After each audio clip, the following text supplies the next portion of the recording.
Scientific evidence suggests that theoretically controlling cancer cells could lead to immortality. Hangzhou City. Hangzhou number 5 Middle School. Senior year, Class 3. Lao Lu, wake up, the teacher is calling you. A faint voice echoed in his ear, accompanied by a gentle shake of his body. Lu Qingfeng was quite displeased, as he was deeply engrossed in a dream. He murmured, "What teacher? I'm practicing martial arts." Suddenly, a whistling sound pierced the air, jolting Lu Qingfeng awake as he instinctively caught the flying projectile. Chalk! Lu Qingfeng gazed around the classroom in bewilderment, as everyone looked at him with admiring eyes. Lu Qingfeng, a cold voice pierced through the atmosphere. Lu Qingfeng quickly looked up, a chill running down his spine as he recalled that he had dozed off in the class of the infamous Miss Miaju. It's over, it's really over now.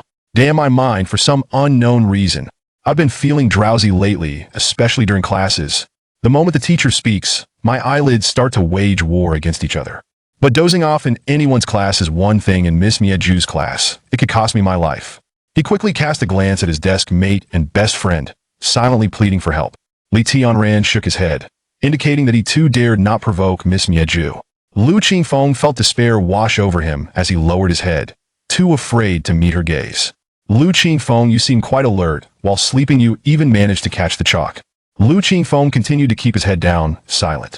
Raise your head. He obediently lifted his head to look at his homeroom teacher, the history instructor, nicknamed Miss Miaju, her real name being Huang Fusinyu. He remembered the day Miss Miaju announced she was the homeroom teacher. All the boys erupted in cheers. Long, straight black hair paired with a gentle name and exquisite features. Every boy felt that spring had arrived in their lives. However, alas, come on, since you love sleeping so much, why don't you tell us how the new calendar came about? Lu Qingfeng. Is Miss Miaju actually being reasonable? Isn't this question a freebie? Huan Blue Star doesn't know this. He quickly answered. In the year 2053 of the Blue Star calendar, scientist Wang Haoran conquered cancer, officially declaring it no longer a terrifying ailment. Moreover, it became easier to treat than the common cold. 5 years later, the father of cancer transformation, Wang Haoran, proposed the shocking Cancer Transformation Immortality Plan. He subjected himself to experiments, continuously injecting cancer cells into his own body. A century later, at the age of 150, he became the world's first successful case of cancer transformation, leading humanity into a new era. That year is officially known as the Year of Cancer Transformation Immortality. Huang Fusinyu, with an impassive expression, continued to inquire. Now tell me, what is the success rate of cancer transformation? Which sites are optimal, and what are the probabilities? The success rate of cancer transformation is 99.999999. As long as there are no accidents, anyone can succeed in cancer transformation, but the location is uncertain. Brain cancer is the best, but the probability is only 1 in 10 million. Next are spinal cancer, blood cancer, and bone cancer, with probabilities of 1 in a million, 1 in 100,000, and 1 in 10,000 respectively. Most ordinary people suffer from organ cancers. And Lu Qingfeng hurriedly responded, wondering why she was asking him these things, which he had known since childhood. This is not good, there's a trap. Since you know that the optimal sites for cancer transformation are so difficult to achieve, do you think you can attain a good position? If you don't succeed, what do you plan to do in the future? Raise pigs? Lu Qingfeng fell silent. Lowering his head in acknowledgement of his fault, he knew this was a setup. How frustrating. Since you enjoy sleeping so much, you can stand during class, and I will notify your parents. Many classmates trembled, casting sympathetic glances at him. Getting scolded is one thing, but notifying parents is utterly embarrassing. Dingling, dingling. The melodious sound rang out as they watched Miss Miaju stride out of the classroom with an air of arrogance. Lu Qingfeng sighed in relief, slumping down in his seat. He looked at his desk mate and said, Tianran, how could you let me sleep during Miss Miaju's class without waking me up? Damn, Lao Lu, have a little conscience. I called you so many times, but you didn't wake up at all. You just fell asleep. If I didn't know better, I'd think you were drunk. Li Tianran said, feeling a bit aggrieved. Fine. Lu Qingfeng replied, feeling helpless. He had merely wanted to vent to his best friend, knowing it was ultimately his own fault. Lao Lu, what's going on with you? You've been sleeping in class every day lately. Have you exhausted yourself with late-night workouts? Get lost, Lu Qingfeng retorted. Irritated, he would rather work out than.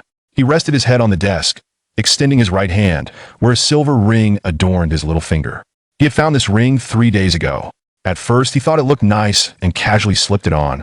However, after trying various methods, he found it impossible to remove. Since that day, He had been feeling perpetually sleep-deprived. He would fall asleep the moment he hit the bed, and in class, it felt as if he were listening to a lullaby, drifting off immediately. He kept having the same dream, where he transformed into another person living in the year 2023. At that time, there were ancient gasoline cars, slow-moving high-speed trains, and airplanes. Countless skyscrapers surrounded him. In his dream, he was also named Lu Qingfeng. His parents had divorced when he was young, each starting a new family. He had followed his grandfather to practice ancient martial arts. His grandfather claimed he was exceptionally gifted, destined to excel in martial arts. He did not disappoint his grandfather's expectations, achieving great strength by the age of 18, his punches capable of cracking stones. At 25, he entered the realm of dark strength, able to shatter rocks with his fists. At 35, he became a grandmaster of transformative strength, where a single feather could not be added, nor could a fly land upon him. That year, his grandfather passed away, leaving him a silver ring. He was told to strive for a higher realm. Since his grandfather's death, he felt he had hit a bottleneck. Thus, he embarked on a solitary journey, seeking martial arts masters, challenging them relentlessly, where each encounter was a matter of life and death. He often recited a line from his dreams, distinguishing the strong from the weak. Determining life and death, I am Lu Qingfeng, here to seek guidance. Along the way, he traversed the desire-laden cities and crossed the tranquil, deep mountains and forests. In the face of life's great terrors, he sought opportunities for breakthroughs. He relentlessly pursued the legendary pinnacle of martial arts, the Dan-holding realm. It is said that upon reaching the Dan-holding realm, one can transcend through martial arts. With a single golden elixir swallowed, my fate is determined by me, not by heaven. Ultimately, due to the multitude of killings, he fell victim to vengeance and governmental pursuit. He met his end on the path of pursuing martial arts. He felt no sorrow, no pain, only a profound regret for martial arts. He ultimately never reached the legendary Dan-holding realm. In his dream, he lived solely for the pursuit of martial arts, never marrying, never having children, never studying or falling in love.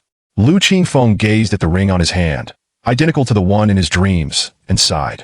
Is this truly a glimpse into his past life? Or is it merely a dream of Zhuang Zhou dreaming of a butterfly? Chapter 2. Alas, he recalled that this martial art seemed to still exist, albeit now so obscure that most were unaware of it. In this era of cancer transformation, supernatural abilities ran rampant. Martial arts had been relegated to the annals of history's relentless march. Lu Qingfeng sighed. However, the most pressing matter remained addressing his excessive drowsiness. He was acutely aware that this ring was the sole culprit behind his perpetual somnolence. He pondered how to resolve this dilemma. Should he practice martial arts? He shook his head. No, that would only exacerbate his fatigue. Slap. He hastily delivered a sharp slap to his own face, instantly shaking off some of the lethargy. Li Tianran was taken aback.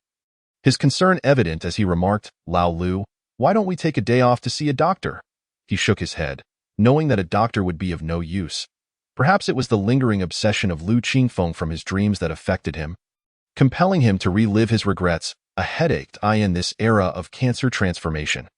What good is martial arts? At last, he endured until the school bell rang in the evening. In this new age, high schools prohibited extra classes. Hence there were no evening study sessions. At the school gate, Lao Lude, want to hit up the internet CAF for some gaming? The new holographic game myth is said to be incredibly entertaining. No, I must return home to deal with my parents. I need to negotiate with my father on how to placate my mother. Otherwise, I want to be able to escape her wrath.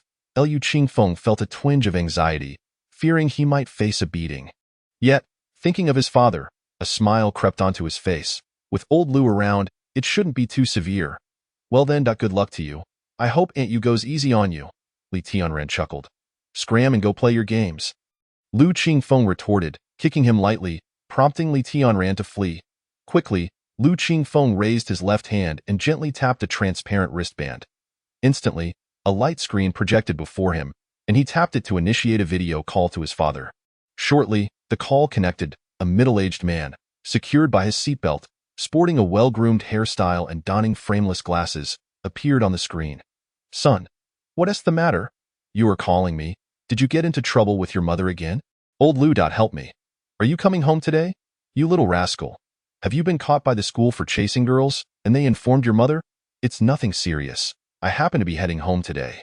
Lu Qingfeng replied, coughed, you are my father. I'm only 18. Who presses their son to chase girls every day? You brat. Back in my day, at 18, I was surrounded by girls, I tell you. Seize the opportunity while you can. Otherwise, I fear your high school years may be filled with regrets. Lu Qingfeng felt exasperated and quickly said, Dad, you're my father. This isn't the time to discuss chasing girls. Today, I dozed off in class and got caught by the homeroom teacher. She should have called my mother. You must return home quickly and help keep your wife calm. Otherwise, your son is doomed. Easy that I can handle it. I'm still on the space elevator. Just an hour until I'm home. You can take your time. After hanging up, Lu Qingfeng breathed a sigh of relief. With his father intervening, he should be safe, his life preserved. Just as old Lu said, it was all manageable. He had long marveled at old Lu's prowess in placating his wife. And he had to admit, it was impressive. He quickly ended the call, preparing to stroll for a bit before heading home. However, he had not walked far when, Lu Qingfeng. Upon hearing that voice, Lu Qingfeng froze in place. His instinct was to flee. Why had this aunt come looking for him, and she called him by his full name? This was definitely trouble. He contemplated that running away would be the most juvenile option and might lead to a beating. Thus, he turned around, forcing a self-assured smile, and said, Qianxuan, what brings you here? A girl approached, clad in an oversized school uniform with a long ponytail. As she drew nearer, he noticed her large, captivating eyes, adorned with lovely eye bags. A petite nose and rosy lips set against her fair complexion. Truly a youthful beauty. Yet, she coldly inquired, Lu Qingfeng, did you fall asleep in class and get called out by the teacher? How did you know? Lu Qingfeng suddenly realized, did Mo Xiaoyu tell you? No, I just know Lu Qingfeng. Can't you be a little more diligent? Sleeping in class, failing your cultural subjects, if you don't secure a good position amid the cancer transformations? You once make it to university. Are you living up to your 3 years of hard work? With parents controlling him at home and teachers monitoring him at school, Lu Qingfeng felt a surge of unexplainable anger. Sleeping was not his choice, he snapped, Shun Xianxuan, what's wrong with sleeping? Whether I get into university or not, why is it any of your business? With that, he turned to leave, as if to assert his independence. Suddenly, a gust of wind rushed from behind him. He thought, I'm finished. I forgot Shun Qianxuan has trained in martial arts since childhood. His reflexes kicked in, but his body lagged. A delicate hand seized his neck, locking him firmly in place. Ouch, that hurts, he exclaimed, frantically trying to shake off her grip. Humph. Observing Lu Qingfeng's flushed face, she released him with a haughty scoff. Does it concern me or not? That it does, Lu Qingfeng coughed, realizing he was at a disadvantage. This situation was beyond his control. He thought, just wait, young lady. Once I awaken my powerful abilities, I won't let you off easily. Lao Lu, with only a month until the college entrance exam. If you don't step up your game, you truly won't make it to university. Have you forgotten what you promised me? Lu Qingfeng scratched his head, stepping back from her slightly, feeling awkward as he asked, what did I promise? He genuinely couldn't recall, especially since they had rarely seen each other since high school began, and even less so after entering senior year. Their busy academic lives had filled their youth with the spirit of struggle. Indeed, Shun Qianxuan's face turned crimson with anger, and it looked like she was about to act again. Lu Qingfeng quickly said, a gentleman uses words, not fists, Shun Qianxuan. If you lay a finger on me again, I'll call the police. Ouch, that hurts. Shun Qianxuan twisted his arm behind his back, gritting her teeth. Lu Qingfeng, you're going to call the police? Humph, and a gentleman uses words, not fists. Sorry, I'm a lady. Not a gentleman. Shindajia. Qianxuan, I was wrong. I shouldn't have forgotten what I promised you. Perhaps my diligent studying has made me forget. Shun Qianxuan, half convinced, released him and asked, really? You've been studying hard? Lu Qingfeng nodded enthusiastically, thinking to himself how clever he was, rubbing his arm. Yes, absolutely. I must head home now. Qianxuan, goodbye. With that, he bolted away, not wanting to face this formidable girl again. At least not until he could hold his own against her. Having a mother at home was terrifying enough. Encountering this fierce girl was just too much. Alas. Chapter 3 in literature. There lies the tranquility of Tai Chi watching Lu Qingfeng swiftly board an unmanned city light rail train. Shun Qianxuan stamped her foot in frustration but then burst into laughter, realizing this fool had actually admitted his mistake. She then turned to walk toward another city light rail platform. Lu Qingfeng. seated on the train, glanced back at her retreating figure, feeling a sense of relief. Thankfully, this fierce girl had moved to the southern part of the city after gaining admission to Hangzhou City's premier high school, which spared him from enduring a tumultuous high school life. Yet, he soon found himself contemplating how to handle his formidable mother, and a headache crept back in. The light rail soared above ground, zipping through the city. Here, the skyscrapers from his dreams were conspicuously absent. With the advent of the interstellar era, the explosive enhancement of productivity had significantly alleviated social tensions and pressures in Hangzhou City.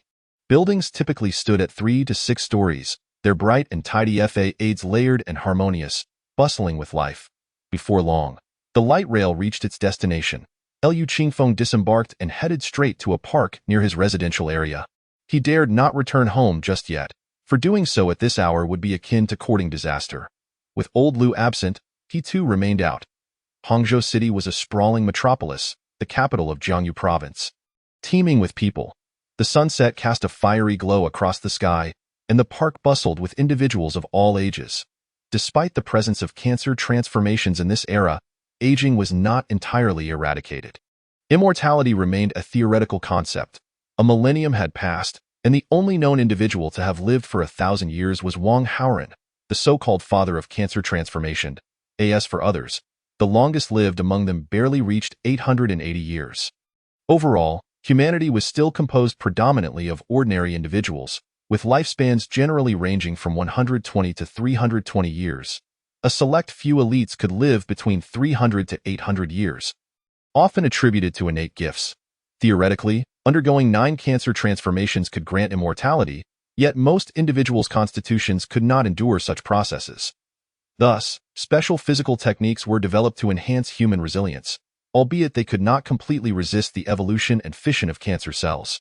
Consequently, these techniques were highly coveted, typically reserved for the affluent and influential.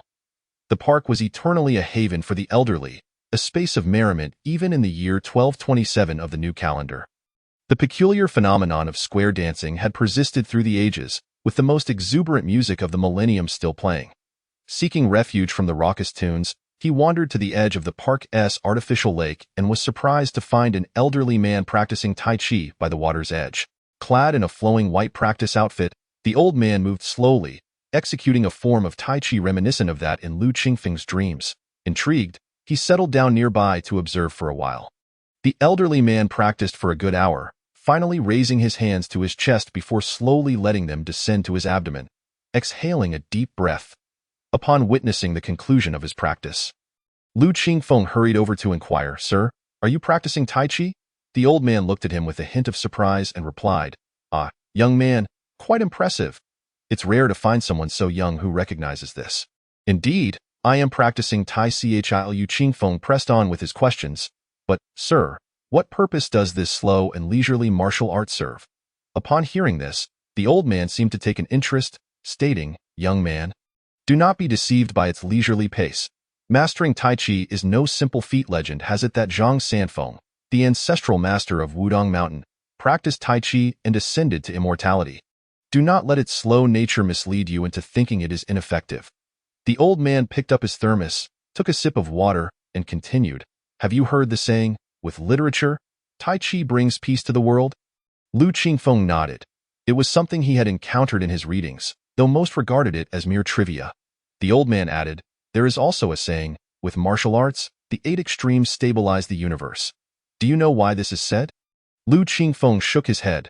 Because the inner practice of Tai Chi has long been lost to time. Originally, Tai Chi was an internal practice, and when mastered, it allows one to commune with yin and yang, comprehend the 5 elements, and decipher the 8 trigrams, much like Zhang Sanfeng, who achieved enlightenment and ascended. Tai Chi cultivates both body and mind. If everyone were to nurture themselves, would that not bring peace to the world? Liu Qingfeng thought to himself. Though there is some merit in what he says, it feels reminiscent of a charlatan's tale. Ascending to immortality, his teacher has always emphasized the importance of believing in science. Immortals are but legends. The only phenomena he cannot explain scientifically are the ring on his finger and the dreams he experiences. In those dreams, he does not meet an untimely demise, but instead achieves immortality. Perhaps he should wish for his ancestors' blessings, hoping for a brain tumor, blood cancer or bone cancer during his transformation. Wouldn't that be a spectacular escape?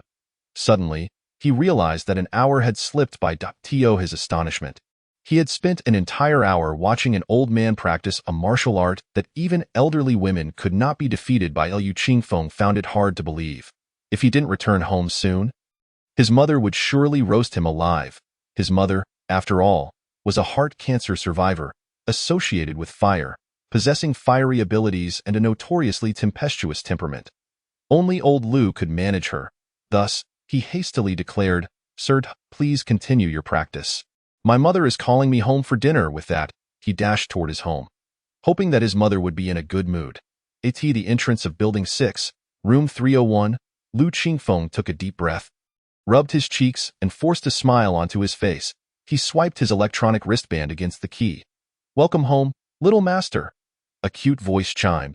Liu Qingfeng opened the door, peered inside, and noted the sounds of the television and the hum of the exhaust fan.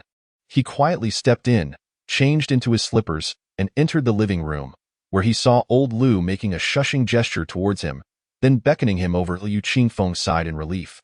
As long as old Liu was present, he would only face a mild reprimand.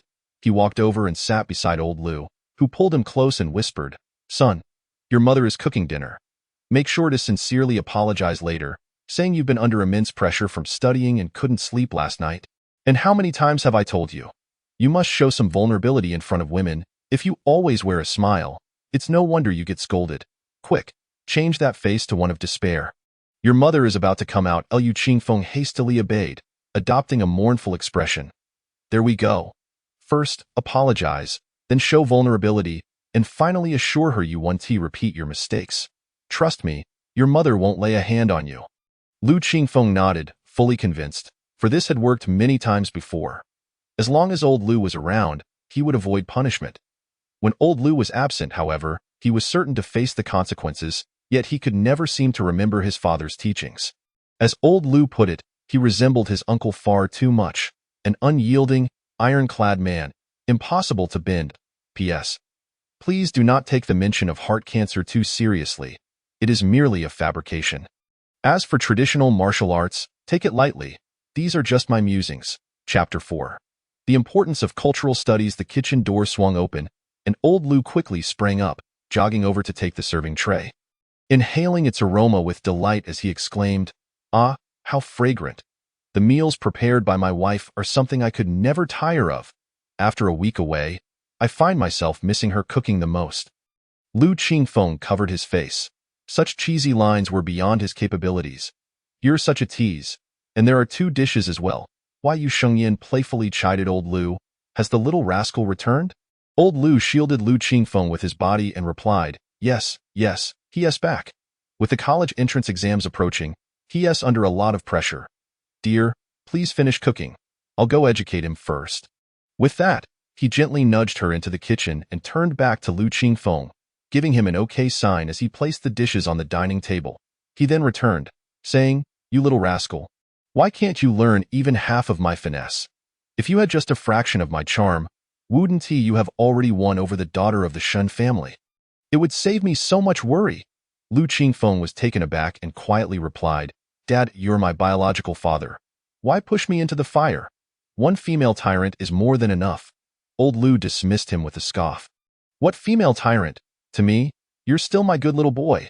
Hearing the sliding door of the kitchen, he quickly stood up and called out, "Dinner is served, Liu Qingfeng. Is this what you call a good boy? Isn't this just a sycophant?" The dishes brought to the table were 2 cold appetizers. Liu Qingfeng promptly resumed his mournful expression and obediently sat down. "Mom," he called out. "Why?" You Shengyan shot him a glare. "Eat first. You'll get it later." He shivered at her tone. Dinner was plentiful, yet Liu Qingfeng found the food tasteless, his heart racing. Meanwhile, the projection television in the living room was broadcasting the news. To ensure food safety, the Human Alliance has officially established an agricultural management authority to regulate crops and livestock, making our food more adaptable to the growth of cancer cells. Guoping with this policy, will your pig farm be affected? Yu Shengyan asked anxiously. Old Liu furrowed his brow and sighed. There will certainly be some impact. We'll just have to see how it plays out. I'll adhere to the regulations. So there shouldn't be any issues. At that moment, Yu Xingyan shot a glare at Lu Qingfeng, serving him a piece of braised pork. You must absolutely get into college. Otherwise, you'll end up like your father, attending a vocational school in the agricultural field. What else is there to do besides raising pigs, Lu Qingfeng? He glanced at old Lu, who seemed unfazed, and replied, "Oh, dear, the fortunes of children and grandchildren are their own to bear. As long as we live our lives well, that's enough. Besides, raising pigs is quite profitable." Yu Qingfeng felt a surge of gratitude towards old Lu. Hearing this, Yu Shengyan's temper flared. She set down her chopsticks and glared at old Lu. "Lu Guoping, can't you have a sense of crisis? Raising pigs may seem fine, but with any random policy change, you could go out of business, and then you'll have something to cry about. And you, Lu Qingfeng, if you dare listen to your father's nonsense, just wait until I deal with you. Your homeroom teacher called today, saying you were sleeping in class. What is going on?" Lu Qingfeng quickly looked at old Lu, thinking, what is happening? Old Lu's demeanor today was off. He was actually igniting a firestorm. This could spell disaster. Old Lu, seemingly absorbed in his meal, appeared unwilling to intervene. Thus, Lu Qingfeng adopted a mournful expression, saying, "Mom, I didn't sleep well last night, so I dozed off during class, and the homeroom teacher saw me. Don't worry. I will work hard and strive to get into college, unlike my dad." Old Lu looked at him with approval and added, "Ah, dear, look at you. Even when you're angry, you're beautiful. Those eyes of yours. How did I get so lucky to marry such a goddess?" Lu Qingfeng was left speechless. "Dad, can you not save face? This level of flattery is utterly shameless." Though his mother was indeed a stunning beauty, after all, that was why he was so handsome. This was taking it too far. Yu Xingyan shot old Lu a disapproving glare. "What nonsense are you saying in front of our child?" She then turned to Lu Qingfeng, scolding, "What are you laughing at? Hurry up and eat, after dinner.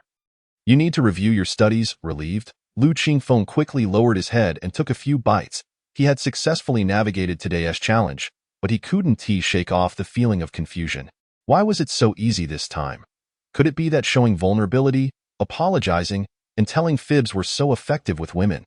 It felt as though he had opened the door to a new world. Previously, he either argued with his mother or remained silent, and more often than not, he ended up getting punished. After finishing his meal, he returned to his room. Reflecting on what had just transpired, he grew increasingly uneasy. He suspected that old Lu had intentionally stirred the pot to instill a sense of urgency in him. Whatever the case, he decided to put those thoughts aside and focus on studying. Otherwise, he might truly end up inheriting his father's pig farm and becoming a prince of pork. In today's society, those in agriculture held a significantly low status. This was all due to the Human Alliance's policies. With the rise of AI, in order to provide humans with a better living environment, the Human Alliance had prohibited the use of intelligent machines in various occupations, or else many would have long been unemployed. This was all to ensure that humans could live healthily, both physically and mentally. If everything were managed by robots, it might lead to heightened social tensions. A balanced lifestyle is the essence of life. If humans were entirely cared for, they would become dependent. Which boy does not yearn for the boundless expanse of the starry sky? To traverse the void aboard interstellar warships, to command mechs across the cosmic sea, and to expand humanity's frontiers, these are the ultimate dreams of all the youth in this era. Yet, such aspirations are fraught with challenges. Unless one succumbs to brain cancer, awakening extraordinary mental powers, one might soar to great heights. And Yinjing University's Mech Academy would thrust an admission offer into your hands. Other universities with mech programs would also flock to you, presenting various advantageous conditions to entice you to enroll. However, remember that the odds are slim. 1 in a million. It is possible that an entire cohort may have none, or perhaps several, mental powers, a perfect match for mechs. It is said that some prodigies, despite their youth, have naturally developed brain cancer, bypassing the need for injections of cancer cells before the college entrance examination. This is a dream harbored by countless young souls, brain cancer, a wish that haunts their slumber. Alas, such impractical aspirations. It is best to concentrate on studying. Lu Qingfeng smacked his forehead. He retrieved his books, preparing to study, for aside from brain cancer, any form of mutation requires a strong foundation in academics. Your academic performance can determine the quality of university you attend, and a good university can dictate your future career and social standing. With the entire populace undergoing mutations, and psychics emerging in droves. Poor academic performance would render you incapable of even grasping the formulas for these powers, let alone mastering them. It may be wiser to attend a vocational school and settle into the life of an ordinary citizen. Forever distanced from the grand and infinite cosmic sea. Chapter 5. The living horse stance. Lu Qingfeng picked up his books, but after a brief period, dizziness overtook him. Damn, he cursed under his breath. Not again. Is this book some form of hypnotism? He slapped himself sharply. Inhaling deeply, he turned his gaze back to the text, managing to persevere through a challenging problem. A wave of overwhelming drowsiness crashed over him. Unable to resist, he collapsed onto his bed and fell asleep once more. Once again, he found himself in the same dream. He practiced martial arts relentlessly, training through the sweltering summer and the biting winter. Undaunted by the elements, he persevered day after day, year after year. He stood in place, punched the air, sun. A faint sound of shuffling roused him from his stupor. Rubbing his bleary eyes, he looked up to see old Lu. If you're tired, go to bed. Remember to rest. Don't overexert yourself. Happiness is the most important thing. Regardless of what the future holds, your old man will support you. Hearing his father's words touched Lu Qingfeng deeply. He exclaimed, "Dad, you're the best." Old Lu retorted, "What nonsense. Hurry up and sleep." He then turned and exited the room. Lu Qingfeng watched his father's retreating figure, lost in thought.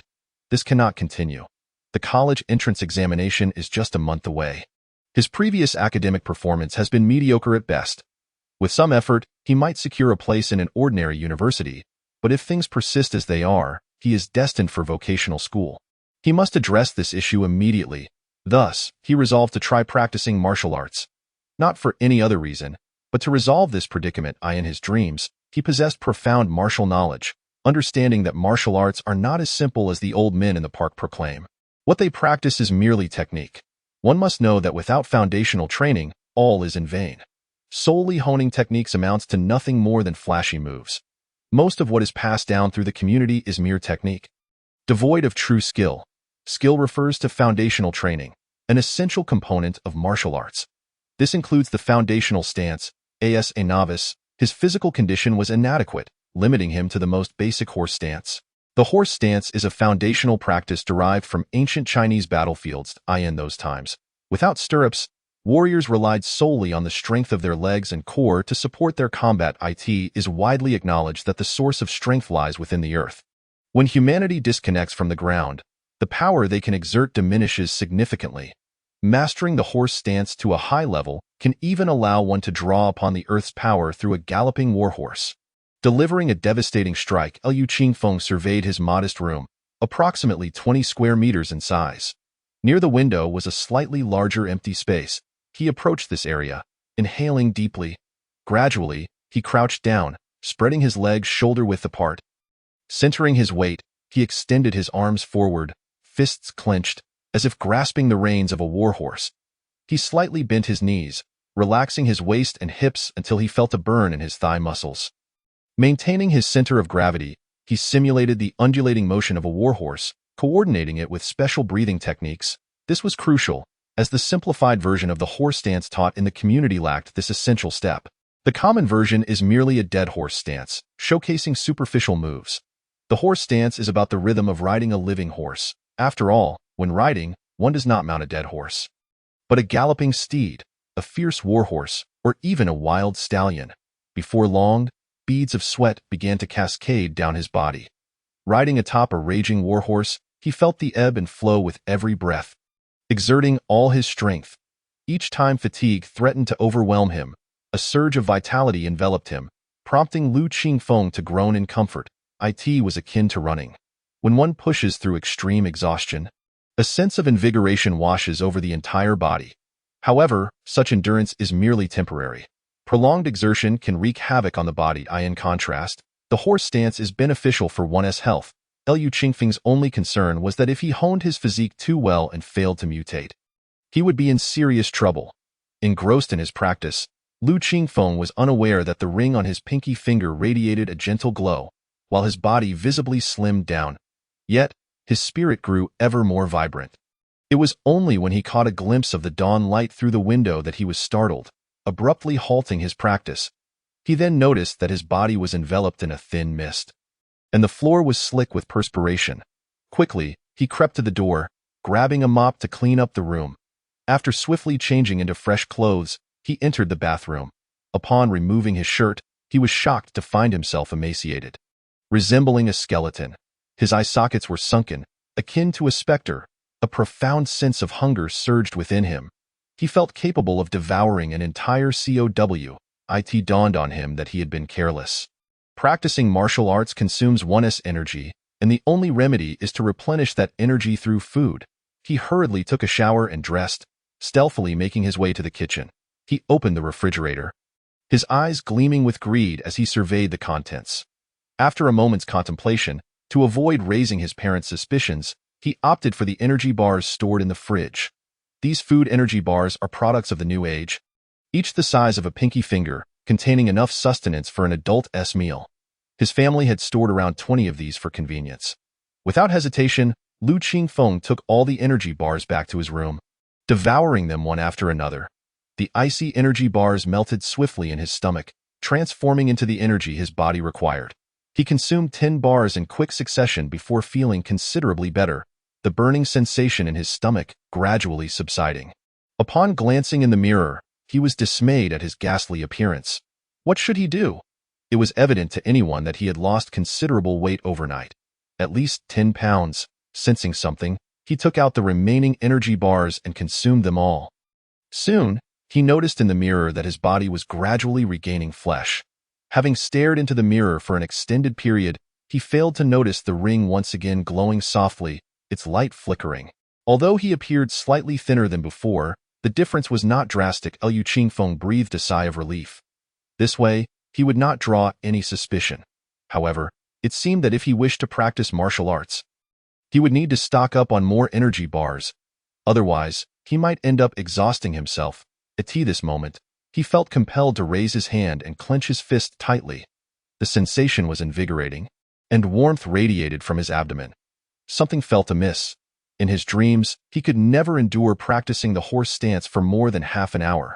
Yet, he had stood for several hours, and his body felt oddly depleted. He dismissed the thought. Perhaps the dream state does not equate to reality? Having gone an entire night without sleep, he felt remarkably alert, not the least bit fatigued. He even felt inclined to tackle a few practice papers to calm his nerves. Without hesitation, he approached his desk, pulled out a math worksheet, and began working diligently. To his astonishment, his mind was clearer than ever before. The concepts he had learned previously flashed before him like scenes from a movie. Seizing his pen, he began to solve problems with remarkable speed. Topics that had previously confounded him now flowed effortlessly, as if he had opened the channels of understanding. Unbeknownst to him, he completed an entire worksheet in no time. Just as he was about to tackle a second one when a knock on the door interrupted him. He looked up to see the dawn breaking, the sun rising, heralding a new day. Chapter 6. Do you bet I can get into Yanda? This chapter may seem trivial to some, with many claiming it contains cliché tropes. However, consider this a small prologue, do not dwell on it. Hangzhou 5th High School, a typical prestigious high school. Liu Qingfeng arrived early at the classroom. Today, he felt particularly elated, as though he had discovered a new continent. Practicing martial arts had not only improved his studies but also alleviated his chronic drowsiness. This was simply marvelous. He resolved to continue training, for with this newfound advantage in learning, even if he could not mutate into a prominent figure, it mattered not. The joy of being an academic overachiever. The status, it is beyond imagination. Scientists are the most revered individuals, especially in this era. A researcher's social standing rivals that of a top-tier mutant. He picked up his books and began to recite them aloud. The sound of his voice drew incredulous glances from several classmates. Before long, his deskmate, Li Tiantian, arrived, equally astonished, glancing between him and the morning sun outside. What the hell? The sun didn't rise from the west today. Did it? Have you taken the wrong medicine?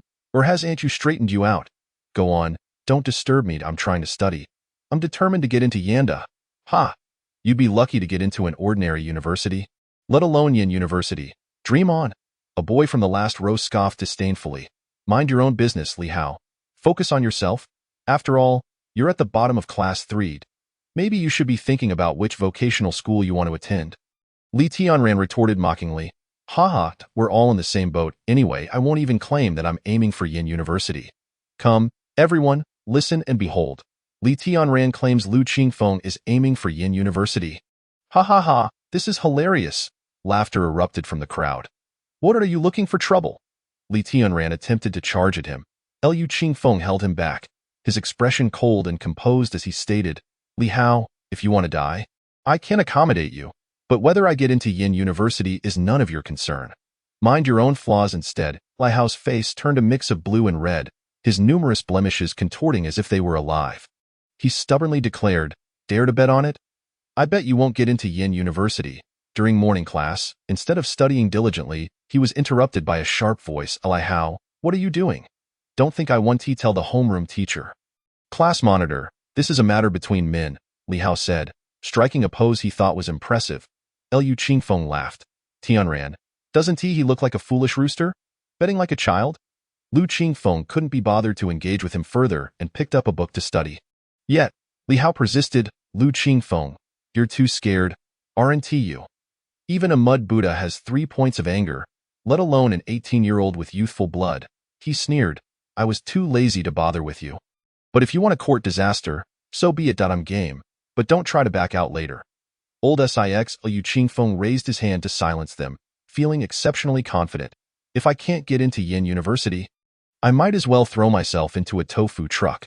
He fixed his gaze on Li Hao and asked, What are we betting on? Li Hao, suddenly feeling a twinge of apprehension under his scrutiny, hesitated to meet his gaze. Yet, he recalled that in recent years, no student from their school had gained admission to Yin University. How could that be possible with him? So, he arrogantly proclaimed, Let us raise the stakes.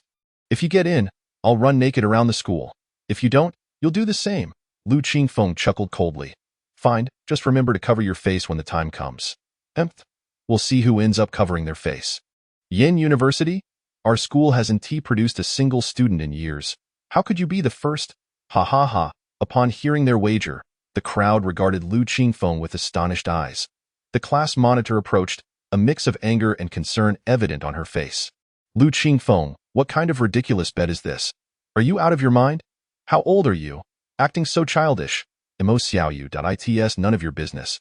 It's better to keep your mouth shut than to meddle. He replied dismissively. Mo Xiaoyu, frustrated, stomped her foot and returned to her seat, tears welling in her eyes. Her deskmate shot Lu Qingfeng a glare and consoled her. Xiaoyu, don't cry. Everyone knows Lu Qingfeng is a stubborn, unyielding Iron Man. It's not worth getting upset over him. Old Six Li Tianran observed him with concern. It's fine. Think about it. When have I ever lost a bet? Li Tianran pondered, realizing that his friend had indeed never lost a bet.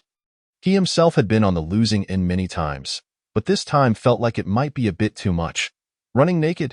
That would be utterly humiliating. If someone recorded it, he would become infamous throughout Hangzhou City. Seeing Li Tianran hesitating, Lu Qingfeng patted his shoulder. Trust me, buddy, just like in a martial arts novel, I've already opened the pathways of knowledge. Just wait to see that fool run naked. It might not be much fun, but it'll certainly teach him a lesson. Lu Qingfeng paid no mind to whether his friend believed him and immersed himself in his studies. Learning brought him joys for Li Hao. To be honest, he didn't take him seriously at all. After all, he was simply jealous of how much more attractive Lu Qingfeng looked compared to him. With his acne-ridden face, he only sought to diminish others to feel significant. Let this be the moment he truly embarrasses himself. As for the class monitor, Mo Xiaoyu, despite being classmates since elementary school, he regarded her as nothing more than a snitch. Every time he engaged in mischief, she would promptly inform the homeroom teacher. When it became clear that the teacher couldn't control him, she would enlist her 9-year deskmate, the formidable Shinxinshuan, to deal with him. How could he not resent her? The day passed swiftly. Not only had he not slept, but he also felt invigorated as he diligently reviewed previous knowledge. Before heading home, he made a stop at the supermarket to purchase some high-density energy bars and replenish the provisions he had consumed the previous night. Keeping his martial arts training a secret for now, he didn't want to cause unnecessary worry for his parents, especially since many aspects were difficult for him to explain. At the supermarket, standard energy bars were reasonably priced, but high-density ones were quite costly. The kind he had consumed the previous night, which provided enough energy for an average person's meal, cost around 5 yuan per bar. The bars that could sustain someone for an entire day were priced at 25 yuan. Over 3 days, that amounted to 100 yuan, and for a week, 500 yuan. The most expensive ones, lasting 10 days, were priced at 1,000 yuan. As for energy bars made from star beast meat, those were beyond the reach of ordinary people and were not available in supermarkets. He calculated that he had stood in place from around 11 at night until about 5:30 in the morning, consuming 20 ordinary energy bars over 5.5 hours, and he still hadn't fully replenished his energy. Thus, he would need more energy bars but would have to limit his practice time to 3 hours each day. Of course, it wouldn't be enough to solely practice standing postures. Techniques also required training. Since he had decided to pursue martial arts, he needed to commit wholeheartedly. Interestingly, he found himself filled with excitement at the mere thought of practicing martial arts, almost itching to start immediately. Suppressing his eagerness, he bought 100 energy bars for daily consumption and 200 ordinary ones, then headed straight home. Tonight, he planned to stay awake all night. Upon returning home, he found that his father was off at the lunar farming base, and his mother was working overtime at the police station. Leaving him alone in the house, he casually munched on an energy bar, then began tackling some problems, fiercely reviewing the high school material he had previously neglected. He became completely absorbed in the ocean of knowledge. When his mother finally returned and saw him studying diligently, she nodded with satisfaction and prepared a bowl of late-night noodles for him before heading off to rest. As he savored the noodles, Lu Qingfeng mused, "Is this the joy of being a top student? So this is what it feels like to truly absorb knowledge." After finishing the noodles and washing the bowl, he noticed the main bedroom light was dimmed, indicating his mother had gone to sleep. Lu Qingfeng returned to his room, took out the prepared energy bars, and commenced his martial arts practice. He repeated the stance exercises, but to prevent overextending himself, he set an alarm. It was now 11 o'clock. He planned to practice until 2 in the morning, a 3-hour session, and then head downstairs to the park for some boxing practice. Every aspect of martial arts training was essential to him, and every time he thought of practicing, his heart raced with excitement, as if something awaited him just beyond the horizon. He calmed his racing heart, focused his mind, and steadied his breath as he sunk into the stance, feeling as if he were truly galloping on a warhorse. Before long, beads of sweat cascaded down like rain, and a white mist enveloped him. Fortunately, he had stripped down to just shorts. Time flew by, and before he knew it, the alarm rang, jolting him awake. A wave of intense hunger washed over him. Without a second thought, he grabbed a high-density energy bar and stuffed it into his mouth, only to find he needed to eat 10 to satiate his hunger. His appetite had noticeably increased. His once skinny frame was gradually filling out. Wait! He raised his hand, noticing that as he digested his food, the ring on his finger shimmered with a soft glow, appearing almost ethereal. He was intrigued. Could this be a magical artifact? A ring that aids in energy conversion? Excitement bubbled within him. This ring seemed extraordinary. A golden finger? The template of a protagonist? He had read enough novels to recognize the tropes, which had persisted for thousands of years. Though the storylines might be old, people still loved them. Who wouldn't want to be the protagonist of their own life, commanding power and enjoying the company of beautiful people? As his body gradually recovered, the ring's radiance faded, revealing that it was merely the ring at play. He dressed, grabbed a mop, and tidied up his room before heading out with his energy bars. With the magical ring in his possession, his determination to train intensified. In the realm of martial arts, could he reach the level of the golden elixir? Would swallowing a golden elixir grant him control over his fate? Was this legendary realm real? If he attained it, would he surpass the powers of the extraordinary beings that roamed the cosmos? After all, countless alien races existed among the stars, and humanity was far from being the strongest. Beyond these races were various star beasts, colossal creatures with abilities akin to deities, capable of obliterating entire planets. Lu Qingfeng shook his head, convinced that it could never surpass the power of extraordinary abilities. He had witnessed the awe-inspiring might of powerful ability users combined with mechs on television. Their towering mechs, reaching heights of 100 meters, augmented by extraordinary powers, were a terrifying sight. Could he, a mere martial artist, ever contend with such machines? He doubted he could even breach their shields. Even the ordinary ability users, without the mechs, were astonishingly strong. Just like his mother, Yu Shengyan, once a mere level 3 ability user. I was but a small police officer in the Qingzhou district branch of the Hangzhou Public Security Bureau. On one occasion, during an outing, young Lu Qingfeng clamored to witness his mother's powers. Unable to withstand his persistent requests, Yu Shengyan took him to a secluded spot and unleashed 2 fire-based abilities. A 10-meter-long fire dragon soared through the air, and a flaming sword, nearly 11 meters in length, manifested, cleaving the fire dragon in twain. The air around us warped under the intense heat. That scene remains etched in Lu Qingfeng's memory, a vivid reminder of her level 3 prowess. It is said that his mother has since ascended to level 6. Now serving as the deputy director of the Qingzhou District Public Security Bureau while concurrently leading the criminal investigation team. She possesses a fiery temperament and a fierce disdain for evil. It is well known that each advancement in ability equates to a transformation akin to cancer, making each step a monumental leap. Particularly, the transition from level 3 to level 4 is regarded as the threshold of intermediate ability users. His mother, a level 6 ability user, stands among the elite of Hangzhou City. A level 4 user can pilot a mecha, while a level 6 user is undeniably a master of the civilian realm. According to her words, had it not been for the burdens of her son and husband, she would have long ascended to level 7 and traversed the starry seas. Level 7 represents a significant divide among ability users. Classified as advanced ability users, or royal-level, at this stage, one can unleash cataclysmic power capable of incinerating mountains and boiling seas, effortlessly obliterating a small town. They can operate a 300-foot royal mecha, dominating the starry expanse. This is no mere jest. Thus, he has often pondered the martial arts of his dreams, likening them to child's play. Strikes landing with flesh-to-flesh impact, delivering instantaneous fatal blows. What use is that?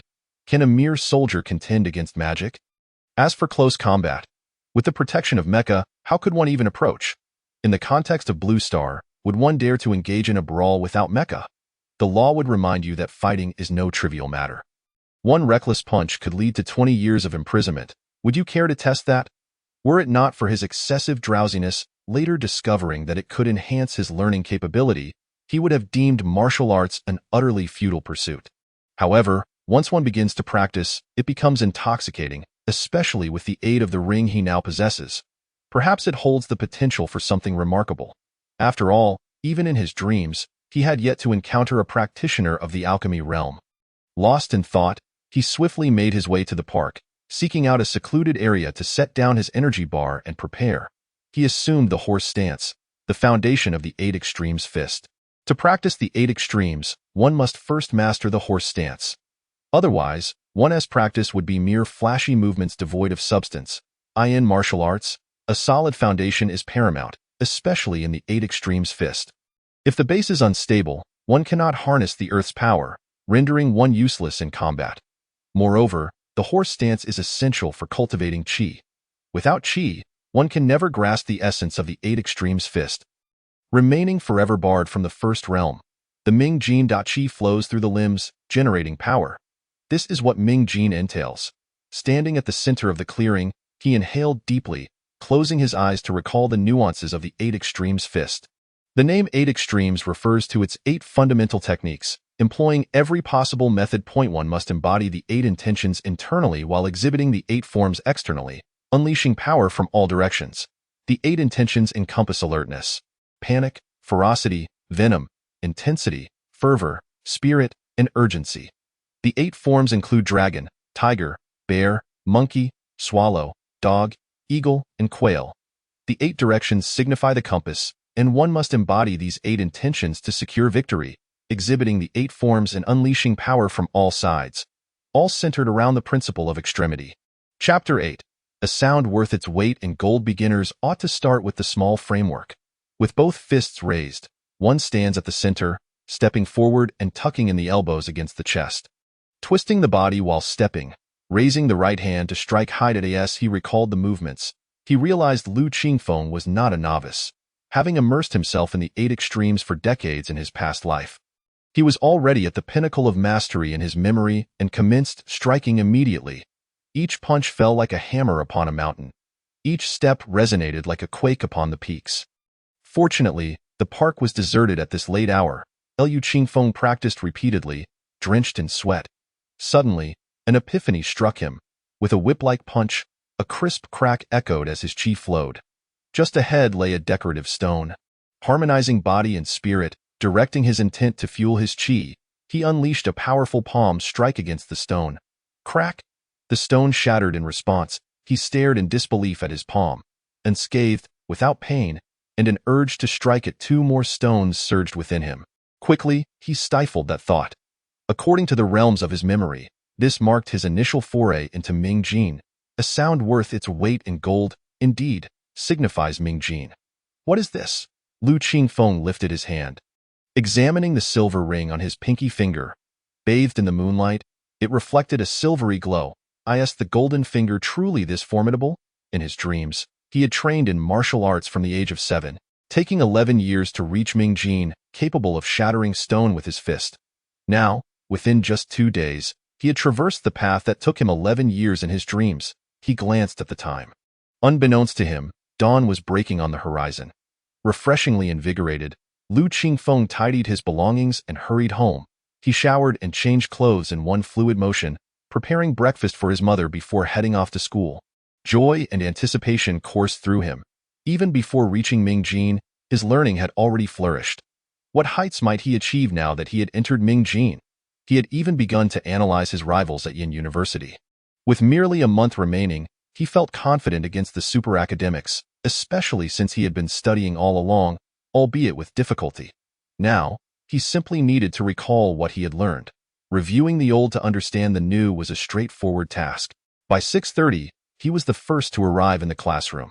Embracing the morning dew and the rising sun, he picked up his books and began to read. His eyes darted across the pages, retaining every word. What a sensation! He finally experienced that feeling. Is this the effect of Mingjin? He raised his hand to inspect the ring, kissing it in delight. Bursting into laughter, he felt as though he had activated a cheat code. In terms of learning, who could rival him? He envisioned a future where he emerged as the provincial champion from the 5th high school, gracing the news with his brilliance, while his peers from the 1st and 2nd high schools gaped in astonishment. Especially the female tyrant. He longed to show her the power of a true academic, Liu Qingfeng. What are you laughing about so early? Turning, Liu Qingfeng found himself facing Imo Dabin, the class monitor, perhaps in an unusually good mood today. He couldn't help but notice how lovely and charming Imo Xiaoyu appeared. Unable to resist, he reached out and playfully pinched her cheek, saying, "I'm in high spirits today. What's up?" Imo Xiaoyu flushed instantly, shooting him an annoyed glance before hastily retreating to her seat, burying her face in her hands. This scene was witnessed by Li Hao, who nearly ground his teeth in frustration, glaring daggers at Liu Qingfeng. Unperturbed, Liu Qingfeng chose to ignore the hostility, immersing himself in his studies. With such favorable conditions, shouldn't he aimed to secure the top position to honor his remarkable talent? The thought of the female tyrant's astonished expression thrilled him. Indeed, now that he had entered Mingjin, he needed to find an opportunity to release his pent-up frustrations upon her. Otherwise, once he entered university and lost sight of her, he would have no chance to settle that score. With that thought, his spirits soared even higher. The morning reading session passed quickly. It was Friday, a day of assessments. In the first period, during the history class taught by the old homeroom teacher, she strode in, exuding confidence, clutching a stack of exam papers, her heels clicking rhythmically against the floor, instantly silencing the classroom. Fear of her was universal, primarily because she often summoned parents, instilling dread in all her students. It was no wonder the ancient moniker Extinction Master had been bestowed upon her. Classmates, with less than a month until the college entrance examination, this is the last assessment of the school year. I hope everyone can make progress, her cold voice rang out. After finishing, she distributed the exam papers to the students in front. Everyone dutifully took one and passed it back. According to tradition, this indeed was the final assessment. As there would be another citywide test, supposedly next week. It was framed as a mock college entrance exam, and after this citywide evaluation, there would be no further tests, only relentless drilling and paper explanations leading to the final examination. This unchanging educational format had persisted for years, with the only alteration being the removal of distinctions between arts and sciences. Everything was unified. The papers were swiftly distributed. The history exam consisted of 150 points. A major subject, studying history fosters wisdom, which is why it became a core subject 3 centuries ago. Indeed, it must be said that since the emphasis on history began, especially among women, the overall quality has improved significantly. They have come to understand that their current status was hard-won, awakening their intellect and dissuading them from frivolity. A strong female populace leads to a strong nation. This is no idle saying. Particularly in Huaxia, women have historically held a high status, often being the decision-makers at home. Their qualities shape the next generation's attributes. A good wife can prosper 3 generations. This is not mere rhetoric. Thus, after 3 centuries of prioritizing history, Huaxia's national strength has been steadily rising, maintaining a prominent position within the human alliance. With the exam paper in hand, Lu Qingfeng wrote with remarkable skill. Most of the questions were derived from the textbook knowledge. He had memorized all the critical points of high school history that morning. For him, this test was a trivial matter in less than an hour. He had completed his answers and double-checked for errors.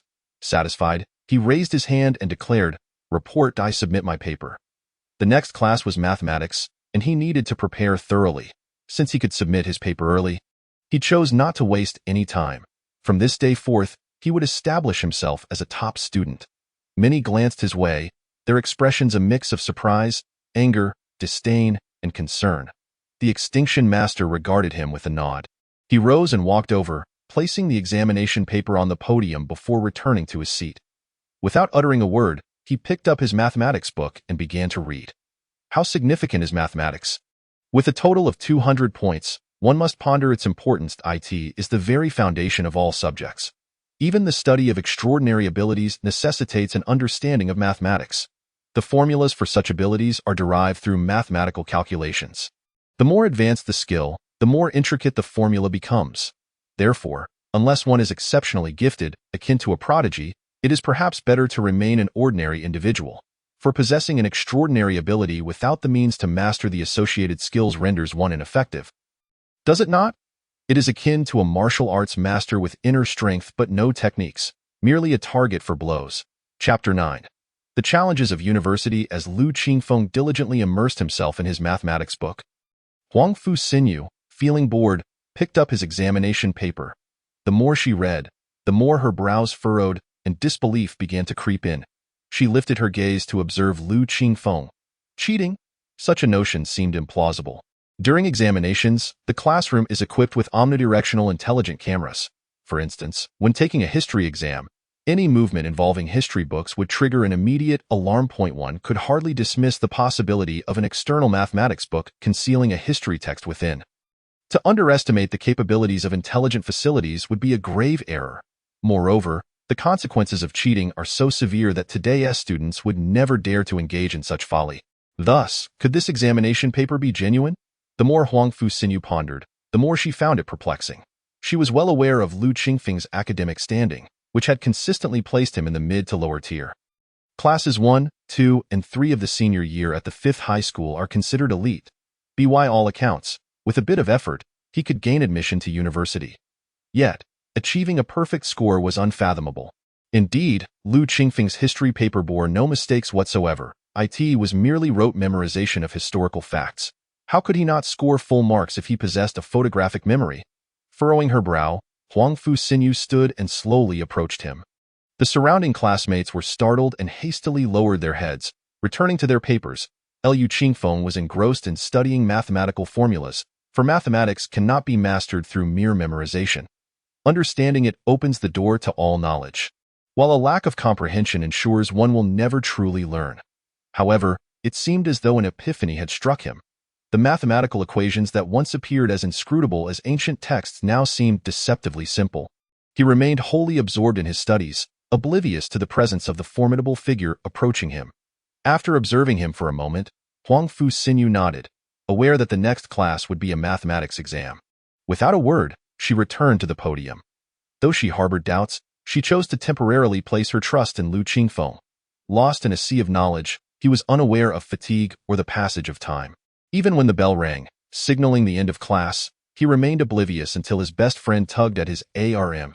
Lu Qingfeng looked up, bewildered. "What the Lit Unran exclaimed, 'Old Six, the teacher is standing right next to you, and you haven't even noticed.'" That is impressive. Lu Qingfeng remained perplexed. When did the teacher come to my side? Li Tianren stared at him incredulously before exclaiming, Old Six, I'm truly impressed. When it comes to pretending, I can't compete with you. UV1, come on, I genuinely didn't. He noticed I was focused on my math book. The exam is approaching, and I must prepare. All right, I believe you. You're remarkable. If you hadn't submitted your paper so quickly, I might have believed you, Li Tianren retorted. But Lu Qingfeng was uninterested in engaging further. He needed to seize every moment to study. Time waits for no one, and he could not squander this exceptional talent. Did you submit your paper without completing it? Lu Qingfeng found himself increasingly annoyed, ignoring Mo Xiaoyu as he continued to read. Why must there always be distractions when he sought to concentrate? Noticing Lu Qingfeng's indifference, Mo Xiaoyu grew somewhat irritated. Lu Qingfeng, can you please take this seriously? If you don't focus during exams, you could undoubtedly make it to university. Lu Qingfeng took a deep breath, smiled and replied, Mind your own business. Mo Xiaoyu's face flushed with anger as she stomped her foot and turned away. His best friend nudged him and gestured behind him, saying, Old Six, you're too oblivious. The class monitor is concerned about you. You should appreciate that someone cares. He didn't need to ponder who they were referring to and disdainfully remarked, That's just meddling. Everyone should mind their own affairs and live their lives well. Damn it, I'm already under my mother's thumb at home and the teachers at school. Finally, I get a moment of freedom, and she still wants to intrude. Is that bothersome? Li Tianren shook his head and sighed. I am not bothered. She has the school bell, after all, good grades and looks. I wish she would bother me, but she doesn't. Lu Qingfeng was speechless. Don't you find women irritating? The more beautiful they are, the more bothersome they become. Haven't you noticed? In his world, that was the reality. He had never possessed the fortitude of his friend, Lu. He had been under his mother's strict supervision since childhood. And once he entered elementary school, he endured 9 years of bullying from the formidable Shen Qianquan. After the high school entrance exams, Shen Qianquan attended a prestigious school, leaving behind Mo Xiaoyu, who had been his classmate for 12 years. Thus, in his mind, women merely hindered his martial arts training and academic pursuits. Was martial arts not enticing enough, or was studying not interesting enough? However, upon hearing this, Li Tianren patted his shoulder and looked at him with a complex expression. Buddy, the things you're saying could land you in trouble. You're truly unaware of your fortune. But I understand you. You love me. Lu Qingfeng stared, dumbfounded. What kind of logic is that? Get lost. Not long after, the mathematics teacher arrived, still clutching a hefty stack of examination papers. Lu Qingfeng picked up his math paper, glanced over it, deemed it easy, and proceeded to write with remarkable speed. Within less than an hour, he successfully submitted his work and returned to his studies. In the afternoon, he would take the Chinese exam, followed by physics and chemistry. The next morning, he would face the significant biology exam, which encompassed knowledge of extraterrestrial life and human cancer development, an exceptionally crucial subject worth 150 points. After completing these exams, the term would conclude, leading into a break. Although the exams did not encroach upon the holiday time, no one would dare complain. The grading scheme was rigorous. History 150, Chinese 150, Mathematics 200, Physics and Chemistry 100, and Biology 150. In total, the 5 critical subjects in high school amounted to a maximum score of 750 points. Cancer, aside from brain cancer which could be bypassed in exams, could yield bonus points. Bone marrow cancer 50 points, blood cancer 30 points, and bone cancer 20 points.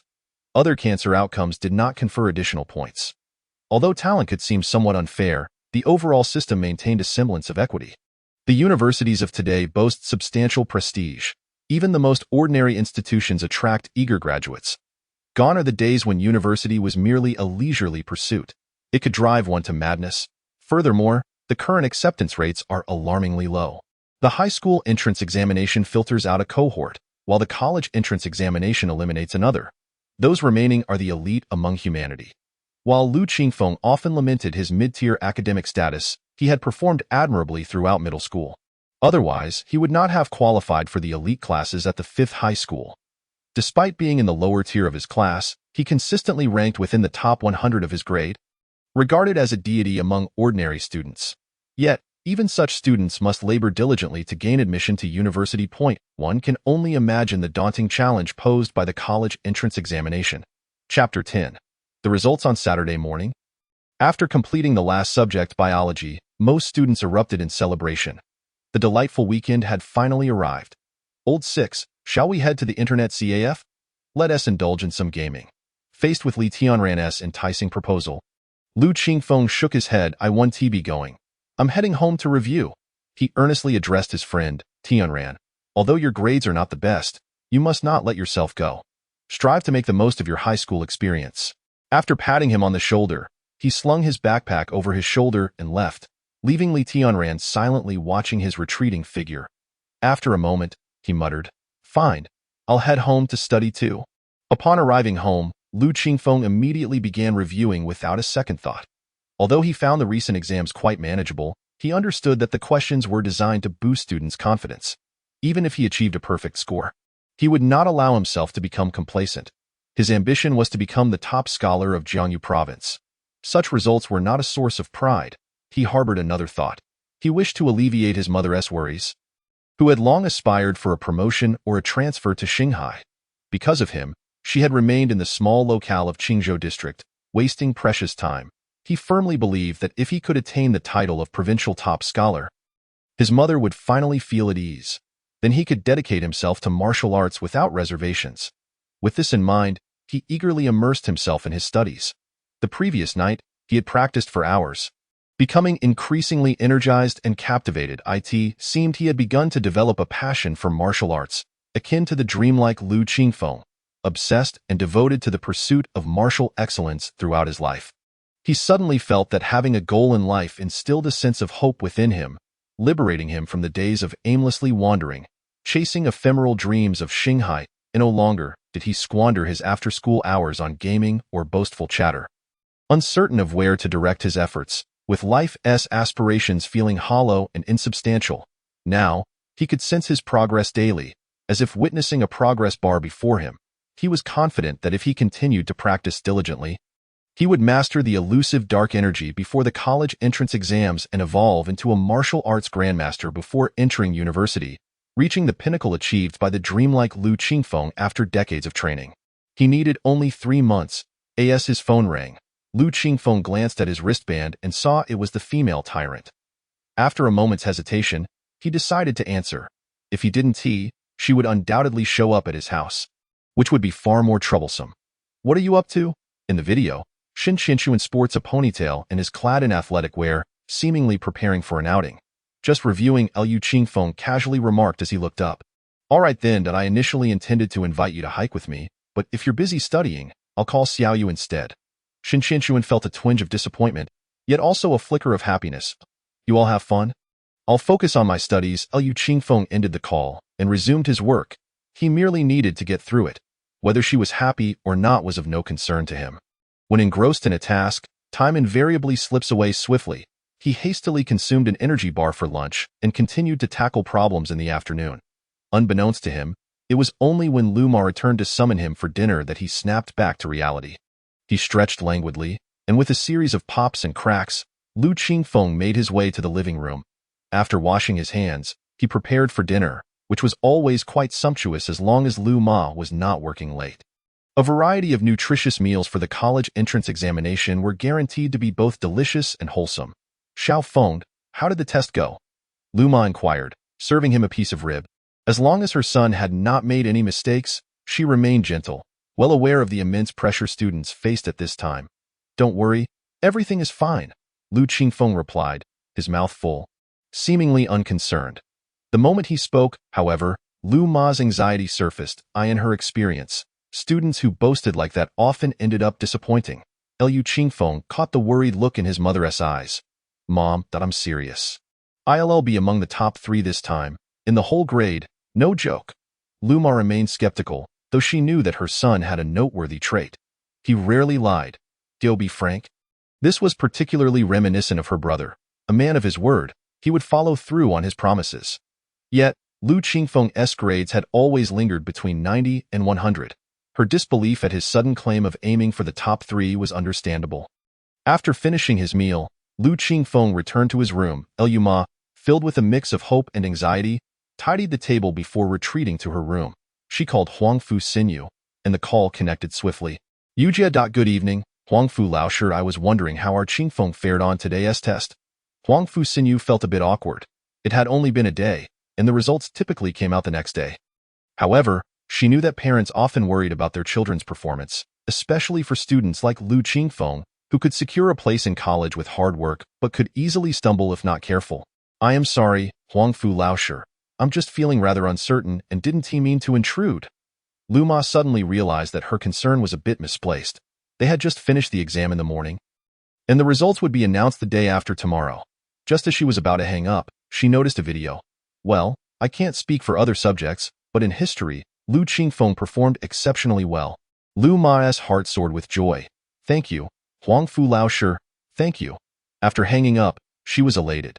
This was the first time she had heard the homeroom teacher praise her son for excelling in a subject. This confirmed that he truly did well. Every time she saw Huang Fu Xinyu's name on her phone, she was filled with anxiety, as it usually signified trouble. This time, however, it was a rare occasion of praise. Humming a tune, she opened the door to her son's room, noticing his light was on, a gentle smile gracing her lips. In that moment, even if she were a powerful psychic, it could not compare to the brilliance of a mother's love. Time has a way of slipping away unnoticed. Monday dawned bright and early, with Lu Qingfeng preparing breakfast before heading to school. He had realized that since he had taken to practicing martial arts at night and making breakfast for his mother daily, her gaze towards him had softened considerably. She had not scolded him lately, nor had she raised her voice. He walked to school while humming a melody, excited for the day ahead. Monday was the day for him to showcase his prowess. Just the thought of his teachers' and classmates' astonished expressions made his heart soar. He was certain that his score would be the highest in the grade. If not, it must have been a grading error. Upon entering the classroom, after completing morning reading, everyone was tense. Soon after, the homeroom teacher, known for her strictness, entered with a stack of test papers. She scanned the room, her gaze finally resting on Lu Qingfeng's face. Sitting up straight, he thought, I bet they're shocked. Huh? Haha, that serves you right for telling on me to my mom. This test went remarkably well. Everyone has shown significant improvement. However, there is one student whose progress has been particularly outstanding, deserving of recognition and serving as a model for everyone. She paused for effect, looking directly at Lu Qingfeng before continuing, that student is Lu Qingfeng. His classmates turned to him in unison, and he straightened his posture, reveling in the moment. All right, let us distribute the test papers. The scores have already been posted in the class group. You can check them yourselves. Everyone hurriedly pulled out their devices to view their scores. All eyes widened in disbelief as they gazed at Lu Qingfeng. First place, Lu Qingfeng, 745 points. What kind of divine score is this? Chapter 11. They actually thought I was manipulating the scores. First in the grade, not just the class. Especially his deskmate, Li Tianran, whose eyes widened in astonishment as he whispered, Lao Lu, am I seeing things? Is this really your score? Lu Qingfeng replied, slightly annoyed. I've told you before. I am the man destined for Yin University. You believe me now? Li Tianran still found it hard to accept that his friend, who had always scored just slightly higher than him, had suddenly leapfrogged to first place. Looking at his own score of 486 points, ranking 126th, he was bewildered. This shouldn't be right. He normally scored around 500. Had he experienced a surge in performance? The girl sitting 2 rows ahead, Emo Xiaoyu, also glanced back at him several times. 745 points. Such a glaring score. Could it be that he had cheated? But who would believe that? Even if you tried to cheat, you wouldn't reach that score. She checked her own result. Second place, Emo Xiaoyu, with 682 points. She had fallen behind by a whole 63 points, which was hard for her to believe. After all, during the middle school entrance exam, had it not been for her sudden illness, she would have scored well enough to attend a prestigious school. Throughout high school, she had dominated the top-ranked. Theo think that in the final stretch, she had been surpassed, especially by Lu Qingfeng, left her feeling both elated and saddened. A whirlwind of conflicting emotions. Lu Qingfeng felt a hint of pride, though he didn't dwell on it too much. He glanced back at Li Hao, who had bet against him, and noted his dark expression. Lu Qingfeng was in high spirits. All right, enough chatter. You've all seen the rankings. Lu Qingfeng lost 5 points for his composition. Everything else was perfect. There was no room for doubt, as even if they tried to copy his work, no one could attain that score. Even the strict homeroom teacher believed it. for such a score unmistakably marked him as a top contender. Provincial champion, not just a city champion. She felt a thrill at the thought. Initially, she had felt fortunate to have Mo Xiaoyu in her class, but now with Lu Qingfeng, her joy was magnified. Her view of him transformed, and she couldn't help but smile with pride. Remarkably, the normally stern teacher looked quite charming when she smiled. Listening to her explain the test papers, Lu Qingfeng felt a sense of joy. He promptly sent the score report to Lu Ma to share in her happiness. As the bell rang for class to end, the homeroom teacher called out, "Lu Qingfeng, please come to my office." Lu Qingfeng walked over with his head held high. "What are you so smug about? Just a stroke of luck?" He chuckled. "Ha ha ha, Li Hao, don't be jealous. Get ready to cover your face and run naked." 745 points. That must have shattered the record for our school S-tests. Li Tianran burst into laughter. Though his own score was average, having a friend excel felt like a reflection of his own success. He shrugged off Li Hao's dark expression, realizing that Lu Qingfeng was right. He needed to step up his efforts, too. With a score of 486, if he worked hard, he could push it to around 510. That would be enough for college. The gap wasn't too wide, and so he buried himself in his studies. Effort, after all, was contagious. In the teacher's office, many teachers curiously regarded Lu Qingfeng, some unfamiliar with him. "So, this is the student who broke our school's testing record? Impressive, keep it up, aim for provincial champion. Huangfu Laoshi, your student is remarkable, scoring 745 points. With results like this, he is a shoe-in for top honors in the college entrance examination. Wow, this young man not only excels academically but is also quite handsome." Lu Qingfeng felt a bit bashful amidst the flurry of compliments from the teachers. Clearing his throat, he said, "Let us get back to business. Xiaoyu, please take little Lu to my office." The teachers fell silent as the principal entered. "All right." Huang Fu Xinyu realized she had been careless. Nowadays, Lu Qingfeng was akin to a panda in their school, attracting attention wherever he went.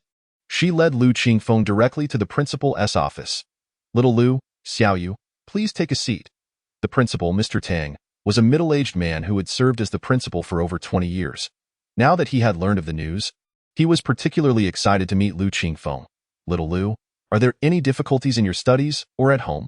Lu Qingfeng shook his head, sitting up straight. Today, he planned to simply be a good boy. Principal Tang, Lu Qingfeng's family is all right. His studies have been average, but he suddenly excelled this time.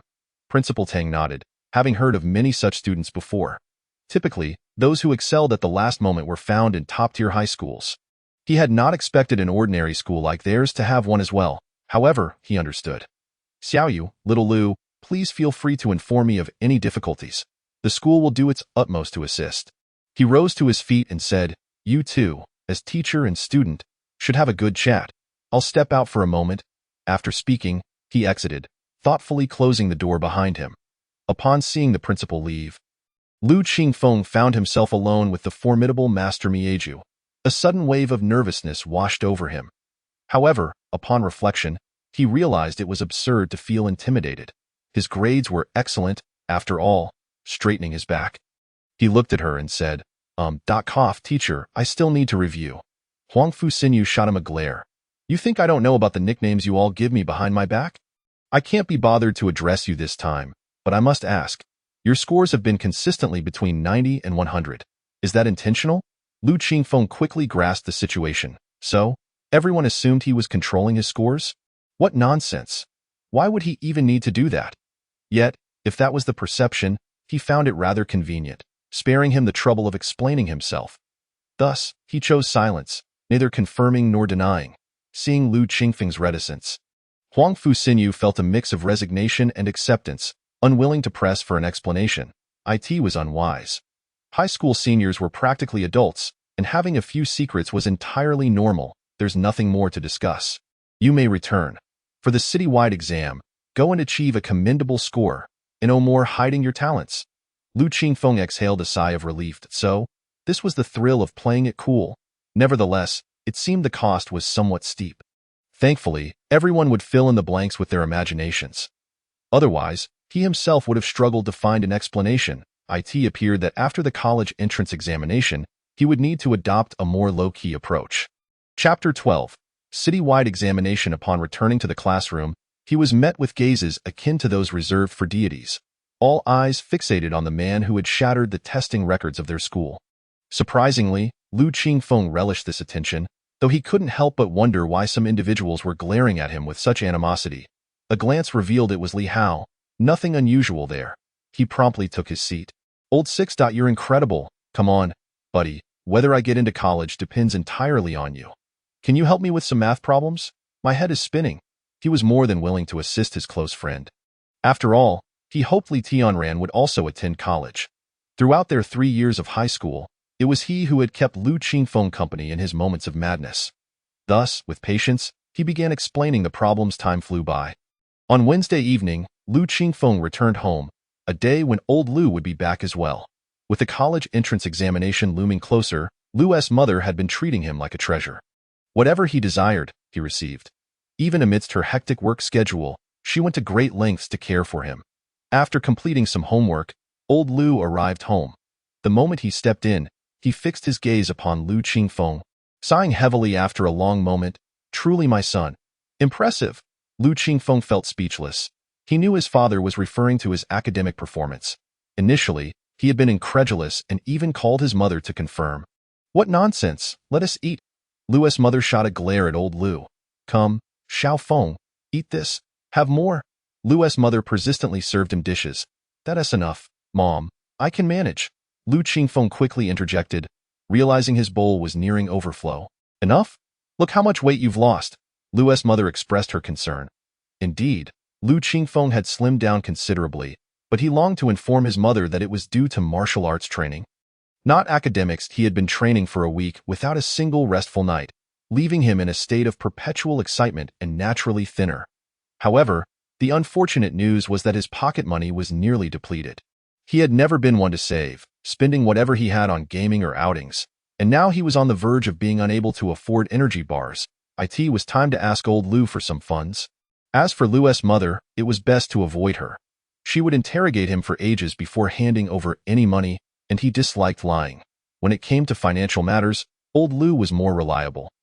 After finishing dinner, while Lu's mother was tidying the table, he quietly approached old Lu and whispered, Old Lu, can I borrow some money?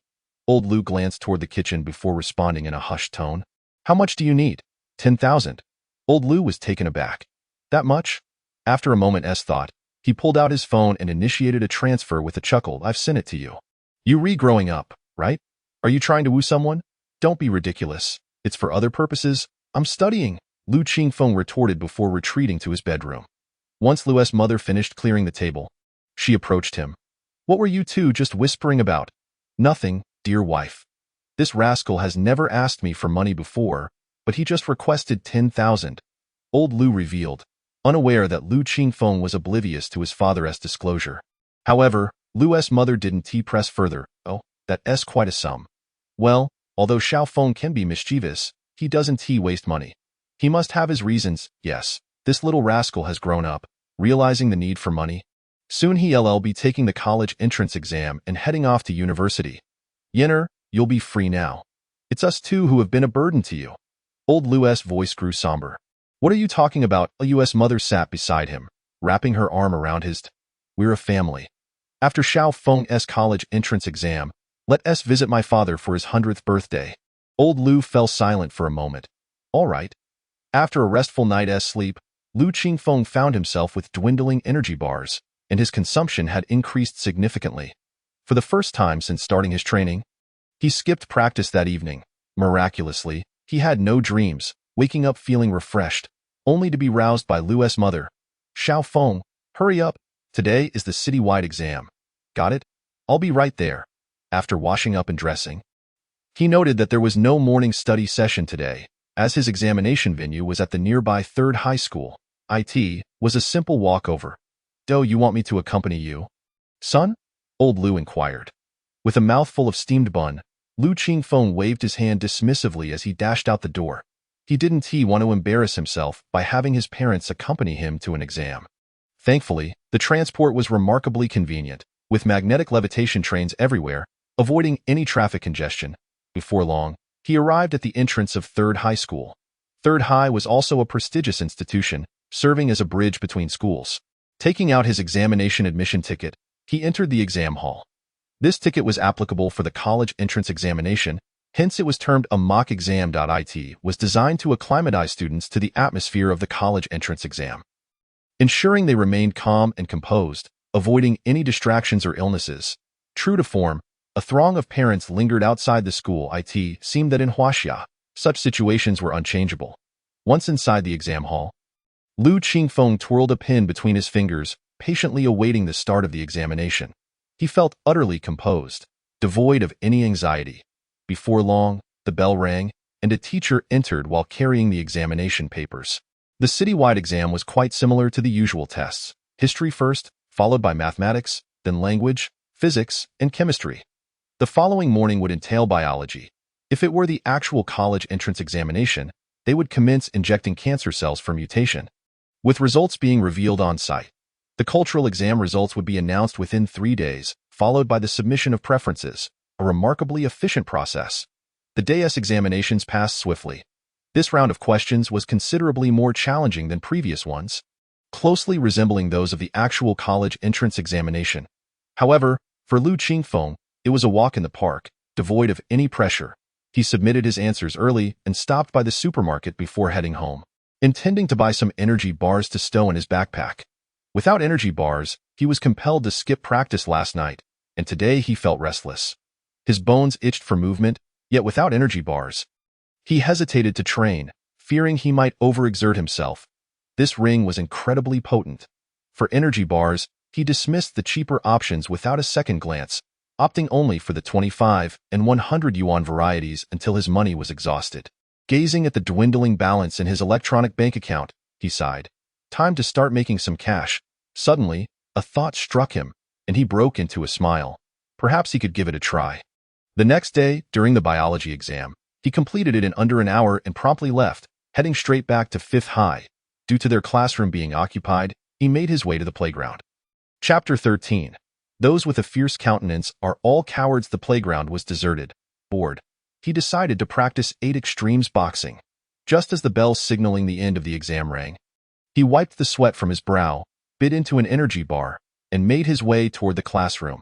Against the flow of students discussing the exam questions, he overheard snippets of conversation.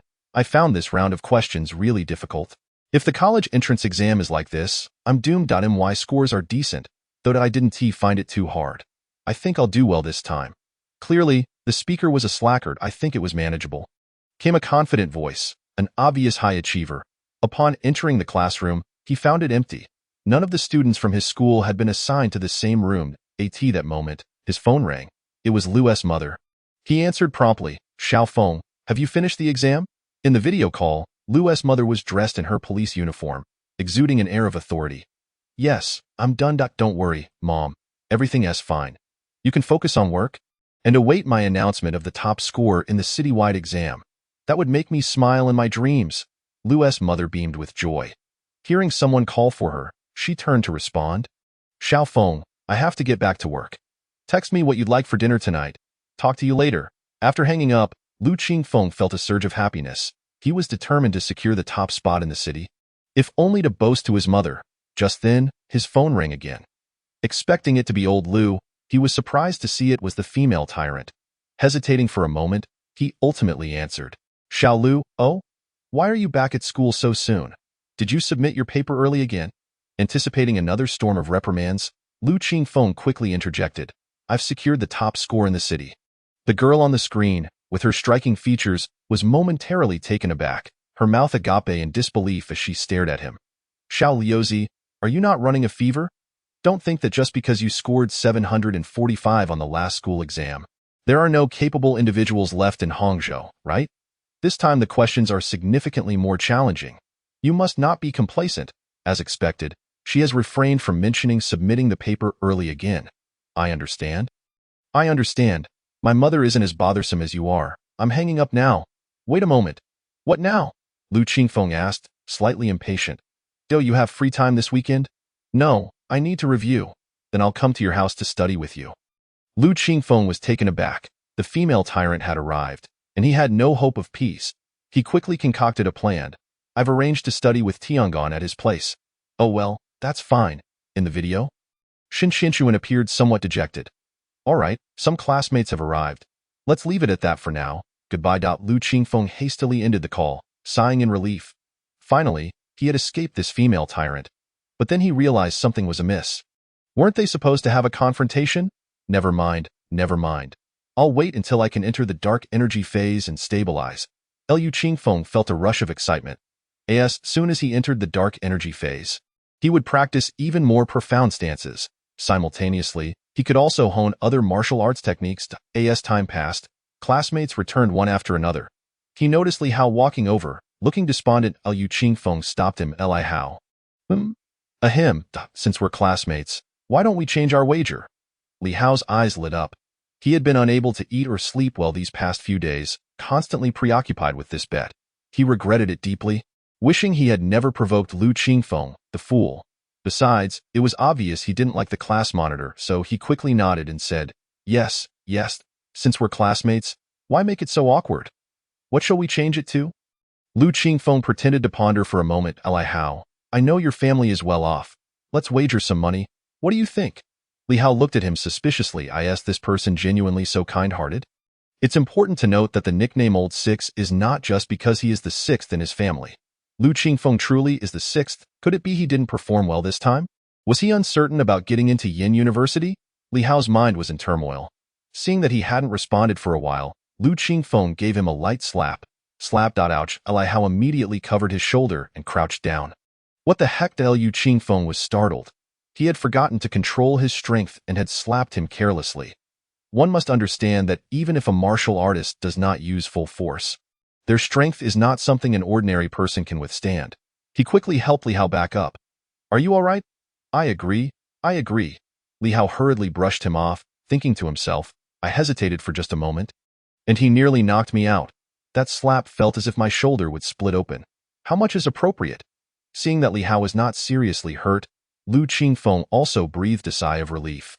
Brother Feng, it's up to you. Li Hao rubbed his shoulder and looked at his shirt. Ouch. It was indeed red. He looked at Liu Qingfeng in shock. Is this person a monster? And he hasn't even transformed yet. He is this strong. Thank goodness I didn't offend him. How about 100,000? What do you think? He pondered for a long while before proposing an amount that Li Hao could afford. After all, he was just a high school student, and no matter how wealthy his family was, it was difficult for him to come up with too much. All right, sounds good. Li Hao nodded fervently, then cautiously asked, Brother Feng, can I go back now? Liu Qingfeng looked at him in confusion. Of course, you can. I'm not stopping you. Li Hao sighed in relief and returned to his seat. Liu Qingfeng turned around, too lazy to engage further. It was all rather perplexing. Did I knock him silly? Or frighten him? He glanced back at Li Hao, who looked terrified, stammering, what do you want? Nothing. Just checking on you, all right? Oh. Li Hao lowered his head. Liu Qingfeng thought to himself. If I had known a slap could resolve things, why bother explaining so much? He recalled a saying. Those who are strict in both voice and demeanor are all cowardly. However, with 100,000 in hand, he was not worried about Li Hao defaulting on the bet. He knew where Li Hao lived. If he tried to renege, he would have no qualms about confronting him. As time passed, nearly all the classmates had returned. Mieju generously announced, free activity. Come back in the afternoon to review. Everyone cheered and dispersed. Hey, Old Six, what happened with Li Hao? He seems to be avoiding you. What's going on? Li Tiangong nudged him with his shoulder. Liu Qingfeng was just about to nudge back when he suddenly remembered the Li Hao incident and stopped. I changed our wager. What the heck, didn't you see him running around naked? What did you change it to? A him. What's so interesting about a little earthworm? I bet him money, 100,000. What the hell? Li Tiangong exclaimed in shock, looking around to ensure no one was listening, and whispered, You're betting that much? Is it really that much? Li Tiangong nodded. My parents' combined salary is probably just over 100,000 a year. You think this isn't a large sum? Liu Qingfeng had never given much thought to money, as his mother always made arrangements for everything. He felt his allowance was sufficient. If he wanted to buy something his mother didn't approve of, he would just ask his father, and the next day it would arrive. Therefore, in terms of family, he was incredibly fortunate. He once believed that money was not hard to earn. Perhaps it was because his parents had protected him so well. And the school prohibited comparisons that many students, including himself, were unaware of the power of money. Only those from average families would grasp the significance of money early on, such as his desk mate. Li Tiangong.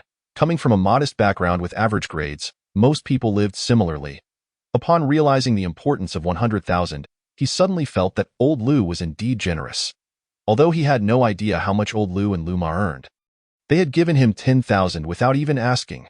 He was quite touched and decided to express his gratitude to old Lu later. Today was the first time he had heard his close friend say such things, and he was quite surprised. Oh, I see, that's quite a bit, but Li Hao is always bragging about how wealthy his family is. Surely he can't be lying, can he? That part is true. I heard his family has a mine on Mars, so they should be quite wealthy. Lu Qingfeng felt relieved. He was afraid that Li Hao's family might be poor, which would indeed be awkward. If Li Hao was just boasting and came from an ordinary background, he wouldn't really go and demand money from him. After all, it was just a bet between students. Well then, 100,000 in hand, Li Tiangong also laughed along. Come, I'll tutor you. You really need to step up? Brother, we'll get into college together. All right, Li Tiangong said earnestly. A stitch in time saves 9. Study time always flies by. The day passed swiftly. Tomorrow is the delightful weekend. He decided to put in some extra effort and continue explaining the test papers to his close friend. Tiangong, tomorrow I'm coming to your house to tutor you. Remember, it was your request for me to come over. If Qinshuan asks about it. Fine. Li Tiangong scratched his head. It wasn't the first time anyway. Every time he wanted to avoid Qinshuan, Lu Qingfeng would always use him as a scapegoat. Remember, you're not allowed to spill the beans on me. Understood? Li Tiangong sighed as he watched Lu Qingfeng's retreating figure. He is quite handsome too. Why do girls like Qinshuan and Imo Xiaoyu always flock around him? He scratched his head, puzzled. Could it be because he is such a straight man? Whenever he sees a pretty girl, he stutters, while Lu Qingfeng often just says one word, rolled, or mind your own business. The effect is astonishing. He remembered Imo Xiaoyu had been told that countless times. Yet she still fussed over him daily, and she was just average in her studies. Whenever they secretly went to the internet CAF to play games, Imo Xiaoyu would report him, but she never reported Lu Qingfeng. Whenever there was something delicious, she would be the first to bring it to him, but he never received any treats. But thinking of this guy, he truly was a straight arrow, and he chuckled again. Perhaps when heaven opens a window for you, it truly closes another. Suddenly, he felt his spirits lift, humming a tune as he returned home. Time always slips away unnoticed. On the weekend, the female tyrant did not come looking for him but sent him several messages. Lu Qingfeng was too lazy to reply, focusing on reviewing with Li Tiangong. Then he practiced martial arts frantically in the evening. He found himself starting to become enamored with this lifestyle. Without rest or sleep, he remained full of energy. He knew this was undoubtedly due to the mysterious ring's effects. He wondered why, in his dreams, he always wore this ring but did not experience such benefits. Otherwise, he probably would have broken through to a higher realm long ago and wouldn't he have died with such heavy regrets. On Monday, a beautiful day, he now regarded school as his resting time. The countdown banner in the teaching building had now changed to 18 days. Numerous students hurriedly moved through the corridors, the tense atmosphere permeating the entire campus. Lu Qingfeng leisurely stepped into the classroom, sat down, opened his book, and began his morning reading. In the morning, Huang Fuxinyu entered the classroom with a light step. The smile on her face was impossible to conceal. The jaws of everyone dropped in astonishment.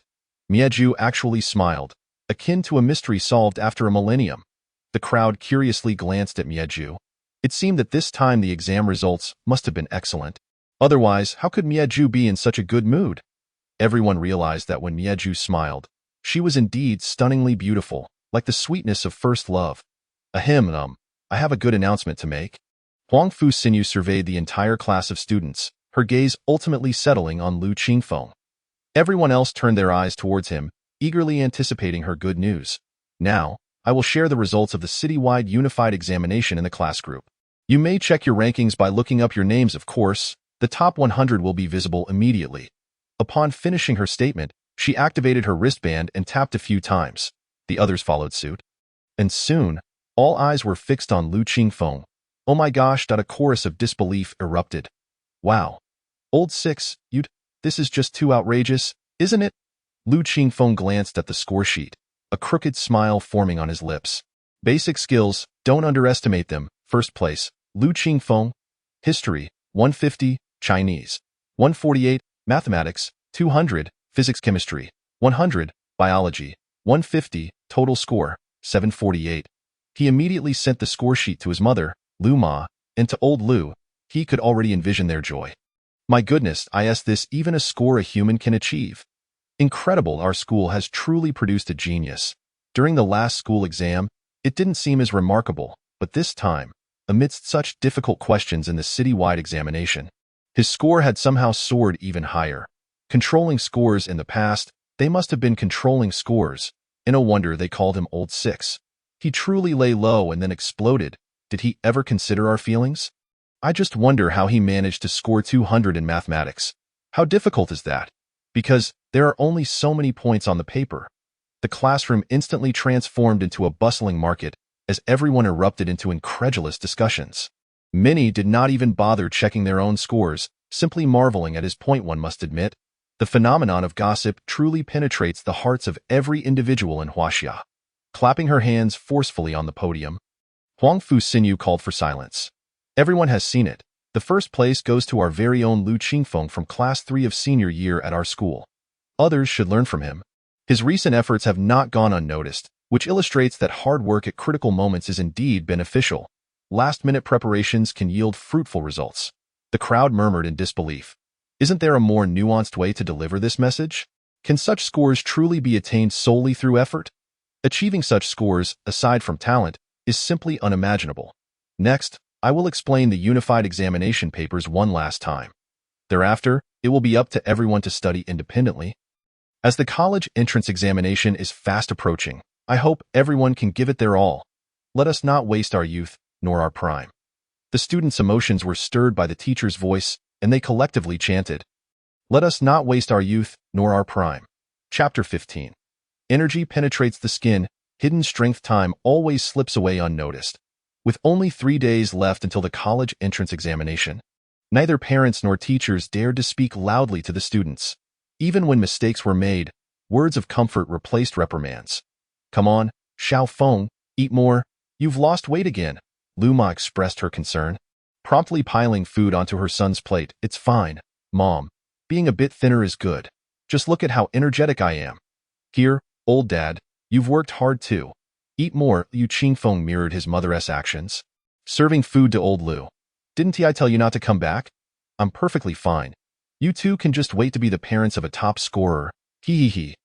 You little rascal, it's because I'm worried about you. The college entrance examination is the most crucial moment in life. How can parents not be involved?" "Exactly, Xiao Feng. Your dad is right. I support him."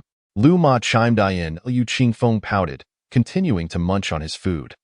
Having run out of money recently, he could only indulge at the dining table. He sensed that his hidden strength was on the verge of breaking through. And tonight he had a few remaining energy bars worth 100 to help him. Perhaps they would enable him to achieve that breakthrough. "You know, you are just like the gaming account your mother and I have trained. Now that it's finally equipped properly, it should be showcased, and we can't let you take all the credit."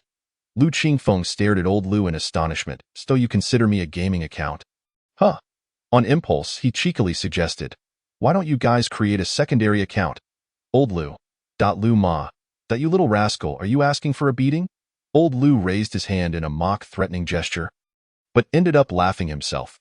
"Look, Xiao Feng has learned your ways." In response to Lu Ma's grievance, old Lu naturally tried to soothe her. "Cough, cough, you little rascal. Look at how upset you've made your mother."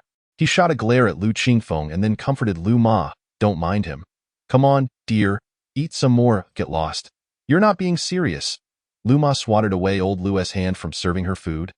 Giving him an exasperated look, Lu Qingfeng cast a disdainful glance at old Lu, silently reminding himself, "He is my father, not a sycophant." Yet he had no choice. Lu Ma only responded to this kind of behavior. After dinner, Lu Qingfeng retreated to his room, not wishing to be fed any more dog food. He pulled out his exam papers for a brief review. As the night grew deep and quiet, he glanced outside. His parents had returned to their bedroom. Locking the door, he stood in a horse stance. His posture undulated like a wild stallion galloping. Gripping the reins, his breath echoed like a drumbeat.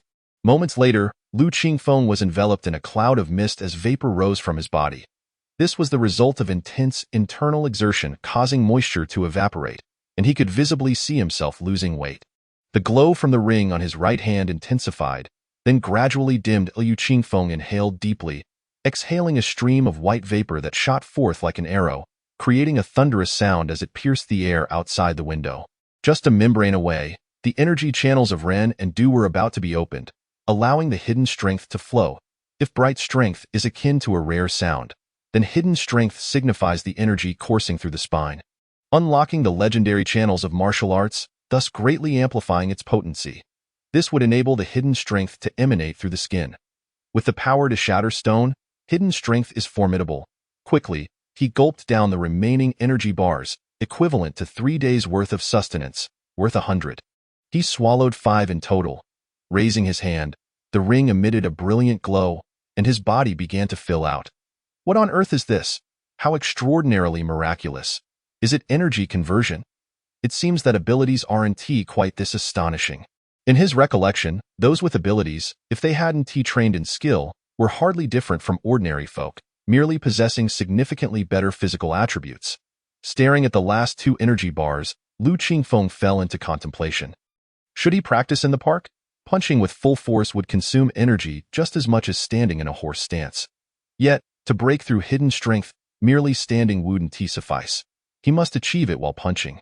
When striking, the heart must follow the fist, the breath must follow the heart. The horse stance is merely a method for generating energy. It cannot facilitate the flow of breath through the body. This is the marvel of martial arts. Both skill and technique are indispensable. Gritting his teeth, he resolved to take the plunge. At worst, he could just pace himself and avoid losing too much weight. If he didn't break that membrane, he might not even be able to sleep. Dressed, he stealthily opened the door, peeking into his parents' room, which was dark. Quietly, he slipped out. Upon boarding the light rail, he received a reply from Li Tianyan, a single word. All right. Liu Qingfeng exhaled a sigh of relief. Ordinary energy bars had lost their efficacy. He had tried a meal's worth, and it felt as if he hadn't eaten at all. The ones worth 25 still had some effect, but not much. They only provided a sense of fullness without helping his body recover quickly. He pondered that since he had just entered hidden strength, he might as well rest for a few days. If he were to ask old Liu for money again, that might not go well. It was time to think of ways to make money. The ancient saying of the poor in literature, the rich in martial arts, seems to hold true. Without money, practicing martial arts equates to courting death. Chapter 16. National Martial Arts Academy. At the playground, students began to arrive for their morning runs. Liu Qingfeng patiently waited in a corner. He noticed something peculiar.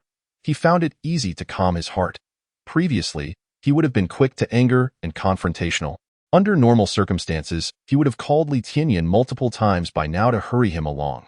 Yet now, he could quietly wait, feeling anxious but able to calmly reflect on the situation. Was this a psychological change brought about by hidden strength? Before long, Li Tianyan hurried over, panting as he handed 2 energy bars to Liu Qingfeng. Wait, who are you? Liu Qingfeng ignored him, snatching the energy bars away. Have you not woken up yet? I'm going to the restroom. I'll be back shortly. Seizing the opportunity while Li Tianyan was still processing this, he swiftly made his way towards the restroom on the playground. Along the way, he quickly devoured both energy bars. Feeling his body rejuvenate as if it were being inflated like a balloon, Li Tianyan rubbed his eyes and shook his head in disbelief. Am I seeing things? Am I still half asleep? Shortly thereafter, Liu Qingfeng returned. He glanced at Li Tianyan again and vigorously slapped his own head. I must have really seen things in my haste. Li Tianyan scratched his head. Let us go to the classroom. The 2 of them entered the classroom, where the bright lights illuminated the students' faces. Li Tianyan stared at Liu Qingfeng in a daze. Old Sixth, why do I feel like you're different? After a moment, he spoke up. Really? In what way am I different? Liu Qingfeng was startled. Surely nothing had changed? Your face looks the same. But your aura, your aura has changed. You no longer seem like the same person. Has it? Liu Qingfeng responded, puzzled up by the way. Have you been possessed or something? What the hell? Faced with Li Tianyan's exaggerated reaction, Liu Qingfeng couldn't be bothered to entertain him. He waved a test paper at his face.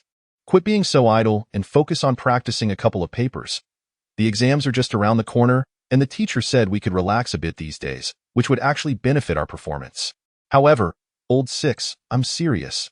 Look, Quite a few of the female classmates are sneaking glances at you. Lu Qingfeng raised his head to look around. Noticing several female classmates blushing furiously, he touched his own face. Recalling that he hadn't really changed at all. Stop touching your face. I'm talking about your aura. Your face is still that old 6 face, it just doesn't have that old 6 vibe anymore. Lu Qingfeng retorted, what nonsense are you spouting? I'm serious, Li Tianran insisted. It's not just me who has noticed. Let me put it this way. The old you had this same face, but you came across as just an ordinary person. Now, however, you give off a celestial vibe. You know? It's hard to describe, but it feels like you're about to renounce the mundane world. Yeah? Right. You're the one who should renounce the mundane world, with all your fanciful ideas. Just focus on your studies, Lu Qingfeng said, somewhat irritated. Yet, he couldn't help but feel troubled. A change in aura was indeed a complex matter. He wasn't undergoing a complete transformation in character. It was merely a slight shift in mindset. What the heck? Renouncing worldly affairs? His mother would have a fit. Doubting this, he stood up and walked to the second row, tapping the shoulder of the class monitor. What is up? Emo Xiaoyu didn't dare to meet his gaze, having been one of the female classmates who had just stolen glances at him. Can I borrow your mirror? Sure. Emo Xiaoyu rummaged through her drawer and, tilting her head, handed him the mirror. Lu Qingfeng took it, pressing down on her head to turn it towards him. Did you twist your neck? Emo Xiaoyu. Her face flushed crimson as she swatted his hand away. Ugh. Get off me. Lu Qingfeng returned to his seat with the small mirror, examining his reflection. To his surprise, at first glance, there was indeed a noticeable change. Upon closer inspection, however, it was still the same handsome face, only slightly less attractive than what readers might expect. I see the change significant?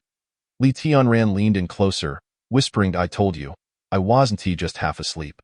You've undergone quite a transformation. What on earth did you do? Quit with the nonsense. Upon careful examination, it's still the same. You know what this is? It's the aura of a scholar. Haven't you heard the saying, a wealth of knowledge brings forth elegance? You calling it a celestial vibe is truly absurd. Li Tianran scratched his head, pondering. Now that you mention it, it does make some sense. Therefore, focus on your studies, and you too can elevate your aura, Lu Qingfeng concluded, and he returned the mirror to the class monitor. As the college entrance examination approached, everyone was striving to alleviate their own stress. It is often said that life-changing opportunities come only 3 times, through reincarnation, the college entrance examination, and marriage. Reincarnation is beyond one's control, and marriage hinges on fate. Effort alone cannot guarantee success. Only the second can be chosen freely. Regarding work opportunities, apologies, but in this new era, attempting to change one's life through work is no easier than through reincarnation. The college entrance examination directly determines your career path. What is there to change? If your major doesn't align with your job, you simply won't be hired. Nowadays, universities emphasize substantial education, with even vocational schools offering solid skills, if you attempt to cut corners. ULL find it impossible to obtain a diploma. Without a diploma, you're merely a vagabond, reliant on welfare to survive, with no opportunities for employment. Thus, the college entrance examination is the most crucial juncture in life. One that everyone dares not underestimate. Some students were engrossed in their gadgets, watching videos and movies, while others chatted away. The teachers wouldn't be present in the classroom for the next few days, allowing students to unwind and prepare themselves to face this significant milestone in their lives. Whoa! Have you all seen the announcement from Yin University? It's gone viral. Suddenly, a classmate called out, jolting Lu Qingfeng from his reverie. He had been keeping an eye on Yin University, the best university in the country without question. He opened his device and searched for the news. Yinjing University announces the opening of a new college, the National Martial Arts Institute, welcoming students interested in martial arts to enroll. The comments exploded. What is this national martial arts nonsense? If you don't know this, you must not understand. It's just martial arts that focus on combat rather than performance. 666. The national martial arts is making a comeback. Is it just flowery moves? What is the point? Seeing national martial arts, I can only say, folks, the times have changed. With supernatural powers rampant, what is national martial arts even worth? Better suited for idle chatter over tea. Having seen materials related to national martial arts, I can only say it's outdated. What era are we in to still practice this? Ha ha ha, This is hilarious. Has Yin University fallen into obscurity, bringing back such an antiquated concept? If they manage to enroll anyone, I'll eat my words. Count me in. If they enroll anyone, I'll do a handstand to poop. Count me in. If they enroll anyone, I'll eat 3 pounds of feces. Count me in. I'll consume an entire cesspool. Chapter 17. Your Life Among the Stars and the Sea. Lu Qingfeng casually skimmed through the comments, all of them deriding national martial arts. Strangely enough, their arguments held some merit. Indeed, the times have truly changed. However, upon reflection, the establishment of this college indicates that national martial arts might have some value after all. This news from Yin University skyrocketed to trending status, with many analyses regarding this decision. Shocking. Yin University's National Martial Arts Institute comprises just one building. Image, see that ancient-looking building? That's the newly established National Martial Arts Institute. It is tucked away in a corner of Yin University's garden, somewhat secluded and quiet. The place isn't small, but it appears desolate. Yin University likely knows that it will be challenging to attract students.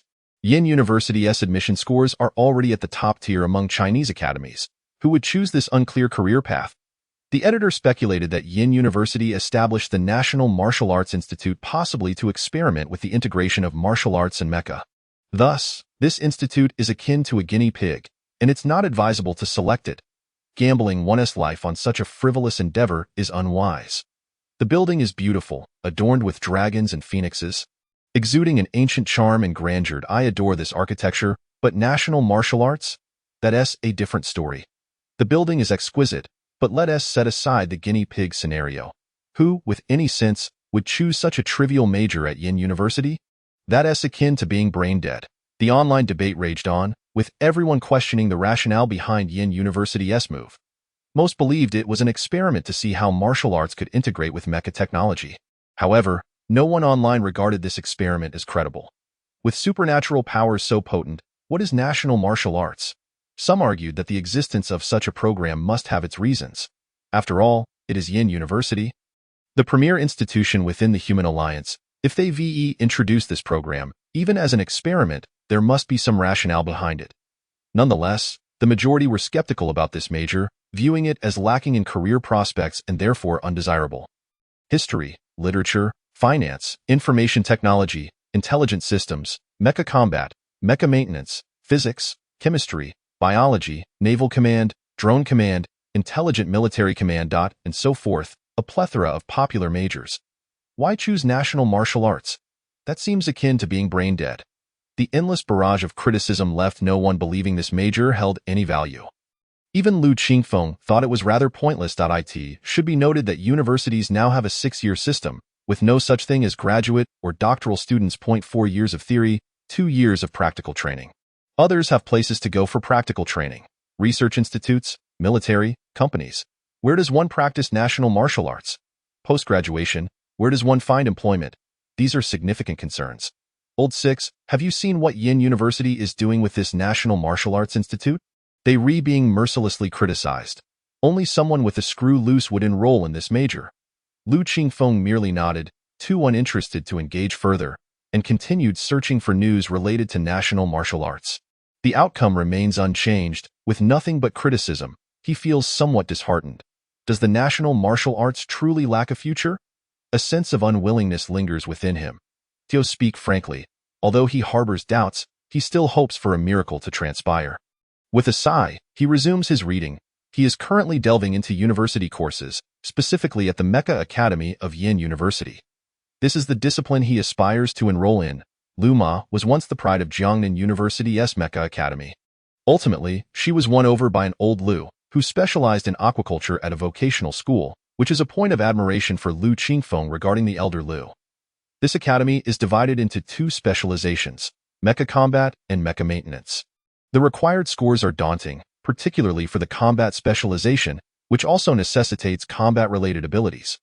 Otherwise, admission is unattainable. Graduates secure prestigious positions, with large corporations vying for their talents, though most will serve in the military. Traversing the starry seas and expanding human frontiers, Lu Ma, who entered the police force, is a remarkable case. This was for the sake of old Lu and him, as she has dutifully served as a police officer in one location for nearly 2 decades. Meanwhile, at the Liu household, Liu Ma has also taken the day off work. After all, old Liu has returned for an extended visit, so it is only natural that the two would want to spend quality time together.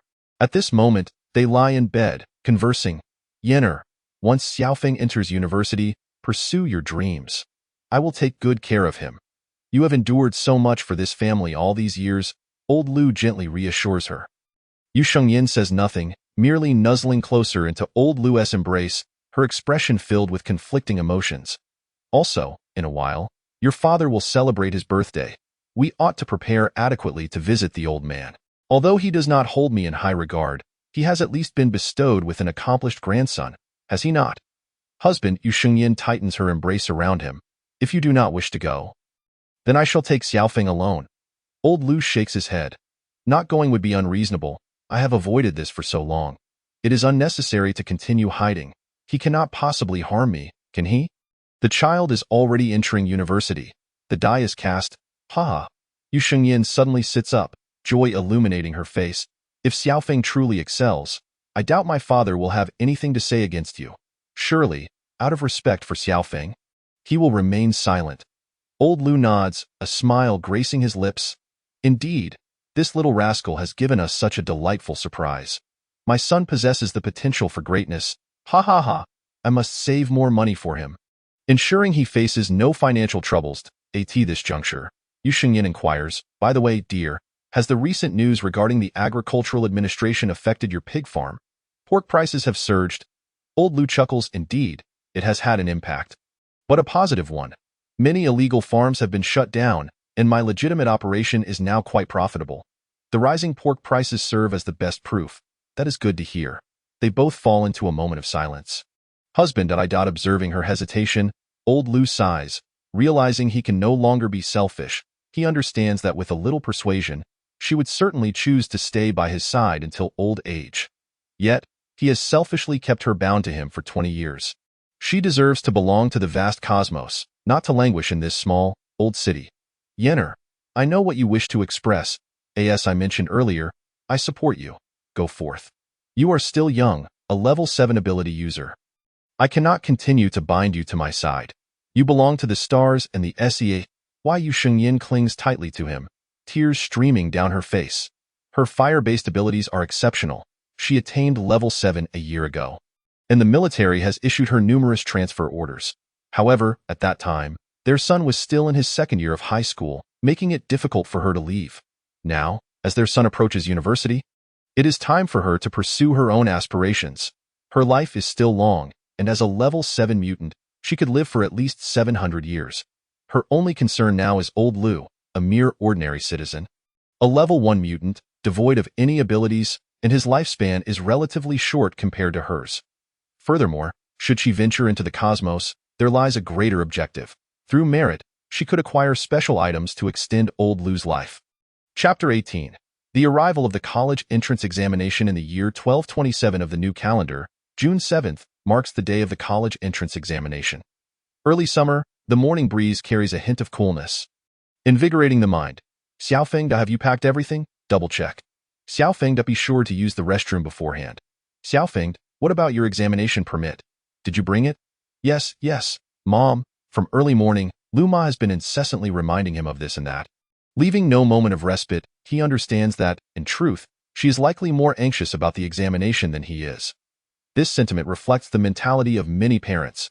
When their children face pivotal life challenges, their anxiety intensifies. In contrast, the children often exhibit a nonchalant demeanor, as they do not fully grasp the significance of the college entrance examination. Perhaps only upon entering society will they realize how they have squandered such an important opportunity. We all once had the chance to alter the course of our lives, yet we failed to seize it. Upon reaching middle age, we are left with nothing but regrets, sighs, and endless remorse. Liu Qingfeng, however, is genuinely unperturbed, exuding a calm confidence. He has already secured the title of top scholar, he asserts. Even the great Emperor of Fire would be of no use. He has thought it through clearly. If he were to obtain a favorable mutation, such as a combat-related one, he would choose the Mecha Combat Academy, and if not, he would select a research-oriented discipline or a command-oriented one. The notion of pursuing national martial arts has never crossed his mind. No matter how much he enjoys it, What use is it if it cannot sustain him? This he recognizes with clarity. After breakfast, the family boarded their intelligent vehicle and headed to the school. Today, his examination venue is still assigned to the third middle school, albeit in a different classroom, which he considers fortunate, as it is a familiar setting. Early in the morning, the area outside the third middle school is bustling with activity. Fortunately, due to the prevalence of intelligent vehicles, they automatically find parking spots, alleviating concerns of traffic congestion and accidents. Groups of students stroll towards the entrance, exchanging encouragements. "DOL, don't be nervous, you've got this." At the entrance of the third middle school, Lu Qingfeng presented his examination permit and entered the examination hall, ready to commence the test. The order of subjects remains unchanged. The morning consists of history and mathematics. For Lu Qingfeng, these subjects are remarkably simple, and he completes them with ease. However, out of consideration for his parents, who are waiting outside, he refrains from submitting his paper early if he were to do so. He fears his mother would worry incessantly, perhaps even losing sleep before the results are announced. He patiently waits for the time to elapse, submitting his papers only when the bell rings in the afternoon. The same lack of pressure prevails. The following day, after completing the biology exam in the morning, everyone returned home, with the afternoon reserved for the critical mutation examination. Lu Qingfeng, why do you sit in such an unrefined manner? Lu Qingfeng, wash the dishes. Lu Qingfeng, sweep the floor. Is this what children become after finishing their college entrance exams? Lu Ma seems to unleash her frustrations, incessantly directing him to do this and that. Leaving old Lu too frightened to speak, after sweeping the floor, Lu Qingfeng hastily remarks, "I'm off to school. The mutation exam is this afternoon." He then dashed away. This child. Lu Ma wishes to say more, but upon seeing his departing figure, she chuckles. Mutation relies entirely on luck. It is a matter of chance, which is why parents seldom choose to participate. Moreover, this phenomenon has persisted for many years, with very few failures in mutation. Statistics indicate a failure rate of 1 in 100 million, even lower than the odds of winning the lottery. The unpredictability of the mutation location renders it nearly a guaranteed success. Of course, there are exceptions. Each year a few individuals fail, and they become the subject of light-hearted banter, with remarks such as, "How could there be such an unfortunate child?" Those who do not undergo mutation typically have a shorter lifespan, rarely exceeding 120 years. This represents the bare minimum lifespan. Furthermore, aging occurs at a significantly accelerated pace. For instance, Old Lu and Lu Ma were already 30 at the time of their marriage. Old Lu appears to be barely 40, while Lu Ma astonishingly maintains a youthful appearance of around 30. Old Lu's condition could persist for decades, while Lu Ma might retain hers for centuries. Statistics show that one's appearance typically begins to age when there are 30 to 50 years left of life, and the process accelerates. However, most individuals are level 1 mutants, and ascending to level 2 mutations is exceedingly challenging. Each level requires a near-fatal struggle, contingent upon one's physical constitution and ability to endure the injection of secondary cancer cells. Upon arriving at school, Lu Qingfeng is enveloped in a jubilant atmosphere. Devoid of the pressures that prevailed before the examinations, it is a time of youthful exuberance and vibrant days. Some students even engage in the reckless act of tearing up papers and books. For instance, classmate Li Tianran is shredding his papers. "Tianran, what on earth are you doing? Tearing up these damned papers. They nearly took my life." "Old Lu, you have no idea. Just look at my eye sockets. Are they not sunken?" "They are not sunken, but they are indeed swollen." "Seriously? Is that true? Enough, enough. Can you not behave normally for a day? Why would you tear up such beloved papers? Are you truly that foolish? Old Lu, do you find this delightful? Now, whenever I see them, I feel vexed. It's been 20 days. Do you have any idea what I've gone through?" Li Tianran laments, tears brimming. "Am I not in the same boat as you? Why are you making such a fuss? You are a deity. I am merely a mortal, incapable of comparison. Do not speak of gods and ghosts. Once you enter university, it is said that it is not an easy path.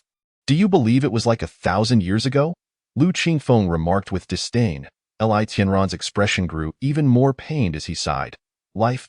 Why must it be so arduous? Is it true that being a waste is the ultimate truth? Is wasting time truly the essence of life? Have you taken to philosophy? Indeed, idleness may be a principle of life, but during your time on this earth, shouldn't you leave something behind?" Lu Qingfeng said earnestly. Gazing at his close friend, "It seems that way," Li Tianran muttered, unable to meet Lu Qingfeng's penetrating gaze, which seemed to shimmer with stars. "That's right. You cannot succumb to despair, brothers. We shall traverse the starry seas together to encounter various alien races and celestial beasts of divine nature." Just as their conversation flowed merrily, Teacher Laoban strolled in with a relaxed demeanor, carrying a safe. The room fell silent as everyone turned their expectant eyes towards Laoban. She placed the safe on the podium. "Classmates, the final challenge is upon us. Are you anxious?" The crowd responded with a chorus of nervous, excited. Someone quipped, "Who is so out of sync?" Chapter 19. Cancer transformation, change, dissolution. To say it was nerve-wracking would be an understatement. It was akin to a lottery draw. When fortune smiles upon you, it strikes deep, granting you the grand prize. Congratulations, you are airborne. But if luck is not on your side, there will be no second chances. Clap, clap, clap. Huang Fu Xinyu applauded, silencing the crowd. "All right, prepare yourselves. Each of you will come forward in order to receive the medication, starting from the left. Those who receive the syringes, do not move yet, and do not lose them." After she spoke, she opened the safe. Students on the left began to collect the cancer transformation medication. Soon, it was Lu Qingfeng's turn. The syringe for the transformation was remarkably petite, no larger than a thumbtack. It was capped with a special protective cover, and the tail end bore a chip-like device. "Has everyone received theirs? Is there anyone who hasn't?" Huang Fu Xinyu inquired once more. Seeing no one respond, she continued, "Step 1. Activate your wristband by tapping the bottom of the syringe against it. The appearance of a green light will confirm your registration." The students promptly followed suit, and it was completed swiftly. "Has anyone failed?" she asked again, and upon receiving silence, she proceeded, "Step 2. Remove the protective cover from the needle and use any finger to prick. Wait for 10 minutes. The crowd complied, the needle being so sharp and small that the sensation was nearly imperceptible. 10 minutes passed quickly. "Now, remove the needle and tap the bottom chip against your wristband again. A red light will indicate that the information has been read correctly." The students continued to follow her instructions. The transparent wristband, a marvel of the new century, had been tailored to each individual's DNA since birth, integrating identity, communication, banking, transportation, and various functions into one. It could be said that one wristband could traverse the world. "Is everyone finished? Completed? Good. Those who have completed the task, please hand in your syringes one by one." The students took turns submitting their syringes. In truth, they were now rendered useless, but syringes could not be discarded carelessly. They needed to be collected for destruction. After closing the safe once more, Huang Fu Xinyu smiled. "Dear students, having been your homeroom teacher for 3 years, I am filled with emotions and gratitude. And of course, do not think I am unaware of the nicknames you have given me." An awkward silence filled the room. "You even called me Master Extinction. Is there truly such a beautiful Master Extinction?" Huang Fu Xinyu playfully tucked a strand of hair behind her ear. The students dutifully chimed, "No." Today, Huang Fu Xinyu appeared transformed, exuding a gentle, beautiful aura with her long, straight black hair. Many male students were left spellbound. "From this day forth, we shall part ways. Some will venture into the starry seas, witnessing the grandeur of the cosmos and the insignificance of humanity. Others will enter the mundane world, contributing to our harmonious society with dedication and perseverance. I wish you all a future as bright as brocade. Even after traversing 1,000 sails, may you return as youthful as ever. Do not forget your original aspirations, nor the dreams you hold today." A solemn silence enveloped the room, as a melancholic atmosphere began to spread. The thought of 3 years passing, and the possibility of never seeing certain faces again, weighed heavily on their hearts. The sadness of farewell always feels somewhat exaggerated. Suddenly, someone, that wretched soul, activated a wristband to play a song from over 1,000 years ago. "It is once again the time for the phoenix flowers to bloom, reminding me of an old friend long unseen. What has youth taken from us, and what has it left behind? Just a lingering touch in the heart. As the river of time flows into the sea, we finally part ways. Inno Harbor is a place for eternal rest. In my mind, there is a crossroads where the phoenix flowers bloom, where my dearest friends reside. Perhaps there are not many moments worth commemorating, but at least this memory is profound enough." The crowd soon joined in singing, and amid the melody, tears began to flow. Liu Qingfeng found himself at a loss. He could not comprehend what was so sorrowful about it. Yet, his friend Li Tianran clung to him, weeping. Lu Qingfeng gazed at him in bewilderment, and seeing his friend in such despair, he decided to let it be. It was affecting him too. Strangely enough, songs from over 1,000 years ago remained popular today. Classics will always be classics, continuously covered, with many of the songs they now listen to still being those timeless pieces. Of course, songs for rituals had long been lost to the annals of time. Amidst the tears and commotion, the group was reluctant to disperse. They then made plans to gather for dinner and karaoke that evening. Don't ask. It's just a habit that's hard to shake after a millennium, he thought. Reluctantly, he agreed to go, even though he had little desire to attend. After all, they had shared 3 years as classmates. The results of the transformation would be available by morning, with remarkable efficiency. Thus, under Huang Fusinyu's guidance, the entire class of Senior 3, Class 3, proceeded to a restaurant for dinner. Fortunately, they had class funds, as Lu Qingfeng was currently penniless. The evening was filled with drinking and revelry, with some drinking heavily while others made noise. Liu Qingfeng felt utterly out of place. He simply did not enjoy drinking. Moreover, he had begun to prefer quietude over time. This realization startled him. Could it be that Li Tianran's words had struck a chord? Was he truly destined to retreat into solitude? No. He shook his head and quickly poured himself a drink. Approaching Huang Fusinyu, he said, cough. Teacher Huang Fu, let me toast you. Thank you for your guidance these past 3 years. Huang Fusinyu flashed a charming smile, winking as she replied, Oh, is this not our top student? You actually thank me? I am the one who has reprimanded you the most. Ahem. Well, the results are not out yet, teacher. You scolded me for my own good, I will drink to that. With that, he downed his drink and fled. Returning to his seat, he reflected on his own words and wondered how he had uttered them. Well, she is my teacher. After all, she has taught me for 3 years, so I shall forgive her for her frequent reprimands. After dinner, they headed to karaoke, and it was perplexing that such places had not yet gone out of business. However, as Lu Qingfeng observed the vivacious young women in the hall, it all made sense. Any industry that thrives has its reasons. Inside the karaoke venue, there was a cacophony of laughter and tears, with some confessing their feelings, experiencing both success and failure. The class monitor had been confessed to at least 5 times. Lu Qingfeng, on the other hand, felt like a mere spectator, sipping tea while coldly observing the diverse antics of his classmates. He was troubled by his own transformation. In the past, he would have eagerly joined in, singing loudly and playing pranks. Now, however, he felt increasingly disconnected from them, as if he belonged to a different world altogether. And no matter how desperately one clings to the past, time does not return. Ultimately, all must part ways.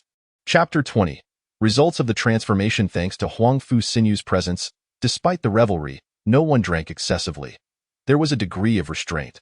Yet, many male and female classmates took the opportunity to express feelings they had long suppressed. Perhaps they would regret their words immediately, but remaining silent would only lead to regret.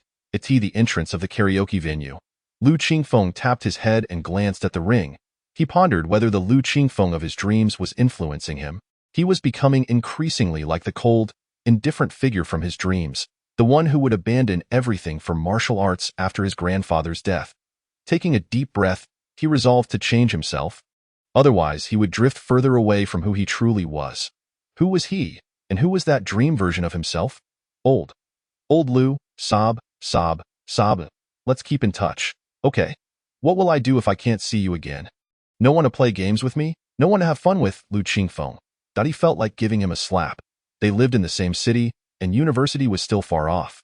After some thought, he took out his wristband and recorded a message, intending to send it to himself tomorrow. Sob. I also like the class monitor, but I'm too timid to confess. Am I useless? Old Lu. Why would the class monitor like you? Why not me? I am just as handsome. Yes, you are the handsomest. Mo Xiaoyu not liking you is her loss. Really? Li Tianran looked up. Really? Truer than pearls, Lu Qingfeng patiently replied. You swore. Lu Qingfeng took a deep breath, suppressing his emotions.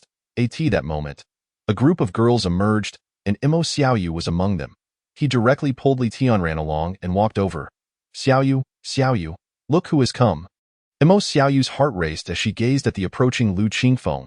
Several female classmates also stared at him. Lu Qingfeng. Mo Xiaoyu said nervously. Oh dear. Is he going to confess? Should I accept him? If I do, will it be too soon? Will he think I'm frivolous? What if I refuse and he walks away? And what about my best friend, Shin Qianxuan? I'm so conflicted. What should I do? I'm both excited and terrified. Mo Xiaoyu. Lit Onran has liked you for 3 years. All right, I agree. Huh? Mo Xiaoyu was taken aback. Lit Onran was sobering up. The other female classmates were left dumbfounded. Observing everyone's reactions, Lu Qingfeng decided to stoke the flames further. Tianran. Why are you silent? He turned to Mo Xiaoyu. Class leader, what did you just say? Did you agree? Tianran, the class leader agreed. Are you happy? Excited? Li Tianran replied, I had a bit to drink, and I'm not deaf. You fool. He stared blankly at Mo Xiaoyu, while she looked at Lu Qingfeng with a complex expression. Lu Qingfeng, even if you don't like me, you shouldn't treat me this way. I hate you, Mo Xiaoyu suddenly exclaimed, tears streaming down her face as she turned and ran away. The other girls, fearing for her safety, followed suit. Li Tianran watched her retreating figure, then turned to Lu Qingfeng. You really are a scoundrel. With that, he walked away. Lu Qingfeng felt a pang of realization. Perhaps he had gone a bit too far. However, he brushed it off. Women only hindered his training. What the hell? Why am I constantly thinking about training? Lu Qingfeng slapped his forehead and boarded the light rail, heading home. Upon arriving, he found that old Lu and Lu Ma had already gone to bed. Lying in bed, he found it impossible to sleep. He felt both joy and discomfort. The joy stemmed from the realization that he too could be entangled in mundane matters. The discomfort arose from the chaotic thoughts swirling in his mind. After some contemplation, he opened his wristband and clicked on Mo Xiaoyu's profile, sending her a message. I'm sorry, I went too far today. He then sent a similar message to Li Tianran. His wristband buzzed with several messages from various female friends. Xiaolu, did your class go to a gathering? Xiaolu, don't come home too late. Xiaolu, why aren't you responding? Did you not get home? Turn off your phone and sleep already. At least reply the next day. A loud knocking echoed. Lu Qingfeng looked up. He had forgotten to draw the curtains last night, and the sun had risen. He hurriedly got out of bed, dressed, and opened the door. Lu Qingfeng, what time is it? Why aren't you up? Mom. I finished my college entrance exams. I forgot. Lu Ma said, a hint of embarrassment in her voice, before continuing. Just because you finished the exams doesn't mean you can sleep in. Get up for breakfast? All right. Lu Qingfeng scratched his head. You're my mom. You're the boss. After freshening up and having breakfast, old Lu left early, having missed so many days at his pig farm. Xiaofeng, check your wristband for results. Lu Qingfeng rolled his eyes at Lu Ma. It was barely 8 a.m. Results wouldn't be out until 9. You should head to work. I'll notify you as soon as I know. Fine. I'll leave now. Remember to send it to me right away. Got it. After Lu Ma left, he felt a wave of boredom wash over him. With no money and unable to train, forcing himself could lead to injury. He turned on the television, tuning into the Mecha channel. Mecha was the true romance of a man. He watched until 9 o'clock. Taking a deep breath, he prepared for the results. Opening the wristband, a flurry of notifications appeared, along with missed calls that he ignored. Clicking on personal information, he read, name, Lu Qingfeng, gender, male, age, 18, education, high school, in progress, date of birth, January 14, 1209, ID code, bank balance, 0.19, hometown, Milky Way, Blue Star, Huaxia, Jiangyu Province, Hangzhou City, Qingzhou District, Linhu Xiaozhu, Building 6. Room 301. Mutation status. None. Lu Qingfeng rubbed his eyes, wondering if the system had failed to update. He refreshed the page again. Mutation status. None. Was it a system delay? At that moment, his class group chat was flooded with notifications tagging him. Lu Qingfeng clicked in to find a table listing everyone's mutation status. Wang San, lung cancer, metal attribute. Tang Chuanrong, liver cancer, wood attribute. Mo Xiaoyu, kidney cancer, water attribute. Li Tianran, blood cancer, thunder attribute. Li Hao, skin cancer. Lu Qingfeng, none. He truly had not mutated, becoming one in a billion. A sense of abandonment washed over him. Just then, a call came through. He glanced at the screen. Mo Xiaoyu, but chose not to answer. He rubbed his temples, filled with thoughts of his failed mutation. How could this happen? How could it fail? Wait, the ring, the training. It must be these things causing it. He raised his hand to inspect the ring, desperately trying to remove it. His fingers nearly broke, yet it remained stubbornly in place. Not mutating meant he was even more ordinary than the average person. 120 years. That was merely theoretical, the minimum lifespan for a mutator. And him? He'd be old and frail by 70, and by 80, he'd be buried in the past, thousands of years ago. Many perished at 50 or 60 at this age. Those with abilities were just beginning, and yet he faced an early end.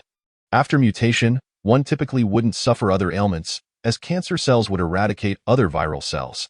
Yet, he would be plagued by illness. How could he accept this? Chapter 21. Bullied for 12 years, do you seek revenge? The phone continued to ring incessantly. Liu Qingfeng, after a long pause, exhaled deeply and answered the call. Liu Qingfeng, you? Mo Xiaoyu began to speak. I'm fine. No mutation means it's all good. After all, the top scorer in the college entrance exam is undoubtedly mine. Besides, who wouldn't have been terrified of cancer 1,000 years ago? My lack of mutation proves I have a good constitution. I'm doing great. Liu Qingfeng, you. Just say it directly. Stop rambling. You're not the class leader who loves to report. I'm not, Mo Xiaoyu huffed, her cute nose wrinkling. Isn't it because you didn't study well before? I couldn't manage you. So I had to tell the teacher. And when the teacher couldn't do anything, I had to tell Qianxuan. If you had performed better, who would have cared? You're right. Is there anything else? If not, I'll hang up. About yesterday, I'm sorry. Wait. Mo Xiaoyu took a deep breath, as if summoning great resolve, and said, Liu Qingfeng, I like you. I know you don't like me, but I'm afraid I won't have the courage to say it again in the future. Originally, I planned to tell you after the exam since your grades were poor. But then you did so well, and I felt a bit inferior and didn't dare approach you. Liu Qingfeng. You like me? Now I'm just a waste, and you find the courage? No, that's not it. I mean, whether you excel or falter, I like you. When you grow old, I'll accompany you, and if you're sick, I'll take care of you. Liu Qingfeng fell silent for a moment. Though he was a staunch man, he felt a twinge of emotion. Aside from his parents, she was the first to express such care for him. However, he couldn't bear to let her down. Decades later, if he were gone, she'd be left alone. Just the thought was tragic. Xiaoyu, we've been classmates for how many years? 12 years, what's wrong? Indeed, how time flies. Have I bullied you for 12 years? Liu Qingfeng, you remember that? In first grade, when we first met, you kissed me. Mo Xiaoyu puffed her cheeks in indignation. Liu Qingfeng felt a bit embarrassed. He recalled that it was old Lu's encouragement, and he had thought the girl was quite pretty and cute, so he had kissed her. And you used to sit with Qianxuan and I sat in front of you. You always pulled my hair, and once you almost burned it off. You used to scare me with bugs too. And once these memories surfaced, Mo Xiaoyu opened the floodgates, continuously recounting his past misdeeds. To be honest, he had indeed enjoyed bullying her. After all, she was beautiful, cute, and timid. He bullied Mo Xiaoyu, and Shen Qianxuan bullied him, creating a cycle. Xiaoyu. It turns out you're such a person. TSK. Who would have thought? Is it because I bullied you for 12 years that you want to take revenge on me now that I'm sick and old? Dream on. Goodbye, Mo Xiaoyu. Very well, that's very Liu Qingfeng of you. After saying this, Liu Qingfeng swiftly hung up the phone, patting his chest. Theo himself, he thought. I'm truly clever. Just as he finished, a knock echoed at the door. Liu Qingfeng, puzzled, wondered who would visit him. He activated the monitoring function on his wristband. Old Liu, I know you're home. Open the door. The monitor revealed the voice of Li Tianran. The fool. He walked over and opened the door. What the hell that you didn't answer your phone or messages? You scared me to death, Li Tianran exclaimed, panting heavily. Come in. Do you not know who I am? What is there to worry about, damn? You, my friend, it's all good. It is all good. Li Tianran took a seat, and Liu Qingfeng poured him a glass of water. You seem to have hit the jackpot, having blood cancer, and it's of the lightning attribute. Impressive. This time, Li Tianran surprisingly did not boast. He understood it was out of concern for his feelings. But who was he? He only felt a twinge of discomfort before accepting the reality. His good friend had successfully mutated, and it was an exceedingly rare type of blood cancer, with a probability of 1 in 100,000. And it was not just any mutation, but a particularly scarce and powerful lightning attribute. Now his buddy was set to soar an additional 30 points for the college entrance exam, a guaranteed place in university, quite stable, not too shabby. Li Tianran was quite pleased. though he dared not appear overly triumphant. "All right then, since you're like this, you'll have to treat me to lunch." "No problem." Li Tianran patted his chest. Liu Qingfeng pondered for a moment and decided to inform his mother later. By the time she got off work, he anticipated it would require some convincing. He opened his wristband to check the messages from the female tyrant. She still had no idea about his situation. News of mutations typically circulated among classmates. The official announcement would only come after the exam results. Her messages were filled with inquiries about why he hadn't replied, even threatening to visit his home if he continued to ignore her. Thus, he hurriedly responded, stating he was sleeping in, finally enjoying a break after the exam. What was the fuss about? He would continue to sleep and deal with everything later, Liu Qingfeng thought. This should suffice. Right? Indeed, the female tyrant ceased messaging. Then, after discussing with Li Tianran, they decided to head to an internet cafe to play games. He would cover the expenses for food and gaming. After all, he was low on funds. The figure 0.19 was painfully glaring. But in 2 days, the exam results would be released. He chuckled to himself. Closing the wristband, he spent an entire day immersed in gaming, and it was quite exhilarating. Upon returning home, he found the house empty, which relieved him. His mother had not yet returned. He needed to devise a better strategy for how to help her accept the reality that he had not successfully mutated. Before long, his mother entered, carrying a bag of vegetables. He rushed over to take the bag from her. "Xiaofeng, haven't the results come out yet? Didn't I ask you to send them to me at the first opportunity?" Liu Qingfeng set the vegetables down, took a deep breath. He had to face what needed to be faced. There was no point in evading it. He led his mother to the sofa. Seeing him like this, his mother said worriedly, "Xiaofeng, is it not going well? It's all right. Your results are so good. You can choose a career in research and my son is the best." After saying this, she gently patted his head. Liu Qingfeng shook his head and said, "Mom, I failed to mutate. Mom, are you all right?" His mother was left speechless. He shook her a few times before she came to her senses. "Xiaofeng, you're not tricking your mother, are you? This must be a joke. You've always been mischievous, even playing tricks like this." Liu Qingfeng sighed, knowing his mother could not accept it. Her son, the top student, a prodigy, now faced the reality that such a minuscule probability had befallen him. However, Liu Qingfeng understood that acceptance was necessary, for it was the truth. He opened his wristband, pulled up the results, and presented it to his mother. The glaring words read, "Liu Qingfeng, mutation, none." Yu Shengyan felt as though the world had gone dark. Liu Qingfeng hurriedly supported her. "Ts, not that big of a deal. Life is long. We go on for hundreds of years. I've lived for a few decades, and I'll continue to live just the same. As long as it's vibrant, right? Mom, look at me. I've accepted it quite cheerfully." Yu Shengyan, with tears streaming down her face, clutched her son's hand tightly. The pain in her heart was known only to her. She suddenly felt a pang of resentment for having such exceptional talent. The thought of sending her son away first, then her husband, left her feeling utterly alone in this world. Her heart felt as though it might shatter. "Mom, please don't cry." Seeing his mother in tears, Liu Qingfeng felt a tightness in his chest. He wiped her tears and said, "Mom, I'm hungry. I want to eat." Yu Shengyan snapped back to reality and nodded. "I'll go cook for you right now." Watching his mother's retreating figure, Liu Qingfeng sighed again, casting a glance at the accursed ring in the kitchen. Yu Shengyan cooked while tears streamed down her face. She took a deep breath, her gaze fixed on the blue flames of the stove, making a resolution. Before long, the meal was ready, and Liu Qingfeng ate with great enthusiasm. He had truly come to terms with it. Since childhood, he had been this way. No matter how difficult the situation, he wouldn't dwell on it for long.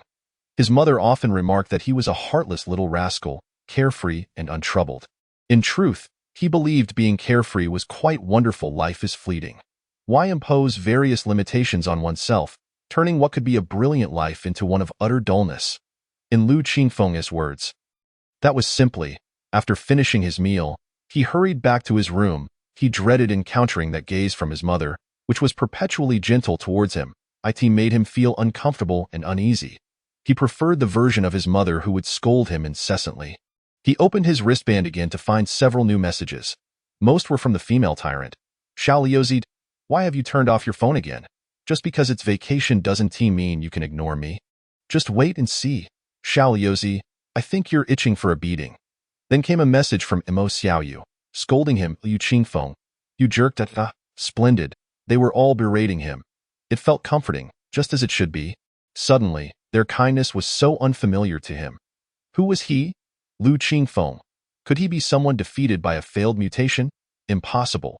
He had come to understand that this was the destiny ordained by the heavens. An unexpected ring, a name identical to his own, a shared passion for martial arts. He resolved that, as long as his scores were adequate, he would apply to the National Martial Arts Academy. After all, life is short. Why not choose a profession he loved? He genuinely adored martial arts, a passion that came from the heart. Whether it was because of the ring or for other reasons, he felt he could no longer part with martial arts. The next morning, old Liu returned from the moon. He didn't offer any consolation, but simply patted Liu Qingfeng on the shoulder. Old Liu was the one who knew him best, understanding that he did not require comfort. Such gestures would only make him feel worse. The strong urging of Yu Xingyin, the family went out for an outing.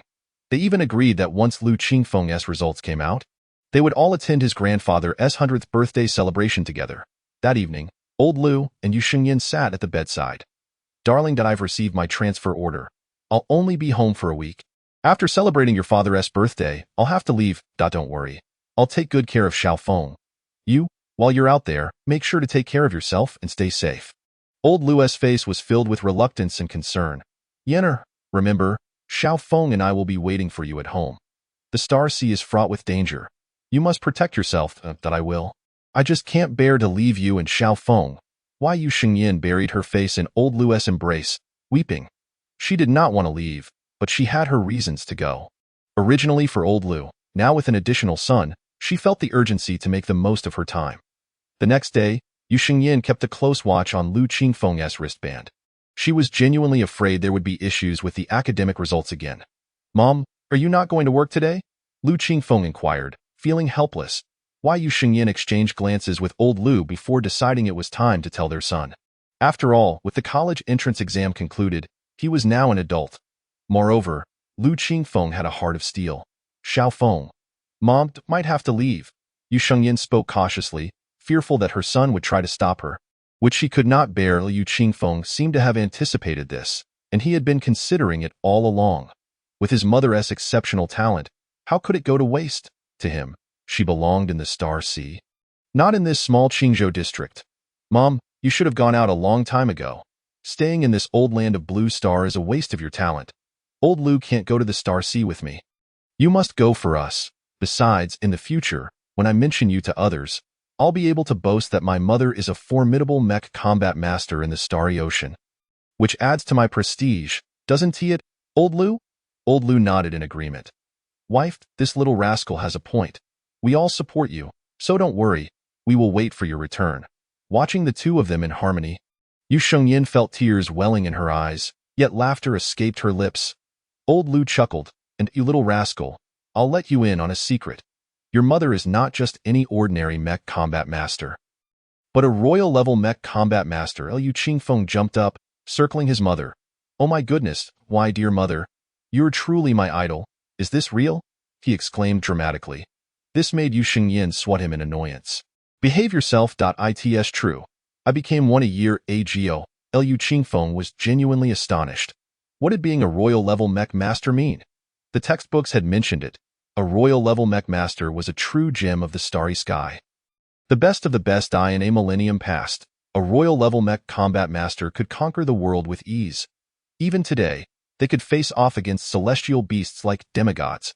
Rounded off, a royal-level mech master equated to a deity. Don't think that reaching level 7 is easy. For ordinary people like old Liu, they would never ascend in their lifetime, forever stuck at level 1, a mere nobody. Their bodies could not endure the second injection of cancer cells.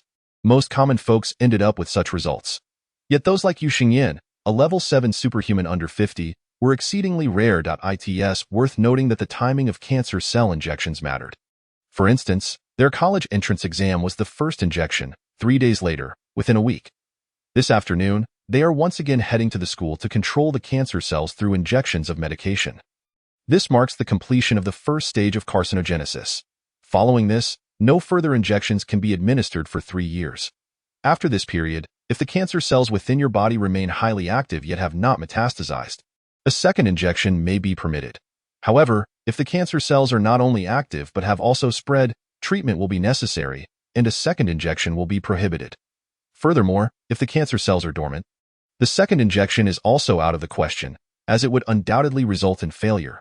Teo put it succinctly, the cancer cells must be quite active, yet manageable through medication for success to be achieved, allowing for continuous evolution. Ultimately, after 9 transformations, one could theoretically attain immortality. Yet, this remains purely theoretical. The initial transformation bears no risk, however, each subsequent transformation carries a degree of peril. Within 3 days, one must rely solely on their willpower to withstand the onslaught of the cancer cells. The more transformations one undergoes, the more formidable the cancer cells become, leading to greater suffering and increased risk. Numerous individuals have succumbed due to the compulsion to undergo cancer transformations, resulting in catastrophic outcomes before the 3-day mark, with resuscitation proving futile. There are also instances where, after enduring 3 days, the medication fails to maintain control, necessitating an increase in dosage to eradicate the cancer cells entirely, thus marking another failure. Each transformation, therefore, is a gamble with one's life. However, the allure of success is so potent that nearly everyone is compelled to pursue it. Who would shy away from the prospect of living an additional century? A second transformation guarantees a minimum of 220 years, while a third extends that to 320 years. Most ordinary individuals struggle to survive beyond 3 transformations, with exceptions made for those who have practiced specialized physical techniques. The 4th transformation is a significant hurdle. If one can surpass the 4th, both lifespan and physical condition will undergo a remarkable leap. The 7th transformation is even more extraordinary, as Lu Ma has stated. It would not be an exaggeration to call such individuals superhuman. Even without piloting a mecha, their destructive capabilities are astonishing. Consequently, Lu Qingfeng, filled with curiosity, promptly inquired, "Mother, I have heard that royal-level ability users are formidable even without mechas. May I witness this for myself?" "Go away. The destructive power is far too great to demonstrate anywhere," Lu Ma retorted with a glance. Lu Qingfeng, with a clever turn of thought, recalled his childhood and, mustering his courage, clung to Lu Ma's arm in a display of affection. "Mother, please indulge my curiosity," he pleaded, shaking her arm. To his surprise, Lu Ma was susceptible to this tactic, as she was more inclined to respond to gentle persuasion than forceful demands. Left with no choice, Lu Ma said, "Once your results are out, if you emerge as the top scorer, I shall take you to the outskirts." Lu Qingfeng nodded eagerly.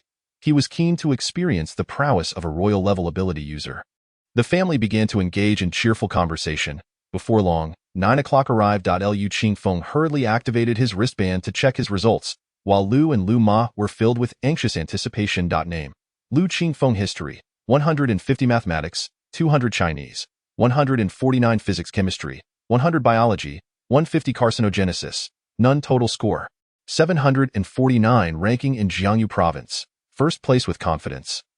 Lu Qingfeng projected the information into the living room. Upon seeing it, Lu and Lu Ma were overwhelmed with emotion, tears of joy welling in their eyes. A score of 749, just 1 point shy of perfection. Indeed, the title of top scorer was well-deserved. Shortly thereafter, his classmates began to tag him excitedly at this moment. Even if he had not successfully undergone the transformation, no one would dare to look down on him. This score shattered the millennium-old record for bare scores in the Jiangsu province. His wristband buzzed incessantly with congratulatory messages from teachers, classmates, and friends. He had truly achieved first place. Lu was in disbelief, rubbing his eyes in astonishment. "My son is the top scorer. I'm the father of the top scorer, ha ha ha ha." Lu Ma, with tears of pride in her eyes, gazed at him with admiration. Not long after, Lu Qingfeng's phone rang. It was not an admissions call. Times had changed, and personal information could no longer be casually disclosed. If discovered, one could face several years of imprisonment. Thus, as long as he refrained from revealing his information, no one would dare to disclose it without permission. It was a call from Huang Fu Sinyu. "Congratulations, Lu Qingfeng, top scorer. It's all thanks to my excellent teachers. It's all basic skills," he replied. "Remember to come to school this afternoon to fill out your application.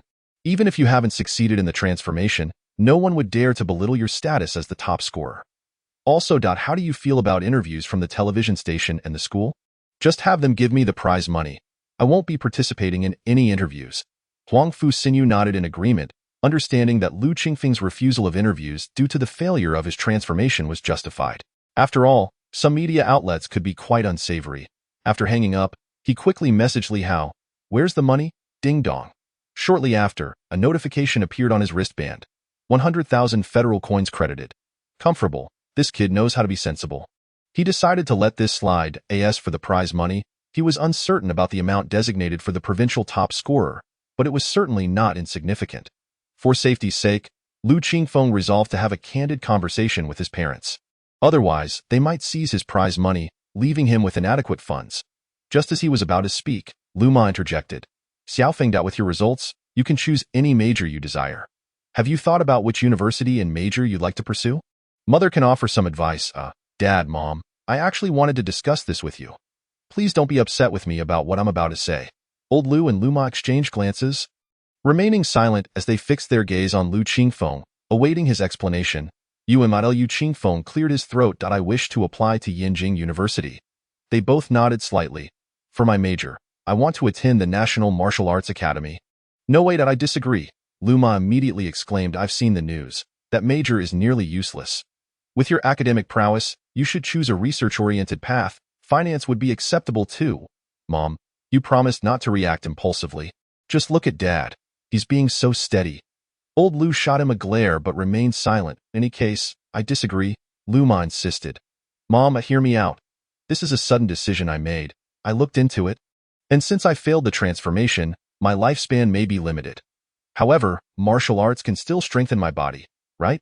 Lu Qingfeng had already prepared his reasoning, confident that appealing to concerns of lifespan and health would compel Lu Ma to relent.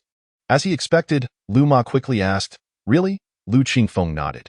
"You can check if you don't believe me." Old Lu finally spoke up, "Wife, I support Xiaofeng. He shouldn't worry about finances. It doesn't matter whether he works or not. I've been running a pig farm for so many years.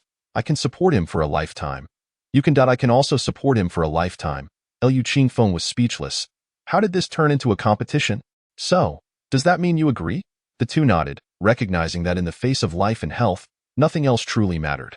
Seeing their agreement, Lu Qingfeng continued to set precautions.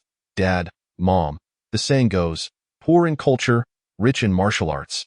I need to keep the prize money for myself. Is that all right?" "Sure, keep it for your own expenses. If it runs short, just let your father know. We may not have much, but we can certainly provide for you." Lu Qingfeng. "I underestimated it. Old Lu seems quite wealthy." "So," he quietly inquired, "Old Lu, how much money do you have?" "You little rascal, what a nosy question. Anyway, funding your martial arts training is definitely not an issue." He sensed that Old Lu might not fully grasp how expensive this endeavor could be. Perhaps he would revisit the topic later. Who knows, he might even earn his own money in the future. At this moment, Lu Ma added, "Xiaofeng, you needn't worry about finances. You're our only son. We will certainly support your martial arts training. Once I go to the Starry Sky, the income will be quite substantial." Upon hearing Starry Sky, Lu Qingfeng was struck with an idea. "Mom, when you get the energy bars made from star beast meat, remember to save some for me. I might need it." "What do you need that for? Can you even digest it?" Lu Ma looked at him quizzically. Star beasts are unique creatures found only in the Starry Sky. Enormous in size, exceedingly rare, and extremely difficult to capture. Energy bars made from star beast meat are exorbitantly expensive, and most people simply cannot digest them. The overwhelming energy would cause them to burst. That's hard to explain. Just keep an eye out. It might come in handy in the future." Lu Ma dismissed the thought, merely nodding in acknowledgement, convinced that her son was simply curious. Old Lu, however, regarded his son with a contemplative gaze. After finishing the conversation with Old Lu and Lu Ma, Lu Qingfeng returned to his room and began answering phone calls. After speaking with Mo Xiaoyu, he received calls from Li Tianran and other classmates, all extending their congratulations. Finally, Shin Xinchuan called. Glancing at the wristband, he saw the words "female tyrant" flashing and decided to answer. A delicate face appeared on the screen. "Xiao Liuzi." The voice of the female tyrant sounded somewhat melancholic. "What's wrong? Did you get burned? Or did you perform poorly on the exam?" Lu Qingfeng refrained from checking her score. "It's not your fault. I must have done exceptionally well. No wonder you ignored me the day before yesterday. I had no idea you failed the transformation. Failing is just failing. It doesn't affect my status as the top scorer, right? Wouldn't you agree? Haha. I'll come find you tomorrow. No. I have to go to my grandfather's house tomorrow to celebrate his birthday. It's nothing, just hang up. After saying this, Lu Qingfeng promptly ended the call. He then found himself feeling quite bored. He was somewhat looking forward to the time when his parents would be away, as he would then be free to practice martial arts without restraint. Especially once he got to school in Yinjing, he would relish the opportunity to practice openly. Upon reflection, his mood improved significantly. In the afternoon, he cheerfully made his way to school. Upon arrival, he was met by a throng of journalists blocking the entrance. He was grateful for the duckbill cap he had brought, as these reporters were quite intimidating. A gigantic banner hung at the school gate, proclaiming, "Congratulations to our school's Lu Qingfeng for securing the top score in the 1227 Jiangyu Province College entrance examination." Stealthily slipping into the school, he noticed another massive banner in the teaching building. He had truly become famous, hastening to his classroom. Removing his cap, he was met with curious glances from numerous classmates, some filled with envy, others with sympathy. Mo Xiaoyu glanced at him but remained silent. Lu Qingfeng proceeded directly to his seat. "Old Lu, you're amazing, the top scorer. Those reporters at the school gate have been waiting for you all day. How did you manage to get in?" "I just ran in. Luckily, I was clever," Lu Qingfeng replied while shaking the cap in his hand. Li Tianran gave him a thumbs up. "Tianran, how many points did you score?" Here. Li Tianran promptly opened his wristband to show him 522 points plus an additional 30 points. Total score, 552. That's impressive. With this score, you can enroll in the mecha department of an ordinary university. Li Tianran nodded. "Yes, I'm planning to apply to the mecha department at Hangzhou University. I checked, and their admission requirement is precisely 550 points, which means I exceeded it by 2 points. Speaking of which, I owe you my gratitude. If you hadn't persistently dragged me to extra classes, I would never have achieved this score." Li Tianran reflected, having always hovered around the 500-point mark, only to excel in the final exam with 522 points. Even without the bonus points, he could now attend university, fulfilling his parents' unfulfilled dreams, as they had missed the opportunity to pursue higher education, resulting in low-paying jobs. Life was manageable yet far from ideal. Upon learning of his score, his parents were overjoyed. "We're all brothers." "Why say such things?" Lu Qingfeng shrugged. "If we don't help each other, who will?" "Old Lu, which major are you planning to pursue?" "A secret." Come on." Before long, Huang Fuxinyu arrived again, carrying a safety deposit box. She distributed syringes to everyone, except Lu Qingfeng. "Classmates, after this injection, your bodies will gradually transform over the next month, significantly enhancing your physical capabilities. However, remember that we live in a society governed by law. So do not entertain any harmful thoughts. The law is impartial. With a sharp edge, the heart of a killer awakens. The martial arts code is not merely talk." Once everything was settled, Huang Fuxinyu continued. "Classmates, the major universities have opened the application process. Based on your scores, check your desired universities and choose accordingly. I'm sure you have discussed it with your families. Also, it's best to write it down on paper before inputting it into your wristbands. Do not confuse similar university names, as they may not refer to the same institution. Within 24 hours, each university will send out admission letters. Follow the instructions in the letters." Lu Qingfeng opened his wristband and quickly located Yinjing University. Without hesitation, he selected the National Martial Arts Department. Registration successful. Ding-dong. An email arrived instantly, and upon opening it, Lu Qingfeng was astonished to find it was his admission letter. "What, that was fast, almost as if they feared I might change my mind." "This is ridiculous." Lu Qingfeng, "Come here," Huang Fuxinyu called out. Ecstatic, Lu Qingfeng stood up, aware that she was likely summoning him to receive his payment. He now understood the importance of money. Theo put it simply. While others might not be aware, his martial arts training was incredibly costly. Just for evening practice, it cost over 1,000 a day. What if he trained all day? He could easily exceed 10,000, especially with the additional costs of advanced training. He had seen online that the most expensive energy bar on the market cost 10,000 for a month. That's exorbitantly priced, but I can sense I will need it soon. At that rate, I consume dozens a day. It's unsustainable. Old Lu says money is plentiful, but I doubt he could keep up with such expenses. However, martial arts ultimately adheres to the law of energy conservation. If even the expensive options are ineffective, perhaps I will become extraordinarily powerful. Following Huang Fu Xinyu, he arrived at the principal's office, where two groups of officials awaited. This must be Lu Qingfeng. Greetings. You have brought honor to Hangzhou City. I represent the City Education Bureau. The second group introduced themselves as representatives from the district government. The city's reward is 500,000. The district S is 300,000, and the school has contributed 200,000, totaling 1 million in bonuses. After confirming in person, the funds would soon be transferred to Lu Qingfeng's account. Gazing at the balance on his wristband, he felt elated. With this 1.1 million, he could manage for quite some time. On the way back to class, Huang Fu Xinyu curiously inquired, Lu Qingfeng, which university and major did you apply for? Yinjing University, National Martial Arts. Please keep it confidential for now. Huang Fu Xinyu merely nodded, sighing, perhaps thinking Lu Qingfeng had given up hope, succumbing to despair. Upon returning to class, a crowd was buzzing about their chosen schools and majors, with many also opting for vocational schools. For instance, Li Hao was boasting about studying excavation technology to eventually mine on his family's Mars mining site. Remarkably, excavation technology had always been in high demand. Smart excavators, sometimes, they can't outperform human labor, much like specialized welders. Certain tasks will always require a human touch. After completing their applications, everyone went their separate ways. At the school gate, Lu Qingfeng wait a moment. He turned to see the class monitor catching up with him.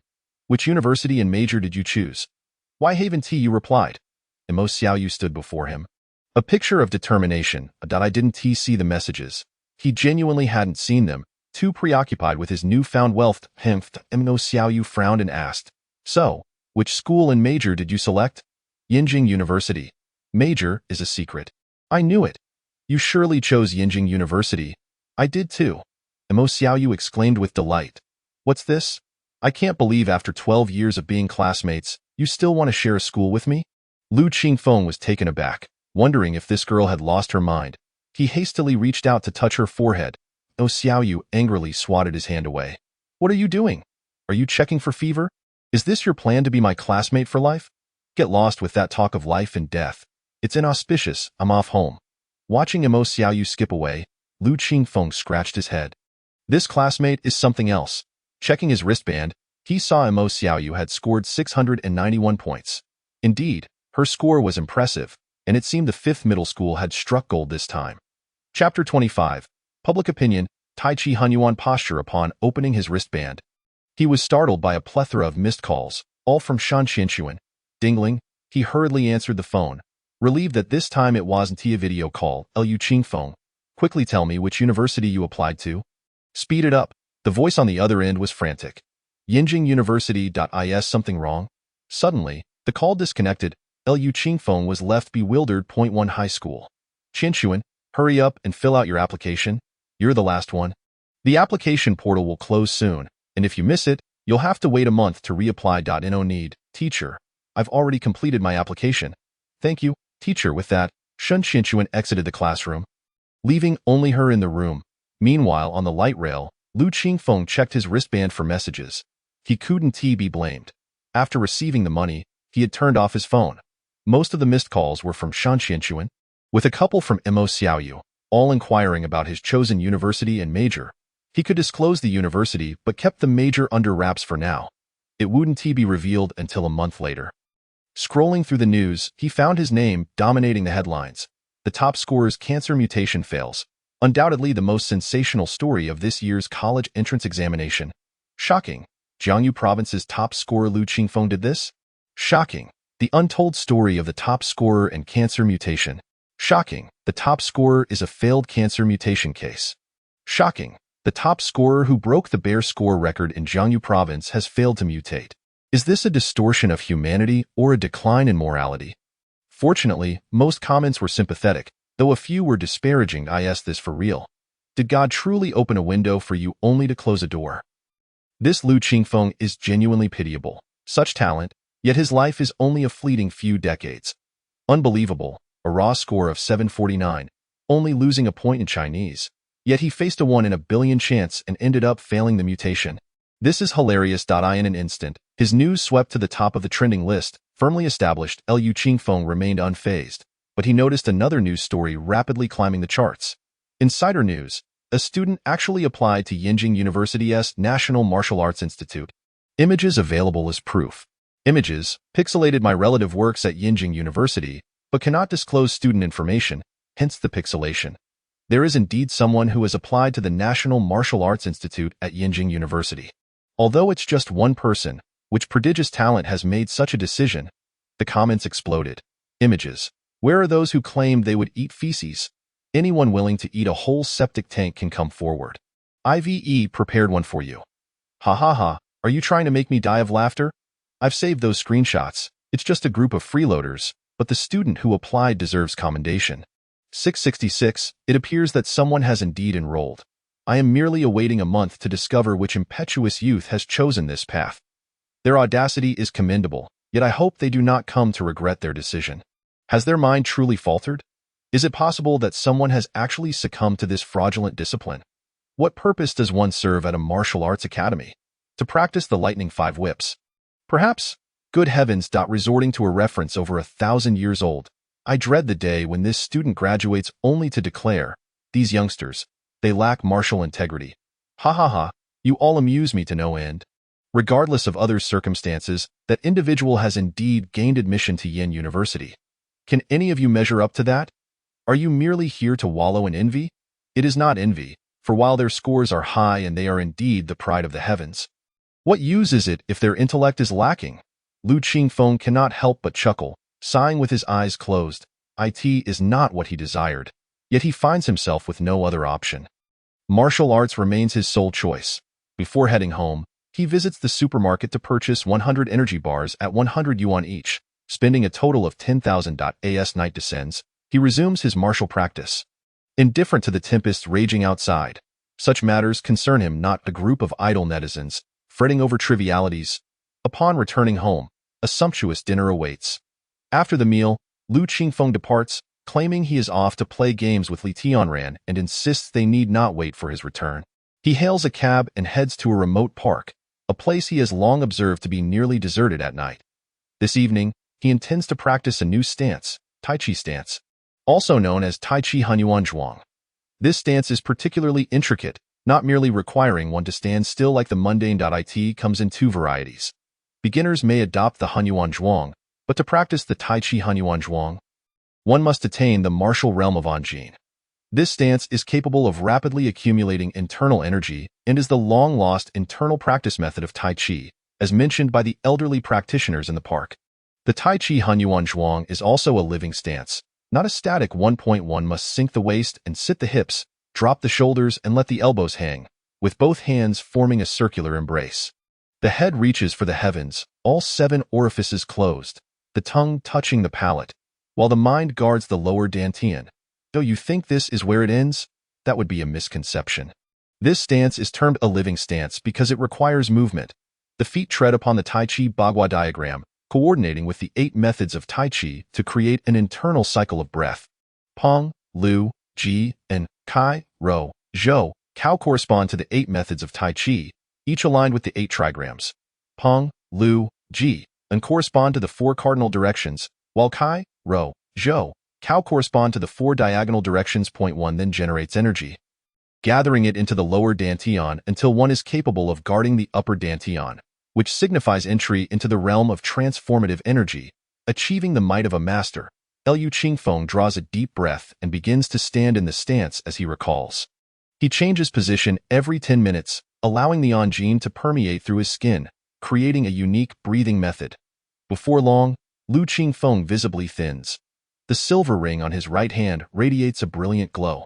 After standing for 80 minutes, he emerges as if pulled from water. Hunger strikes.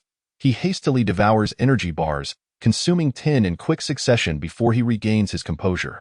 Lifting his hand to inspect the ring, its brilliance intensifies. Can it not cease glowing? He muses. To his surprise, the ring indeed dims. He silently commands it to shine, and the glow returns. When he commands it to dim, it does. Lu Qingfeng exclaims in disbelief. Can this object truly respond to voice commands? Might it serve as a storage device? He silently attempts to open it, but the ring remains inert. He experiments with various commands, all in vain. For now, He can only control its luminescence, which is of limited utility, merely facilitating its discovery by others. Once he has restored his energy, Lu Qingfeng practices Tai Chi. This is not the soft and yielding Tai Chi one might find in the park. Rather, the Tai Chi Wuchuei is immensely powerful. Tai Chi, the mother of Yin and Yang, moves in the realm of Yang while remaining still in the realm of Yin. Tai Chi distinguishes between Yin and Yang, encompassing 5 steps and 8 methods, integrating the principles of Yin, Yang, the 5 elements, and the 8 trigrams, profound and expansive. Even after years of practice in his dreams, he feels that Tai Chi remains exceedingly arcane. He executes a series of martial forms, consuming yet another 10 energy bars. He then practices the Jin Gang Ba Shi of Bajiquan, consuming yet another TEN.AS. He witnesses the dawn breaking over the horizon. Lu Qingfeng hastily hails a cab back home. Internally scolding himself, he acknowledges that martial arts can be utterly addictive. It is far more engaging than gaming. He can perceive his own progress. Before the semester commences, he is determined to circulate energy throughout his body, reaching the realm of transformative energy mastery, where not a feather may rest nor a fly may alight. However, this may require additional expenditure. By now, he has already spent 3,000 yuan in a single night. Chapter 26. The Power of a King-Level Esper. The following day, June 11th, early in the morning, Lu Qingfeng pesters his mother, urging her to fulfill her promise from the previous day and demonstrate her abilities. All right, we shall head to the riverbank shortly. I must first report to ensure there is no unnecessary alarm. Eluma finds herself quite exasperated by her eldest son's persistence. How much is your school bonus? You rascal? Old Lu suddenly interjects. Not much, Lu Qingfeng responds, his tone suggesting suspicion. Is old Lu attempting to scheme for his money? He is currently quite the miser. Observing his son's expression, old Lu finds it both amusing and bewildering. You little rascal, do you truly believe I would take your money? At most, it's just over 100,000, and I keep it tucked away. Old Lu, is $1 million not considered a substantial sum? Old Lu tilts his head, gazing at the ceiling at a 45-degree angle. For you, and for an average person, it is indeed a lot. 10 years of income. But for me, it is not particularly remarkable. Internally, Lu Qingfeng scoffs at this act, but he cannot ascertain how much old Lu truly possesses. Thus, he inquires, then how much do you have? What is your annual income? Old Lu gives him a light tap. Why are you prying into your father's finances? Just know that it is significantly more than your million. If you ever find yourself short, remember to ask me for help, but even if you have money, do not squander it. Lu Qingfeng scratches his head. What are you two whispering about? Breakfast is ready. The family enjoys a pleasant breakfast together, and then, at Lu Qingfeng's urging, they take a car to the riverbank. After traveling a considerable distance along the river, they arrive at a secluded area devoid of others. The river before them is approximately 200 meters wide, with a swift current. The 3 disembark. You two stay put. Do not wander off, understood? Lu Qingfeng nods vigorously. He activates the recording function on his wristband. Before his eyes, Lu Ma leaps into the air, instantly reaching the center of the river. Lu Qingfeng rubs his eyes in disbelief. What on earth is happening? Is this even human? There are no reports of espers above level 4 online, let alone level 7. Can someone truly fly? The speed she exhibited earlier even created a sonic boom. Utterly absurd. Lu Ma hovers above the river, waving her hand, and a flame blade several dozen meters long materializes. She raises the blade and strikes down towards the river. Boom. The surface of the river explodes, revealing the riverbed beneath, with mist rising and briefly ceasing the flow of water. Eluma retracts the blade and gestures again, summoning a 100-meter-long dragon that dances wildly around her before plunging into the river. Boom. The water evaporates, exposing a basketball court-sized section of the riverbed. In a flash, Lu Ma returns to their side. The basketball court-sized riverbed remains visible for several minutes before being submerged by the returning river water. Lu Qingfeng stands in a Is this the power of an esper? So monstrous. He begins to doubt the efficacy of martial arts. What use is it when espers can part rivers? He imagines if such a strike were aimed at his residential complex. Would it not instantly dissolve? Even from 100 meters away, the waves of heat he feels are unbearable. Xiao Feng, Eluma calls out several times. Oh, I am recording. Mom, that was amazing, truly breathtaking. Lu Qingfeng exclaims sincerely. All right, Let's head back. But remember not to share that video indiscriminately, Lu Ma advises, reluctant to elaborate further, mainly because her son lacks any Esper abilities and she fears it might discourage him. In truth, she only exerted 1% of her strength earlier. Otherwise, the impact would have been overwhelming, and she worried it might affect Lu Qingfeng negatively. Were it not for her son's persistent requests, she would not have wanted to showcase her abilities.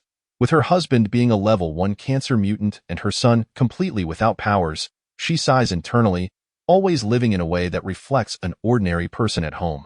Being a king-level Esper is not as simple as they might imagine. After returning home and having lunch, the family prepares to visit Jiangnan Province, Jiangnan City, to celebrate Lu Qingfeng's grandfather's birthday. A centenary birthday is an occasion of considerable significance. Lu Qingfeng often visits his grandfather's home, always accompanied by Lu Ma. While old Lu has never been in his childhood, he was unaware, but as he grew older, he realized the existence of social strata. His grandfather's home is a vast estate, while his own family resides in a modest apartment, a mere 150 square meters, hardly larger than his grandfather's kitchen. It was only later that he understood. His grandfather is the head of the Yu family, a vast clan with enterprises across various planets, while Lu Ma is a princess of the Yu family who married an ordinary man, old Lu, and subsequently had him. Reflecting on this, he finds a newfound admiration for old Lu, silently giving him a nod of respect.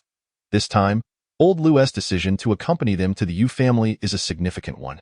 They opt to drive there themselves as the self-driving feature allows for a scenic journey. The trip proceeds smoothly, leading them to Jiangnan Province, Jiangnan City, to his grandfather's residence. Today, there are not many guests. The crowd is expected to swell tomorrow. Upon entering, they are greeted by servants who guide them into the estate. Lu Qingfeng can clearly sense old Lu's nervousness. He approaches and pats old Lu on the shoulder.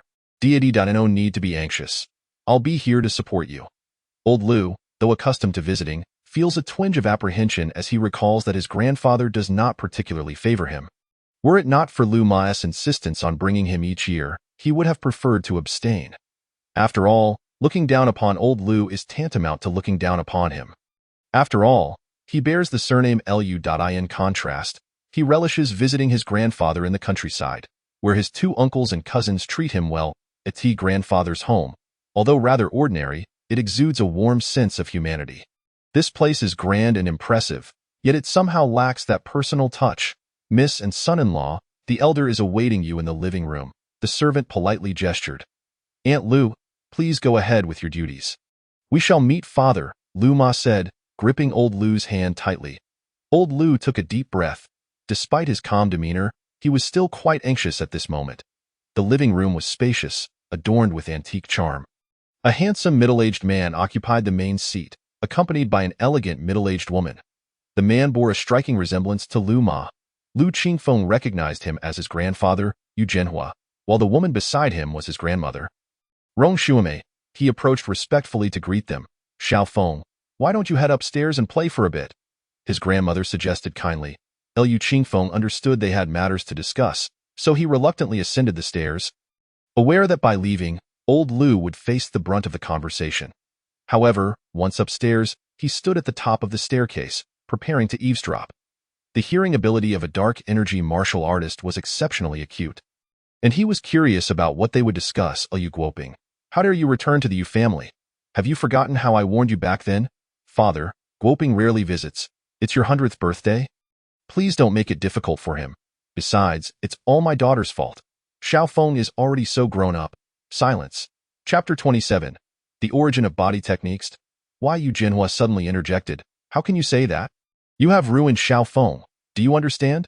Now, despite Xiao Feng's exceptional academic prowess, he can only lead an ordinary life. Back then, you insisted on marrying a normal person, not this waste. Xiao Feng's talent would have flourished, and the Yu family lineage would not have been tainted. At the mention of Lu Qingfeng, Lu Ma began to weep. Old Lu's face was etched with anguish. Lu Ma clutched his hand tightly, steeling herself as she said, Father. Talent is an inexplicable matter. Xiao Feng lacks this fate, but we will take care of him for a lifetime, ensuring he remains carefree. After all these years, can you not forgive your daughter? Zhenhua. Rong Shuame, standing by, chimed in, tomorrow is your birthday. Yen has gone to great lengths to bring Guoping here. Why show such a sour face? Yu Jianhua ignored them and continued addressing old Lu Guoping. I warned you before. Unless you allow Xiao Feng to take the Yu surname, you may never enter the Yu family's doors. Today, you've come. Have you made your decision? Old Lu inhaled deeply. As long as, father, you could grant Xiao Feng a portion of the Yu family's body techniques, I would agree to let him change his surname. Yu Xingyin, tearfully, grasped his hand tightly. It is permissible. After all, he is my grandson. As long as he takes the Yu surname, we can discuss anything. Yu Qingfeng, overhearing from upstairs, felt increasingly uneasy. Why was the topic of changing surnames even being brought up? Had they consulted him? After 18 years of being Lu Qingfeng, he was suddenly expected to become Yu Qingfeng. Wasn't that absurd? He knew about the body techniques. As Shun Qinshuan practiced them, he had often wondered why his wealthy maternal family had not imparted this knowledge to his mother. Now he understood. Body techniques were a monopolized resource among the aristocracy. Well then, since everyone agrees, let us prepare for dinner, his grandmother said cheerfully. I disagree. Yu Qingfeng descended the stairs and looked at old Lu. Have you consulted me? I am 18 now, an adult. You cannot make decisions for me. He then turned to his grandfather. Grandfather, I do not want the body techniques. I have been Lu for 18 years and am not accustomed to suddenly being you.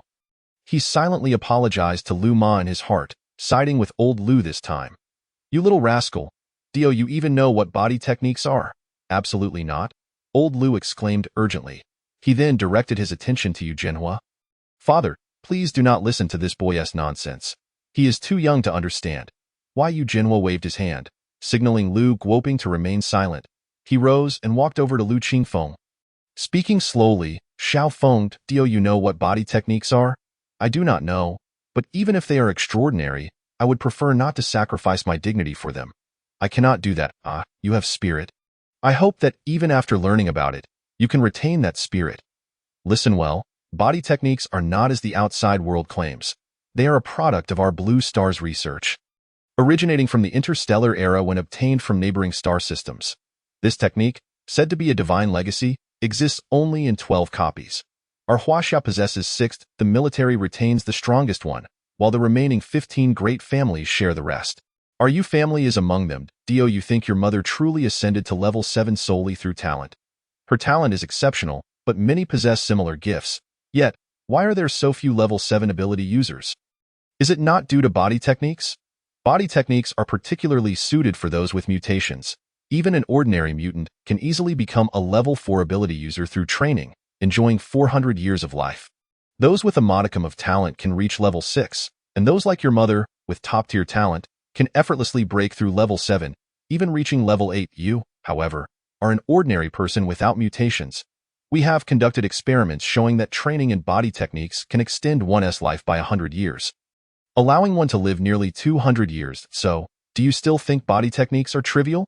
Old Lu and Lu Ma exchanged anxious glances. Yet, Lu Qingfeng merely smiled. I am sorry, grandfather, but no matter how powerful body techniques may be, I refuse to trade my dignity for them. I cannot do that. The ancestors of Huaxia lived only a brief few decades, yet they left behind a brilliant culture. Life is not measured by the number of years one lives, but by the legacy one leaves behind. Some live yet are already dead, while others, though deceased, live on forever.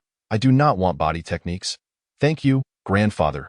Coming straight out of school, you are indeed different. You possess spirit. Why? Yu Jianhua chuckled, waving his hand. I hope that years from now, you can still possess such spirit. Let us eat. At the dining table, silence enveloped the room, particularly old Lu, who sat with his brows furrowed. After dinner, in the guest room on the second floor, Lu Qingfeng found himself on the receiving end of Lu Ma's ire. You little rascal. Do you have a death wish? Why are you being so disobedient? Lu Ma was furious.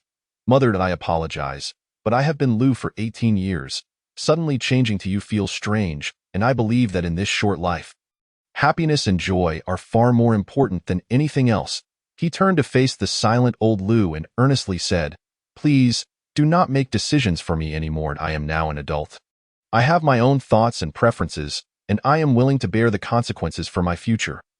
Old Lu lifted his gaze, regarding him with an unusual expression. So you think you have grown wings? Do you? You still want to deny us the right to make decisions. We are your parents, Lu Ma pressed on relentlessly. Mother, your stance is no different from grandfather's, Lu Qingfeng suddenly interjected. Yuma froze, and after a moment, she collapsed onto the bed, sobbing uncontrollably. Old Lu stepped forward to embrace her. Mother, I am sorry. Lu Qingfeng also approached to offer comfort. You little rascal, how can you speak to your mother like that? Old Lu shot him a glare. By the way, Old Lu, what is this nonsense about body techniques requiring one to adopt the surname to learn? What kind of ridiculous rule is that? Xiaofeng. Body techniques cannot simply be taught, they are a legacy. Thus, there is no concern about them being disseminated. Among the 15 great families, every 3 families share a portion of the body technique legacy. Our Jiangnan family, the Jiangyu Huangfu family, and the Jiangzuoli family. This was a rule established long ago, so you cannot blame your grandfather. This is what Luma said. Your parents hope you can live longer. Why are you so obstinate? Luma scolded. Hitting Lu Qingfeng lightly, he fell silent, fearing he might upset his mother again. Sigh. Old Lu sighed. The next day unfolded without incident. Yu Jinhua did not trouble Old Lu any further, maintaining a distant demeanor throughout the birthday celebration.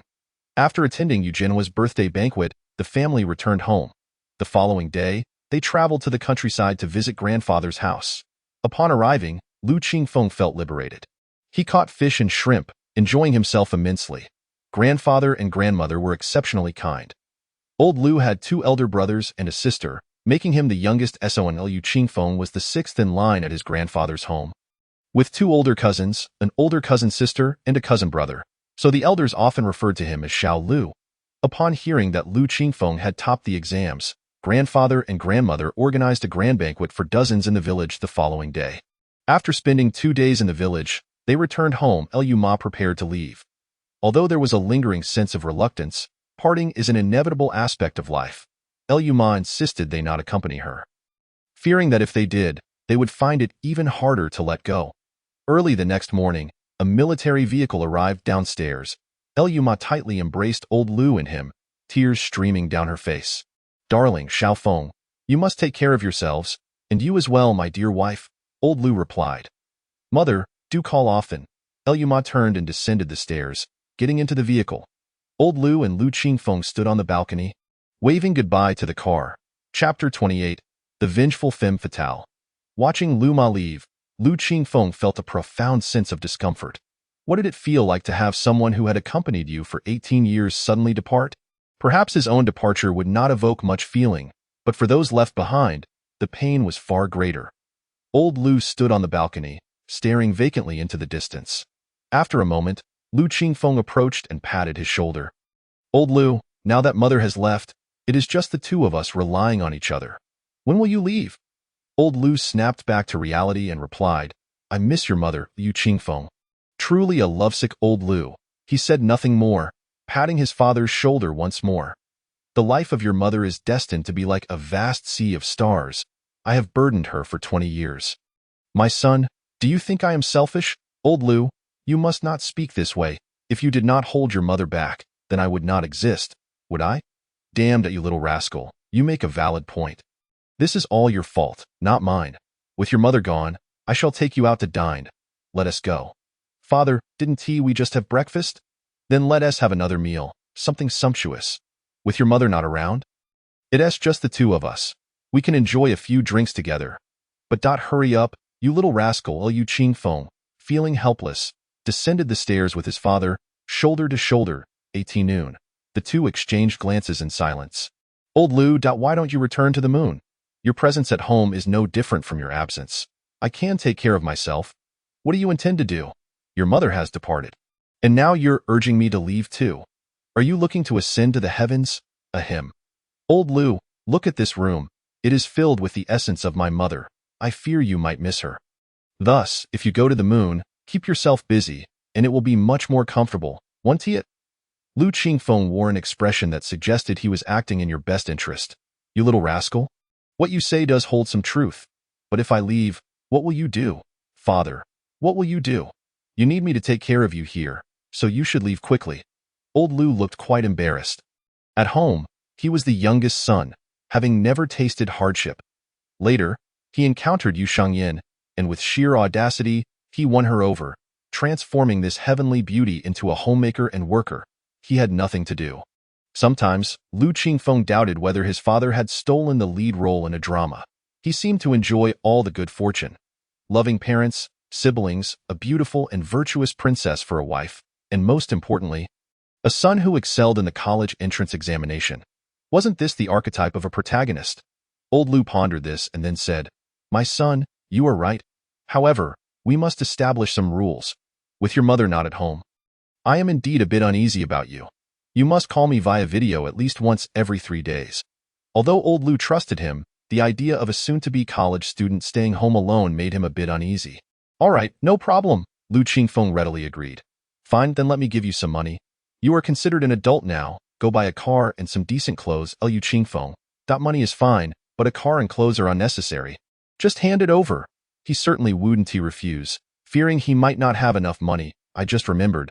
Don't you have a bonus?" "Old Lu, that's where you are mistaken. My money is mine. And your money by rights is also mine. So your money is my money. Hurry up and give it to me. Just 100,000 or so will suffice. Nothing too excessive."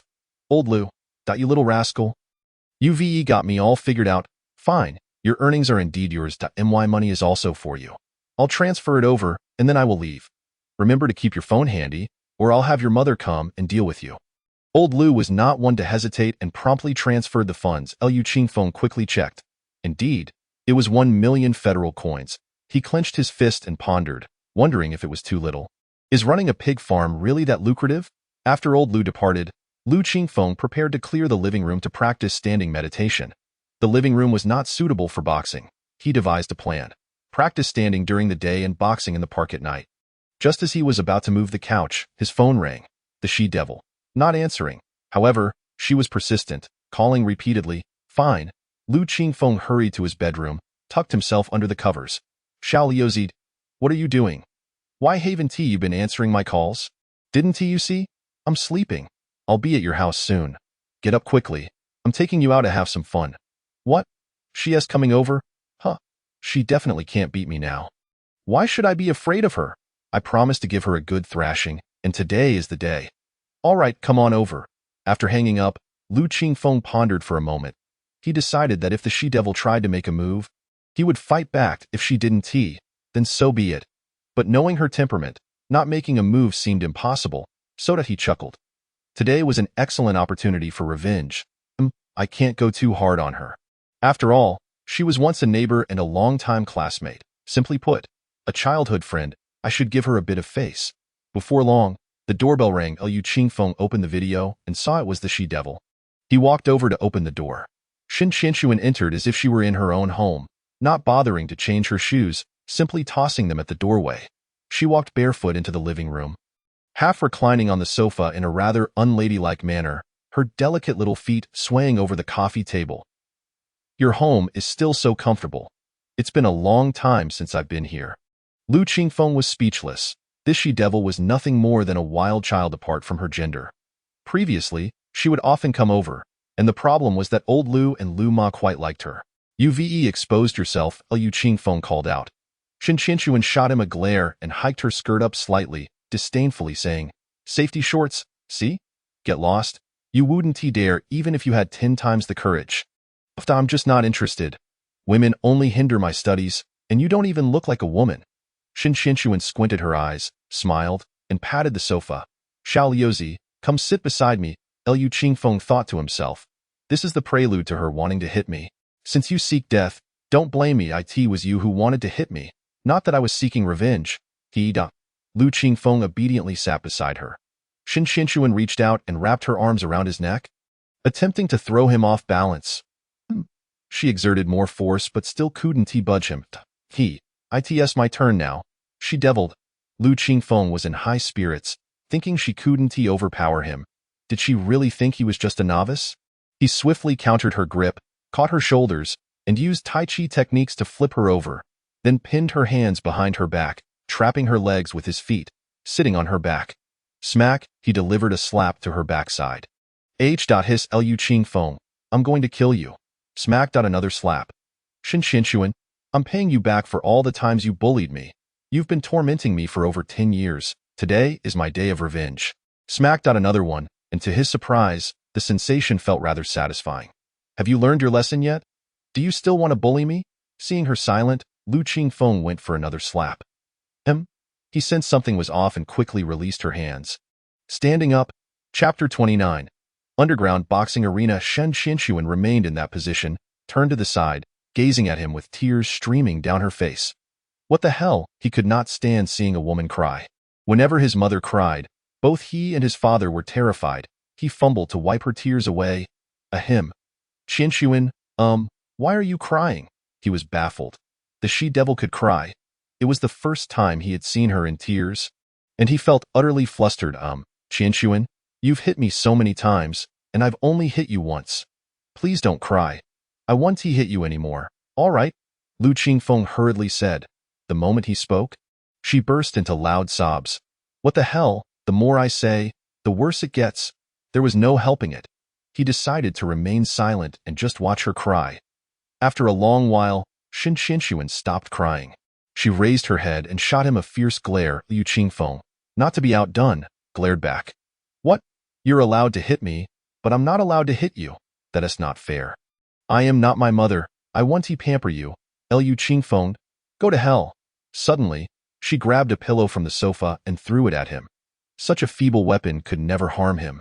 He swiftly caught it, thought for a moment, and didn't he throw it back. If he threw it hard, he might genuinely injure her. Instead, he gently placed it back on the sofa. Shen Qinshuan, enough already. We're even now. You've hit me for so many years, and I've only hit you once. Seeing her reach for another pillow, Lu Qingfeng quickly stepped forward to grab her hand. What the hell? Are you a dog?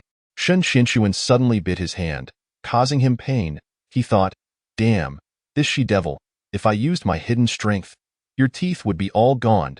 I'll teach you not to bully me. I'll bite you to death.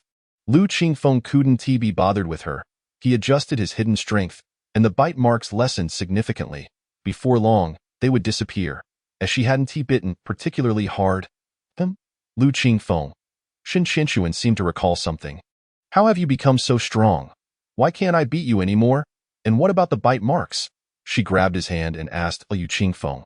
I was careless that I've trained. All right. I used to let you win. Let us see if you dare to hit me again. Shen Qinshuan clearly didn't believe him. Lu Qingfeng, are you kidding? What about the bite marks? Don't say I didn't bite you. If you don't believe me, I'll bite you again. After saying this, she grabbed his hand, revealing her white, even teeth. Lu Qingfeng saw he couldn't escape. I've been practicing martial arts. Is that all right? What kind of martial arts? Shen Qinshuan asked suspiciously. You know about national arts, right? I enrolled in Yin University's National Arts Institute. Yes, the one that's been trending online is me. Lu Qingfeng decided to come clean. No longer pretending that you're insane. Why would you choose that major? No, I think you can reapply in a month. You should do that. Shen Qinshuan was exasperated. I'm very clear-minded. This is my choice. I love national arts. Shen Qinshuan, aren't you meddling too much? Lu Qingfeng was quite displeased, feeling she was being overly intrusive. Shen Qinshuan fell silent. Suit yourself. I'm going home now. Go ahead. Go ahead. Lu Qingfeng waved his hand impatiently. As Shen Qinshuan reached the door, she turned back to look at him, as if recalling something. Lu Qingfeng, come with me. I want to show you something. What for? I'm not going. I need to practice martial arts. I am busy. Shen Qinshuan disregarded him, returning to grasp his hand and lead him outside. Lu Qingfeng, wary of hurting her, refrained from exerting too much force. Where are we going? He inquired. I'm taking you to see something remarkable. You wish to practice martial arts, don't you? I will show you what practitioners are like. Upon hearing this, Lu Qingfeng's interest was piqued. Then let us proceed. The two exited, hailed a cab, and journeyed to the outskirts of Hangzhou City. They arrived at an abandoned factory. From the outside, it appeared to be a long-forgotten site, overgrown with weeds and rusted machinery. However, an array of luxury flying vehicles was parked outside. At the entrance stood a towering mech, which left Lu Qingfeng momentarily dumbfounded. Let's go. Shen Qinshuan urged, pulling him inside. Upon entering, they were confronted by two burly men who demanded they purchase tickets. Shen Qinshuan scanned a QR code, made the payment, and led him to the second floor. Inside the factory revealed a hidden world. On the ground floor, there were 3 fighting rings, while the second floor boasted numerous tiers of seating. The third floor contained several private boxes, resembling a grand arena. An underground fighting ring? Lu Qingfeng queried. Shen Qianxuan nodded. She had secured a prime seat, guiding him to the front row. Before them lay 3 platforms. The 2 on the sides were for novice fighters, bustling with activity nearly around the clock, focused solely on wins and losses. The central platform commenced battles every night at 8, where participants had to sign a death waiver. Life and death were at stake. For some reason, the mention of a death waiver ignited a fervor within Lu Qingfeng. Are all these fighters martial artists? He asked. Shen Qianxuan shook her head. The fighters here come from all walks of life. There are superhumans, combat practitioners, and those like you who practice martial arts, Lu Qingfeng replied. Miss, I believe you are mistaken. There is a distinct difference between martial arts and combat training. I practice traditional Chinese martial arts. What difference does it make? They say traditional martial arts are less effective in real combat. I brought you here to show you the power of combat practiced by metamorphs, as an ordinary person. What use is martial arts to you? Lu Qingfeng fell silent, unwilling to explain further. To most, traditional martial arts indeed seemed inferior, regarded as mere theatrics. Yet, she was unaware that the martial arts displayed were vastly different from those meant for lethal purposes. This misconception had persisted for over a millennium, deeply ingrained in the collective mindset.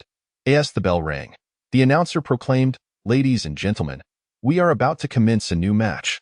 Level 1 Metamorph Wang Hao versus Level 1 Metamorph Lu Chun. Instantly, their details were projected onto the screen. Please refer to the big screen, and feel free to place your bets on your favorite fighter. A QR code for betting is available at your seat. Lu Qingfeng noticed the QR code beside the armrest. She glanced at the fighter's stats. Wang Hao, Level 1 Metamorph, no superhuman abilities, skilled in ancient Thai boxing, age 39, record, 18 wins, 9 losses, 7 KOs. Lu Chun, Level 1 Metamorph, no superhuman abilities.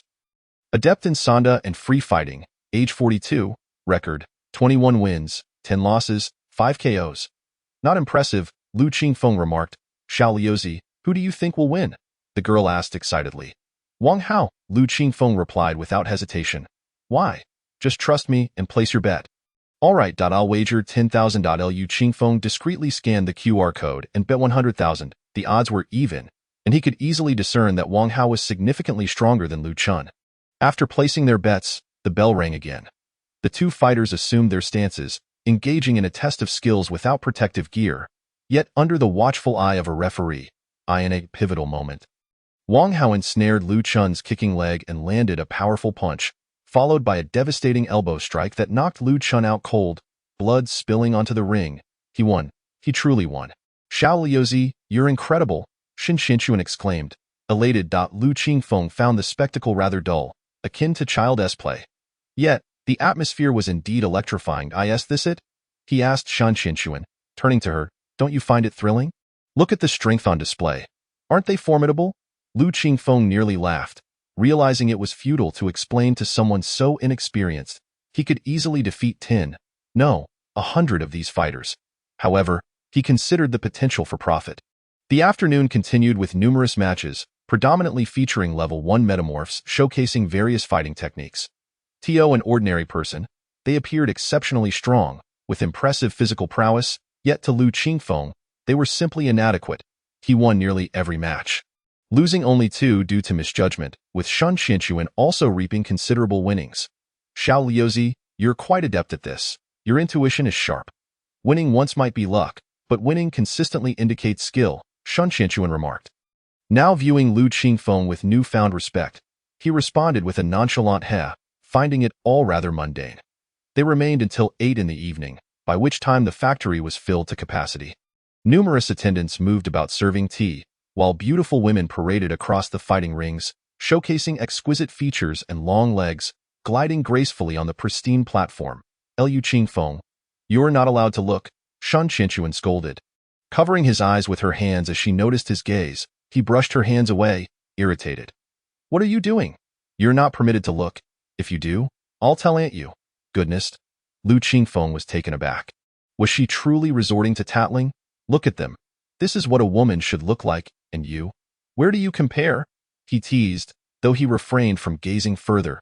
He feared her threats. Shen Qianxuan's mother could very well return from the stars to give him a good thrashing. Humph. Shen Qianxuan dismissed him, regarding him as a typical ironclad male. Ladies and gentlemen, good evening. Welcome to the Monster Factory's underground fighting arena, the fairest and most just of its kind. With the announceress in trance, flames erupted, electrifying the atmosphere. Even Shan Qinyuan joined in applause, her face flushed with excitement. The main event was about to commence. Level 2 Metamorph, nicknamed Ghost Shadow, versus Level 2 Metamorph, known as Iron Fist. Ghost Shadow, Level 2 Metamorph, no superhuman abilities, skilled in ancient taekwondo and free fighting, record 7 wins, 0 losses. Iron Fist, Level 2 Metamorph, no superhuman abilities, specialized in judo and wrestling, record 6 wins, 0 losses. Both have signed death waivers. The odds stood at 1-1 and Liu Qingfeng noted the impressive records. The defeated had likely perished, with no age restrictions, merely matching fighters of similar records. Regular attendees were aware of the rewards for consecutive victories, 10 and even 100 wins. Tonight, who will emerge victorious? The announcer urged, inviting bets on the favored fighter. The atmosphere reached a fever pitch, the life and death duel igniting a fervor among the audience. Xiao Liuzi, who will you bet on this time? Hurry, Iron Fist. Though Ghost Shadow is quick, he might not withstand Iron Fist's strength. Liu Qingfeng observed Iron Fist's solid physique and resilience, recognizing that his capacity to absorb blows was far superior. Ghost Shadow, on the other hand, would likely falter if caught. If Level 1 Metamorphs represented 1.5 times the capabilities of an average person, Level 2 Metamorphs could reach 2 to 2.5 times that. After modern combat training, their physicality would be even more formidable. He discreetly wagered 500,000 federal coins, observing many bets reaching hundreds of thousands and even millions. The factory took a 10% cut, with the remainder distributed according to standard odds. If the funds were insufficient for payouts, adjustments would be made accordingly, indicating that the Monster Factory was indeed a lucrative enterprise. The betting window closed. The numbers on the screen soared, with both sides surpassing 10 billion in wagers. Wealthy individuals are truly abundant, Liu Qingfeng mused. And this Monster Factory is raking in profits hand over fist. Yet he understood that operating an underground fighting venue in a provincial capital was no small feat. As the bell tolled, the crowd held its collective breath, eyes fixated on the ring where Ghost Shadow and Iron Fist prepared to clash. As anticipated, Ghost Shadow exhibited remarkable speed, unleashing rapid kicks to probe for openings. In this life-or-death competition, combat was unrestricted save for weapon use. Any misstep could lead to dire consequences. In essence, this was a no-holds-barred contest, where one fighter's complete incapacitation signified victory, resulting in a high mortality rate. Liu Qingfeng felt an exhilarating thrill at the prospect of such a venue. His blood surged with excitement, contrasting sharply with the disinterest he had felt earlier. This was true combat, a test of skill and survival. Otherwise, it was merely play, lacking substance. People often unleash incredible potential when faced with death. In the ring, Iron Fist assumed a defensive stance, while Ghost Shadow, relying on his agility, continually probed with light kicks, searching for an opportunity. Suddenly, Iron Fist surged forward. The ghostly shadow exerted force through his legs, swiftly retreating backward. He was not foolish enough to remain in place, for being ensnared would spell his demise. Little did he know that the formidable figure merely feigned an advance, halting midway to extend a middle finger in mockery. Enraged, the ghostly shadow remained cautious, refraining from launching heavy strikes lest he reveal vulnerabilities through overexertion. The two continued their relentless probing of each other's defenses. Xiao Liuzi, this is the essence of your martial training, hesitant and tentative.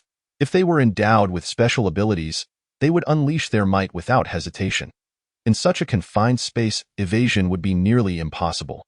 Liu Qingfeng felt an overwhelming urge to spank her for her naivety, as she was both inept and playful, often voicing unwarranted opinions.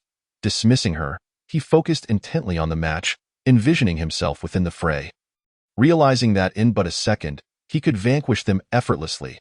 Clearly, they existed on entirely different tiers.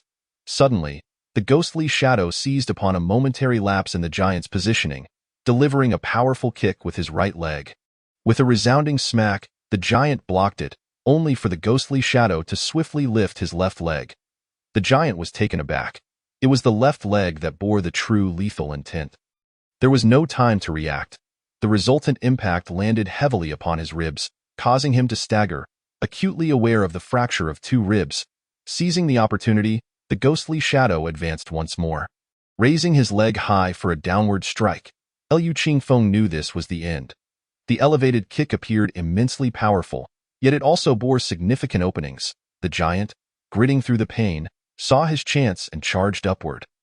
Allowing the kick to crash against his right shoulder, with a sickening crack, he bore the agony, wrapping his arms around the ghostly shadow's leg, then leaning back violently, driving the ghostly shadow forcefully into the ground. However, the ghostly shadow managed to brace himself, sustaining minimal damage. Almost instantly, he rolled over to grapple the giant's leg. With a resounding crack, the leg shattered. A pained scream escaped the ghostly shadow, in a flurry. He unleashed a series of powerful kicks with his other leg.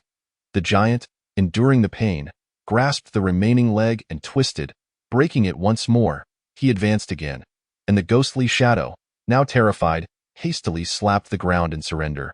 The giant, seemingly deaf to the submission, seized the hand that struck the ground and twisted it until it snapped.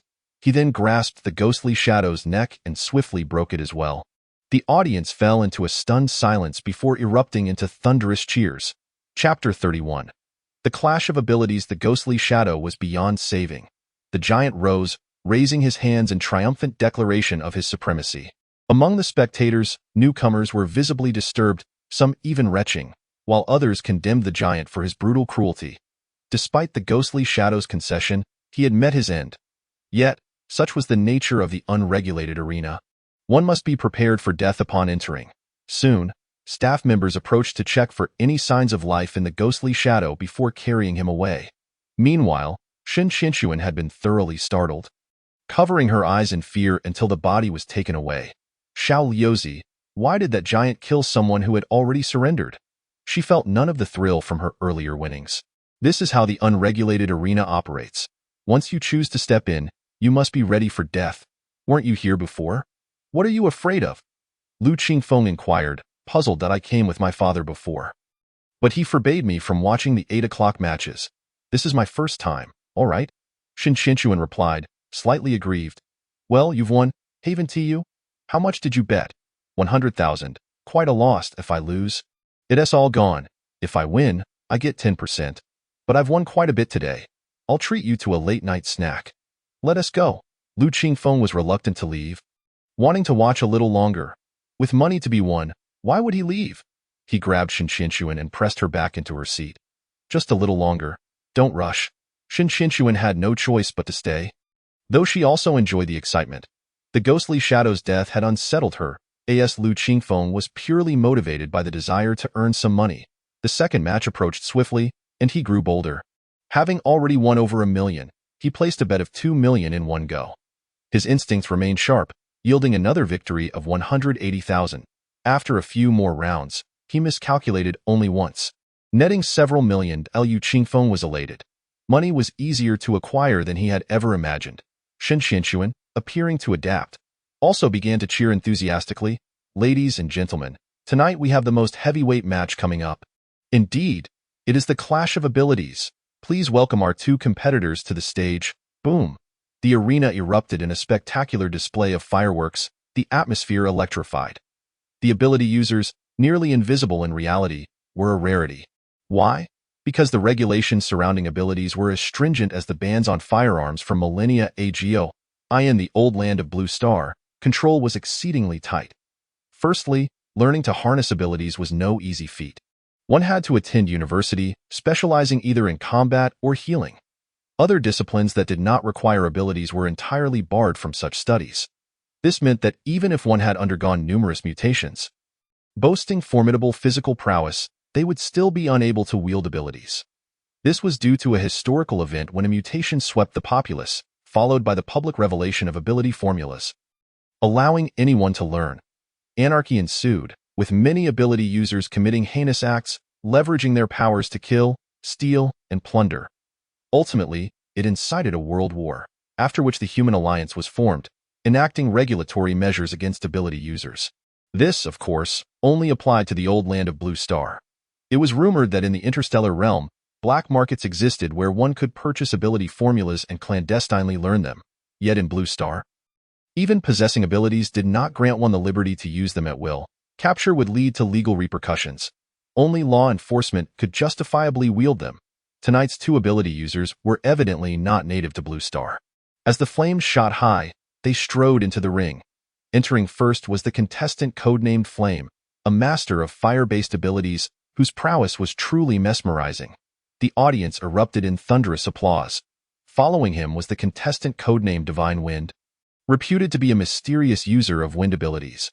The ensuing applause intensified further. Wind ability users were indeed a rare sight, requiring specific mutations in bone structure to manifest. As the competitors took their places, the large screen displayed their basic information: codename, Flame, level 3 mutant, ability, Fireball, record, 3 wins, 0 losses versus codename, Divine Wind, level 3 mutant, ability, Windblade, record, 2 wins, 0 losses. The odds were 1-to-1, with bets starting at 50,000. Xiaoyozi, 50,000 is quite a sum. Which one should I bet on? Xin Xianxuan, surprisingly affluent despite her earlier winnings, appeared to possess far more than just 50,000. I'm not betting, I can't gauge it properly. I know nothing about ability users, Lu Qingfeng admitted candidly. He truly was unfamiliar with them, having only seen a few videos and witnessed his mother's performances. Oh, then don't bet. Yet, the rest of the crowd was quick to place their wagers. In no time, both sides had amassed over 2 billion Federation dollars. Despite only 1,000 or so attendees, they managed to pool together a staggering 40 billion Federation dollars. Such was the allure of gambling. Those present were predominantly affluent, with most being high-ranking professionals seeking a thrill in their otherwise mundane lives. The strict laws and their long lifespans rendered their everyday existence rather dull, and money was easily acquired.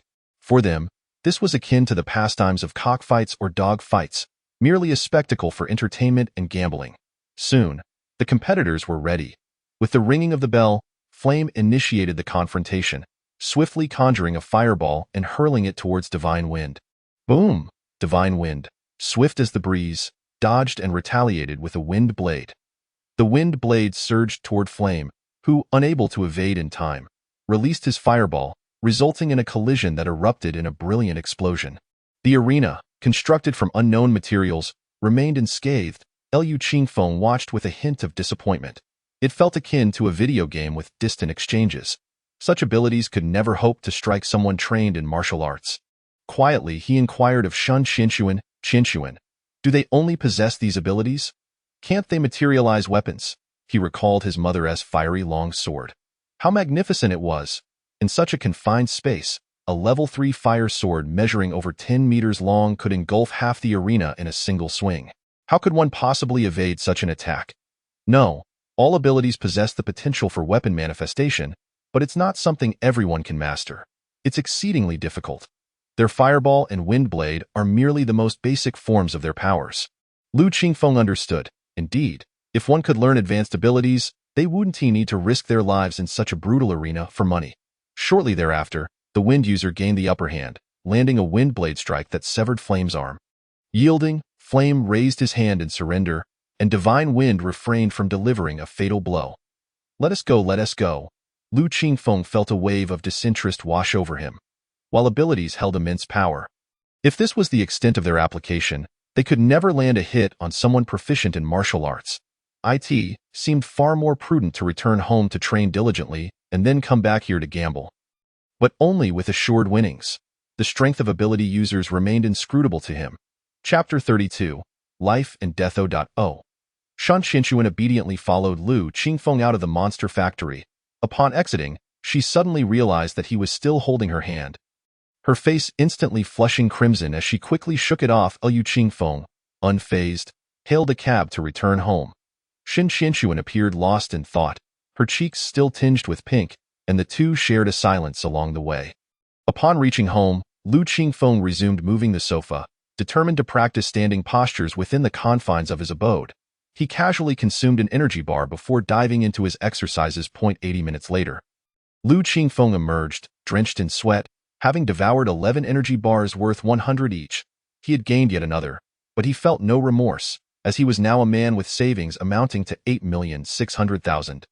In that moment, Xiao Qian, having recovered, activated his wristband to check the time.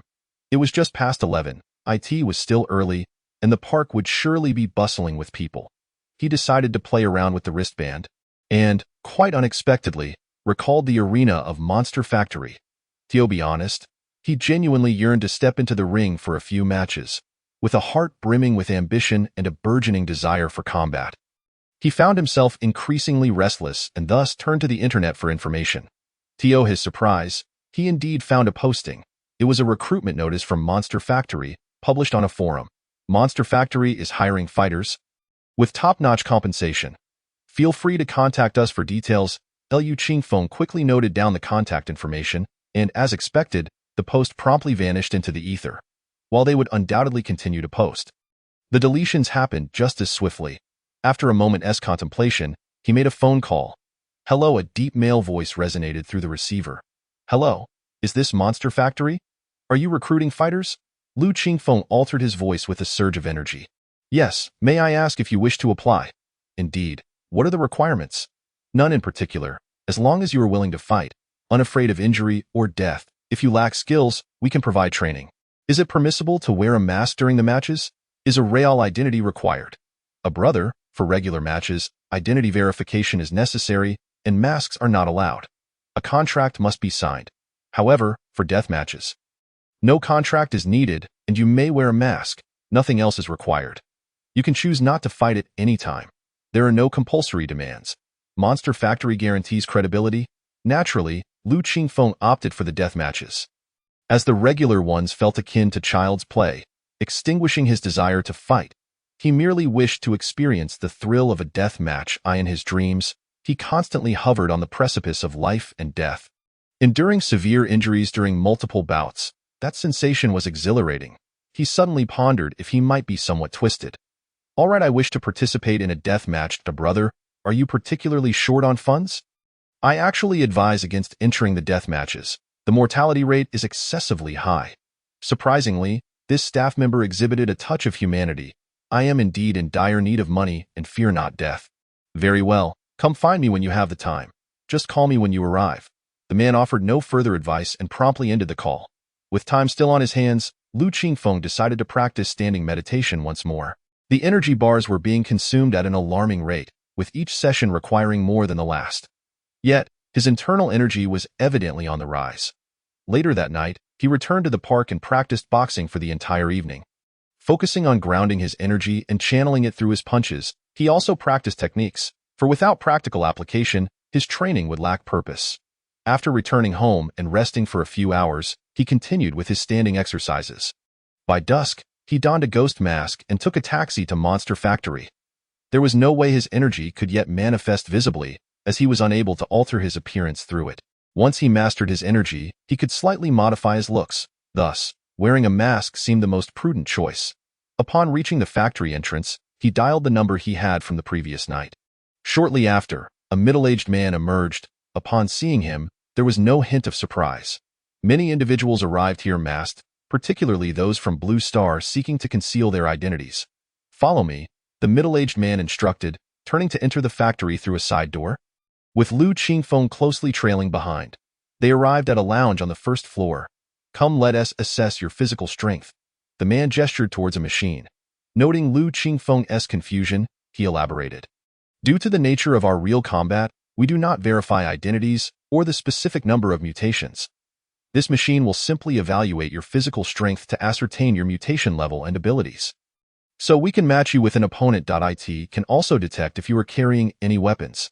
Just stand beneath it for a scan. Liu Qingfeng understood. This was indeed most suitable for him. He stepped forward, and the machine emitted a red light that scanned his body. Once completed, it reported. Secondary mutation, physical strength. No abilities. Liu Qingfeng was taken aback. His physical strength was only on par with a secondary mutation. He had anticipated it would be greater, especially after witnessing the previous day's matches where he could easily dominate at that level. However, considering his energy, it likely could not be detected.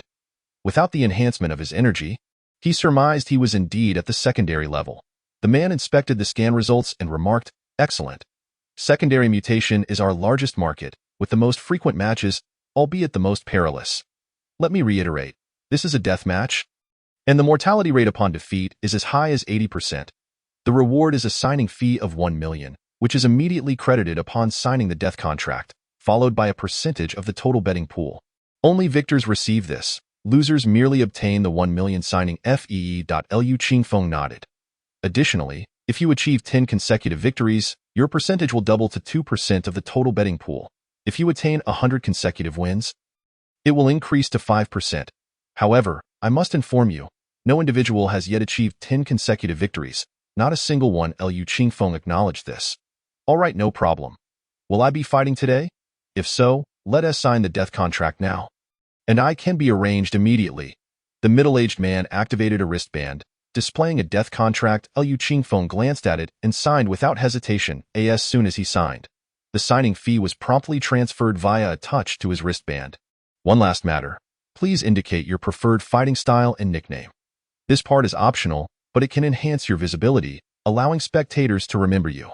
When you step into the ring, it will garner attention, leading to substantial betting on your behalf, thus increasing our commission and your earnings. Lu Qingfeng nodded, recognizing it as a means to label himself. He typed traditional martial arts, Bajiquan, into the machine. Adopting the moniker Butcher, the middle-aged man paused, visibly taken aback. You mustn't write anything frivolous. Otherwise, the audience will not take you seriously. I'm not joking. This is what I practice, Lu Qingfeng asserted. The man regarded him with an expression akin to witnessing a doomed soul. Shaking his head at Lu Qingfeng's side, reflecting on how traditional martial arts had fallen to such a state. Prepare yourself, it's still early. You will be notified in advance when it's time for your match. The recreational facilities here are available for your use, and you can also stretch your body. Do not entertain thoughts of escaping. You cannot leave without fighting at least once. With that, the middle-aged man exited the room. Chapter 33. The Butcher. Instant kill. Wait, Lu Qingfeng called out to him. Is there anything else unclear? The man inquired. I wish to ask if I can bet on myself, wagering that I will win? Certainly. There is a QR code in the lounge for betting. Just scan it. Is there anything else? Lu Qingfeng shook his head. The man departed. Upon entering the lounge, Lu Qingfeng assessed the space. Though modest, it was well equipped with exercise machines and recreational facilities. There was even a projector displaying the ongoing fights outside. With nothing pressing to do, he decided to place some bets to earn extra money. By 8 o'clock that evening, his balance had swelled to 13 million. At that moment, a notification arrived, instructing him to prepare for his turn in the ring, along with the details of his opponent. As pre-betting was allowed, he swiftly scanned the code and placed a bet on himself. Wagering all his funds. 13 million was staked in its entirety. He intended to gather enough money for his martial arts training during the summer break, alleviating future financial worries regarding his practice. Rich in martial arts, poor in scholarship, he was uncertain how much he would eventually need, aware that it could become an endless pit. Currently, his recovery from energy bars, priced at 100 each, was slowing considerably. He surmised that in a couple of days, they might become ineffective. After only a few days of use, soon he might require bars costing 500, 1,000, or even 10,000. There were even rumors of energy bars made from the fabled star beast meat. Consuming dozens or even hundreds daily was akin to burning money, an endless abyss. Thus, amassing sufficient funds was of utmost importance. The lounge rang with a bell, prompting Lu Qingfeng to step outside. Clad in a simple short-sleeved shirt, loose shorts, and sneakers, and adorned with a ghost mask, he traversed the pathway illuminated by flames. As the host commenced his introduction, the large screen displayed the information of both fighters. Nickname: Butcher. Secondary mutation: no abilities, specialty: traditional martial arts. Bajiquan record: 0 wins, 0 losses versus nickname: Zhu Ganglai. Secondary mutation: no abilities, specialty: free fighting, Muay Thai record: 1 win, 0 losses. The odds stood at a stark 1-1. The audience was momentarily taken aback, but quickly regained composure, fervently placing bets on Zhu Ganglai. Before long, the odds shifted to 5-1 against Lu Qingfeng. Most people dismissed traditional martial arts, yet some speculated that anyone bold enough to step into the death arena must possess some skill. After all, who would dare enter without a semblance of ability? As both fighters ascended the platform, Lu Qingfeng observed Zhu Ganglai, a towering figure, likely around 2 meters tall, exuding an imposing presence. He sensed that today could be his windfall. Based solely on physique, most would assume he would lose, unaware that the odds had already shifted to 5-1. After all, Lu Qingfeng stood at approximately 1 meter 80, with a lean build. Although their physical strengths were comparable, Training would enhance attributes like power and speed, which could not be detected. This also included his energy. As the bell rang, the two approached the center of the ring. Zhu Ganglai, not foolish, understood that anyone capable of stepping onto this stage was not merely seeking death. Thus, he initially approached with caution. Meanwhile, Lu Qingfeng stood firm, his gaze fixed intently upon him, not adopting any fighting stance. Seeing this, Zhu Ganglai advanced, attempting to gauge his opponent. With a sharp focus, Lu Qingfeng thought, if he moves, then I shall not hold back. He assumed the Baji stance, channeling his energy through his feet as he lunged forward swiftly. As Zhu Ganglai gazed upon his opponent, a powerful elbow strike descended towards Lu Qingfeng. Why is Bajiquan referred to as fierce and vigorous? Because this martial art is entirely offensive, designed to plunge directly into an adversary's embrace with lethal intent. Just as Zhu Ganglai's elbow was about to land, Lu Qingfeng swiftly charged into his grasp, executing the Bajiquan technique of the top heart elbow. With a resounding crack, before his elbow could connect, his opponent was sent flying. The force erupted, and he collided with the ropes of the protective barrier. Rebounding back to the ring, sprawled out and motionless, blood trickling from the corner of his mouth, Lu Qingfeng understood that even a divine being could not save him now. The hidden energy had erupted, shattering his internal organs. Do not inquire why there was no mercy. What defines national martial arts? It is the martial art that is lethal. Every strike is a killing move, leaving no room for leniency. This is a mark of respect towards the opponent, as well as a testament to one's own integrity. It distinguishes the strong from the weak, and it also determines life and death. Such is the essence of traditional martial arts. Why is he called the Butcher? Because upon stepping into the ring, he had no intention of holding back. Without the use of energy, he might not prevail. Once energy is unleashed, the opponent is either dead or gravely injured, an uncontrollable outcome. Since he chose to enter the arena, he must be prepared for the possibility of death. The audience sat in stunned silence. Momentarily at a loss for words, Lu Qingfeng stood in place, awaiting the verdict. Shortly thereafter, the referee regained composure, ascended the stage to assess Zhu Ganglai's condition, and upon confirming his lack of movement, declared the Butcher the victor. The crowd erupted in an overwhelming roar. Some exclaimed, "Wow, did I recognize that move? Bajiquan's top heart elbow. What an incredible strike." Others raised doubts. Could it be staged? After all, a 5-1 odds is quite rare. Come on, the monster factory profits from commissions, not from these bouts, hence it's fair. Staged? Have you not seen Zhu Ganglai's lifeless form? Could it be that traditional martial arts truly possess power? I still don't believe it. I don't believe it either. But why is it so thrilling? One strike and it's over. Just like that. Do you think this is child's play? In a life and death arena? Decisions are made swiftly, and resolving matters with a single move is a frequent occurrence. After hearing of his victory, Lu Qingfeng turned and exited the ring. Upon returning to the lounge, a middle-aged man awaited him. Having arrived the moment Lu Qingfeng clinched his victory, he was in high spirits, for the fighter he recruited had triumphed, securing him a larger bonus. Moreover, with his survival, it signified future opportunities for more matches. Hello, the total betting amount this time is 1 billion, and you have earned a commission of 10 million. He produced a wristband and, with a decisive motion, tapped it against Lu Qingfeng's, resulting in an instant transfer. This was not an insignificant sum. His own wager had been considerable. 1,350.9, 5,850, 1,300, 7,150 million. This windfall brought his total to 8,150 million. Can I fight again tonight? Lu Qingfeng inquired. The middle-aged man shook his head. There's no time. The roster has already been arranged in advance. You'll have to wait until tomorrow. If you wish to participate, inform me in advance, and I will make the arrangements. Lu Qingfeng nodded and departed. Why not continue betting? Because observing others entails inherent risks. One cannot guarantee success without absolute certainty, as he is no deity. Who knows if they are concealing lethal techniques? Only by stepping into the ring himself can he possess complete assurance. If he were to lose, what use would money be? After all, a life is lost, is it not? Thus, even if he believes in others, he refrains from wagering excessively. If one could achieve absolute certainty, they might as well consult a fortune teller rather than practice martial arts. Chapter 34. The sole registrant of the Yin University National Martial Arts Institute upon returning home.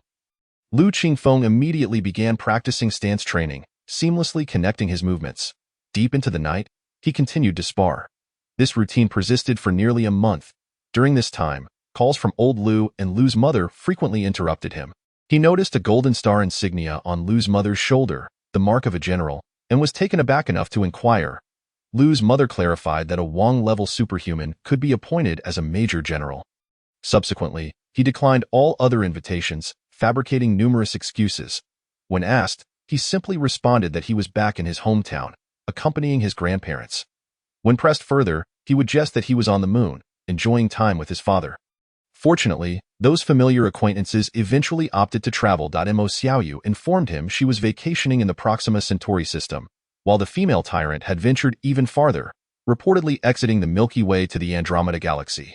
Even his good friend Li Tianran was rewarded with a trip through the stars by his parents.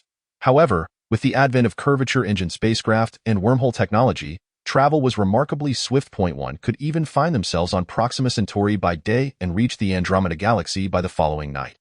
During this month, Lu Qingfeng initially intended to compete daily, but by the 12th match, he found no opponents willing to challenge him. After 10 victories, he automatically became the reigning champion, requiring challengers to engage him. He became the first death champion since the Monster Factory's inception. It was not that the challengers lacked strength. Many simply chose to forego further bouts after earning their winnings. Few were as determined to profit as Lu Qingfeng. However, due to his swift one-strike victories, there were no survivors. The name of the butcher resounded throughout the fighting community, resulting in fewer challengers willing to face him. His aspiration for 100 consecutive victories was dashed by the lack of opportunities.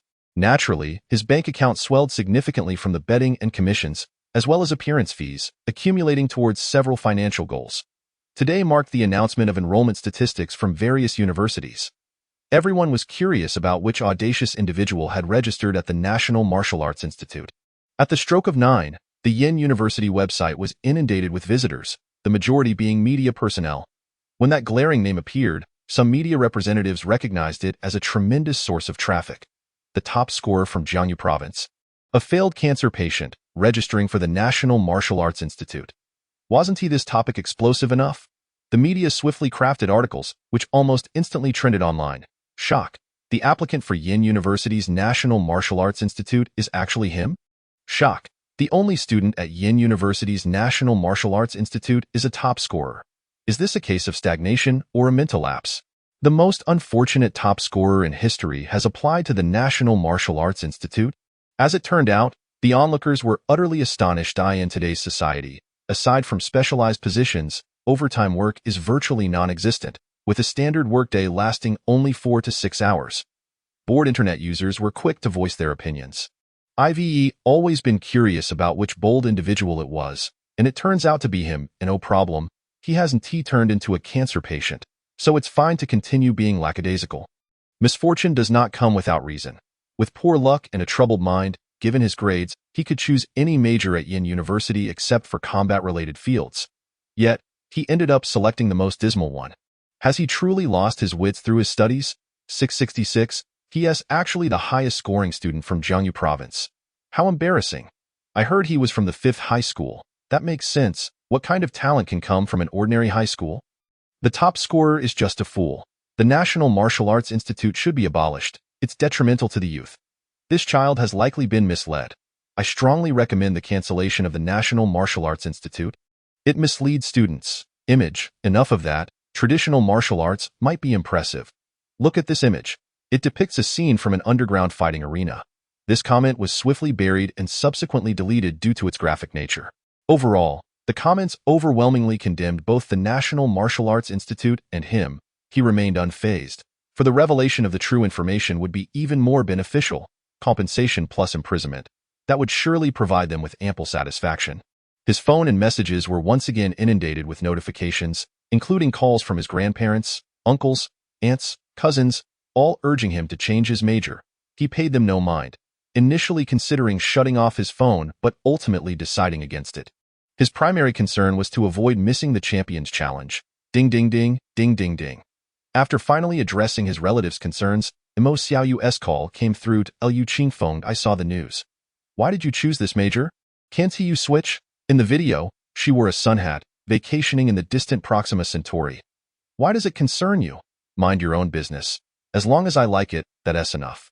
Growing weary of explanations, he found it exasperating that classmates were also meddling in his affairs. The expression on her face was somewhat downcast. After a long pause, she smiled and said, "All right, as long as you like it. I'll be returning soon. I'll come visit you then, don't I have no time I need to train." The path of martial arts demands relentless progress. Stagnation is not an option, Liu Qingfeng hastily declined, finding the notion absurd. Just speaking over video was already bothersome. In person, it would be unbearable. He preferred the solitude, allowing him to train or study at his own pace, relishing the freedom. Why does she keep insisting on dragging me out for leisure? What ulterior motives could she have? Not long after, Li Tianran also called to check in, to which Liu Qingfeng responded with nonchalance, saying he planned to enjoy himself until school resumed. The female tyrant sent a message of consolation, advising him not to be swayed by the chaos, and also suggested he consider changing his major, claiming it was inconvenient to discuss over the phone. It seemed everyone was skeptical about the National Martial Arts Institute, including Lu's mother and old Lu, who also inquired if he wished to switch majors. His two-word reply sufficed for all their concerns. Not switching. What a joke. He had earned money. For an ordinary person, this amount would last several lifetimes. Choosing a major was all about earning a living, wasn't it? Now that he had wealth, why not pursue his passions? For instance, practicing martial arts. Having resolved all matters, he continued his training, sensing he was close to a breakthrough into the transformation stage. Currently, aside from his head and internal organs, every other part of his body had been sufficiently trained. Once his energy circulates throughout his entire body, he will achieve the transformation stage, where energy creates a grand cycle, continuously honing his physique. However, the head is notably complex, presenting more challenges than the body or even internal organs. His primary goal now is to direct energy towards his internal organs. He practiced while consuming energy bars until around 3 in the afternoon. A phone call suddenly ignited a surge of excitement within Liu Qingfeng. "The butcher has come to challenge you. The difficulty is quite significant. Will you accept?" The voice of Tang Si resonated through the receiver, the same middle-aged man from the monster factory who had previously attended to him. "What difficulty?" "A mutated being with supernatural abilities." "Accept? All right, let's schedule it for 10 o'clock tonight during prime time. This match is bound to be explosive. A supernatural challenger against a non-supernatural fighter will surely yield a staggering commission if you win." "Understood. I will arrive early." After hanging up, Liu Qingfeng smirked. A supernatural being, his adrenaline surged. Finally, he had a worthy opponent. Chapter 35. Battle against the supernatural being. Liu Qingfeng promptly hailed a cab to the monster factory. It was time to adjust his state of mind. Any martial training could wait until after the match, as for the possibility of losing. He could not fathom such an outcome unless faced with an exceedingly formidable supernatural being. However, a second-tier supernatural being would possess at most 1 or 2 abilities. There was no need for him to panic. Currently, aside from his head, which lacked any energy flow, his entire body was enveloped in energy. Any contact with the opponent would undeniably render them incapable of fighting back. Unless he encountered another practitioner of traditional martial arts, whose energy would neutralize his own, if his energy connected with their body, they would face dire consequences. Striking their limbs would result in instantaneous fractures. Thus, he was confident. With energy enhancement, his speed in short distances surpassed that of the wind-based supernatural being from the other day. Outside, that wind user could pose considerable trouble for him. However, within the confines of the ring, they would be courting death. The space was too confined. He could close the distance in just a few steps and deliver a fatal blow. Upon arriving at the factory, he displayed his fighter's badge and proceeded to the first floor, entering his exclusive resting chamber. This was a privilege granted to him by the Monster Factory, a special lounge for champions. His appearance fee had now reached 10 million. Shortly after, Tang Si entered upon realizing Liu Qingfeng's arrival. His demeanor had markedly changed from before. "Brother Butcher, you have arrived. As for the battle against the supernatural being, you have the option to decline. As the reigning champion, he could not refuse opponents of the same tier. However, supernatural beings were an exception, as it was widely acknowledged that their physical prowess was comparable. It was possible that a supernatural being could possess superior combat skills, augmented by magical attacks, akin to an MMA fighter entering the ring with a firearm. How would one contend with that? It was commonly accepted that the capabilities of those with supernatural powers and those without were worlds apart. A first-tier supernatural being could potentially overpower a third-tier fighter, although a fourth tier would undoubtedly prevail. It was similar to wielding a handgun against Mike Tyson. The outcome was predictable. In light of such circumstances, one could indeed refuse. That's fine. How will the appearance fee and commission be calculated? Is there room for negotiation? As the death contract had yet to be signed, Lu Qingfeng intended to explore the possibility of negotiating a higher price. Tang Si hesitated. Let me consult with the boss. Please hold on. Tang Si stepped out to make a call. Before long, he returned, stating, the appearance fee is set at 20 million, and your commission will be 3%. It cannot be raised any further. Lu Qingfeng nodded. The appearance fee had doubled, and his commission had increased by 10%. This was acceptable, and undoubtedly, his odds would be favorable. With some strategic maneuvering, he might even walk away with a substantial profit. By the way, Tang Si, what is the maximum amount I can wager on this match? The betting limit was a source of annoyance for him. The maximum for a second-tier death match was 20 million. Despite having participated in numerous matches and gambling for hours daily, his wealth had not increased as rapidly as he had hoped. The boss has set the limit at 100 million. This is the first time the Monster Factory will feature a case where a supernatural being faces an ordinary fighter, and you are the champion. The promotional efforts have been extensive, and we anticipate total bets will exceed 10 billion. Lu Qingfeng nodded. Winning 100 million would net him 30 million, which was quite favorable.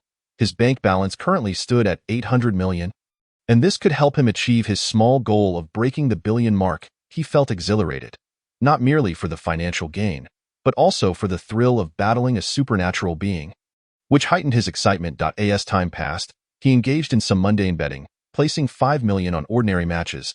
As that was the limit in death matches, the stakes could reach 20 million. His betting strategy typically involved wagering on 10 matches and winning 7, yielding a profit of just over 10 million.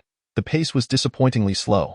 Soon, evening arrived, and his chances of winning in death matches seemed even lower, with odds of only 6-4. After losing 40 million in the first 2 matches, he managed to recoup some losses in the next 3. The next match was his, and without hesitation, he placed a bet of 100 million. As the bell rang, he followed the flames through the passageway, the crowd roaring his name, Butcher. He had become quite renowned within the Monster Factory. First to enter the ring is our deathmatch champion, Butcher, whose record is nothing short of terrifying. He is known for his swift, decisive victories, leaving no survivors. The name Butcher is indeed fitting. The audience erupted in applause once more. Now, let us welcome the challenger, the supernatural being, Rock. The cheers for Rock were sparse. The host, undeterred, continued, this is the first encounter in Monster Factory's history. A supernatural being against an ordinary fighter. Will Rock succeed in his challenge, or will Butcher defend his title? Let us await the information on the big screen for betting. The big screen quickly displayed the fighters' profiles. Nickname: Butcher, second-tier mutant, no supernatural ability, specialty, traditional martial arts. 8 Extremes fist record, 12 wins, 0 losses, deathmatch champion versus nickname. Rock, second-tier mutant supernatural abilities. Rock armor, stone hammer specialty. Free fighting record, 2 wins, 0 losses. Challenger. Many in the audience had witnessed Rock in action before. As a second-tier mutant with 2 supernatural abilities, he was considered a prodigy. Those with even a slight understanding were fervently betting on Rock, causing the odds to heavily favor him. After all, how could an ordinary person hope to penetrate Rock's armor? Even with Butcher's impressive 12 consecutive victories, it was common knowledge that although Rock's powers were classified as basic, they could withstand regular firearms. Could one truly hope to strike through it with bare hands? Furthermore, Rock wielded a stone hammer, a weapon enhanced by his abilities. Unless one was foolish, the majority would wager on Rock's victory.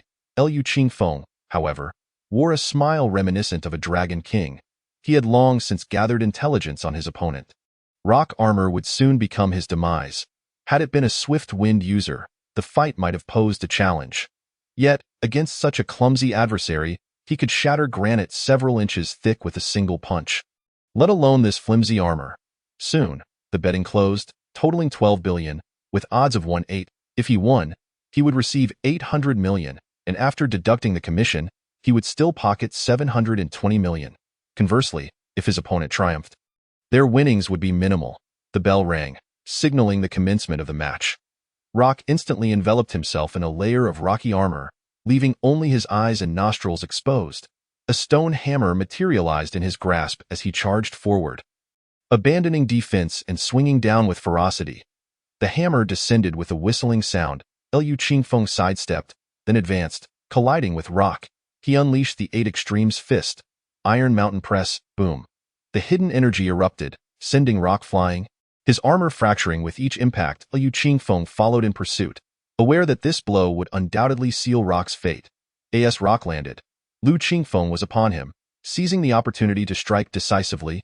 Tiger Claw Hard Climb, he declared, delivering a powerful blow to Rock's head. The rocky armor atop Rock's head shattered instantly, revealing his true form as his body slumped to the ground, lifeless, with no sound. The stone hammer beside him dissipated into nothingness. A profound silence enveloped the arena. Chapter 36. Decisive Kill. Severe Injury. It was not until the referee entered to assess Rock's condition and announced Butcher's victory that the crowd erupted in a thunderous roar. What a face full of defeat. Is this what a supernatural being is? So weak? Weak? The Butcher only needed 2 moves. I bet 1 million on him and struck it rich. Haha. What the hell is this 8 Extremes Fist? I even researched it. Iron Mountain Press, Tiger Claw Hard Climb. 2 moves, simply stunning. This Butcher must be a true martial arts master. He must possess some form of energy, or how else could he break through armor that even ordinary firearms cannot pierce? Nonsense. I can't believe it. It's too exaggerated. 1 Palm shatters Rock armor. What is this, a martial arts film?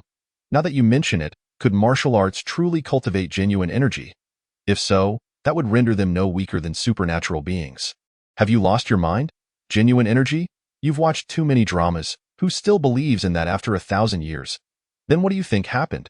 Analyzing the situation, it seems more plausible that it was some form of energy technique. I can somewhat believe in that, but genuine energy is absurd. Liu Qingfeng paid no mind to the audience's discussions. After the match, he returned to his resting chamber. 1.02 billion had been credited to his account. Butcher.it seems that no one will dare to challenge you again, Tangxi remarked with a wry smile.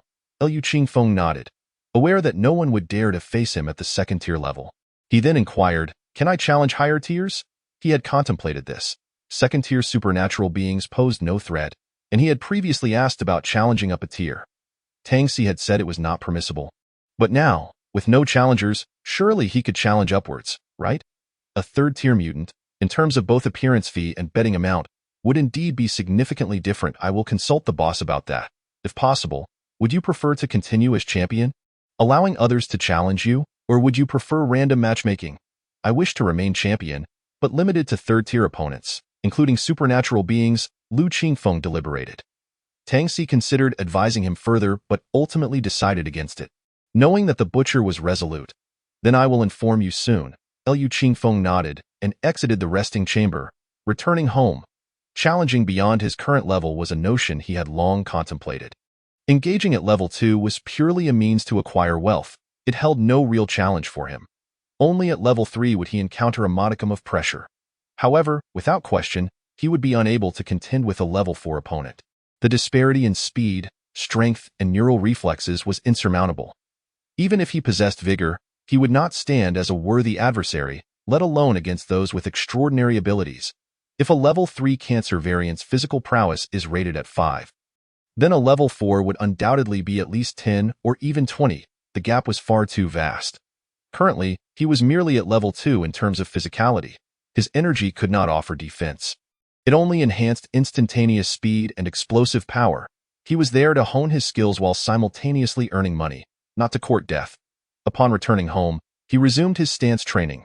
He estimated that within a month, he would achieve a seamless flow of energy through his internal organs, significantly augmenting his combat capabilities. Under the nourishment of this energy, his organs would gain strength, leading to accelerated metabolism and improved physical condition. He speculated that once he harmonized his energy with his organs, he would ascend to level 3. At that point, confronting level 3 foes would likely pose little challenge. Thus, he must seize the moment. He craved the thrill that danced on the edge of mortality. Injury did not frighten him, for he possessed a ring that ensured his safety. He had tested it previously, when he sliced his finger with a knife. The gash was substantial, Yet after consuming 3 energy bars worth 500 each, it healed in no time. This ring was truly a miraculous artifact. 3 days later, Tang Si called, "Butcher, the boss has approved. Someone will challenge you tonight, though they are an extraordinary being. No ordinary fighter dares to step up. It seems only those with abilities will now challenge you. I'll send you the details. And if you agree to fight, just reply understood." Lu Qingfeng opened the message. The nickname was Swordsman, a level 3 cancer variant, with abilities that included sword manifestation and golden armor. He specialized in fencing. Upon seeing this, Lu Qingfeng realized he was up against a gold-type extraordinary being. Gold-type abilities were characterized by their ease in manifesting weapons and armor, which, while not cumbersome, were particularly vulnerable to fire-type abilities. When faced with fire, their armor would essentially become half ineffective. Without hesitation, Lu Qingfeng replied, "I can fight." They likely thought that while they could shatter rock armor, they would be unable to break through metal consolidated armor. Little did they know the meaning of hidden strength, striking from afar. As they say, that evening, he entered the arena. This time, he employed 3 moves. The great entangling hand ensnared the swordsman's sword-wielding hand, delivering a series of blows. He swiftly dispatched numerous minor targets. Days passed, and Tang Si called again, announcing that a wind-type extraordinary being had come to challenge him. He inquired if Lu Qingfeng would accept. Upon reviewing the information, he noted the nickname Wind Shadow, a level 3 cancer variant with abilities of wind blades, wind binding, and wind hammer. He specialized in footwork. Lu Qingfeng's expression turned grave. He accepted the challenge. He understood that this individual possessed 3 extraordinary abilities, including the complex wind binding, which, when combined with wind blades and wind hammer, formed a formidable combination. Moreover, someone trained in footwork would be exceedingly difficult to combat, potentially even life-threatening. Yet, was this not the very essence he sought? A warrior cannot thrive in a sheltered environment. As he recalled his dream self, barely over 30, he pondered why he would challenge others recklessly. This was the fate of a warrior, to either reach the summit of the world or perish on the path to it. In the realm of literature, there is no first. In martial arts, there is no second. The path of martial arts is fraught with hardship, yet it is equally exhilarating. Upon accepting this challenge, his spirit soared. He quickly hailed a cab to the Monster Factory. At 10 o'clock that night, the prime time had arrived. He placed a staggering bet of 100 million. Then he stepped onto the stage. His opponent donned a white mask. As the bell rang, Wind Shadow immediately created distance, retreating to the far corner, unleashing a wind blade. The transparent azure blade whistled past. Lu Qingfeng swiftly dodged and advanced. The opponent sidestepped, launching another wind blade that obstructed his path. Lu Qingfeng's heart sank. This individual had clearly studied him. Just as he evaded the wind blade, Wind Shadow ceased moving sideways, his pallor evident as he extended his hands towards Lu Qingfeng. This was dire. It was wind binding. Lu Qingfeng's speed diminished rapidly. His feet felt as though they were mired in mud. Wind Shadow then conjured a large azure transparent hammer, hurling it down upon him, a wind hammer. He recognized that the wind blade was too small to guarantee a hit, but with the combination of wind binding and wind hammer, evasion was futile. Gritting his teeth, Lu Qingfeng braced himself, lowering his body to absorb the impact of the wind hammer. Boom! Pift! The force was overwhelming. Lu Qingfeng spat out blood, his hands rendered useless. As the wind binding relented, Wind Shadow, pale-faced, conjured another wind blade, intent on finishing him in a split second. Lu Qingfeng moved, stomping his feet, employing 8 Extremes fist. An iron mountain lean, crashing into Wind Shadow's embrace. Energy surged into his shoulder as the wind blade grazed his cheek. Boom! Wind Shadow was flung back, blood spraying into the air, colliding with the railing before bouncing back. Collapsing to the stage, motionless. Lu Qingfeng coughed up blood once more. His internals had been injured, and both arms suffered from shattering fractures. He was gravely wounded. Chapter 37. Oh no! It's over. The arena fell silent. The brutal battle concluded in such an unexpected manner. No-one anticipated this outcome. As the referee entered to confirm the butcher's victory, the crowd erupted in thunderous applause. This extraordinary being was considered among the strongest in the Monster Factory, and yet, he had perished at the hands of the butcher. It was astonishing. A level 3 cancer variant with 3 abilities. Such individuals were rare. and to meet their demise here was unfathomable. The crowd buzzed with excitement, discussing fervently, "Unbelievable, I thought the butcher was doomed when wind binding took hold. Thrilling. Why did such a genius have to fall here? Such a pity." Wind Shadow was formidable, but the butcher's combat awareness was off the charts. His strength lies not in himself, but in his combat instincts. I agree with this gentleman.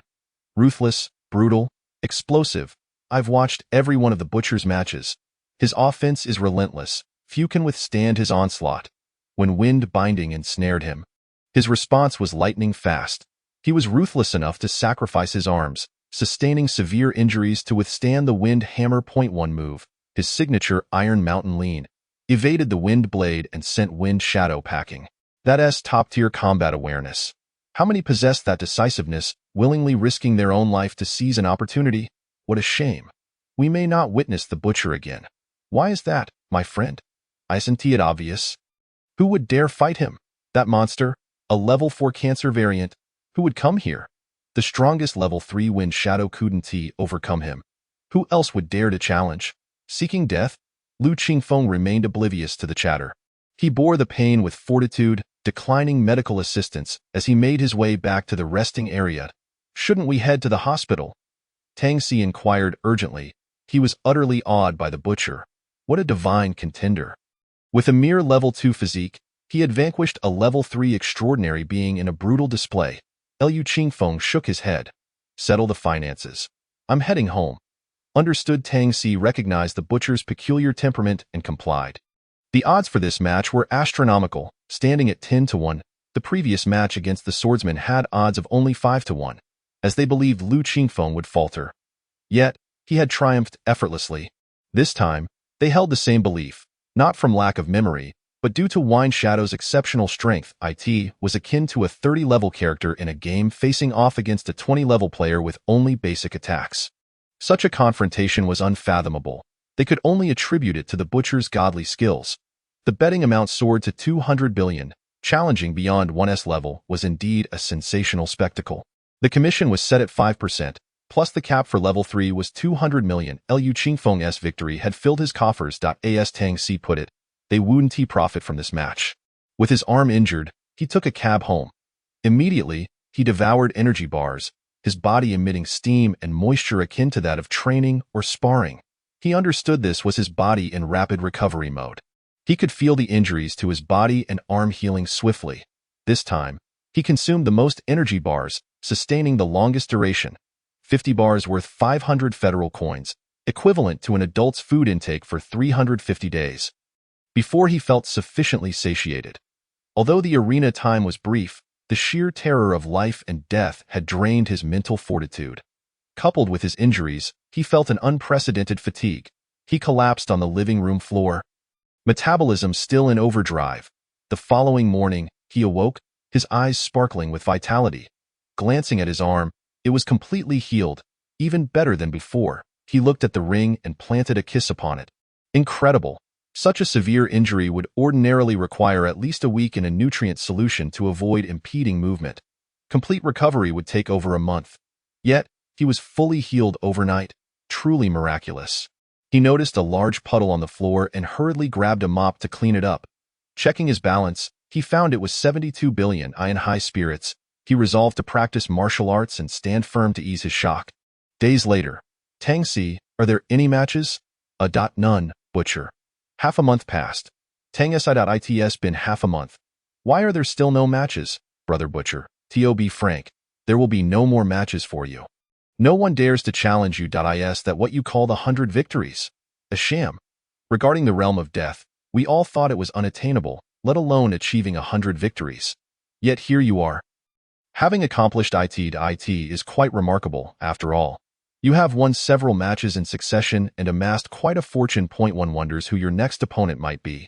With sufficient funds, who would still engage in life and death battles? Not everyone practices martial arts. Many train in combat sports. Moreover, who would dare challenge someone like Lu Qingfeng, who has achieved multiple consecutive victories? Who would want to risk their life? Against others, at least there remains a 20 chance of survival. Facing him guarantees none. Lu Qingfeng spoke wearily, understood. After hanging up the phone, he felt a pang of disappointment. For the past fortnight, he could only place small bets, making modest earnings. Sometimes, when he encountered Lao Lu too frequently, he would even incur losses. Truly, it felt like a dog-esque life. It seemed that the opportunity for substantial winnings had vanished. Yet, that exhilarating feeling of narrowly escaping danger was simply delightful, intoxicating. Even, he found the pain of injury oddly beautiful. Just then, the phone rang. Liu Qingfeng glanced at the screen. It was Lao Lu calling. Son, how have you been lately?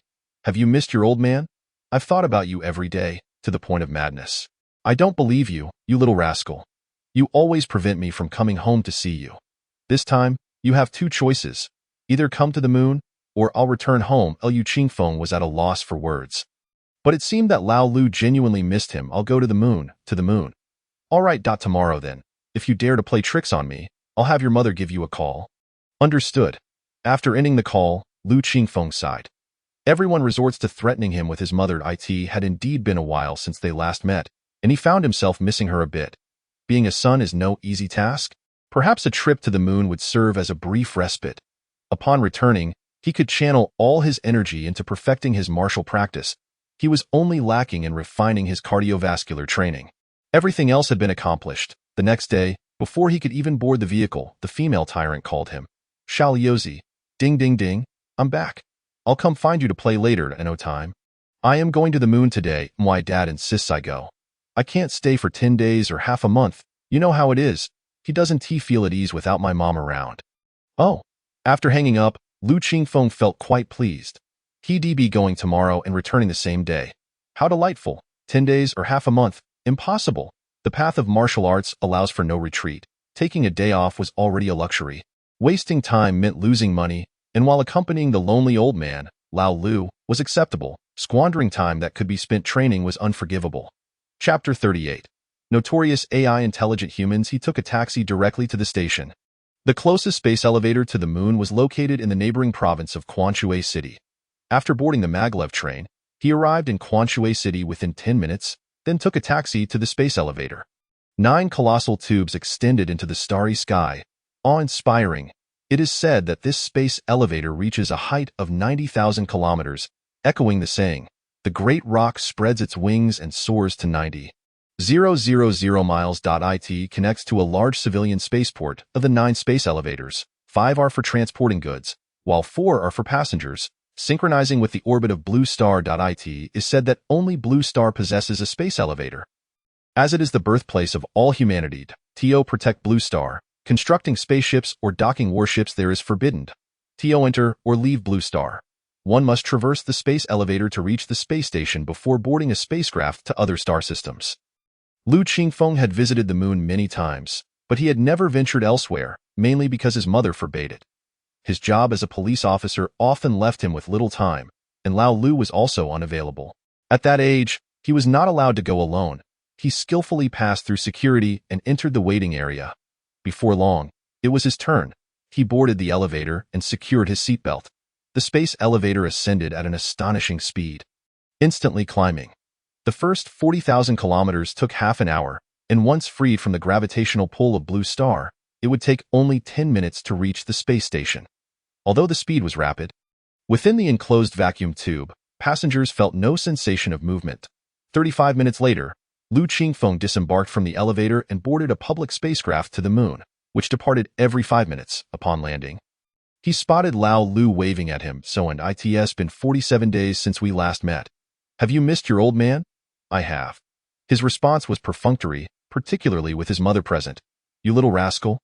I can't manage you anymore. Dad, I'm hungry. Take me to eat something delicious." Lao Lu's sweet words had no effect on him.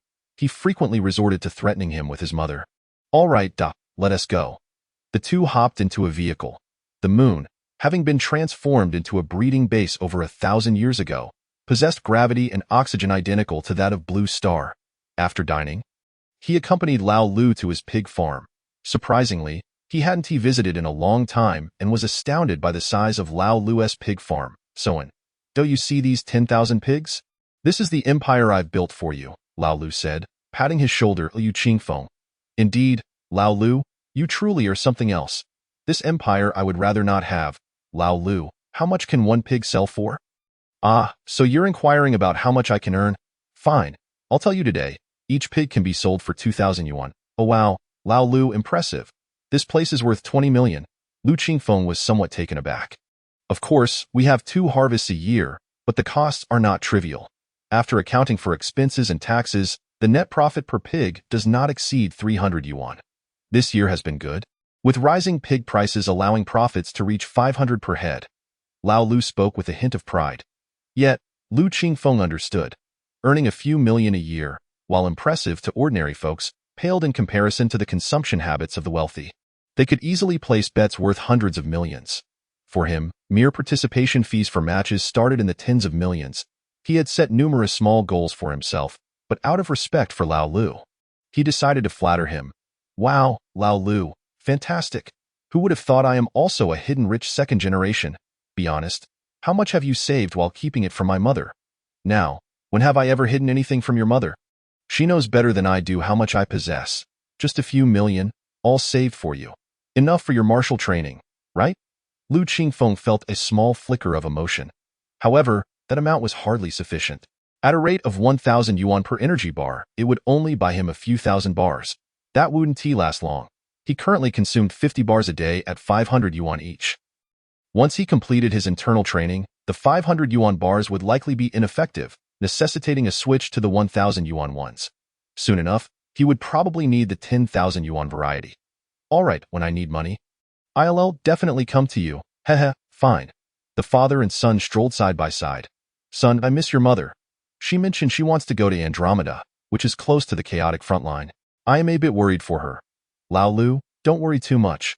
Mom is a top-tier mech combat master, and she might not even be heading to the front line, Lu Qingfeng reassured him. To be honest, he also felt a twinge of concern. The Andromeda Edge, the chaotic star systems, was indeed humanity's front line. Defending it were extraterrestrial races and the infamous AI intelligent humans 900 years ago. The AI intelligent humans were born.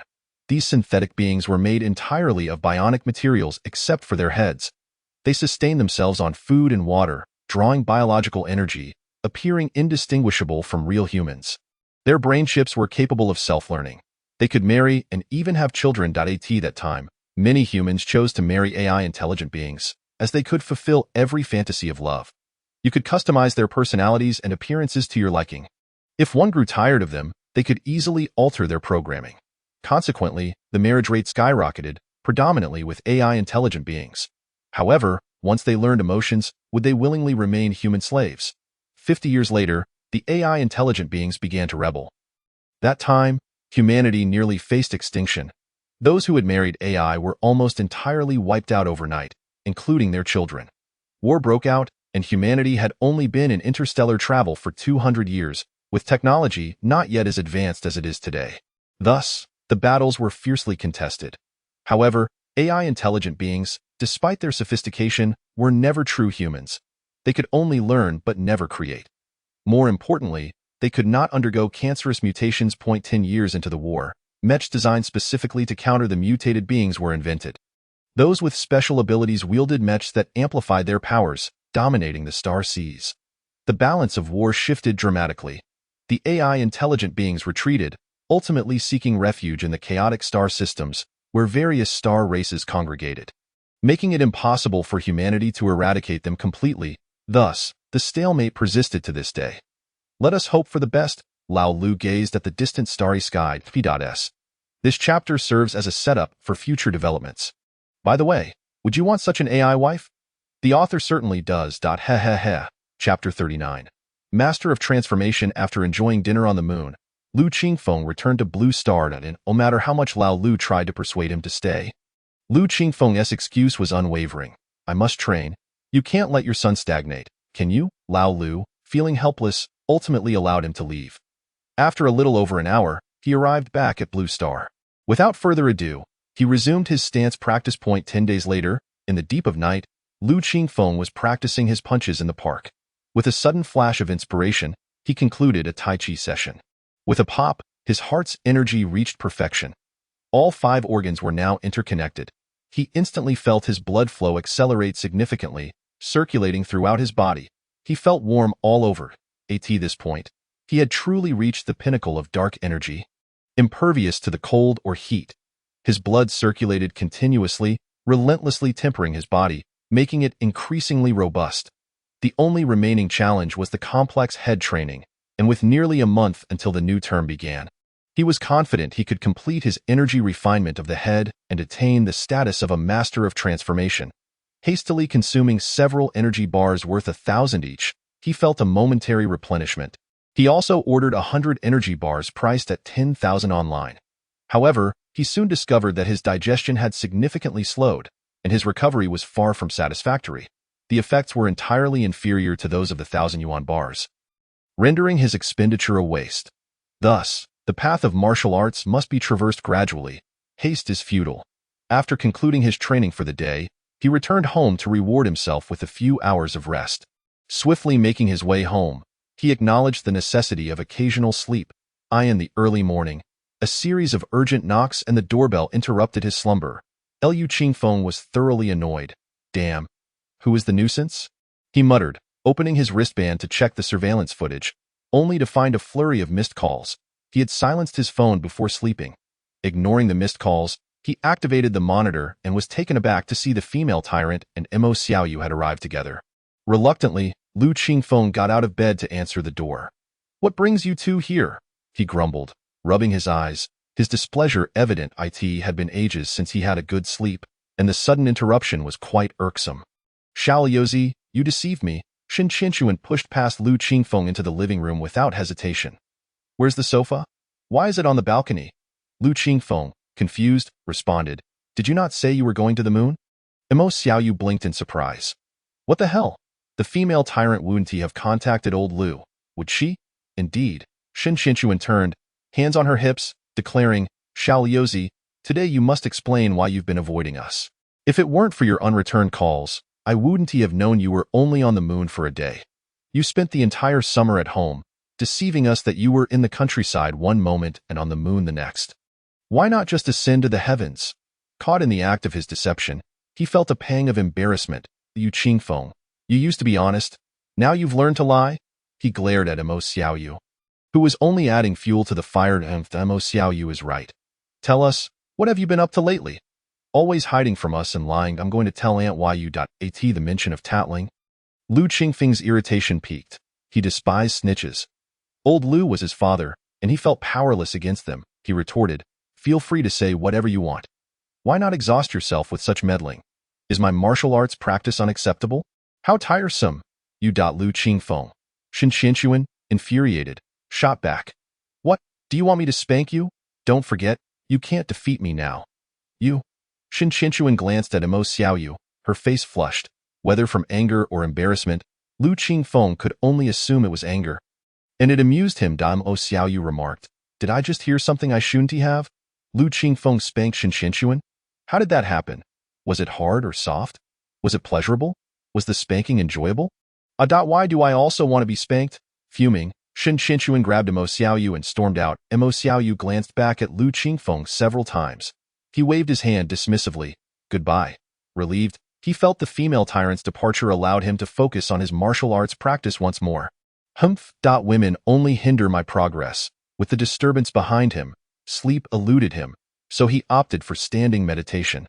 Time flew by. 20 days later, in the deep of night, in the park, the sound of vigorous energy echoed continuously. Liu Qingfeng practiced Tai Chi, countless fallen leaves swirling around his hands, forming a colossal sphere of foliage. Suddenly, he closed his eyes, and with a flourish of his hands, the leaves danced wildly in the air. A pop echoed as a bubble burst. His energy surged to the pinnacle of his head, and in an instant, it encircled him, forming a grand cycle. The energy coursed through his entire being, leaving his mind remarkably clear. He could even see the leaves fluttering several meters behind him, seemingly evading him in fear. At that moment, a summer firefly flitted past, landing on his shoulder. Upon its arrival, he sensed the energy erupting, causing the firefly to shatter. One feather cannot add, nor can a fly settle. Transforming energy into mastery. Achieved. His perception had intensified exponentially, though his strength had not dramatically increased. The power of transformation lay in enhanced awareness, particularly in perception, which had grown immensely. He could sense even the slightest hair on his body, If he were to duel his former self, he could vanquish him in an instant. Such was the terror of perception. It could anticipate any movement. Even an ordinary person wielding a firearm would find it impossible to strike him. Moreover, he could entirely control his energy. Reflecting on his past foolishness of using both hands to wield the wind hammer in the arena, he realized how naive he had been. If he were to face that opponent now, he would merely need to extend a finger, striking the core with precision, instantly neutralizing the wind hammer ability. A gentle palm would impress upon the opponent's chest, pinning him against the arena pillar like a painting. Although his dream self possessed abundant practical combat experience, he now recognized that without entering this realm, one could never comprehend the true power of transformation. Suddenly, he felt an overwhelming confidence in martial arts. If transformation was this formidable, what of the dance stage? After all, legends speak of a golden elixir granting autonomy over fate. If such a statement could be made, he believed it was not mere folklore. Would it be even more extraordinary? Could those with extraordinary abilities pilot mechs? Could practitioners of national martial arts do the same? The prospect of mechs paired with extraordinary powers crossing the cosmos intrigued him. Might Yin University's establishment of this program align with his thoughts? Excitement began to swell within him. Chapter 40. Yin Jing University. The next day, he received a phone call from Mo Xiaoyu early in the morning. Lu Qingfeng, school is about to start. Someone suggested a gathering for Class 3 of the third year. Many may not see each other again. Do you want to join? No, Lu Qingfeng replied without a second thought. Gatherings were a hassle, and he particularly detested inconvenience. He had grown increasingly uninterested in interacting with those he wasn't close to. All right then, if you don't want to go, she conceded before hanging up. Huh. Why is Mo Xiaoyu so compliant today? She didn't even try to persuade me. He wondered if she thought he felt embarrassed about applying to the National Martial Arts Academy. Whatever the case, he decided to let them be. Why concern himself with their opinions? A martial artist must have clarity of heart, resolutely moving forward. His confidence in national martial arts had never been higher. He simply had no desire to attend.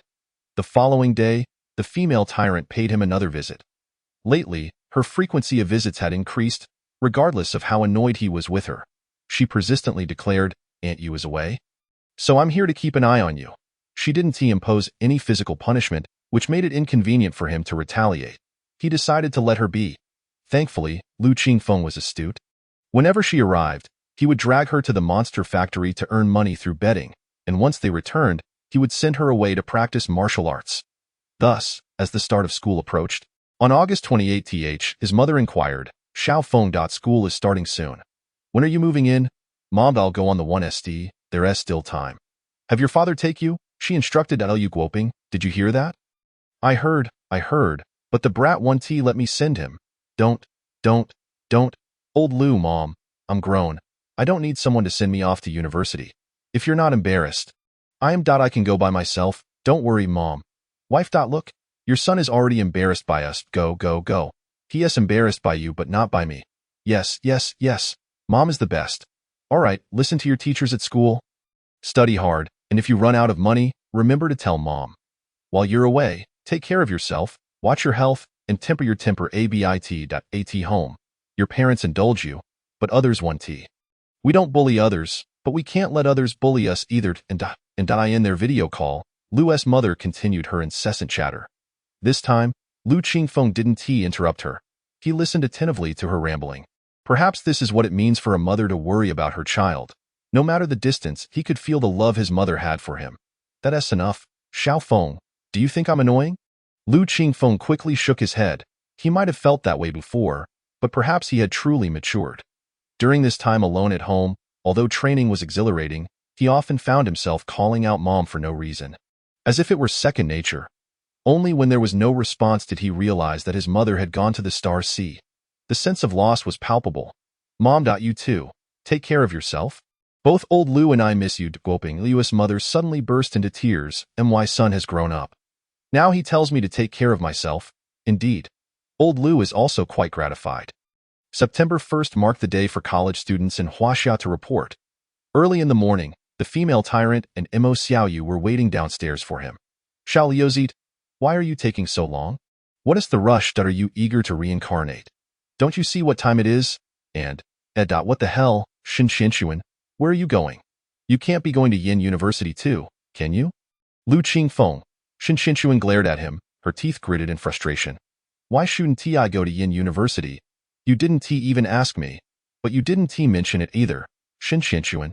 That jerk by the way, Xinshuan, being 12th in the province, getting into Yin University is more than sufficient, Mo Xiaoyu timidly interjected, thinking to herself, it's so difficult to be stuck between these two. Yet, I enjoy watching their arguments. As a sister, she naturally had to support Xinshuan, especially since the thick-headed boy was infuriating. Hearing Mo Xiaoyu's words, Lu Qingfeng was completely unfazed. Shen Xinshuan has always been the top student since childhood. There's no denying that he ultimately excelled beyond expectations. Ahem, Xinshuan, you are truly remarkable. Off you go now. Today marks your reporting day at school. There's no need for martial arts practice. So let her be for now. With that, she pushed her onto the light rail, while Mo Xiaoyu pursed her lips and followed suit. The distance from Hangzhou to Yinjing is a full 1,500 kilometers. However, traveling by maglev train is exponentially faster than the city light rail. In just 10 minutes, they would arrive in Yinjing, although the numerous stops to pick up and drop off passengers extended the journey to half an hour. Upon disembarking, they were greeted by a sea of people, bustling with vibrant youth, many accompanied by their parents. At the station's entrance hung a large banner. Yanda welcomes new students. There were no other university banners in sight. Yinjing only boasts this one institution. Following the War of Powers, universities nationwide underwent significant streamlining and mergers, leaving Yinjing with just this singular establishment. Lu Qingfeng led them towards the reception area, initially planning to send them off and then seek out the National Martial Arts Institute for his own reporting. However, the moment the reception's male students laid eyes on Shen Xinshuan and Mo Xiaoyu, their eyes lit up as they bypassed Lu Qingfeng entirely. Hello, Junior. Allow me to assist you with your luggage. Lu Qingfeng thought to himself, damn it, move aside the domineering female tyrant. That's not necessary, stammered the timid Mo Xiaoyu. Oh, it's perfectly fine, Junior. Which department are you in? Our school's vehicles are all waiting outside. I'll escort you there. The senior was exceedingly enthusiastic, taking their luggage and striding away. Ahem, Qinshuan, Xiaoyu, you should follow the seniors. I'll find my way on my own. Under the piercing gazes of the two women, Lu Qingfeng slipped away with their luggage. In this day and age, societal safety is commendably secure, so he felt relatively at ease. Yet, he couldn't shake the feeling that he might be missing something. It seemed he heard a senior's voice calling out. However, these two women were already quite bothersome. What's so enjoyable about being a senior? He wandered around for quite a while, encountering vehicles from every department except for the National Martial Arts Institute. What the heck? Lu Qingfeng checked his admission notice once more. It wasn't a fake. After all. After pondering for a moment, he decided to hail an autonomous vehicle and head straight to Yanda. Before long, he arrived at Yanda. He had never been here before, only aware of its vastness. Just how vast? Only by entering could one truly comprehend. Upon stepping through the entrance of Yanda, he was met with numerous booths welcoming new students, representing every department imaginable, except for the National Martial Arts Institute. After scanning his admission notice, he entered the campus. To his astonishment, there were even light rail, taxis, and buses within the university grounds. Quite extravagant, wouldn't you say? Yanda comprises dozens of major departments. Calling it merely a university would be an understatement. It resembled a medium-sized city. Students from all corners of the world, hailing from various planets, came here to pursue their studies. It stood as the premier university of the Human Alliance, though its admissions leaned heavily towards Huaxia. However, students from other countries could also enroll if they met the requisite scores and conditions. Thus, within the campus, one could find individuals of all skin colors. Chapter 41. Is this the National Martial Arts Institute? Instead of heading directly to the National Martial Arts Institute, he opted for an internal vehicle. Intending to explore the campus a bit first, it was a martial artist's habit to survey their surroundings when arriving in an unfamiliar environment. It was of utmost importance. The vehicle sped through Yanda, showcasing an array of unique architectural styles, each department boasting its own distinct design.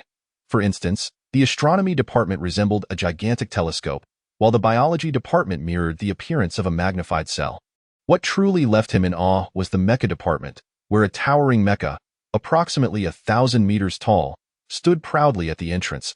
It claimed the second largest area, with the warship department taking the top spot. Featuring a colossal warship spanning 10,000 meters across the campus. How utterly breathtaking. On board, the intelligent voice system narrated the various departments of Yanda.it took a full 5 hours to complete a circuit. To the National Martial Arts Institute, Lu Qingfeng declared. The vehicle's onboard system hesitated for a moment before responding, loading the location of the National Martial Arts Institute loading failed. Lu Qingfeng sighed. Seriously? He then opened his admission notice and shared the location with the vehicle system. Loading the location of the National Martial Arts Institute loading successful, estimated time 1 hour. An hour? He had strolled leisurely around the campus, but traveling to his destination shouldn't take this long. Especially in a high-speed autonomous vehicle. Glancing at the map made his blood run cold. The National Martial Arts Institute was situated in an extremely remote area, even on an island. Beyond the buildings of Yanda, a sprawling garden lay behind, more akin to a park, sprawling over an area comparable to a county. With towering mountains and dense forests, the vehicle navigated through a narrow path, passing through caves and crossing streams. Suddenly, the scenery opened up to reveal a peach orchard, though unfortunately, the season was not right. There were neither blossoms nor fruit, just bare branches with the occasional falling leaf. Traversing through the peach grove, he arrived at a large lake, at the center of which was an island, sizable enough to encompass about 1,000 to 2,000 acres. A newly constructed road led straight to the island's heart. As the vehicle approached, an ancient yet elegant building came into view, resembling images he had seen online. Curved eaves, dark tiles, intricately carved dragons and phoenixes. Luxurious, beautiful, and grand. Upon disembarking, he headed towards the building, taking in its details. Beside it stood a stone inscribed with the words Yinjing University, National Martial Arts Institute. The building, only 3 stories high, contained a spacious courtyard that was not discernible from the outside. The grand entrance stood wide open. Upon entering, a massive shadow wall greeted him, adorned with a large character for martial in a dynamic calligraphy style. Lu Qingfeng dragged his luggage inside. The courtyard was vast, entirely paved with tiles, yet it was eerily empty. "Is anyone here?"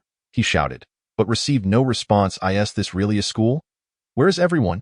Unperturbed, he decided to explore a bit, seeking a place to settle down. As for food, he had packed energy bars in his luggage.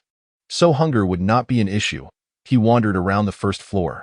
The front courtyard featured a kitchen and dining area, while the back housed student accommodations, all single rooms, a commendable arrangement.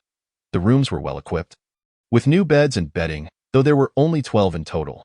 Was this deliberate to ensure no one could be recruited? The main hall on the first floor was spacious, equipped with projection devices and seating, likely a classroom. The second and third floors were locked, leaving him unable to enter. That seemed to encompass all the facilities of this building. The primary concern remained the lack of people. He selected a room, stored his luggage, set up a lock, and activated his wristband to claim the space as his own. Just then, his phone rang. "Lu Qingfeng, where are you?" "We settled in. Come find us." "Why can't we locate the National Martial Arts Institute?" "They couldn't find it either." "How splendid, don't come. You won't be able to find it. By the way, which department are you in? I'll come find you later." We've been filling out our preferences for 3 months. "Brother, you never even asked which department we're in." "Lu Qingfeng, you're something else." The female tyrant gritted her teeth. Well, you didn't mention it either. I thought asking about majors would be impolite." Lu Qingfeng felt a bit awkward. Xiao Yu is in the medical field.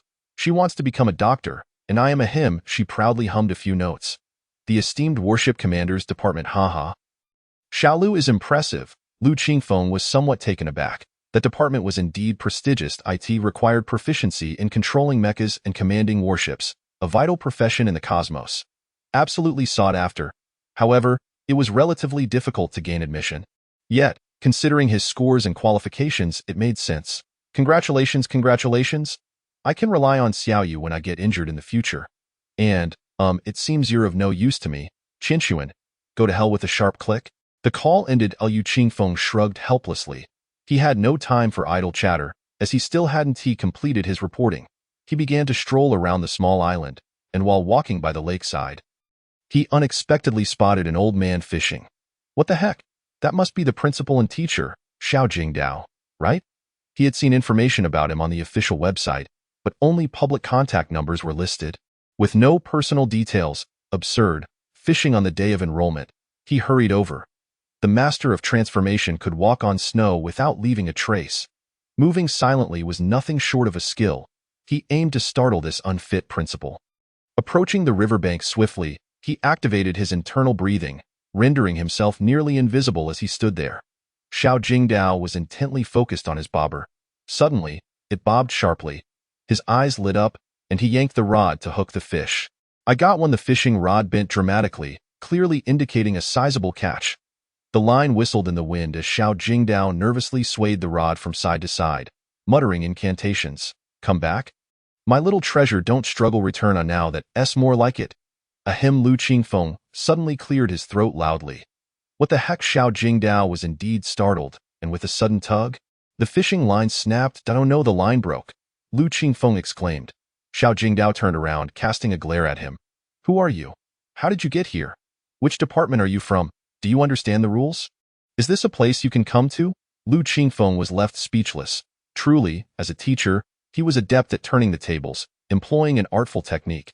He immediately fired off several questions, taking the moral high ground to put him in his place. "Ahem, Principal Xiao?" Lu Qingfeng inquired, looking at the elderly man. "You still haven't answered my question. Which department are you in? I must speak with your principal today." Seeing the old man's unabashed demeanor, Lu Qingfeng was at a loss for words. Was this man truly forgetful? It was said that seasoned fishermen remembered their favorite spots even after heavy snowfall, yet they could easily forget their spouse's birthday or their children's school years. "So," he asked, "Principal Xiao, do you know what day it is today?" Chapter 42. Are you a master of transformation? Xiao Jingdao wore a perplexed expression. What was this young man asking me about the date for? Suddenly, it dawned on him. Today was September 1st, the day for new student registrations. The location they were at was untraceable on any map. Only the dean and a select few staff members knew of its existence. Who was this young man? The unfortunate top scholar? An awkward sensation washed over him. Ahem. Of course, I am aware. That was merely a test for you. My unfortunate new ahem, student, Lu Qingfeng, correct? Lu Qingfeng. The audacity. He actually mistook me for a fool. How ridiculous. A test, you say? Well, I might as well give him some face. After all, I am on his turf. Once I am familiar with this place, even if you were the dean, I won't hesitate to teach you a lesson. Indeed, Dean Xiao, you truly remember? Of course, come, let me show you around the institute. With that, he grabbed Lu Qingfeng and led the way. Glancing back longingly at his fishing rod in his heart, he lamented, "My fish. How could the line break? This brat must have approached silently on purpose to startle me." Along the way, Xiao Jingdao was quite enthusiastic, proclaiming, "Our National Martial Arts Institute is the only independent department at Yin University, not subject to the school's governance, yet enjoying all its benefits. Impressive, isn't it?" Indeed. Lu Qingfeng responded in agreement. Furthermore, look at this picturesque landscape. Does it not resemble the utopia described by the Venerable Tao? It does. Do you find the architecture beautiful? Is it grand? Grand. Look at the clarity of this lake, clear.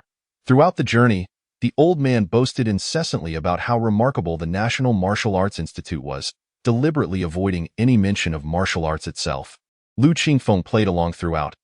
What about your luggage? As for my room, I found one myself. You are quite self-sufficient. Self-sufficient. Should I rely on Dean Xiao? Ahem. Xiao Jingdao felt a bit embarrassed, but not much. This is the kitchen. Feel free to prepare your own meals. We do not have a chef here. What? Lu Qingfeng was taken aback. Is this really a school? Moreover, without an address here, delivery is impossible. How am I to cook? Eat mud? As if reading his thoughts, Xiao continued. You can buy ingredients outside, or even grow your own. Of course, you could learn from me and fish for your meals. You certainly won't starve. Yes, you're right. Lu Qingfeng thought, completely disinterested in engaging further. Regardless, being the only student here, I could just rely on energy bars. If I truly feel hungry, I can venture out for a meal. It could serve as a tranquil place to practice martial arts. With that in mind, he felt a bit better. All right, Dean Xiao, do you have classes? If not, you may continue fishing. I have matters to attend to. Of course, there are classes. What are you busy with?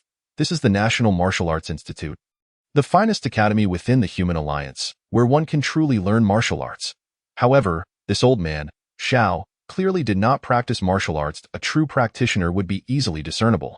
Have you practiced martial arts? Xiao Jingdao asked, his disbelief evident, yet his eyes sparkled at the mention of martial arts. Then tell me, what is martial arts? To kill without performance is martial arts. Xiao Jingdao nodded. Many were aware of this. Yet most did not believe it. Do you believe in martial arts? He inquired further.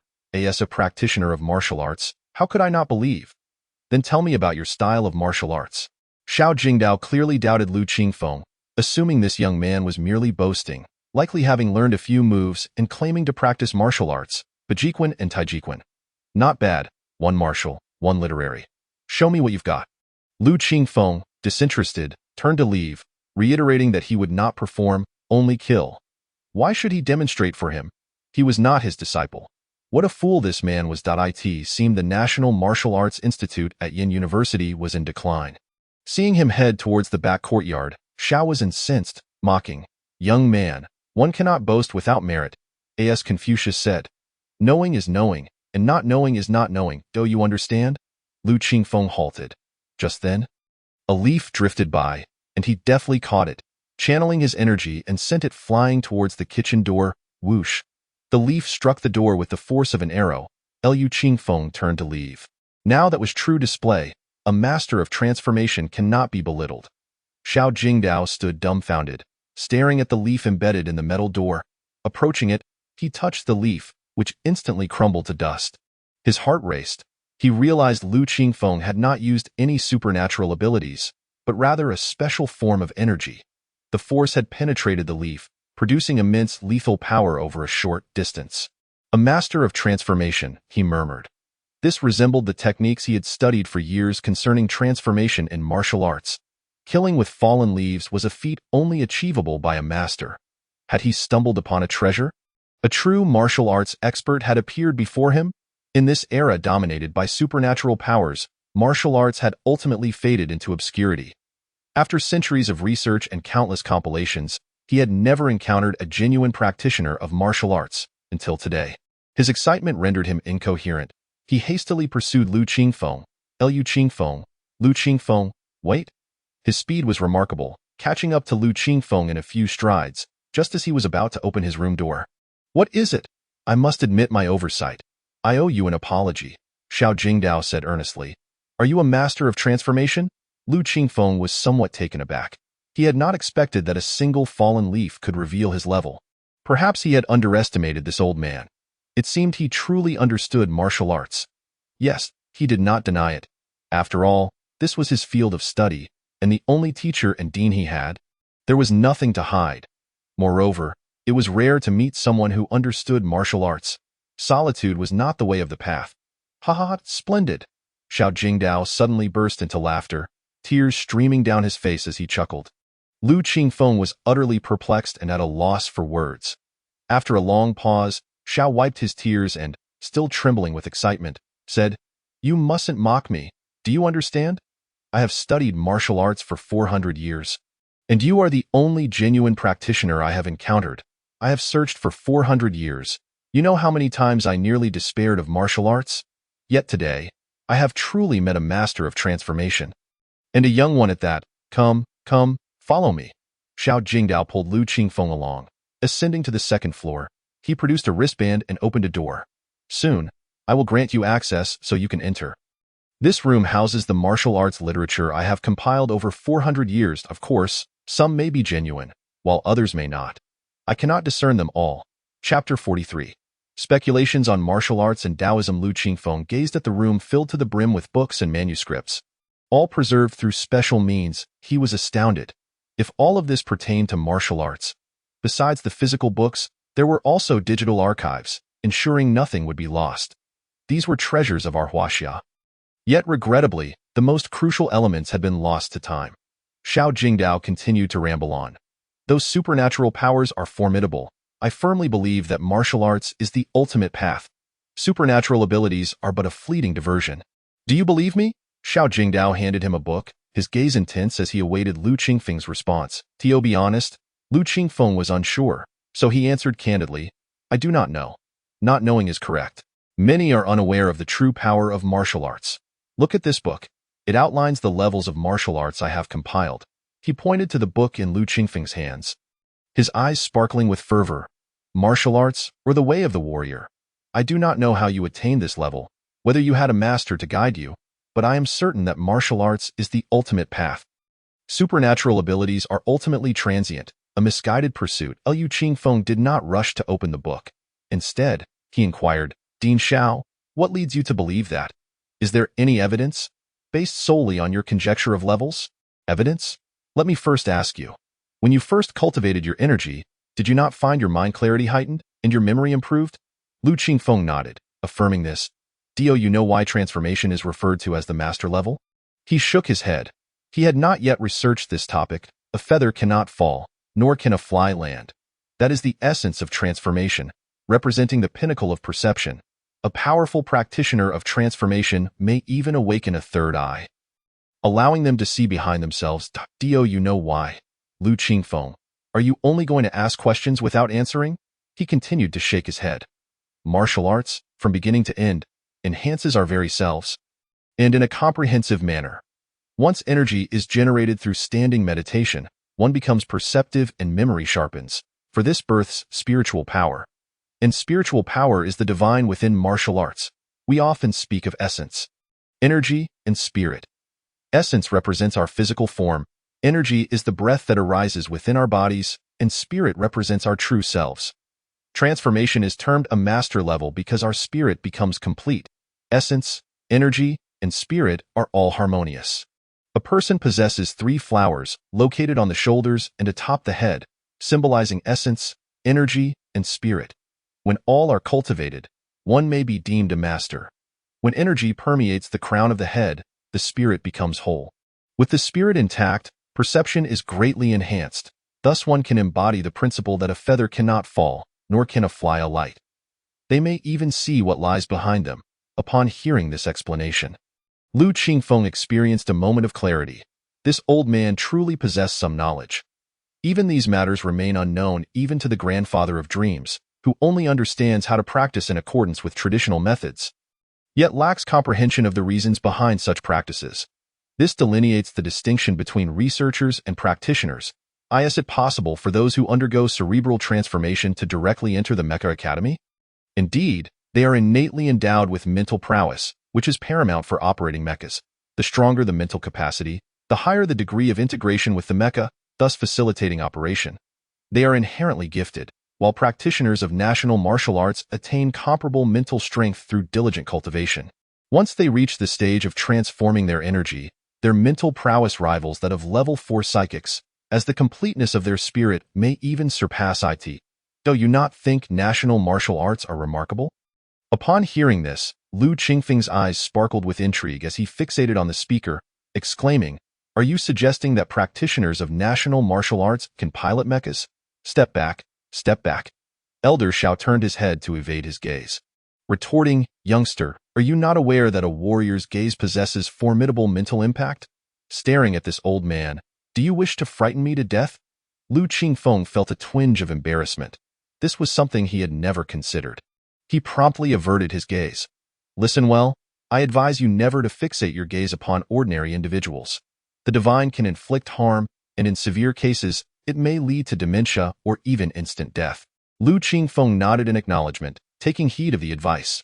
The arena and everyday life are vastly different. In daily interactions, he remains quite amiable.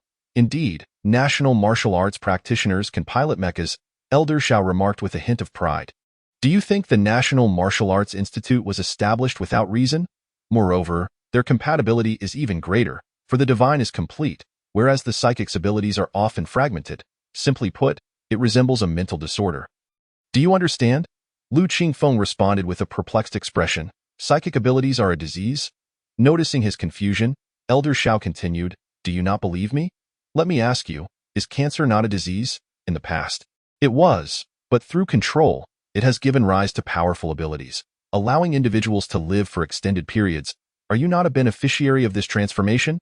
Liu Qingfeng internally scoffed at the notion that without transformation, one could live for so long. Elder Xiao huffed lightly. But do you know that true longevity is achieved when martial arts cultivation reaches its pinnacle, and one can even undergo blood rebirth? Becoming a true deity? Liu Qingfeng retorted, Do not deceive me. I do not even know how to practice myself. How could you? He wore a skeptical expression. Elder Shao ignored his disbelief and continued, cancer cells do not belong to humanity. They are merely utilized. This is a disease, unlike national martial arts, which genuinely unlocks the hidden treasures of our bodies, paving the path to true divinity. You are still young, having already transformed your energy. In the future, you will surely strive for even higher realms. Take a look at the contents of this book. Liu Qingfeng opened the book and began to read, while Elder Shao leaned in to explain.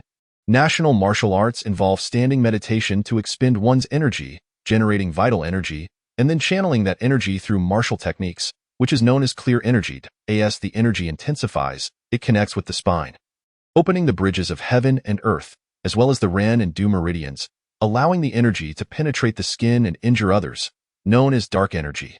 With further significant enhancement, the energy can permeate the internal organs, forming a circulation of blood and vitality, continuously honing oneself, thus rendering the body increasingly powerful, ultimately refining the head and achieving a complete cycle, culminating in mastery. Elder Shao turned to the next page. Do you see? The next realm is the legendary Dan energy, also known as the embracing Dan realm. The opening line states, a single golden elixir swallowed into the abdomen, my fate is dictated by me, not by heaven. Do you understand why it is said this way? Let us continue reading. In truth, the origins of martial arts can be traced back to the alchemists of the pre-Qin era.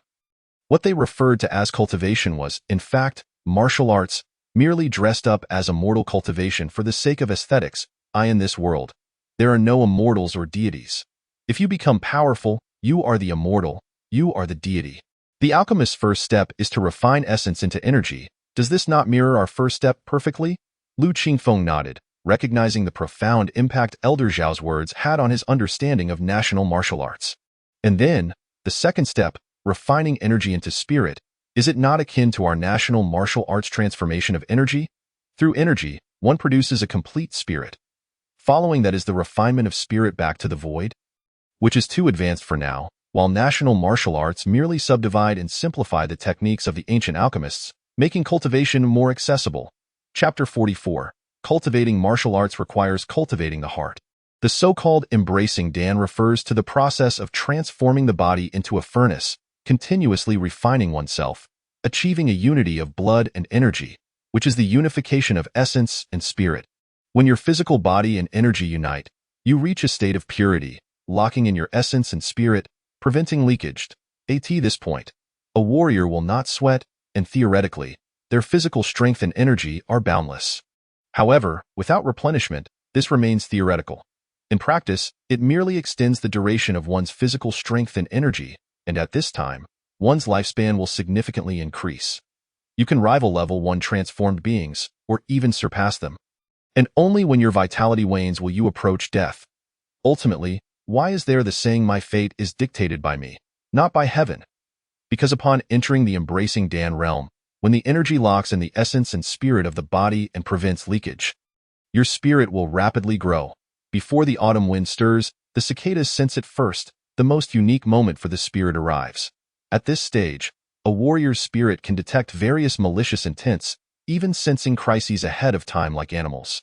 For instance, if someone intends to kill you, you will swiftly perceive their malice, allowing you to evade them or strike first. This is the origin of my fate is dictated by me, not by heaven. If you can evade human calamities, how much more so can you avoid natural disasters? You become the most advanced instrument for detecting earthquakes and natural disasters. Elder Shao laughed heartily at this notion, finding it quite fitting. Predicting natural disasters is indeed akin to dictating one's fate rather than leaving it to heaven. Liu Qingfeng felt as though he had opened the door to a new world. He gazed at the book and quickly inquired, how can one attain the embracing Dan realm? Merely accumulating energy doesn't seem sufficient.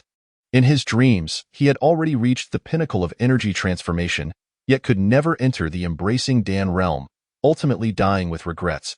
Do not rush. If you hold on to such a mindset, you will never reach the embracing Dan realm. Elder Shao said with a smile, seeming to have grasped Liu Qingfeng's pulse, realizing he was a martial arts fanatic. This will make things easier. After all, how could someone who achieved the mastery of energy transformation at the age of 18 not be a martial arts enthusiast? Elder Shao flipped to the next page and continued, regarding the unity of blood and energy. In addition to requiring powerful energy and physical strength, one must also engage the spirit to communicate and mobilize the energy. And the most fundamental aspect is to cultivate the heart. Over 1,000 years ago, many masters of internal martial arts fell into misconceptions. They believed breakthroughs in martial arts could only be found through life and death struggles, which is both true and false. Why? Upon hearing this, Lu Qingfeng immediately inquired, as this was his greatest doubt. Even in his dreams, he had questioned the existence of the embracing Dan realm, doubting it to be a fabricated myth. Why? Elder Xiao responded earnestly. Although life and death can lead to significant growth of the spirit, if one does not cultivate the heart in a timely manner, the strength of the spirit becomes like a rootless weed. This heart is not the physical heart. It refers to the spirit itself. Beyond life and death struggles, one must also allow the spirit to calm down, reaching a state of tranquility. A stable spirit is strong. Otherwise, it becomes a mere illusion. Like flowers in a mirror or the moon in water. Consider this. The pre-Qin alchemists, who spent their lives avoiding conflict, how did they manage to cultivate to advanced realms? It was precisely because they placed great importance on cultivating the heart. Martial arts are no different. The founder of Tai Chi, Zhang Sanfeng, reportedly spent his later years in seclusion to cultivate his heart, ultimately achieving enlightenment and becoming an immortal. Though we may not know the truth of it, we can conclude that after transforming energy, one must cultivate the heart in national martial arts. Countless masters of internal martial arts established their own sects and created various styles, yet none opened the door to the embracing Dan realm. This is merely an excuse for the so-called end of the Dharma age. Developing the hidden treasures of the human body has nothing to do with heaven and earth, at this point. Elder Xiao let out a deep sigh as if recalling something. He abruptly snatched the book from Lu Qingfeng's hands. I will tell you about the embracing Dan realm for now. We shall discuss the subsequent realms once you enter the embracing Dan. With that, Elder Xiao wore a cunning expression, thinking to himself, just now, in my excitement, I almost forgot. If I reveal everything to him, how will he ever heed my words as the director in the future? That would be disastrous. Lu Qingfeng remained absorbed in Elder Xiao's discourse, only to see him snatch away the book. His expression hardened, and he attempted to reclaim it. Heh, youngster, think carefully. I am a level 6 transformed being. Do you really want to make a move? Consider your decision wisely, Elder Xiao chuckled. Lu Qingfeng felt a moment of carelessness, thinking, this shameless director, lacking any martial ethics. However, he brushed it off, preferring to proceed step by step. His primary concern remained how to cultivate the heart. Thus, he inquired, Director, how should one cultivate the heart? Elder Xiao turned around, walking to the window and gazing at the tranquil lake surface. Youngster, come here, Lu Qingfeng approached. Do you see? The lake surface is so calm. Why is that? Because there is no wind. Exactly. Lack of wind. Wind represents external forces. The lake is akin to our heart. Without external disturbances, our heart remains as tranquil as the lake surface. As the saying goes in Buddhism, the Bodhi tree is not a tree. The bright mirror is not a platform. Originally, there is not a single thing. Where can dust alight? What is spoken of is the essence of our hearts. In this world, nothing is inherently amiss. It is desire that stirs our hearts incessantly. The yearning for too much leads us to perceive injustice in the world. Consequently, despair and melancholy ensue, causing turmoil within their hearts, transforming them into demons. Lu Qingfeng appeared utterly bewildered. Are you suggesting that I should renounce the world and seek enlightenment? Or perhaps pursue the path of transcending emotions? Yet, Master, the affairs of the world are beyond our personal control. Family, friends, and loved ones all influence our hearts. How can one disregard everything solely for the sake of inner peace? You are correct in your assertions, and thus the teachings of Buddhism state. The Bodhisattva bows his head gently, while the fierce Vajra gazes with intensity. Cultivating the heart does not entail becoming devoid of emotions or desires, but rather understanding one's own heart, refraining from becoming agitated over trivial matters, and confronting everything with calmness. Upon concluding, the old man Xiao spoke with utmost seriousness. And that you rascal, refer to me as the dean. Very well, master. Your point is that I should either refrain from anger or eliminate the source of my ire. Correct? Xiao Jingdao responded. Quite understandable that I concede. Is this fellow truly not a fool? A top scholar in the college entrance examination? and yet behaves thus? A brash individual. However, what vexes him most is the realization that he has somehow become a master. Is it merely a matter of discussing a few Buddhist aphorisms? Call me Dean, you rascal. Furthermore, regarding the cultivation of the heart, never mind. It seems futile to discuss it with you. Let me assign you a task, aside from your daily martial arts practice. Spend 5 hours a day fishing. Understood, Master Xiao. I shall procure fishing gear at once.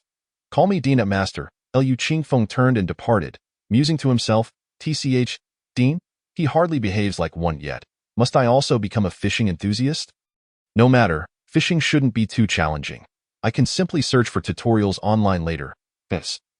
In these 2 chapters, the author has intertwined the cultivation of qi and the martial arts. This is merely my understanding. I hope not to be criticized. Chapter 45. Newbie Buff. Upon returning to his residence, Liu Qingfeng reclined on his bed, incessantly reflecting on Master Zhao's words in conjunction with the circumstances of his dreams. He discerned that Master Xiao might indeed be correct. Why is the realm of the Dan a legend? It is because human hearts are excessively restless, even in martial practice. Yet, how many martial artists possess a tranquil heart? Most exhibit the fierce glare of the Vajra rather than the gentle demeanor of the Bodhisattva. So it is, however, considering that he can now pilot a mech, excitement surged within him, momentarily overshadowing thoughts of meditation. Yet, upon further reflection, there are no mechs available for him to pilot. As for purchasing one, don't be ridiculous. Blue Star would never sell one to you, and the Human Alliance wouldn't be able to procure it either. It seems that only in chaotic star systems could such things be found for sale, referring to private ownership. Oh dear. Almost forgot. Yin University should have practical mech courses. He did not inquire of Master Xiao. It could wait. For now, he resolved to complete the task. He had absorbed Master Zhao's words. He would commence with fishing, having heard that it could help cultivate a tranquil heart and improve one's temperament. It was worth trying. However, first, he needed to research strategies. He activated his wristband and discovered a wealth of messages, primarily from Old Lu and Lu Ma, inquiring if he had reported in and how things were progressing. He replied briefly and then turned to fishing strategies. As he perused the information, he was taken aback. Fishing was no less complicated than learning a mathematical formula. What? Fishing rods, lures, sea fishing, and even fishing for star beasts. He recollected that Master Xiao favored rod fishing and began to research how to fish with a rod, how to choose a fishing spot, how to prepare bait, and how to adjust the float. After dedicating half a day to studying float adjustment, he finally grasped it. Having completed his research, he headed out to purchase fishing gear by the river. After Liu Qingfeng left, Xiao Jingdao returned to his fishing spot. He waited for half the day without a single bite. Damn it, my fish. He smacked his thigh, recalling the fish that had escaped. His thoughts drifted to Liu Qingfeng's expression. He seethed with frustration. That fish might have been the biggest catch he encountered this year. The number 4 leader line had snapped, which was quite distressing. The more he thought about it, the angrier he became. Had Liu Qingfeng been present, he would undoubtedly have mocked him, asking if this was the essence of heart cultivation. Upon exiting the martial arts academy, Liu Qingfeng was relieved that the intelligent driverless car would not move without a summons. The map here was not displayed, but the vehicle remained. He planned to purchase fishing gear and perhaps some energy bars to ensure he had enough supplies. Moreover, these items were not available at school. An hour later, he left the campus and found a large supermarket, where he began an extravagant shopping spree. He acquired fishing rods of various sizes, bait, tools, everything necessary. Then came the energy bars, enough for 10 days, priced at 1,000 each. He bought a substantial package, totaling 1,000 bars. It wasn't that he didn't want to buy more, but he feared waste if they went unused. He filled the entire cart and returned to the martial arts academy. Carrying his fishing equipment, he strolled around the island. To his surprise, the best location was right next to Master Xiao. He decided to sit beside him. Looking at the fuming Master Xiao, Liu Qingfeng asked, "Master, get lost, Liu Qingfeng. Did you eat something sour?" "Never mind. He is an old man of several hundred years. I cannot retaliate. Even if I could, I will endure." Thus, he found a spot to settle down, preparing bait, adjusting the float, and setting up without delay. While waiting for the bait to settle, he practiced standing post. He had previously experimented with standing in the Tai Chi stance. Starting with an energy bar. Every 2 adjustments of his stance, he consumed another bar. This way, he avoided sudden weight loss.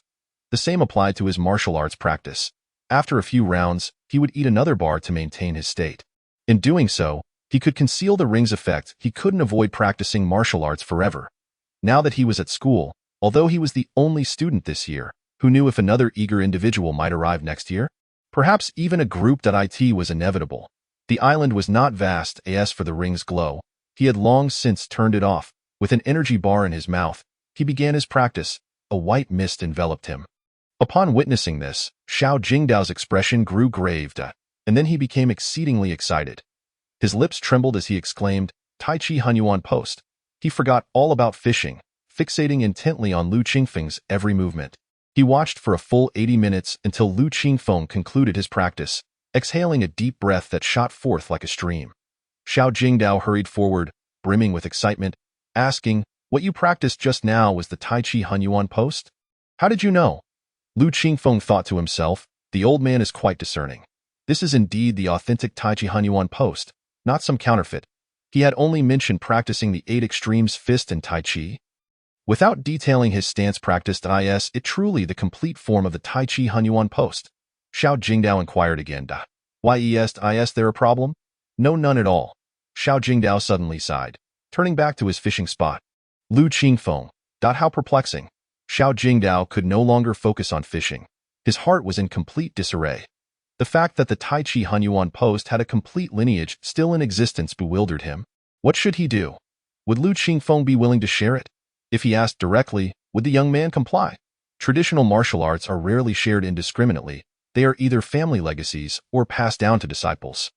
As the dean and a teacher, how could he broach the subject? He was torn, having dedicated hundreds of years to his craft, believing Lu Qingfeng to be merely an ordinary practitioner of stance work. He never anticipated that he would embody the legendary Tai Chi Hunyuan Post, capable of leading one to immortality. Such a precious thing. Would he be willing to part with it? What would he need to offer in exchange? Would he even consider it? Xiao Jingdao's mind was at war with itself. Lu Qingfeng, however, paid him no mind. After completing his stance, he walked directly to the fishing spot. The fish were elusive, so he began preparing bait.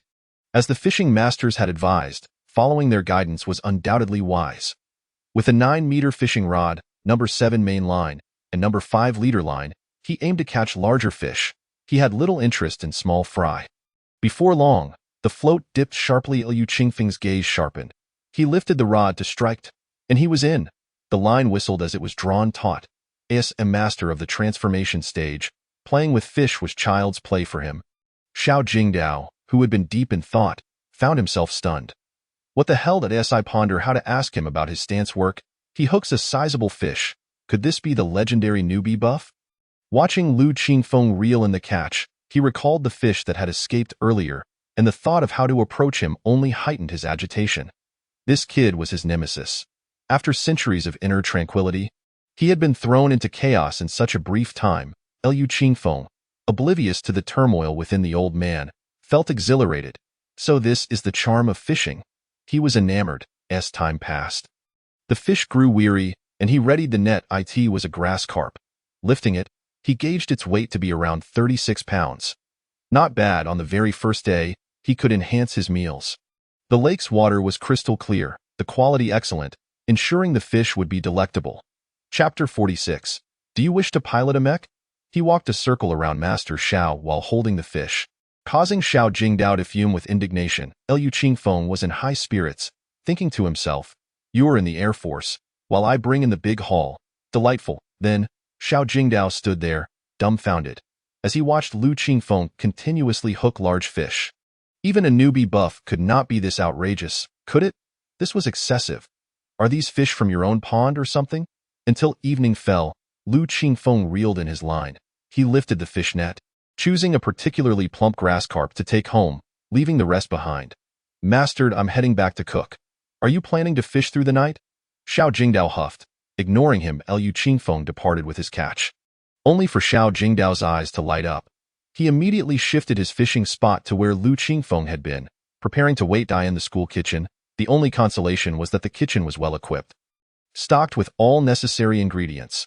Cooking has always been his forte, and he possesses quite commendable skills. He decided to dive right in and prepare boiled fish fillets. as a means of cultivating his mind. He resolved to visit the second floor every morning to peruse the manuscripts and books organized by the old man. Afternoons would be spent fishing, while evenings were reserved for martial arts practice.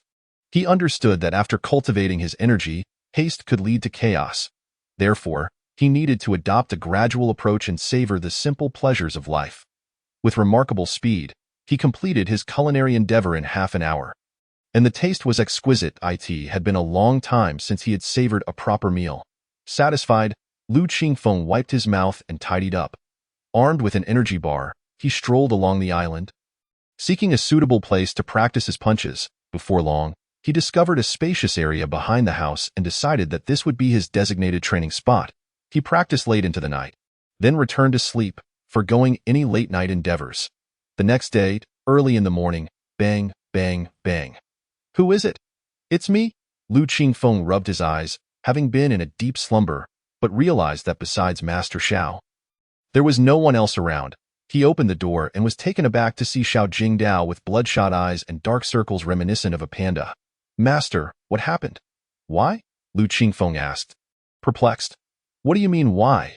Why is it that even when I sit in your spot, I still can't catch any fish?" Lu Qingfeng was dumbfounded. "Is this a fisherman?" He began to question whether fishing truly aids in cultivating the mind, or if it was perhaps a form of demonic practice. The state of Master seemed even more troubling than being possessed. "Is this what tranquility looks like?" Master maintain a calm mind. Could it be that not catching fish is due to impatience? Perhaps he scared them away? Xiao Jingdao pondered this and wondered if he had indeed been too hasty. However, it felt as though he had seen a ghost. Last night was indeed suitable for night fishing. He checked the fishing app and all indicators, weather, pressure, suggested it was an optimal time. Why then did he catch nothing? "Just go about your business and don't disturb me. I'll be upstairs reading." "You are still a teacher and the dean, after all." Xiao Jingdao. That he slapped his forehead, realizing that as the dean and a mentor, it was inappropriate to disturb his student merely for fishing. Had he forgotten something? Never mind. I'll just go back and take a nap. That I absolutely will not fish at night again. It's too exhausting. Cough, cough. I just came to ask if you slept well last night. If you are getting used to it, it's nothing serious. I'll be off. Saying this, he left with a guilty conscience. Lu Qingfeng. Never have I encountered such a brazen individual. The disturbance from this old man completely robbed him of any desire to sleep. So he decided to wash up and rise. He began with some stance practice, followed by a few sets of punches. Then he prepared breakfast and after eating, he went upstairs to read. Oh, his surprise. Upon examining the manuscripts, it felt as if he had opened the door to a new world. His understanding of traditional martial arts deepened significantly. These records contained countless martial arts styles, though they only reflected folk practices without any core teachings. Nonetheless, he could still draw inspiration from them. Additionally, there were many folk tales recounting the legends and stories of energy cultivators, as well as the various wonders of martial arts. For instance, it was said that Pengzu lived for 800 years. How did he achieve that? Allegedly, he was an energy cultivator who utilized food-based methods for his cultivation, quite similar to his own approach. By supplementing with energetic food, he refined essence into energy. He was engrossed in his reading, usually able to skim through text with ease, yet today he studied each word meticulously, occasionally rewinding to reread passages. Martial arts could be practiced in this way, and in that manner. Particularly fascinating was the tale of Zhang Sanfeng, who, it is said, was once a brash youth constantly seeking challenges. Eventually, he realized that after reaching the pinnacle of energy transformation, one could not advance further without cultivating the mind. He took inspiration from ancient energy cultivators, integrating concepts of yin and yang, the 5 elements, and the 8 trigrams to establish Tai Chi. After a century of seclusion, he attained immortality. After achieving immortality, his whereabouts became entirely unknown. Before he realized it, noon had arrived. He stretched lazily and descended to prepare lunch, followed by fishing, and then practicing martial arts in the evening. Life was peaceful and immensely gratifying. This was not merely university, but rather a vacation. How delightful! Choosing this major felt entirely correct. Most importantly, Master Xiao seemed not to reside here, and since leaving in the morning, he had not returned. Peace and quiet. That a week passed in such a manner. One early morning, after finishing his punches and preparing to cook, Master Xiao returned. This our esteemed master? What brings you here? Lu Qingfeng mockingly quipped while sipping his porridge. Xiao Jingdao felt a twinge of embarrassment. As a teacher and dean, it was indeed unkind to leave his student here for a week. However, he had been occupied with important matters. Kid, call me Dean Master. Xiao Jingdao. Never mind, never mind. Let us focus on the important matters. Kid, do you wish to pilot a mecha? Lu Qingfeng. Now you've piqued my interest. Dean. Care for some porridge?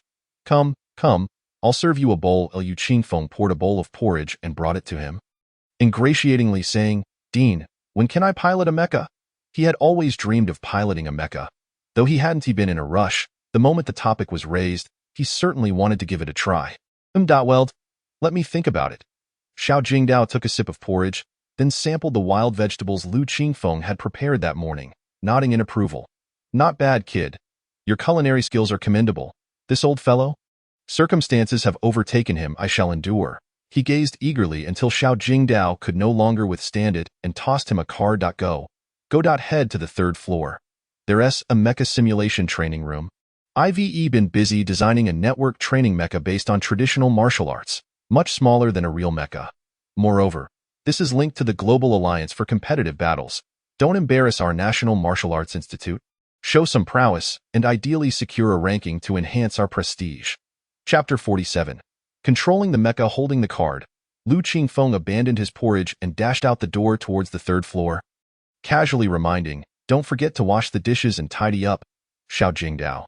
This kid, he'll learn some hard lessons. Shaking his head, he chuckled as he made his way to the third floor. The entrance was a special door crafted from metal. Swiping the card, the door automatically slid open. Inside were 12 compartments, each approximately 3 meters long and 2 meters wide, accompanied by operational guidelines. It resembled a high-tech internet CAF, but far more advanced. Each compartment was filled with nutrient liquid. He selected one that appeared particularly appealing and began to study the rules. The first step upon entering the compartment was to don the neural connection device. Then, by pressing the green button, the compartment would close and activate automatically. The nutrient liquid was effective for only a week. Once depleted, or if the neural connection was compromised, it would sever the link automatically. Safety and intelligence. Excellent. Lu Qingfeng reclined, secured the neural connection device, and pressed the green button. Suddenly, the world spun around him, and he found himself in a virtual reality. Before him loomed a massive screen, and a female voice resonated. Welcome, Mecha Operator. This is the Mecha Simulation Training Base. Scanning. Yinjing University, National Martial Arts Institute. Abilities, Traditional Martial Arts. Please select your mecha. The screen shifted, revealing an imposing mecha. Just one mecha? You want me to choose a piece of junk? Lu Qingfeng swiped his finger around, examining the mecha from every angle. The data displayed, mecha name, Fisherman Mecha Level, Level 4 Ability User Training Mecha Height, 15 meters, Power, Strength, 200,000 newtons, Energy Boost, 1. 5 times Shield, None Weapons, None. Lu Qingfeng. What is this scrap? Aside from its height and energy output being somewhat standard, he understood the energy boost. Through the Mecha-S energy conversion, it would enhance the energy output to 1.5 times that of the original. However, abilities often boast increases of twofold or more. Why is mine only 1.5 times? This is so underwhelming. Most importantly, it lacks an energy shield. Does that mean a single hit from another ability could render it useless? Truly pathetic. Yet, he had no choice. Having a mecha was better than none. He made his selection and entered the mecha. The system prompted, Mecha Fusion Rate 100. Moving his limbs, he found it felt just like reality. With no resistance whatsoever, he could move freely, and the mecha mirrored his movements. He even practiced a set of the King Kong 8 styles. Wonderful. So this is what a mecha feels like? At that moment, the screen changed to display battle modes, leaderboards, and rewards. He glanced at the battle modes. 1. Newbie Random Match. 2. Ranked Battle. 3. Free Room Battle. Finally, there was an observation button. Originally, he intended to observe but realized he needed to input a room number. Instead, he opted for a random match. This was just like a game, quite simple.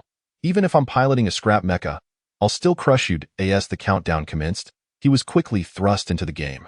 The screen flickered, and he found himself in a colossal arena. The opposing mecha seemed momentarily stunned.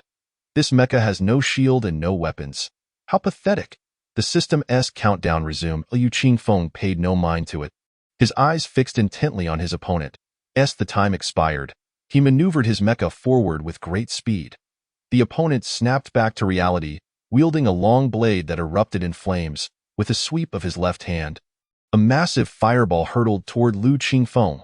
The fireball was enormous. If a fireball in reality was the size of a basketball, this one was as large as a basket. Yet the autumn breeze had yet to stir. Yet the cicadas were already aware as he raised his hand. Lu Qingfeng immediately discerned his intention and effortlessly evaded the fireball. The opponent also began to move, realizing that the fireball had missed its mark. With both hands raised, they launched a flaming longsword attack.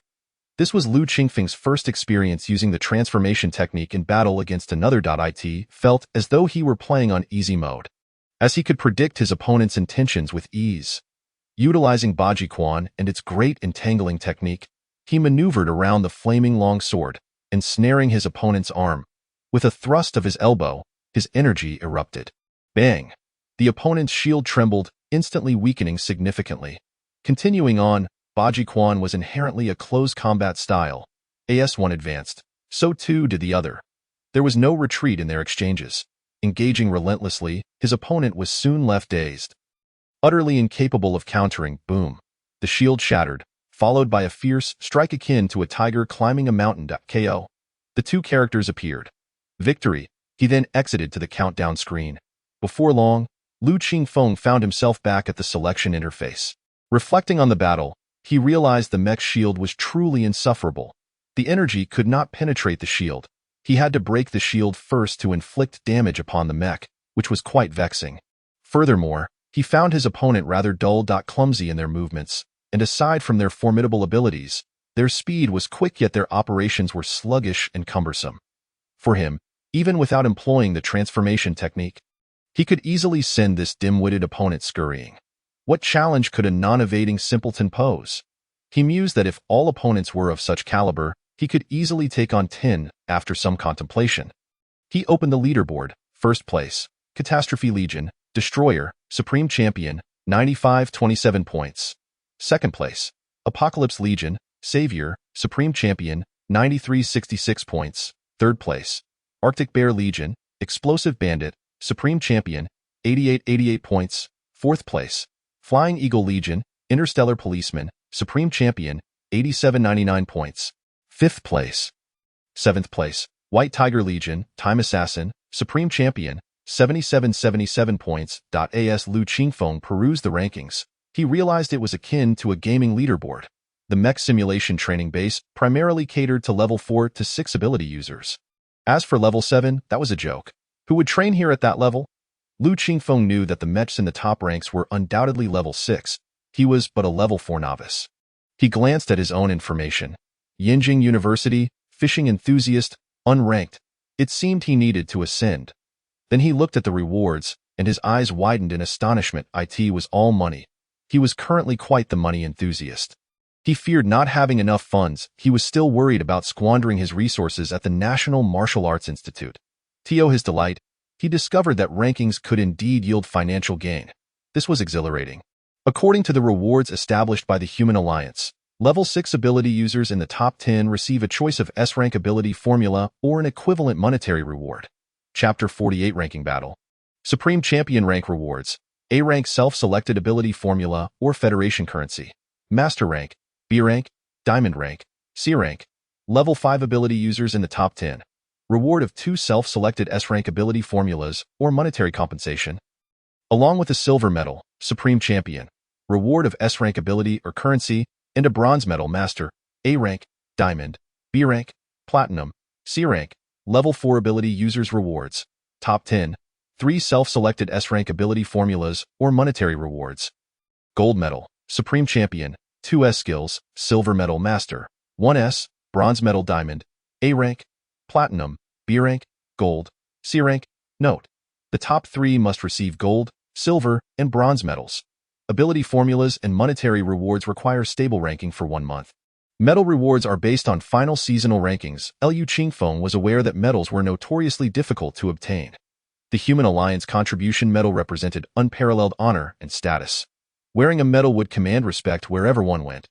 For instance, with a bronze medal, upon returning to Hangzhou, Government officials would immediately dispatch personnel to provide full escort, ensuring everything was meticulously arranged. The mayor would personally receive him. This was the ultimate manifestation of social standing. Moreover, possessing such a medal would grant one a higher military rank upon entering the armed forces, facilitating quicker promotions.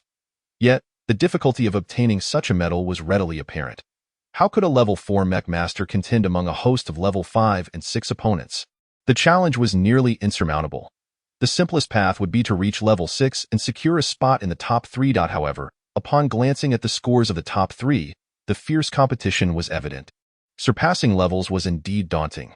Yet, Lu Qingfeng pondered, what if all his opponents were as simple-minded as the last one? Perhaps he could give it a try.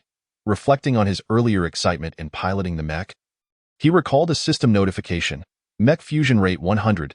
The school had not taught him this knowledge, yet he had overheard Master Xiao mention it. Spiritual ability users possessed exceptionally high mech fusion rates, making them natural mech combatants. Conversely, martial practitioners, after undergoing the transformation technique, would achieve a higher fusion rate. By this reasoning, the dim-witted opponent's situation equated to a low fusion rate, did it not? At this moment, at Proxima Centauri, in the training base of the Catastrophe Legion, a bewildered young man emerged from the pod, his eyes vacant. His mind was consumed with thoughts of how he could be utterly defeated by a mech devoid of shields and weapons. Struck down with relentless blows, he had been left without the power to retaliate. Due to the random matching system, he could not view his opponent's information. After watching the video several times, he marveled at his opponent's fluid movements and effortless domination. Thus, he was perplexed. His opponent should have been a spiritual ability user. Yet, even among spiritual ability users, he had never encountered one so formidable. Every attack he launched had missed its mark. He couldn't even touch his opponent once. It was akin to a 3-year-old wielding a torch against a grown man, utterly without threat. Lu Nantian, how did you exit the pod? Return and finish your training. Lu Nantian snapped back to reality, raising his gaze to find his instructor, standing at attention and responding loudly, report, Instructor. I encountered a peculiar situation. I was overwhelmed by a mech without shields or weapons, and I cannot comprehend it, the instructor frowned. Lu Nantian, how inept must you be to be bested by a mech that lacks both shields and weapons? Play the video. I will point out your shortcomings. Yes, he promptly projected the video through his wristband. The footage was brief, lasting only a few seconds excluding the countdown. The opposing mech exhibited remarkable speed and fluidity in its movements, appearing exceptionally graceful. The more the instructor watched, the more astonished he became. What extraordinary technique was this? Could a mech even perform such maneuvers? He instructed Lu Nantian to slow it down, focusing on the part where Baji Quan's great entangling technique was executed. After viewing it, he patted Lu Nantian's shoulder. You lost without injustice. This is a super genius, a spiritual ability user with a high fusion rate. Train harder. With that, he exited. Lu Nantian was left speechless. Wasn't he supposed to be guiding me? At the National Martial Arts Institute on the 3rd floor, Lu Qingfeng, now aware of the ranking competition rules, prepared to commence his ranking matches. He clicked to initiate the ranking battle, swiftly matching an opponent. The match was instant. It seemed many were participating in the ranking battles due to the rich rewards. The scene flashed, and he found himself in the arena as the system began its countdown. The opposing mech wielded a composite alloy longsword in its left hand and a combat shield in its right. Lu Qingfeng's expression grew serious. It was a combination of offense and defense. This could possibly be a spiritual ability user. It was well known that, aside from piloting mechs, spiritual ability users were not particularly formidable in reality. Their ability to manipulate the void was only achievable at level 7. Otherwise, they could not do so. In reality, their combat prowess was merely slightly heightened, and they were far from powerful. However, piloting a mech was another matter entirely. With sufficient fusion rate and agility, they could become exceedingly strong. As the countdown concluded, the opponent's mech unleashed several missiles that soared toward him. Lu Qingfeng had already spotted them. The missiles had locked onto him. He swiftly charged toward his opponent, the mech moving at astonishing speed. The opponent seemed to anticipate his movements, swinging the sword toward him. With a blade ahead and missiles behind, he executed a slide maneuver, slipping beneath the opponent's mech. The missiles whizzed past, boom. The opponent, having brought about their own demise. staggered backwards slightly, however, due to the energy shield. The impact was negligible. Yet, Lu Qingfeng rose, seized their head, twisted, and sent the opponent crashing to the ground. He began to rain down blows. In mere moments, the shield shattered, and the opponent dissolved into a beam of white light. The opponent wielded ranged weapons, making it most logical to take them down at close range. However, in the age of mechs, ranged weapons were quite ineffective. Particularly in the cosmos, where they were nearly useless. In reality, mechs could easily exceed the speed of sound. Ranged weapons struggled to hit, and the special energy shields rendered impacts akin to mere tickles. Instead, cold weapons like alloy longswords were more effective at inflicting damage. One could envision a massive steel behemoth soaring through the sky, wielding a specialized alloy longsword, dozens or even hundreds of meters long, cutting through the night. This was the might of mechs. Congratulations on defeating your opponent. Points 10. Just 9 more matches, and you will successfully ranked. Lu Qingfeng, filled with confidence, initiated the ranking once more. He felt assured now. Spiritual ability users were merely that, unimpressive and somewhat clumsy. Their reactions were too slow. Apart from the waiting time for rankings and countdowns, all his opponents were resolved within mere seconds. With ease, he swiftly completed 10 matches. Congratulations, fishing enthusiast from Yinjing University, you have successfully ranked. Your current rank is Silver 3. Keep up the excellent work. Lu Qingfeng beamed with joy. A 10-match winning streak right off the bat. It was known that advancing in this rank was quite challenging. Winning a match awarded 10 points, while losing deducted 10 to 15 points. The relationship between victories and losses was akin to martial arts practice. However, he was thrilled to see his rank leap to Silver 3. Note: the lethality of thermal weapons is significantly diminished in a vacuum environment, and this is indeed true. Thermal weapons primarily rely on shockwaves to inflict damage upon adversaries, and there are no shockwaves in a vacuum. Thus, the author has established that thermal weapons are rendered ineffective in the vastness of space. Chapter 49. Battles Beyond Rank. The fighting continues unabated. As for reading, that can wait until the afternoon. Fishing for tranquility? He has lost faith in that notion. Perhaps another time, for fishing pales in comparison to making money and honing one's skills in piloting mechas. Consequently, he engages in a relentless series of ranked matches. Each rank requires an accumulation of 100 victory points, followed by 3 promotional matches, where winning 2 out of 3 allows one to ascend. In essence, one can elevate their rank by winning a mere 12 matches. For higher ranks, the requirement is 5 victories out of 3 matches. It is straightforward and akin to real competitive gaming, albeit with the added complexity of mecha modeling. Ultimately, after only 30 matches, alarms blare. Beep beep beep. The system alerts him that the nutrient solution is nearly depleted and prompts him to replenish it. Lu Qingfeng. Wasn't it promised to last 3 days? With a sense of resignation, he exits the mecha training facility.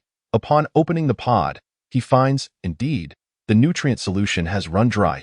He scratches his head, pondering if it could be the ring S doing at that moment. Master Xiao enters. Director Xiao, the nutrient solution is depleted. May I use another pot? Nonsense. You consumed a 3-day supply in a single morning. Did you drink it all? Aren't you afraid of bursting? Xiao Jingdao rushes over and sees that it has truly been exhausted. How long has it been? You merely had breakfast and tidied the kitchen, and you've emptied an entire pod of nutrient solution? He scrutinizes Lu Qingfeng, stating, do you know how precious this nutrient solution is? This isn't just any ordinary nutrient solution.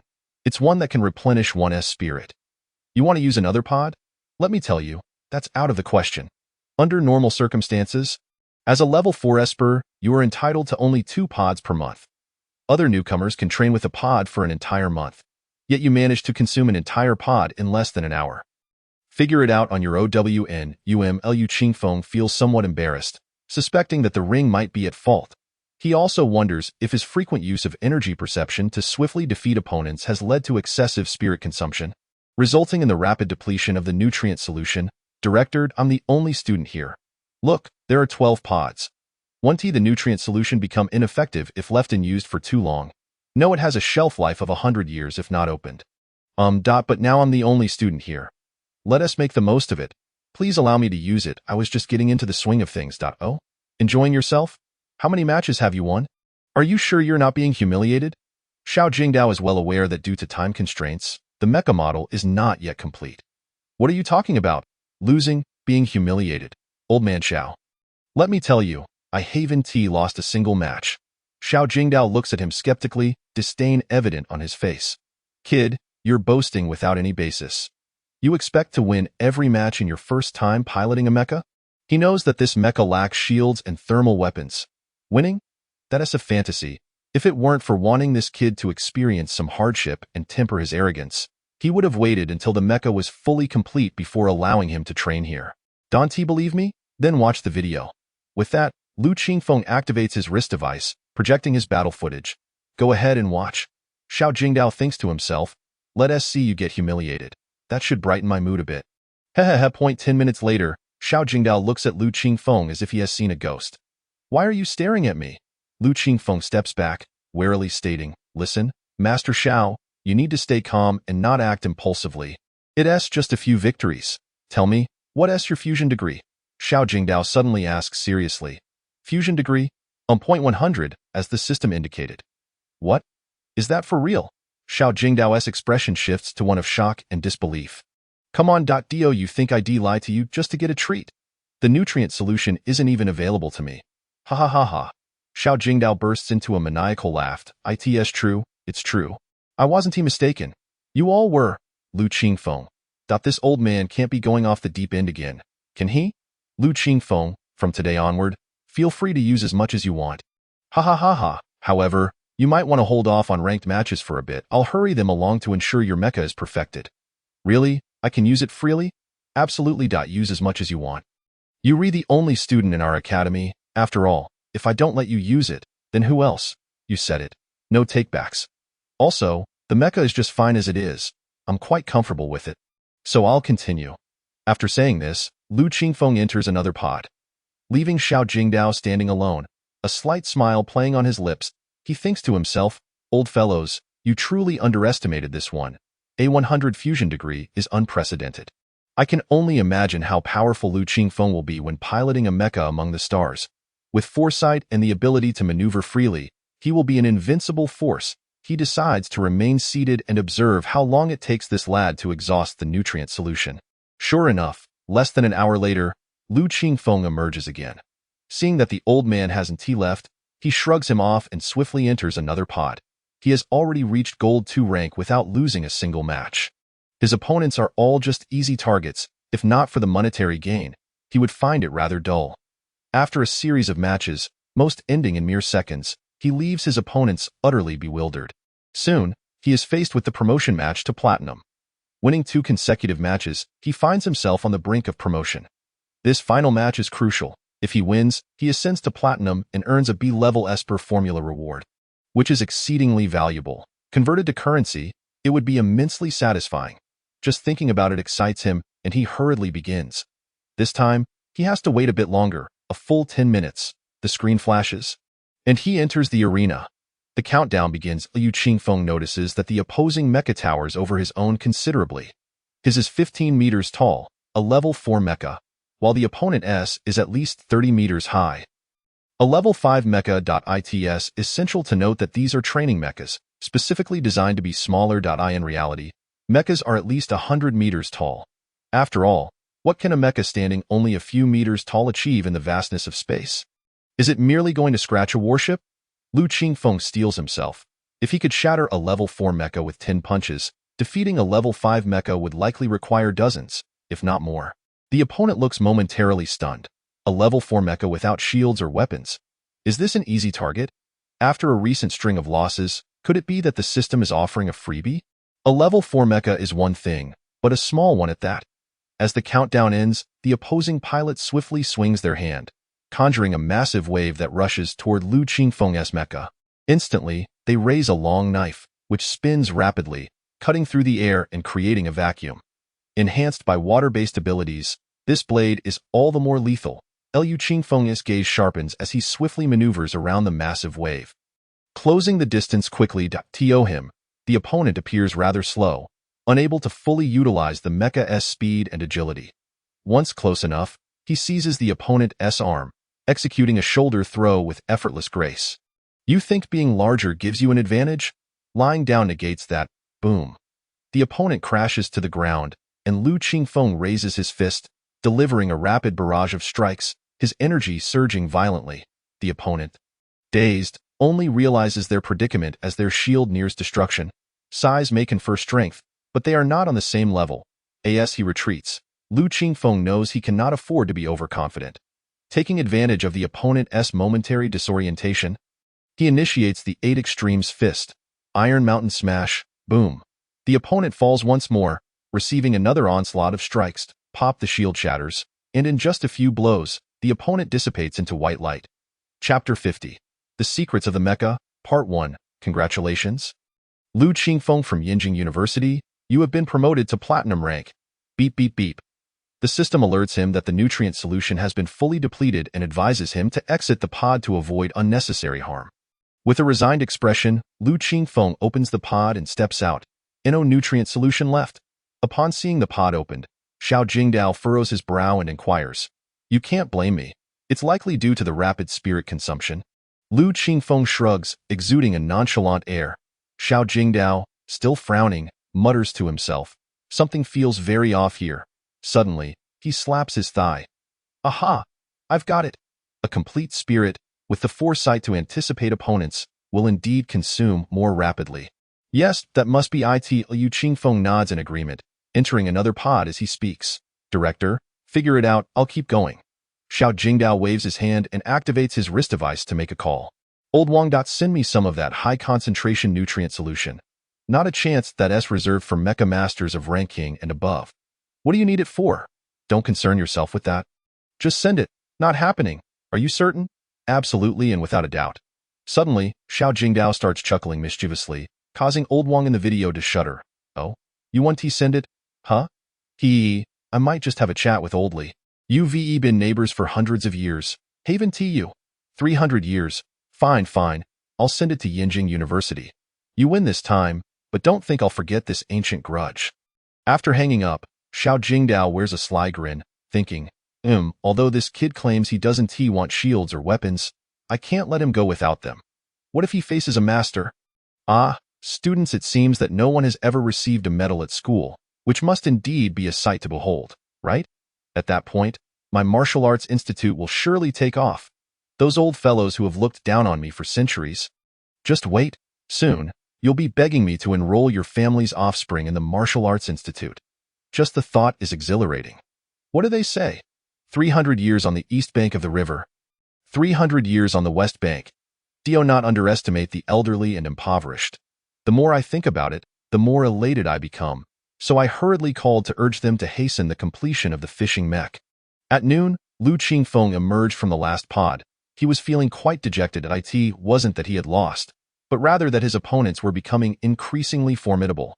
His mental energy was depleting rapidly. Eventually, he found himself without any nutrient solution after just 5 matches. Everything wrapped up in mere minutes. However, his rank had already reached Diamond, meaning he was matched against nearly all level 5 experts. He could no longer encounter anyone at level 4. He even faced a 6th-level mech towering at 60 meters. Yet, his opponent was rather dim-witted. Aside from being somewhat resilient, he had to land over 200 punches on the same spot before he finally broke through the opponent's energy shield. Other areas were simply too solid, not even comparable to many level 4 mechs he had encountered. He decided it was time to diligently brush up on his knowledge of mechs. Just then, he noticed the old man Xiao standing by the window, gazing foolishly at the lake. He quietly approached him.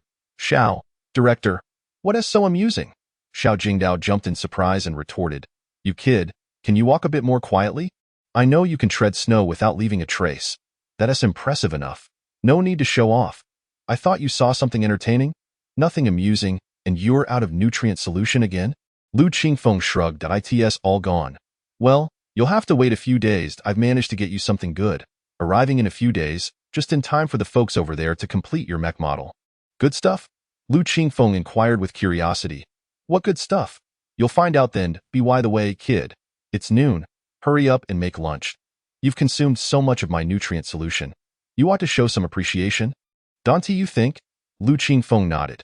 "Well, it was just a meal, wasn't it?" He would make it and later ask him some questions. Before long, Lu Qingfeng had prepared 2 dishes and a soup. Kid, your cooking skills are quite commendable. At such a young age, not only do you practice martial arts, But you also cook splendidly. That's remarkable, Xiao Jingdao remarked as he ate. I'm still the top scholar in the college entrance examination. Not just remarkable, but truly exceptional. Without martial arts, could you have become the top scholar? You might fool others, but not me. Liu Qingfeng felt a bit embarrassed, as his thoughts were still on the mech. He decided to directly ask, Director, I understand mech compatibility, but what's the typical compatibility rate for most ability users? I feel their operations are rather stiff. Upon hearing this question from Liu Qingfeng, Xiao Jingdao put down his utensils and replied earnestly, That's a great question. I had planned to give you a lecture on mechs this afternoon, but since you've asked now, I'll explain it to you. Mechs are the greatest technological invention of the new era, bar none. Not even warships can compare. Initially, the mechs we constructed were incredibly cumbersome, designed specifically to counter enemy warships, whether nuclear or thermal weapons. In the vastness of space, in a vacuum environment, they wield almost no power. Laser weapons are formidable but have low power, failing to penetrate the shields of warships. Those with high power, however, consume too much energy and take too long to charge. Laser energy weapons cannot be guided, moving in a straight line. By the time you charge them, the enemy has already fled, making them utterly ineffective. Thus, warships were invincible in the cosmos, able to strike you while you could not retaliate.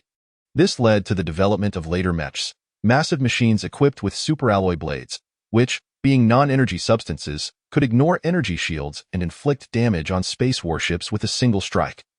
The original mechs required two operators, as a single person could easily suffer mental collapse, and the two operators had to be in perfect sync. Otherwise, the operation would falter. Wait, Liu Qingfeng suddenly interrupted Xiao Jingdao. You mentioned that the superalloy blade can bypass the energy shield of warships? It can directly damage the warship's core, is that correct? Indeed, is there a problem? There must be. Are martial artists' vital energy and the abilities of ability users, do they not belong to energy substances? They do? So what? Xiao Jingdao suddenly understood Liu Qingfeng's concern and chuckled. Kid, you seem a bit confused. Do you know why mental ability users can dominate the starry seas? It's because energy substances are of little use in the cosmic expanse. For instance, in a vacuum, how can you unleash your abilities? Without an external medium, your abilities are significantly diminished. However, once you're on a planet, it's a different matter altogether. Attribute ability users controlling mechs are unparalleled compared to mental ability users. Hence, some mental ability mechs are equipped with thermal weapons, while attribute ability mechs do not need them, as in reality, controlling abilities through mechs far exceeds the power of thermal weapons. Of course, this is also the most remarkable aspect of martial artists. Even in space, they can utilize their vital energy, as it requires no medium. The martial artist themselves is the greatest medium. You're puzzled as to why it's so difficult to breach the opponent's shield in the mech training facility? Aren't you? Liu Qingfeng nodded. It's because your mech lacks weapons. Using your fists certainly won't work, and even if you infuse your vital energy into your fists, it cannot penetrate the energy shield. However, if it were a superalloy long knife, it would be a different story. Do you know what a superalloy long knife is? Liu Qingfeng shook his head. This was a blind spot in his knowledge regarding mechs. They certainly wouldn't teach this in high school, nor would there be tutorials online. It was far too core. The original alloy long knife could not conduct energy. It was impressive, but later it was discovered that by adding a special metal, which we call vibranium, it became the current superalloy long knife. This metal is extremely precious, discovered on a unique planet in the Andromeda Galaxy. Once vibranium is added, it not only conducts energy but also ignores energy shields, making the blade sharper. Isn't that remarkable? Of course, some have attempted to create thermal weapons from vibranium, but it's unfeasible. Vibranium is far too scarce. The total amount discovered by the Human Alliance does not exceed 10 tons. It is the most precious strategic resource. Just a few dozen grams of vibranium can allow a superalloy long knife to conduct energy. Thus, the most expensive aspect of mechs lies in their weapons, not the mechs themselves. Upon hearing this, Liu Qingfeng began to understand. This explanation made him desire weapons. What about when facing a level 6 ability user? Wouldn't that be a slaughter? And level 7? He felt uncertain about the specifics of level 7's abilities, but they should possess something distinctly powerful. He remembered that they hadn't yet discussed compatibility, so he continued to ask, Director, what about the compatibility issue? You haven't mentioned that yet. What's the rush? I'm thirsty. Kid, if you want something from me, call me Director. Otherwise, just call me master. All right. Xiao Jingdao shot him a glare. Liu Qingfeng felt no embarrassment. Everyone was the same. Who was to say otherwise? But he still obediently poured him a glass of water. Let us continue. Xiao Jingdao took a sip of water and continued. We were discussing how the original mech required two people in perfect sync to operate until one day. A mental ability user discovered he could effortlessly control a mech alone. From that moment, scientists realized the existence of something called mech compatibility. In simple terms, it refers to the degree of fusion between the mech and the mech warrior. For example, you have a compatibility rate of 100. Given your thick skin, it's fine to tell you. A 100 mech compatibility rate is unprecedented. Liu Qingfeng blinked in surprise. Was he that impressive? Had he broken a record? He had become a pioneer. He would surely be recorded in history, leaving a lasting legacy and bringing great pride to his family. Xiao Jingdao glanced at him and continued, Don't get too cocky. I initially suspected that the compatibility rate of martial artists would surpass that of mental ability users due to the completeness of the spirit. However, a new issue arose concerning nutrient solutions. Dante, you think your consumption is alarmingly fast. Do you know how valuable the nutrient solutions used to restore your spirit are? I fear that you might go bankrupt from piloting the mech. Ugh, more about money? Liu Qingfeng was speechless. He realized he seemed to be at odds with finances. Wait, Director, aren't these nutrient solutions provided by the Human Alliance or Huaxia in the end? After all, I'm fighting for humanity in the Starry Seas.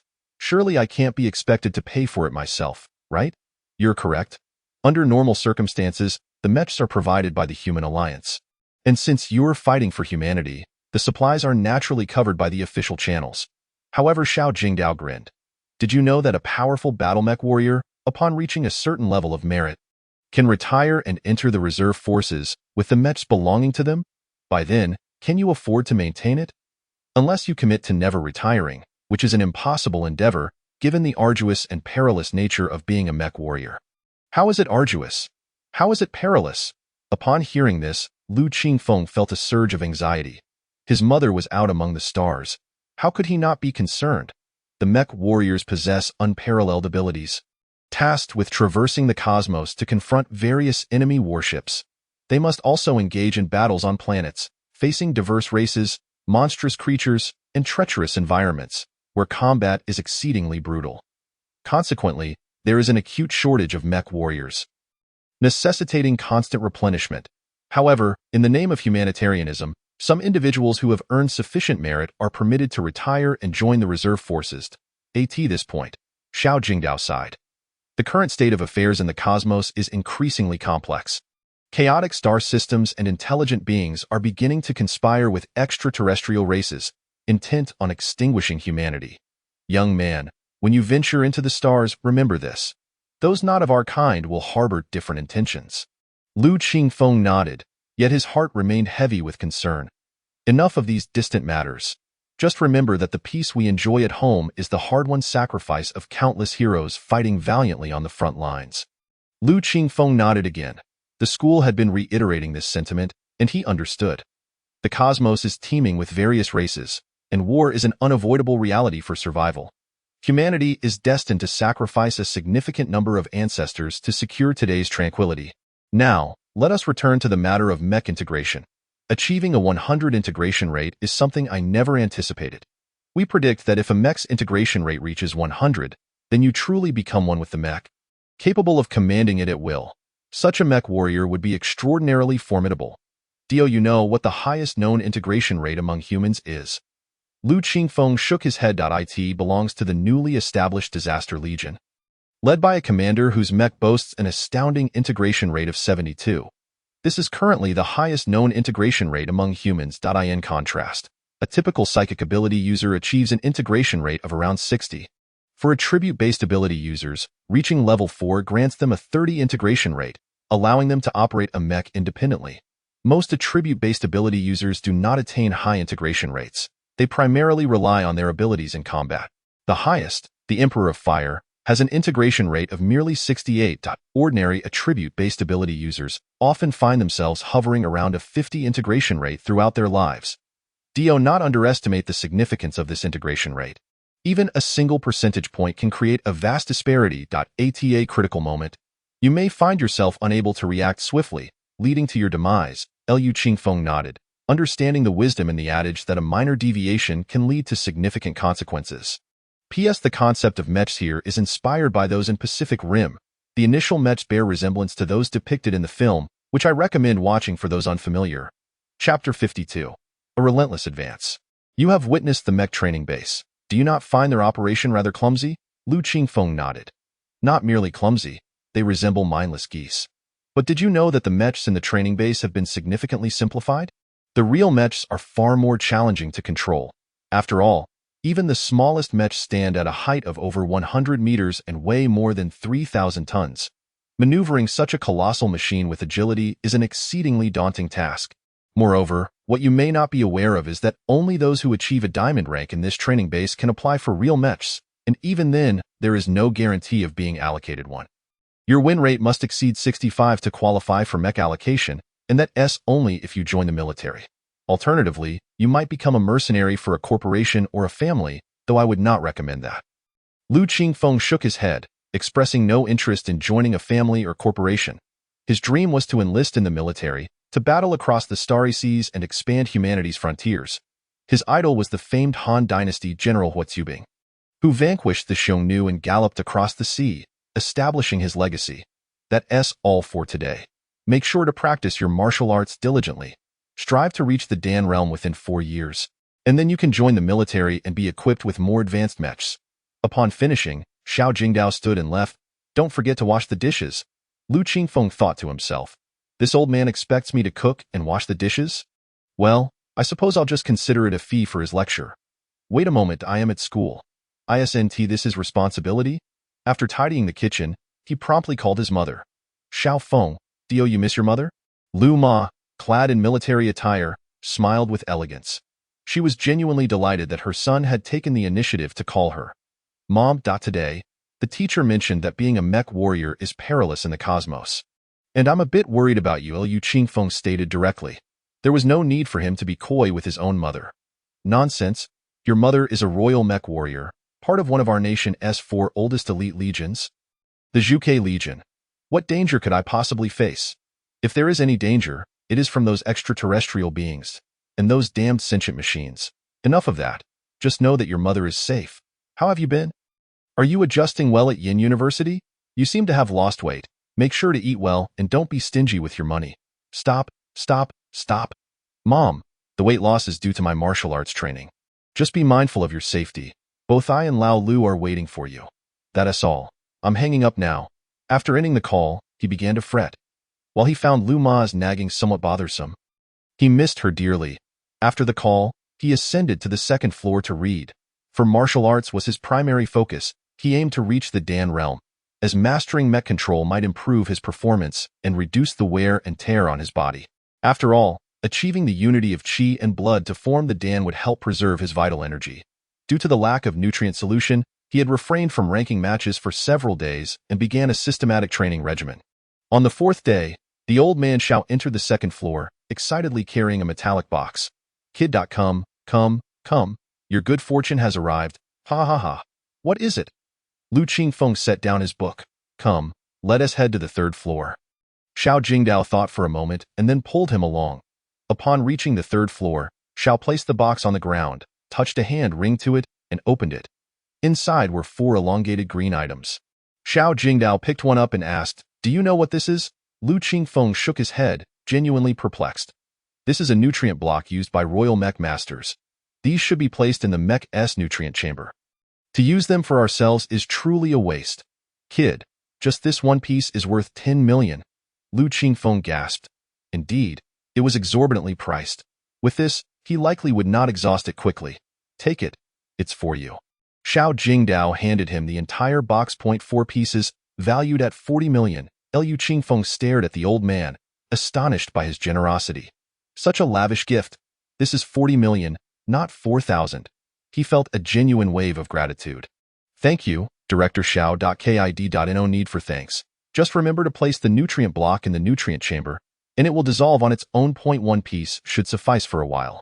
Use it sparingly. Also, the fisherman mech has been perfected. Bring me a bronze medal. That would be more meaningful than any thanks. Now, I'm off with that. The old man waved his hand and departed. watching the old man's retreating figure. Lu Qingfeng silently thought, a bronze medal? That has never been my goal. With the right weapon, I will show them what true brutality means. Those who do not comprehend the terror of a true master of energy transformation are in for a rude awakening. After securing the energy blocks, he immediately got to work. He lay down in the chamber and pressed the green button.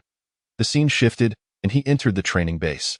The mech was indeed in excellent condition, equipped with an energy shield and wielding a 12-meter-long alloy sword. He practiced a few moves. It felt remarkably fluid. First, he focused on his fists before transitioning to the weapon, viewing it as an extension of his limbs. Once he mastered his punches, wielding the weapon became a trivial matter. He began to queue for ranking matches. The diamond rank was primarily occupied by mechs of level 5 and above. He quickly entered the arena. Counting down, 10.9.8, 1. Whoosh, Liu Qingfeng swiftly approached his opponent and slashed. Boom. The opposing mech was instantly severed in 2.KO. The opponent likely stood in shock. With the enhancement of his energy, Lu Qingfeng's speed and strength were formidable. He continued queuing and swiftly eliminated opponents, pushing through with relentless force. Before long, he arrived at the Master Promotion Tournament. Entering the arena, he faced a 60-meter mech. He had fought against level 6 mechs before. They possessed greater strength, higher defenses, and superior speed with longer blades. But they were merely clumsy. Why fear them? As the countdown ended, he charged towards the opponent. The 15-meter small mech appeared diminutive before the 60-meter behemoth. However, its small size granted it agility. The opponent could not land a single blow, while he landed several strikes. Swish, crunch. After 3 successive slashes, one leg was finally severed, rendering it a cripple. With no means to fight back, it was swiftly decapitated. He pressed on, and after 3 more fights, congratulations, you have been promoted to master rank. Maintain this status, and you will receive a bronze medal. Chapter 53. All parties in search. Upon reaching the master rank, he encountered primarily level 6 mechs. Even level 5 mechs were a rare sight. Liu Qingfeng advanced through opponents, relentlessly climbing higher. He lost track of time, unaware of how long had passed. Beep, beep, beep. The system prompted, nutrient solution insufficient. Please exit the chamber. Liu Qingfeng. Why has it vanished again? He felt a tinge of frustration, recalling that he hadn't been playing for long. Glancing at his score, Master, 32-33 points, a flawless victory. He had never lost a single match. Moreover, he had almost annihilated his opponents along the way, slaying gods and Buddhas alike. Upon exiting the pod, Lu Qingfeng discovered it was already deep into the night, indicating he had played for at least 10 consecutive hours. Exhaling a breath of stale air, he prepared to descend and practice his martial arts. The following morning, after completing his morning tasks, he hurried towards the 3rd floor mecha training room. He retrieved a second nutrition block, sighed, and placed it inside. This item cost 10 million, merely sufficient for a little over 10 hours. Oh good, I still have 2 blocks left. I must reach the top rank before using the last one to stabilize my position. As for whether I can secure the first place, he never doubted it.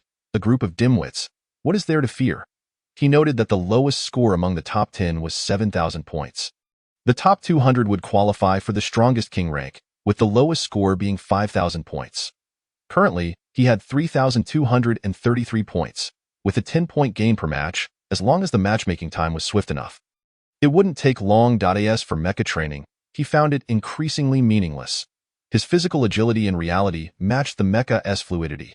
Thus, for him, it was far more beneficial to hone his martial skills. Entering the pod, he resumed his training. By nightfall, he was once again alerted to insufficient nutrients. Liu Qingfeng glanced at his score. Strongest king, 66 points, now ranked 49th. Stepping out of the pod, Lu Qingfeng exhaled stale air. Tomorrow, he could strive for the top rank. Little did he know, various military mecha training bases had already erupted in chaos, in the depths of the starry sky. On a certain planet, the Qinglong Legion base. Give me 1 hour. I want information on this individual. Report, Legion Commander. According to the laws of the Human Federation, the military cannot access local civilian data beyond government oversight. Then call Yinjing University. This talent must join my Qinglong Legion. Understood. Old Fong, just who is this fishing old man? With a level 4 mecha, he wreaks havoc in the mecha training base. The one referred to as Old Fong was a middle-aged man who took a deep drag from his cigarette. Old do, to be honest, I don't know either. But since it's Yinjing University, there's nothing to worry about. Haven't we seen our fair share of monsters from Yanda? Old do nodded, activating his wristband to project an image. Every time I watch his battle videos, I feel like all our years of training have gone to waste. This what genius looks like. No, it's a prodigy, a true prodigy, the strongest in history. Old Fong watched intently for a moment, only snapping back to reality when the ash burned down. His mecha fusion rate definitely exceeds 85, possibly even higher, but without a reference, we cannot ascertain. Our 4 ancient legions are in dire need of fresh blood. We must secure this talent. Knock, knock, knock, enter. Report, Legion Commander. The political commissar at Yinjing Mecha Combat Academy states there is no such person. The two exchanged glances. Who answered the call? The call was received by the Academic Affairs Office of the Mecha Academy. Got it. The Legion Commander waved his hand, and the guard saluted before exiting. Old Fong. It seems the old rascal Huang Fu Wuwei has concealed this person quite well. Let us call him directly. Agreed. After saying this, Old Du opened his wristband and dialed. IT connected swiftly, revealing a middle-aged man, full of vigor. Du Qinglong. What brings such a grand Legion commander to call me? Huang Fu Wuwei, don't play coy with me.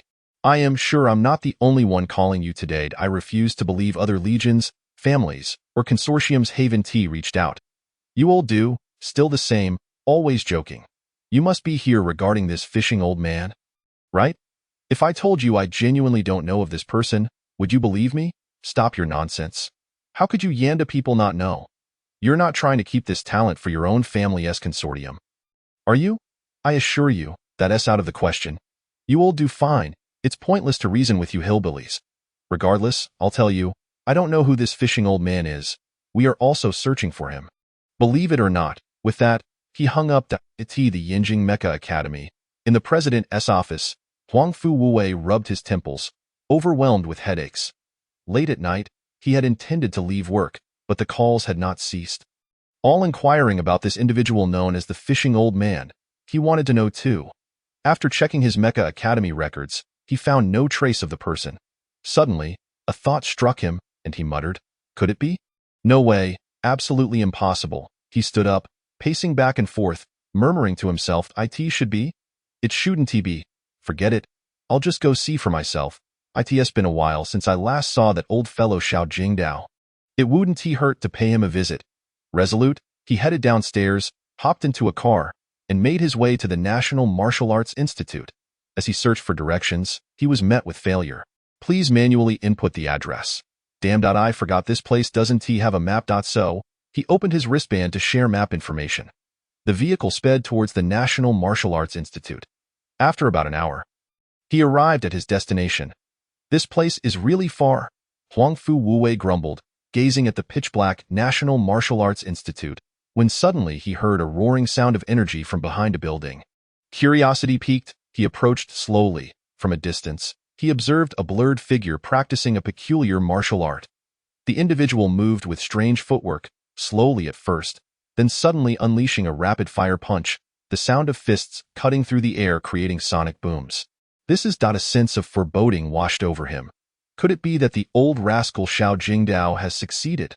Master Xiao, it's quite pointless to spy on me practicing martial arts at this hour.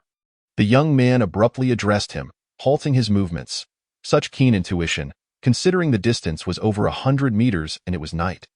Yet, he seemed to have mistaken himself for Xiao Jingdao. Ahem, young friend? I am not Xiao Jingdao. Lu Qingfeng felt a bit embarrassed for the misjudgment. He had sensed someone's presence, but felt no malice, so he had let it be, assuming it was the old man. It turned out to be someone else. He approached to see who it was. Chapter 54, Fame Spreads, Part 1. Upon closer inspection, he found it was a middle-aged man. He had seen this person's photo during his time at Yinjing University. The president of the Yinjing Mecha Academy, Huang Fu Wuwei. You recognize me? I've seen your photo. Huang Fu Wuwei nodded, asking, were you just practicing martial arts? Indeed, this is the National Martial Arts Institute. What else would I practice? Lu Qingfeng looked at him with confusion. Was President Huang Fu really so dim-witted as to ask such a simple question? Huang Fu Wuwei thought to himself, this young man is quite audacious. He must be the one.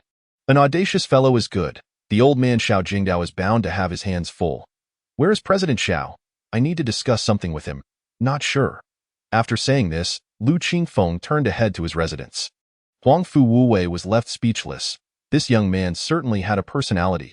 He then activated his wristband to call Xiao Jingdao. Learning that he was fishing by the lakeside, he made his way there. Before long, he arrived at the lakeside. Old fellow, after fishing for hundreds of years, don't you ever get tired of it? Xiao Jingdao glanced back at him and scoffed. Have you grown weary of eating rice for hundreds of years? Huang Fu Wuwei was momentarily at a loss for words. Indeed, as the saying goes, like master, like apprentice. All right, stop standing around like a fool. Tell me, what brings you here so late? My esteemed president. Huang Fu Wuwei chuckled, crouching down. Old fellow. My old friend, I need to ask you something. Did you request a mecha model named Fishing Old Man to be built at the mecha training base? Don't look at you and then at me. Do I resemble an old friend? To me, you look quite youthful, while I can't help but see myself as an old man. Huang Fu Wuwei. This old rascal remains unchanged, coughed. I have no choice. I wish I could be as carefree as you, living freely. Is that mecha from your National Martial Arts Institute? Xiao Jingdao turned to look at him seriously. Do you truly wish to know? Huang Fu Wuwei nodded, thinking. Then let our National Martial Arts Institute become independent, forming its own unique system. This was a thorn in Xiao Jingdao's heart. Although the National Martial Arts Institute had been established, it still fell under the Mecha Academy's purview. It had yet to achieve true independence. Xiao Jingdao believed that the martial arts department should be distinct from the mecha department. Although both involved piloting mechas, the processes and methodologies for training were entirely different.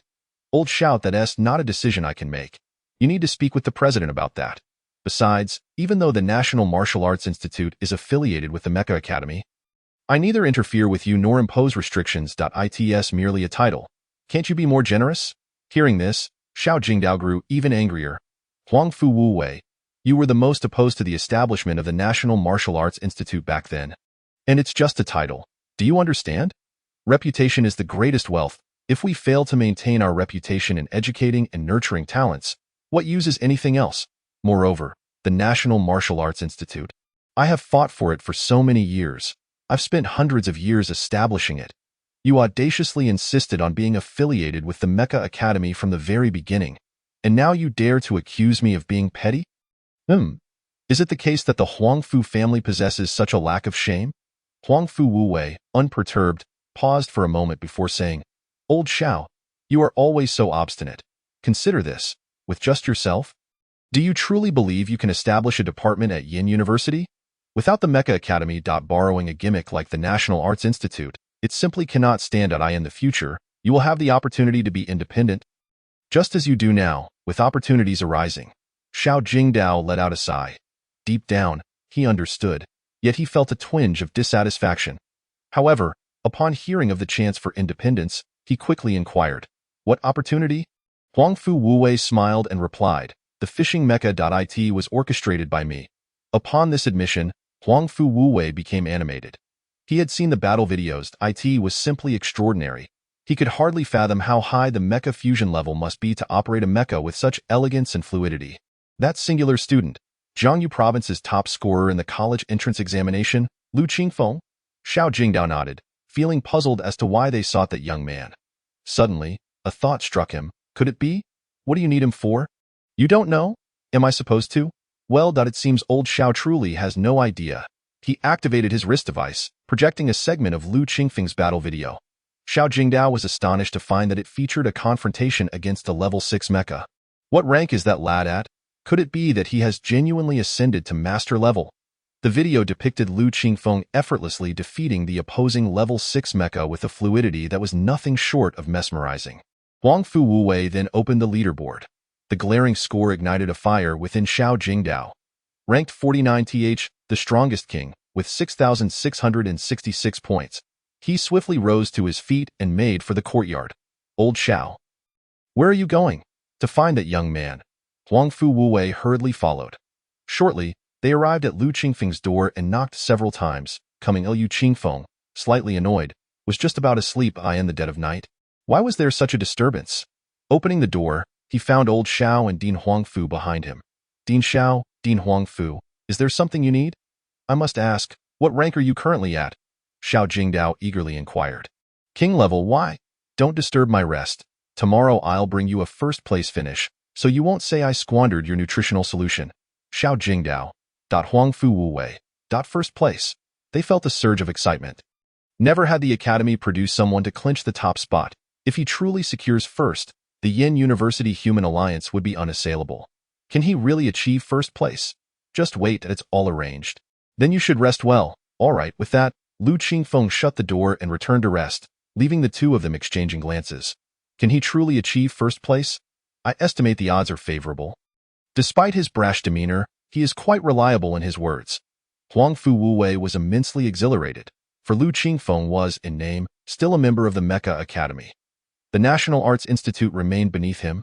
He did not doubt the possibility of securing first place. Having watched the video, he felt it was almost a certainty. Yet, uncertainty lingered in his heart. Now that the person had been found, he pondered how to respond to the leaders of various legions. That was a troublesome issue. Most importantly, had the national arts truly been developed by Xiao Jingdao? Old Xiao, congratulations. After all these years, your dream has finally come to fruition. I sincerely apologize for underestimating the national arts back then. Chapter 55, Fame and Glory, Part 2. Dominating the top 10, Xiao Jingdao felt a flush of heat on his face, for he was acutely aware that Lu Qingfeng's success bore little relation to his own efforts. He was merely reaping the benefits of another's labor. Till this day, he had yet to devise a reasonable method for Lu Qingfeng to share his skills. Nevertheless, hearing Huangfu Wuwei's apology brought him a measure of joy. Not at all, not at all. Ahem, that I wish to convey that it is entirely due to that young man's own merits, and I have no part in it. Do you believe me? Really? Xiao Jingdao nodded. You know well that I have studied the national arts for many years. However, the core techniques have long been lost to time. I am merely a theoretical scholar. As he spoke, a hint of wistfulness crept into Xiao Jingdao's tone. Lu Qingfeng was a student who brought his own skills. All I can teach him are the foundational theories and some trivial assistance. Thus, I consider myself fortunate that my first student turned out to be him. Huangfu Wuwei furrowed his brow upon hearing this. He too contemplated the unfortunate implications. Lu Qingfeng's arrival with skills implied that the essence of the national arts was solely in his possession, not something that could be disseminated by the school. Whether it could be replicated and expanded depended entirely on Lu Qingfeng's disposition and mood. However, this young man was quite a firebrand, making him difficult to handle. Old Xiao, have you ever discussed with him the importance of contributing to the human alliance? You want me to morally coerce my own student? Xiao Jingdao glared at him. Ahem. Old Xiao, don't be so agitated. I am merely stating facts. Since the national arts have proven to be so formidable once mastered, they ought to be propagated widely, allowing the name of the national arts to resonate throughout the starry seas. Wouldn't it be better to appeal to him on that basis? Those who practice the national arts often speak of its necessity to be promoted. Huangfu Wuwei sighed. He is a student. Promoting it implies taking on disciples and passing on skills. Are you suggesting he establish a sect here? I have no objections to that. Huangfu Wuwei held his forehead, feeling a headache coming on. What era are we in? Establishing a sect. If he dared to propose that, the principal would certainly have him squashed. Thus, the two exchanged glances and sighed in unison. Xiao Jingdao remarked, Huangfu, what if we propose to Lu Qingfeng that he be appointed as a lecturer? No, a professor. Then we could apply for the Human Alliance's Lifetime Contribution Award for him. Do you think he might be inclined to share his knowledge? Are you jesting? Huangfu Wuwei was taken aback. How could I jest? At Yin University, who becomes a lecturer but those aged over 100, possessing vast knowledge, or retired warriors from the battlefield? That impetuous young man is a professor. You know better than I who qualifies for professorship at Yin University. Xiao Jingdao scoffed. Huangfu Wuwei, there is no precedence in the path of knowledge. The accomplished are paramount. Age and accolades have become our stumbling blocks. I ask you, aside from him, who else is fit to be a national arts professor? Find someone stronger than him, if you can. Also, do you know what his mecha fusion level is? What level? Huangfu Wuwei interjected. 100. I tell you. It is 100, an unprecedented occurrence. A century from now, if our human alliance deploys an army of 10,000 such mechas. Can you imagine? We could easily eradicate intelligent beings, instilling fear across the races. We would become the absolute overlords of the chaotic star region. You know well what the chaotic star region encompasses. Don't you? Impossible. 100 mecha fusion level? How could it reach 100? Theoretically, the highest is merely 98. Huang Fu Wuwei was rendered speechless, struggling to believe. Shocked, are you? Or do you think he can achieve such feats without reason? He has trampled his way through, undefeated, reaching high scores as a king. Do you still question his qualifications? Huang Fu Wuwei, the times have changed. Xiao Jingdao felt a swell of pride. Are you afraid? A 100 fusion level. At that moment, I too was astonished. Huang Fu Wuwei fell silent for a moment before responding. Fine. Even if your assertions are accurate, a professorship may be feasible, but the Lifetime Contribution Award from the Human Alliance is likely a tall order. Those who receive such awards are few and far between. How would we apply? Xiao Jingdao sighed. Thus, I remain uncertain about how to discuss with this young man the transformative methods that could potentially alter the course of humanity. Surely a Lifetime Contribution Award would not be excessive? Huang Fu Wuwei remained silent for a long while before finally patting Xiao Jingdao on the shoulder. Once Lu Qingfeng secures first place, we shall approach the principal. With that, he turned and left, leaving Xiao Jingdao deep in thought. It appeared that Huang Fu Wuwei had resolved himself. However, even so, it would likely remain a challenging endeavor. The following day, after a restful night, Lu Qingfeng enjoyed a hearty breakfast, practiced his stances, and engaged in a few rounds of boxing. He then ascended to the third floor, placed down the third nutritional solution, entered the simulation pod, and began ranking matches.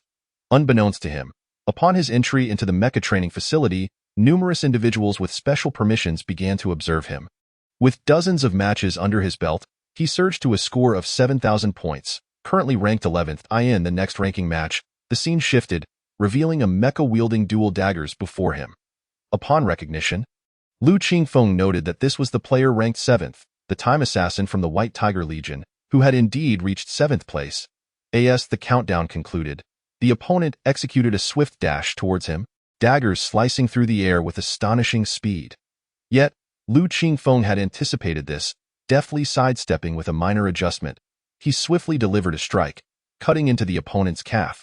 Sparks flew, but due to the disparity in mecha quality, his single blow could not sever the opponent's leg. It would take 3 strikes to achieve that. He employed the 8 trigram stance, rotating and maneuvering, ensuring each strike found its mark. The opponent, at a loss, found himself incapable of landing a hit. What could he do? Even as a psychic, he could not overcome this. In the blink of an eye, just a few seconds passed, and the time assassin collapsed. Those observing were left in shock. Mechas could be operated in such a manner. Watching recorded footage paled in comparison to witnessing it live. Was this truly it? First place was surely within grasp. I told you, no matter who shows up, it won't matter. Lu Qingfeng continued his ranking matches, achieving victory after victory. The scores continued to soar. Soon, a familiar figure appeared. The interstellar police officer of the Flying Eagle Legion stood there, one hand wielding a shield, the other a dagger. The top 10 were predominantly psychics, indicating the significant advantage psychics had when piloting mechas. However, it was unfortunate for him to encounter Lu Qingfeng. Even he could not last beyond 10 seconds. The battle raged on until 3 in the afternoon, with Lu Qingfeng's score reaching 9,355 points, placing him third. Yet everyone understood that for him, achieving first place was merely a matter of time. At the headquarters of the Doomsday Legion, a report was made to the instructor. I wish to meet him. I know I cannot defeat him, but I want to test just how strong he truly is. Go ahead, engage him. Witness this monster. Just don't let the experience shatter your confidence. Meanwhile, the destroyer of the Catastrophe Legion was equally eager to gauge the strength of this fisherman. Chapter 56. A Rising Reputation. End. Lu Qingfeng showed no mercy. Those who lined up were met with a relentless barrage. Everyone began to ponder a singular question. It was not about whether one could defeat him, but rather who could endure for 10 seconds without falling. No one surpassed the 10-second mark. Every strike landed with precision, and who could withstand that? In the training room of the Mecha Academy of Yinjing University, the exclamations of first, he truly is first, echoed, with Lao Shao brimming with excitement. I'm not blind. Shall we go? Let us go. The two hurried downstairs, taking a vehicle towards the central office building of Yinjing University. Before long, they found themselves outside a moderately sized office. Knock, knock, knock, come in. The two called out simultaneously. Principal Chin. You both arrived together? Have a seat. Principal Chen glanced up at them before returning his focus to the old-fashioned office computer, seemingly engrossed in something. Huangfu Wuwei and Xiao Jingdao exchanged glances and sat down obediently. After a moment, Principal Chen removed his glasses and stood to walk towards the sofa. The two also rose to their feet. He waved his hand. Sit down, sit down. Even if you didn't come, I would have sought you out, Wuwei. As the head of your department, everyone has come to me complaining, turning it into a competition of woes. All for that. Fisherman. Huangfu Wuwei replied hastily, glancing at Xiao Jingdao. Right, the fisherman. Who named that mecha? It sounds rather impressive. Clearly, someone with taste. Huangfu Wuwei. Xiao Jingdao. Great minds think alike. Jingdao, this must be your student, right? The one who recently made headlines, Lu Qingfeng, if I recall correctly. Yes, principal, that's him. The top scorer from Jiangyu Province's college entrance examination, whose cancer treatment failed, likely due to his practice of traditional martial arts. Principal Chen nodded. Given your description, I can surmise your intentions. Have you inquired about this student? What are his demands? Xiao Jingdao shook his head. The technique is too precious, and practitioners of traditional martial arts have always been protective of their methods. I fear he may refuse, making it even harder down the line. Foolishness.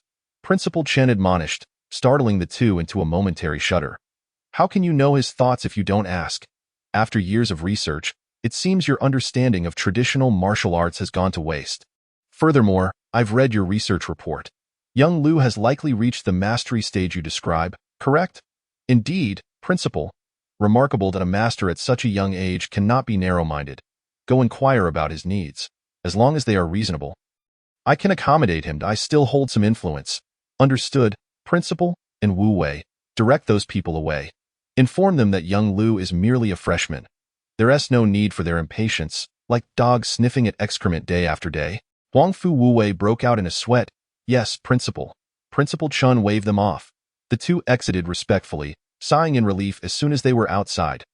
Wuwei, Principal Chen remains as wise and formidable as ever. Huangfu Wuwei regarded Xiao Jingdao thoughtfully. Wise and formidable? You must have coined the fisherman's name, right? Principal Chen also has a fondness for fishing. You did that on purpose, old Xiao. A little trick, just a little trick. You've got him wrapped around your finger. Old Xiao, now, think about how to approach that young man. You still have to face those hillbillies. Hemph. The two huffed in playful disdain and parted ways. First place. Yinjing University, fisherman, the mightiest champion. 10086 points. Lu Qingfeng glanced at his score as he exited the capsule. Satisfied as long as he maintained his lead. There was no need to exhaust himself battling all day, wasting precious time. As evening fell, Lu Qingfeng noted the lack of ingredients. He decided to grab his tools and head to the lakeshore, where he sat for a while before catching a grass carp. He returned home, excited to prepare water-boiled fish slices for dinner. Just as he finished cooking, Xiao Jingdao walked in. You clever lad. Water-boiled fish slices, my favorite. He exclaimed, immediately plucking a piece of fish with his fingers. Lao Xiao, could you at least maintain some hygiene? Wash your hands, use chopsticks, and serve yourself with that. He began to dig in. Xiao Jingdao quickly joined in, and the two devoured their meal in a whirlwind before washing the dishes and tidying up. I'm off to practice martial arts. Wait, Lu Qingfeng turned to the hesitant Xiao Jingdao. Speak plainly, beating around the bush. Cough, cough, Qingfeng. The way he called Lu Qingfeng sent a shiver down his spine. What is it? Speak. Xiao Jingdao took a deep breath, cautiously saying, could you share your method of practicing traditional martial arts? Lu Qingfeng furrowed his brow. He was not unwilling to teach, but his grandfather in his dreams had once said that martial arts should not be indiscriminately passed on, especially to those with impure intentions, no matter how talented they might be. Seeing Lu Qingfeng frown, fearing he might misunderstand, Xiao Jingdao quickly clarified, it's not for me. Rather, as you've seen, the combination of mechas and traditional martial arts is incredibly powerful. Our martial arts institute merely pays lip service. I had originally prepared several forms of boxing, intending to invite some individuals to test them. However, upon seeing your genuine practice, I shamelessly inquired. Of course, I am willing to compensate you. I would never expect this to be free. Upon hearing this, Lu Qingfeng felt fortunate he had brought his skills to school. Otherwise, he might have been taken advantage of. He pondered the current state of society. If one were to hoard knowledge, would traditional martial arts truly perish with him? He was not afraid of others surpassing him.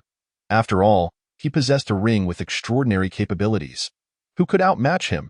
In his dreams, he had practiced for over 20 years to reach mastery. And that was under exceptional circumstances. Teaching is not out of the question. Lu Qingfeng stroked his chin thoughtfully. Really? Xiao Jingdao was visibly excited. With a genuine method, the Martial Arts Institute would become a true institute of traditional martial arts. Wait, you can propose any conditions first. I'll see if I can apply for them, but whether they can be granted is uncertain. Then what's the point of saying anything if you want to teach? Upon sensing Lu Qingfeng's willingness, Xiao Jingdao immediately began to hedge, as if he believed his Tai Chi practice was for naught. Realizing his blunder, he nearly slapped himself. Cough, cough, you propose first, and I'll handle it. Once it's settled, you can teach. That's more like it. Chapter 57. A gift from heaven. Lu Qingfeng pondered for quite a while and found that he seemingly had no particular demands. Did he want a mecha? The Blue Star laws prohibited private mecha piloting. It seemed there was nothing he truly desired except for money. Right? Energy bars, beast meat, and his mother's safety.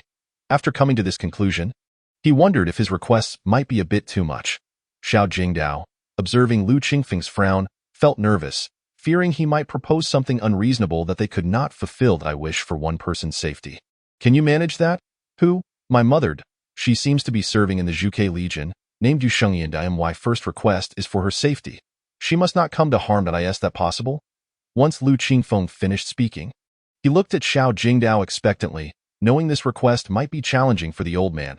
I'll ask. Xiao Jingdao turned to leave, dialing the principal. Principal, young Lu has made his first request. He wishes for the safety of his mother, Yu Shengyan, who serves in the Zhuge Legion. I understand. Await my news. After hanging up, 5 minutes passed before the phone rang again. Principal Chan looked at Xiao Jingdao with astonishment. Are you certain young Lu's request is for the protection of his mother? Yu Shengyan? Yes, Principal. That's exactly how he stated it. Jingdao, a peak level 7th tier psychic, the Fire Phoenix King of the Zhuge Legion, Yu Shengyan. Who do you suggest should protect her? She is more suited to safeguarding others. He should choose a different condition. Yu Qingfeng's mother is that formidable? Unless something unexpected occurs, she will likely reach 8th tier within 2 years. A prodigious talent. Hiss. Principal, this mother and son duo are both terrifying? Stop hissing. The world's warming is not your fault. Tell young Lu to propose another condition.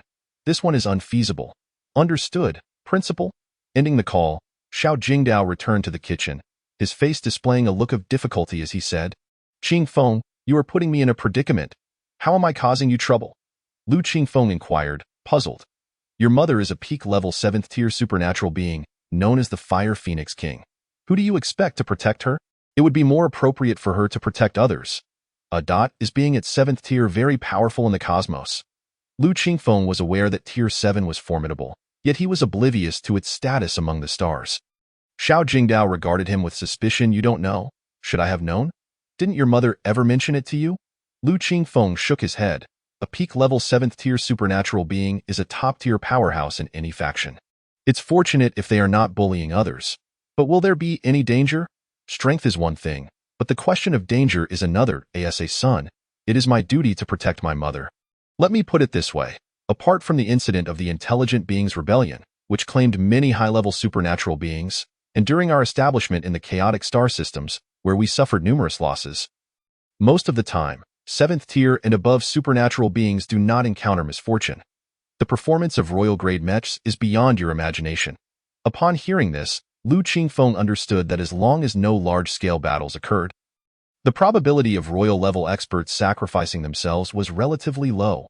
With this assurance, he felt much more at ease. Qingfeng, let us negotiate different terms. May I retain my permissions? I would like to bring them up later when needed. I only require 2 permissions. Furthermore, I can initially provide you with the practices of Bajikwan and Mabu. As for Taiji, let's discuss it once someone has entered the dark strength stage. Lastly, he added, I can offer the techniques. But if the learner lacks integrity, they must not be taught. This was Lu Qingfeng's bottom line and also that of his grandfather in his dreams. He must adhere to it. A martial artist must be true to their heart. The need to retain permissions arose because the energy rods he currently used were readily available for purchase. He possessed sufficient wealth, and he would address future needs later, especially concerning star beast meat. He had heard that some items were unobtainable without specific channels. It was better to hold on to them. He was also aware that Elder Xiao was merely a messenger. His influence was not that substantial. I will inquire, but the terms must not be outrageous. He stepped outside to make another call, and the principal readily agreed, sending him a copy of the agreement. The agreement clearly stated that Lu Qingfeng would submit the correct practices for Bejiquan and Mabu. His two requests could be raised at any time, provided they were not excessively outrageous or illegal. The document bore the official seal of Yanda and the personal seal of the principal. Holding the agreement, Xiao Jingdao breathed a sigh of relief and hurriedly sought out Lu Qingfeng. Qingfeng, please take a look at the agreement. If there are no issues, just sign it. The wristband projected the agreement. Lu Qingfeng glanced at it and found no problems. He was just about to sign when Xiao Jingdao hesitated. Lu Qingfeng, should we negotiate for a bit more? He felt that Lu Qingfeng was at a disadvantage and he owed him something. No need. Lu Qingfeng quickly tapped his wristband to complete the signing. His desires were simple, sufficient resources for his martial practice and the safety of his parents. He swiftly organized the practices for Mabu and Bejiquan and transmitted them to Xiao Jingdao. Reiterating his caution, Elder Xiao, remember, national martial arts are lethal techniques and must not be taught to those with ill intentions. Kid, I am the dean. Do you think I am unaware? Currently, supernatural powers abound, yet we remain unscathed. Rest assured, I am vigilant. Lu Qingfeng thought to himself, damn it, this old fellow called me Qingfeng before the signing. Now he refers to me as kid. He decided to ignore the old man and focus on his martial practice. Xiao Jingdao gazed at the martial arts summary as if it were a treasured artifact, his hands trembling with excitement. Oh, that it, the breathing technique. I knew it was missing a crucial element. A dazzling light flickered in the previously murky eyes of Xiao Jingdao. The method of breath control from the pre-Qin alchemists, integrated into the stance training, was nothing short of miraculous. This was the wisdom of the ancients. The stance generates vital energy, and the fists channel that energy. Excellent. After studying it for quite some time, he finally stored away his wristband. His expression turned somewhat despondent as he sighed. What a pity. I am still uncertain if I have enough time. Having said that, he vanished into the night. 3 days later, I in the conference room of Yanda. Here sat the luminaries of education from various fields. The room was filled with a multitude of attendees. The principal of Yanda, Qian Qianshan, not only served as the head of the institution, but also as the deputy minister of the Ministry of Education of China. At this moment, Xiao Jingdao walked up to the podium, taking deliberate steps. His expression was solemn, eyes filled with determination. He had stood on this stage many times before, but each time he was met with mockery and disdain. Today was the day he would prove himself, demonstrate that he was not mistaken, and affirm that his centuries-long perseverance was justified. He would become a witness and pioneer of national martial arts and the path of martial virtue. Chapter 58, Belief. For humanity, for China, to establish the true cornerstone of everlasting life, he was willing to face any peril for this cause. The gazes of the crowd were fixed upon him, devoid of their previous disdain, now filled with admiration and respect. Esteemed leaders, respected educators and colleagues, good day to you all. Before I present my report, I would like everyone to first view the projection. With that, he showcased the battle video of the Fishing Man mech. Although everyone present had already seen it, the awe it inspired upon a second viewing was undeniable. The mech moved as if it possessed a life of its own. The national martial arts could indeed breathe new life into the mechs. What would the outcome be when the machines of cosmic warfare became sentient? They would become true deities. Once the video concluded, he clicked again, and a line of text appeared on the screen. Let the mechs become true celestial beings of the cosmos. As you all know, the theoretical maximum fusion degree of a mech is 98, yet in reality, none of our supernatural beings have even reached 80. A slight deviation could lead to catastrophic failure in critical moments. Today, practitioners of national martial arts can surpass the original limits of mechs and achieve 100. Upon hearing this, the audience erupted in disbelief. While the operation was impressive, the notion of surpassing the original limitations of mechs seemed absurd. At that moment, someone stood up to inquire, Professor Xiao, do you have specific data? It's not that we don't believe you, but it seems too extraordinary. Xiao Jingdao smirked. I knew most of you would be skeptical. I was once a non-believer myself. Had I not confirmed Lu Qingfeng's fusion degree at 100, I would never have dared to make such bold statements today. Those who doubt, please raise your hands. In an instant, a majority of the attendees raised their hands. Xiao Jingdao felt elated.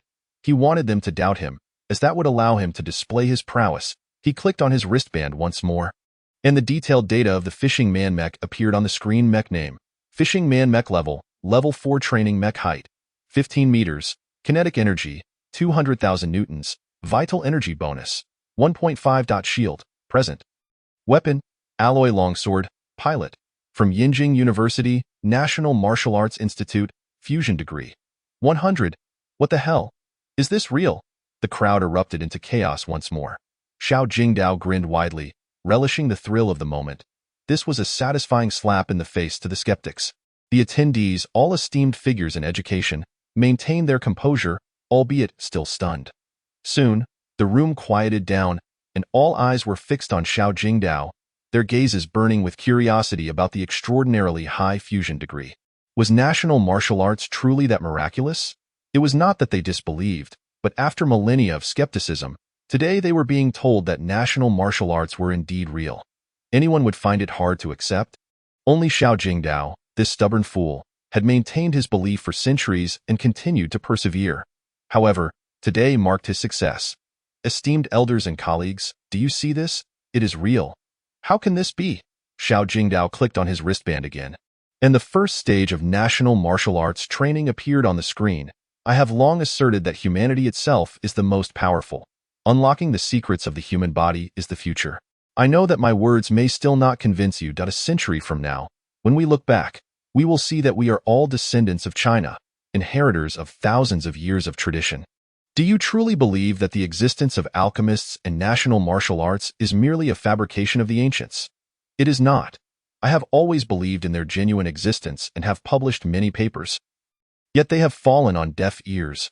Many consider me old-fashioned, clinging to the methods of charlatans. To this point, he felt a wave of nostalgia as he recalled the years of misunderstanding and ridicule he had endured. Had it not been for his years of savings and experience, his position at Yanda would have been in jeopardy. Taking a deep breath, he continued, I apologize, everyone. I have digressed. Please look at the screen. This is the first stage of national martial arts training, Mingjing. Upon achieving it, one experiences heightened senses and an impeccable memory. As many of you know, the top scorer of the college entrance examination from Jiangsu province achieved that status in just a month. Why? It was because of national martial arts. Upon hearing this, some became restless. An excited individual asked, Is this true, Professor Xiao? Indeed. The audience erupted once more in astonishment. Heightened senses and an impeccable memory, abilities that countless researchers would envy. With such capabilities, would research progress not accelerate? However, he cautioned, but do not get too excited. National martial arts are not something everyone can attain like a mere transformation. National martial arts, IT, demands exceptional qualifications. Those lacking in aptitude may find it nearly impossible to cultivate the vital energy necessary to attain the clarity of hearing and vision. Thus, this represents the greatest flaw of national martial arts. Many expressed their regret, pondering the bizarre nature of such requirements. After finishing his thoughts, Xiao Jingdao turned to the next page. Dark energy. This is the second realm of national martial arts, where the vital energy manifests penetrating power, permeating the internal organs and enhancing the body, comparable to those undergoing the first, second, or third stages of cancer transformation. Of course, the lifespan is only akin to that of a stage 1 cancer patient. Upon hearing this, some attendees began to shake their heads, lamenting the limitation of lifespan. What is the purpose of practicing this if one cannot achieve longevity? At this moment, someone inquired, Professor Xiao, may I ask if cancer patients can practice national martial arts? Would there be any conflict? I do not know. There should be some conflict.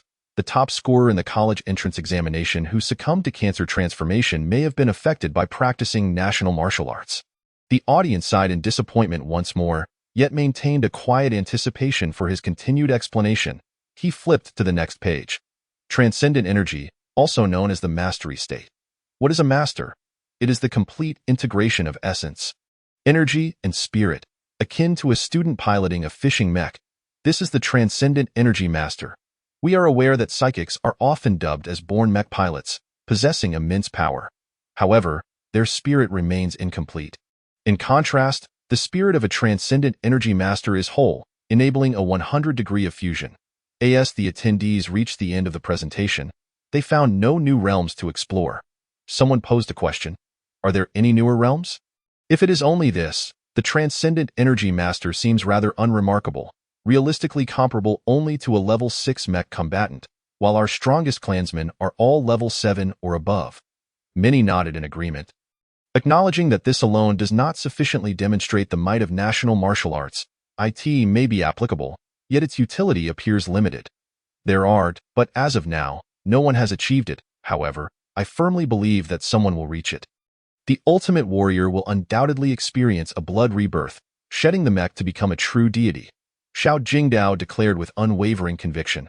This is his passion and the lifelong endeavor he has dedicated himself to, and the very essence of his existence. Chapter 59.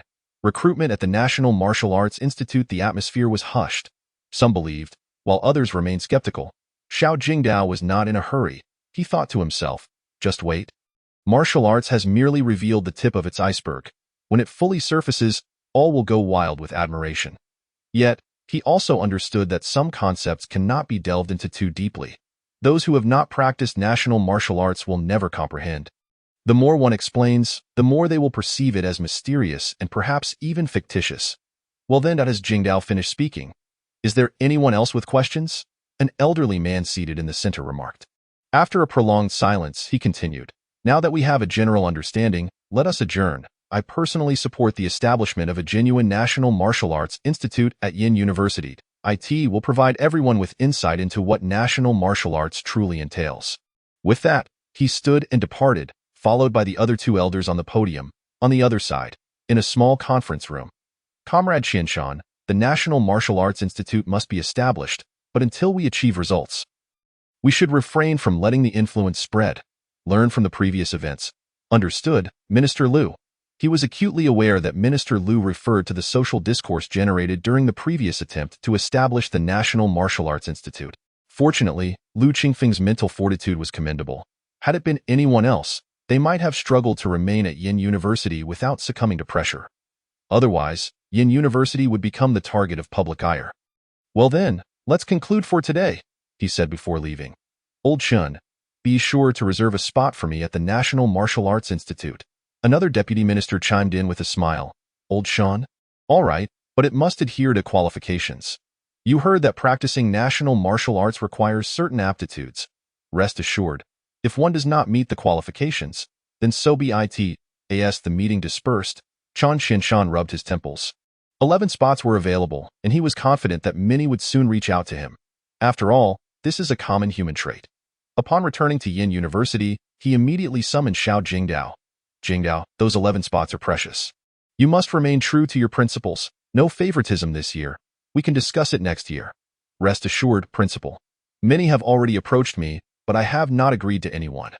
The National Martial Arts Institute is the culmination of my efforts over hundreds of years. Those lacking qualifications will absolutely not be accepted. Not open the map just yet. Keep it low-key for now. We will discuss it after the results are out. We need to operate discreetly until then. And once we achieve success, we can be more ostentatious. At this point, Chun Qianshan suddenly chuckled. Lastly, congratulations, Jingdao. Your long-cherished wish is finally coming to fruition. Teacher. Xiao Jingdao's tears began to flow freely. Oh dear. This child, teacher, I am grateful to you. Had it not been for your protection over the years, I would have long since been unable to remain at Yin University. It is not solely my doing. I have reviewed all your theories. In truth, I believe that martial arts may indeed be genuine. However, Jingdao, the forces at play are formidable. Teacher. Enough. At school, call me principal. At my age, I should not be acting like a child. Now go attend to your matters. And if you need anything, come find me. All right. After leaving the principal's office, Xiao Jingdao gazed at the sun in the sky, feeling the gentle autumn breeze, and smiled. Xiaoli. The day after tomorrow, I will be going to your National Martial Arts Institute to test my martial arts qualifications. Do you know what martial arts qualifications entail? What did you say? Lu Qingfeng, who was preparing for sleep, suddenly jolted awake. The most frightening thing at this late hour was that Shan Xinshuan was coming to the National Martial Arts Institute. You are coming to the National Martial Arts Institute to test your qualifications? What is happening? I do not know. Someone in my family asked me to come for the test, so here I am. But what exactly are these qualifications? If I said I do not know, would you believe me? He genuinely had no idea how to test qualifications. Presumably, old Xiao would know, considering he had researched national martial arts for so many years. In his dreams, he was an absolute martial arts enthusiast, yet his grandfather had not taught him before passing.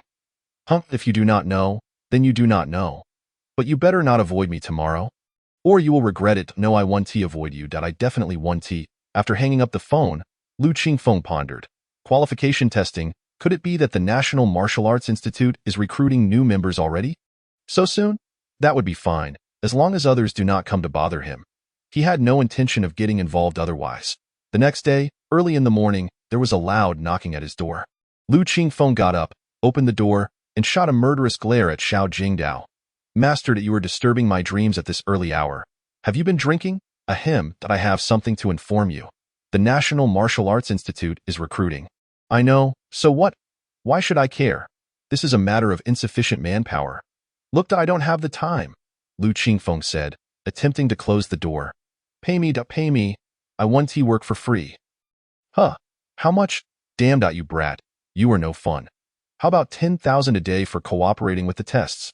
Not doing IT at no time. Are you sending me away like a beggar? Then tell me a number and a vial of nutrient solution. Xiao Jingdao was left speechless. This kid truly had the audacity to ask for that. However, there was no choice. Given that the National Martial Arts Institute had only 2 people, letting him register and conduct the tests should be manageable. After all, the worst that could happen was that the principal would reimburse him. He likely had no shortage of such resources. Fine.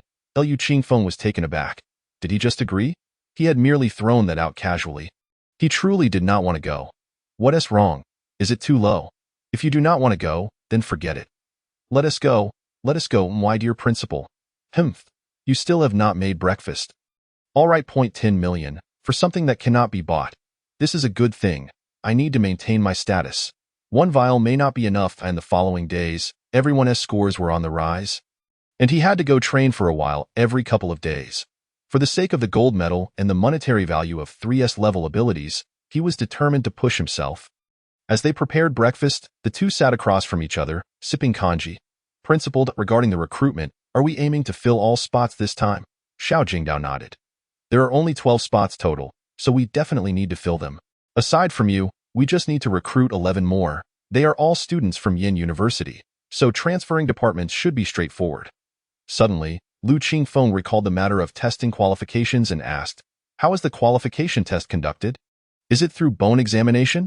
Or what else? Practicing martial arts differs from cancer transformation. It requires exceptionally high innate talent. Otherwise, one will only squander their youth. As for how to assess it, listen closely. Lu Qingfeng quickly set down his chopsticks. Focusing intently, first, we assess the flexibility of the muscles and bones. Second, we check the richness of vital energy. Third, we evaluate perseverance. That, of course, there is also the assessment of character, as ancient masters primarily considered these aspects when accepting apprentices. Chapter 60. Qualification Testing. Lu Qingfeng nodded. So how will we conduct the perseverance and character tests? He genuinely had no idea how to assess those. I am also pondering how to approach this.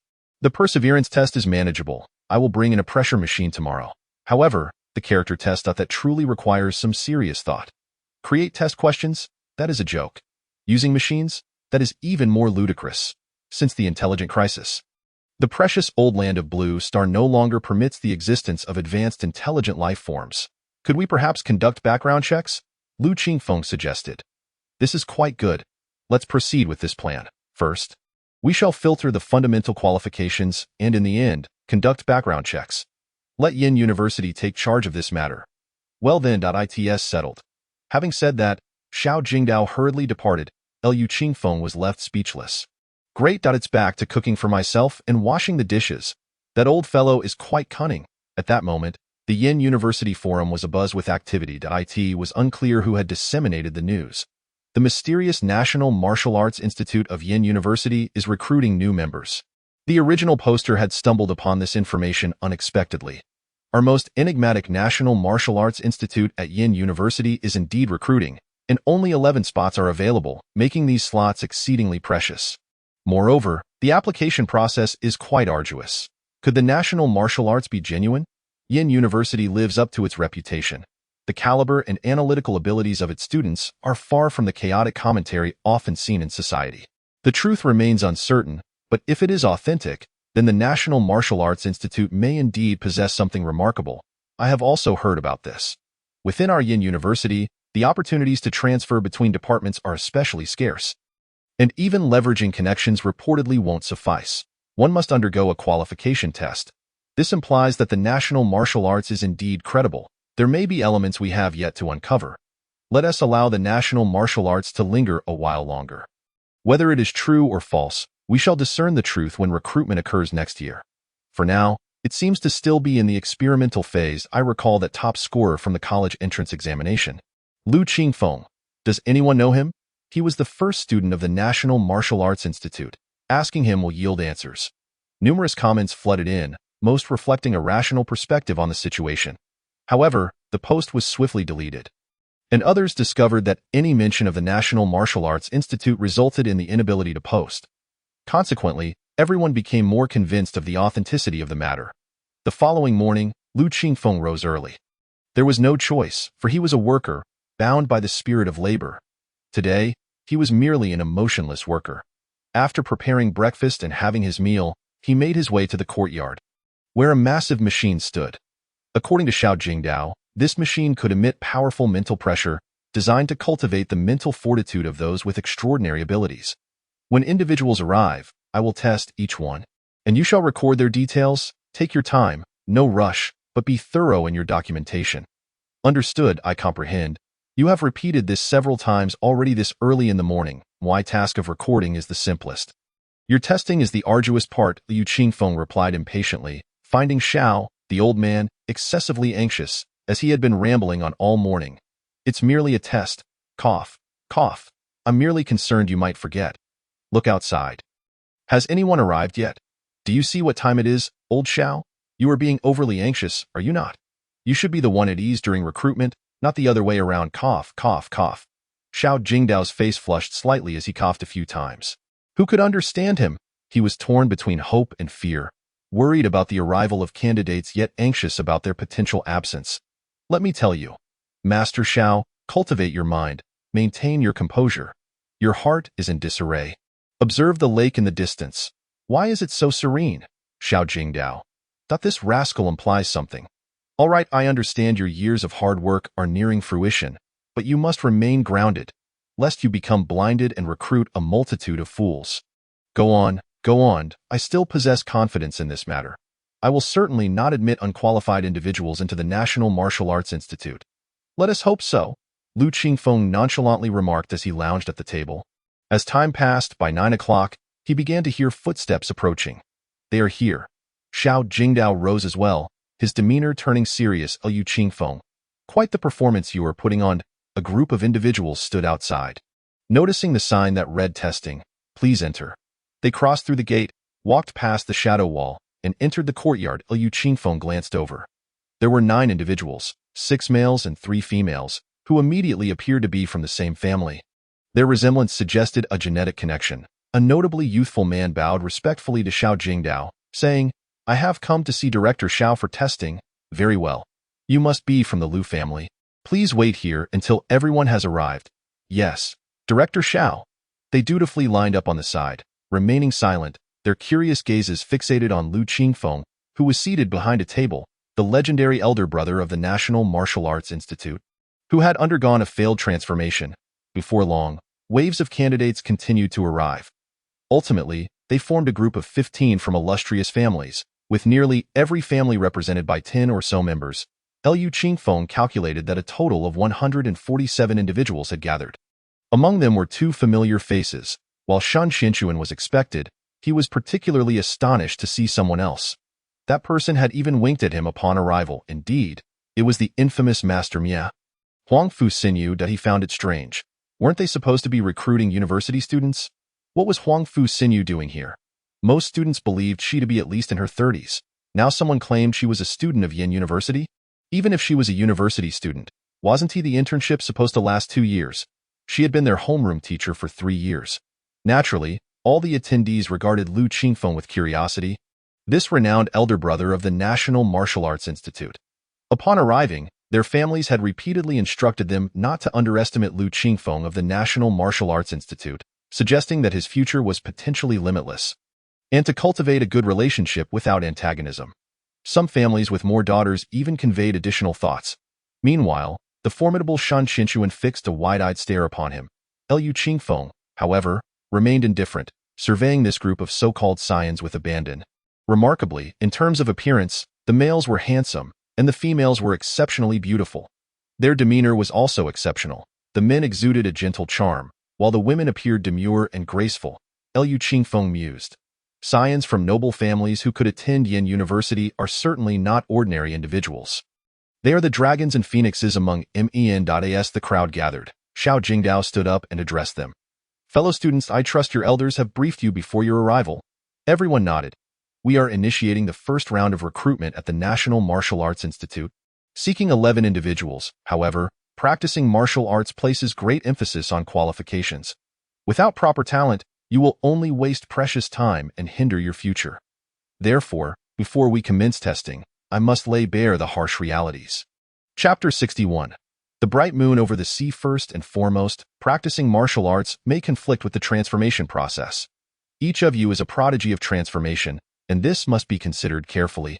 Secondly, training in martial arts may require substantial time, perhaps 10, 20 years, or even longer, before yielding results far inferior to the transformation process. As you all possess inherited physical techniques, transformation can achieve level 4 shortly after graduation. Thus, I reiterate, the National Martial Arts Institute is not as splendid as envisioned. The risks are considerable. Lastly, I must state, we will mutually select and bear responsibility for one another. The crowd remained silent. Xiao Jingdao nodded, recognizing that their elders had indeed informed them. They had merely come to give it a try. Whether they would proceed or not remained uncertain. However, he needed to clarify his stance, as it was his bottom line and principle. Are there any questions? The crowd shook their heads. Since there are no further inquiries, please form a line, beginning from the leftmost row, and proceed one by one for testing. Those who qualify may proceed to register over there, indicating Lu Qingfeng. Those who do not qualify may leave at any time. The attendees acknowledged this understanding. They began to approach voluntarily, devoid of any melodrama. They were all well-behaved, a cadre of prodigies with commendable qualities. The first group to be tested consisted of the Lu family members. Xiao Jingdao examined their wrists, akin to a traditional Chinese medicine practitioner taking a pulse. Closing his eyes, after a few seconds, he would announce the results. Among the 9 from the Lu family, only one was deemed qualified. Rather than feeling disheartened, the unqualified individuals appeared somewhat pleased with their status. Conversely, the one who qualified seemed somewhat dismayed. Lu Qingfeng recorded the details. Lu Nanfeng, a junior at Yin University's Information Institute, qualified, with good qualifications, aged 21. Soon, the second batch of tests commenced with the Sima family from the north. 2 qualified individuals emerged. The third batch, the Ji family from central China, astonished Lu Qingfeng. Out of 11, 6 were qualified, with 2 even deemed exceptional. According to Xiao Jingdao, qualifications were currently categorized into 3 tiers: average, good, and exceptional. Ultimately, perseverance would be the key factor for additional points. The fourth batch, the Jiang family from central China, yielded 9 individuals, 4 of whom qualified. The fifth batch was the Huangfu family, with 3 qualifying. One being Huangfu Xinyu. Lu Qingfeng was taken aback. Master Mia was merely 26 years old. Moreover, why was she here if she had already graduated? He found himself perplexed. Soon, he encountered even more surprising candidates. Zhang Wei, a counselor from Yin University's finance department, had good qualifications, age 31. Chen Han, a lecturer from Yin University's Information Institute, was exceptional, age 36. This was the most astonishing, for due to the transformation process, one could hardly discern their age. Xiao Jingdao appeared to have anticipated this, showing no signs of surprise. Before long, it was time for the Shen family. Shen Qinshuan shot a haughty glare at Lu Qingfeng. He pretended not to notice as he diligently recorded the information. Shen Qinshuan, Yin University, Naval Command Academy, sophomore, exceptional, aged 18. The final test involved a woman who left a profound impression on him. Songhai Yuming. Yin University, Mecha Combat Academy, junior, exceptional, aged 21. Why? Because when Xiao Jingdao tested her, His expression shifted noticeably. Liu Qingfeng immediately recognized that her qualifications were extraordinary. This woman, much like her name, was as ethereal and serene as the moon. As time passed, the crowd divided into two groups. Only 45 individuals qualified, with the majority failing to meet the standards. The number of exceptional candidates was even fewer, totaling only 14, observing the two groups. Xiao Jingdao sighed. He addressed the assembly. Dear students, the initial phase of the test has been completed. We shall now proceed to the second phase, which involves a stress test. Mastery of martial arts demands unparalleled perseverance. The path of martial arts is fraught with challenges akin to scaling the heavens. Beyond innate talent, a resolute spirit is essential. This apparatus, I trust, is familiar to all of you. Those who qualify must stand before the machine and endure for a minimum of 10 minutes. Each additional minute thereafter represents a significant advancement. The crowd acknowledged their understanding and formed an orderly line. It was emphasized that the pressure experienced would not diminish for those standing behind. Mental strain, within a certain threshold, remains uniform for all participants. Time swiftly elapsed, and after 5 minutes, some began to falter. By the 10-minute mark, only 7 individuals remained steadfast. Surprisingly, these 7 exhibited remarkable tenacity. Despite perspiration pouring down their faces, they persevered. Notably, the 36-year-old instructor, Qian Han, visibly trembling in his legs, maintained his resolve. As time progressed, one by one, the 7 succumbed to exhaustion and collapsed. 12 minutes. Only 4 remained. Shun Qianxuan, Huang Fu Xinyu, Chen Han, and Song Hai Yuming.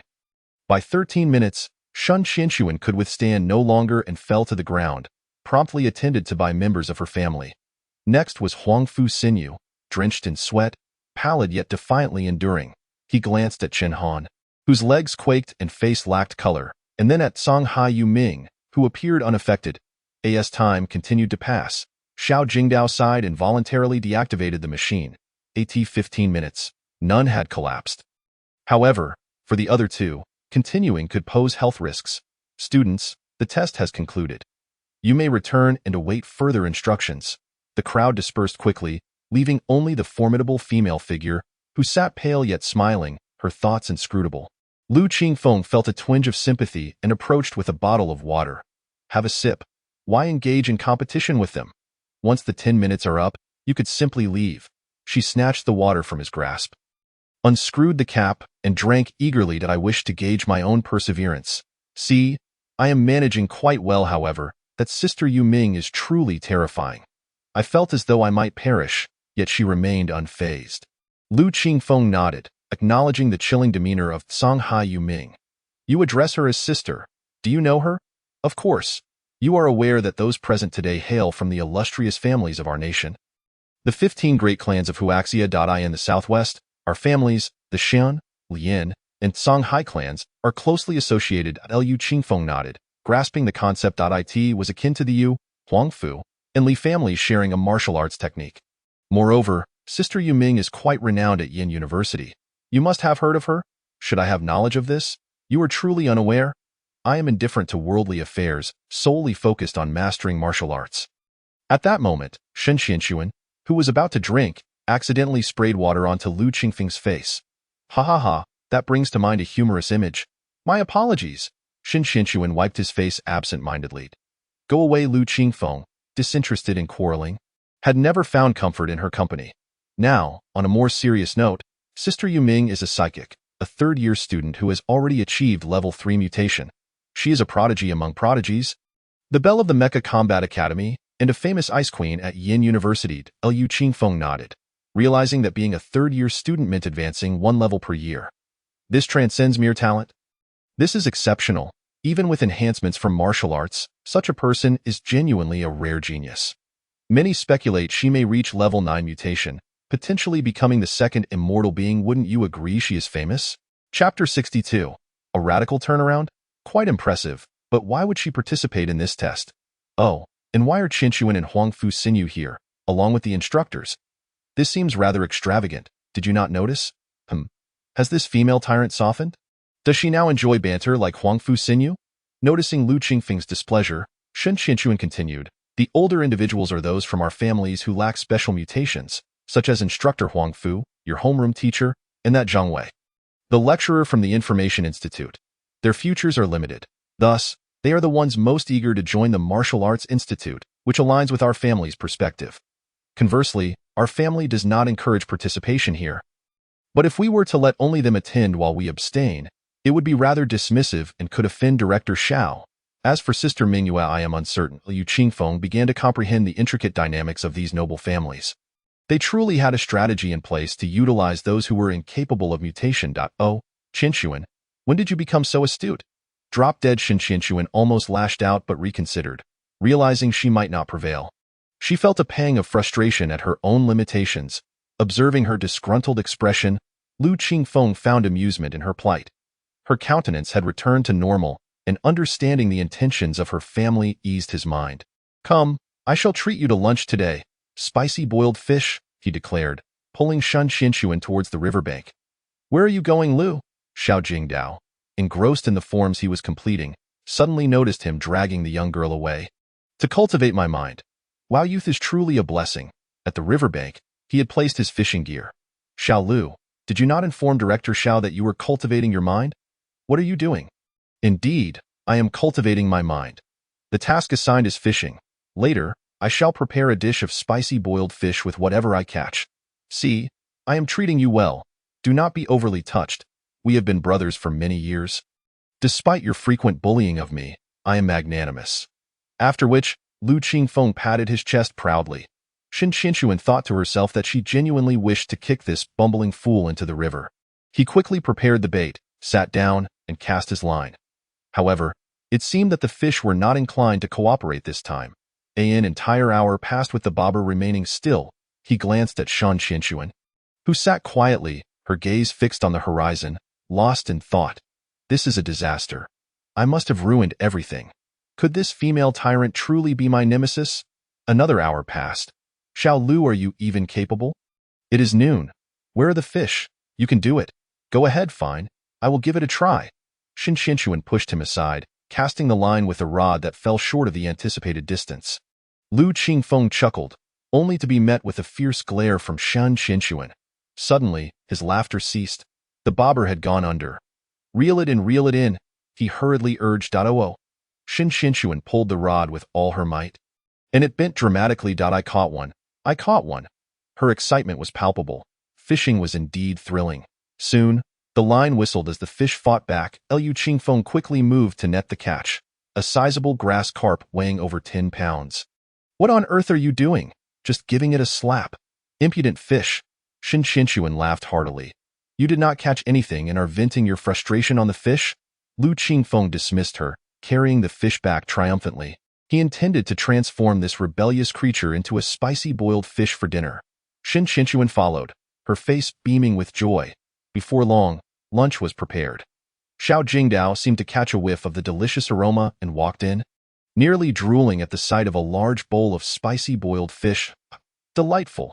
Just as he was about to serve himself, he recalled the presence of the young girl. Ahem, Liu, serve a bowl of rice.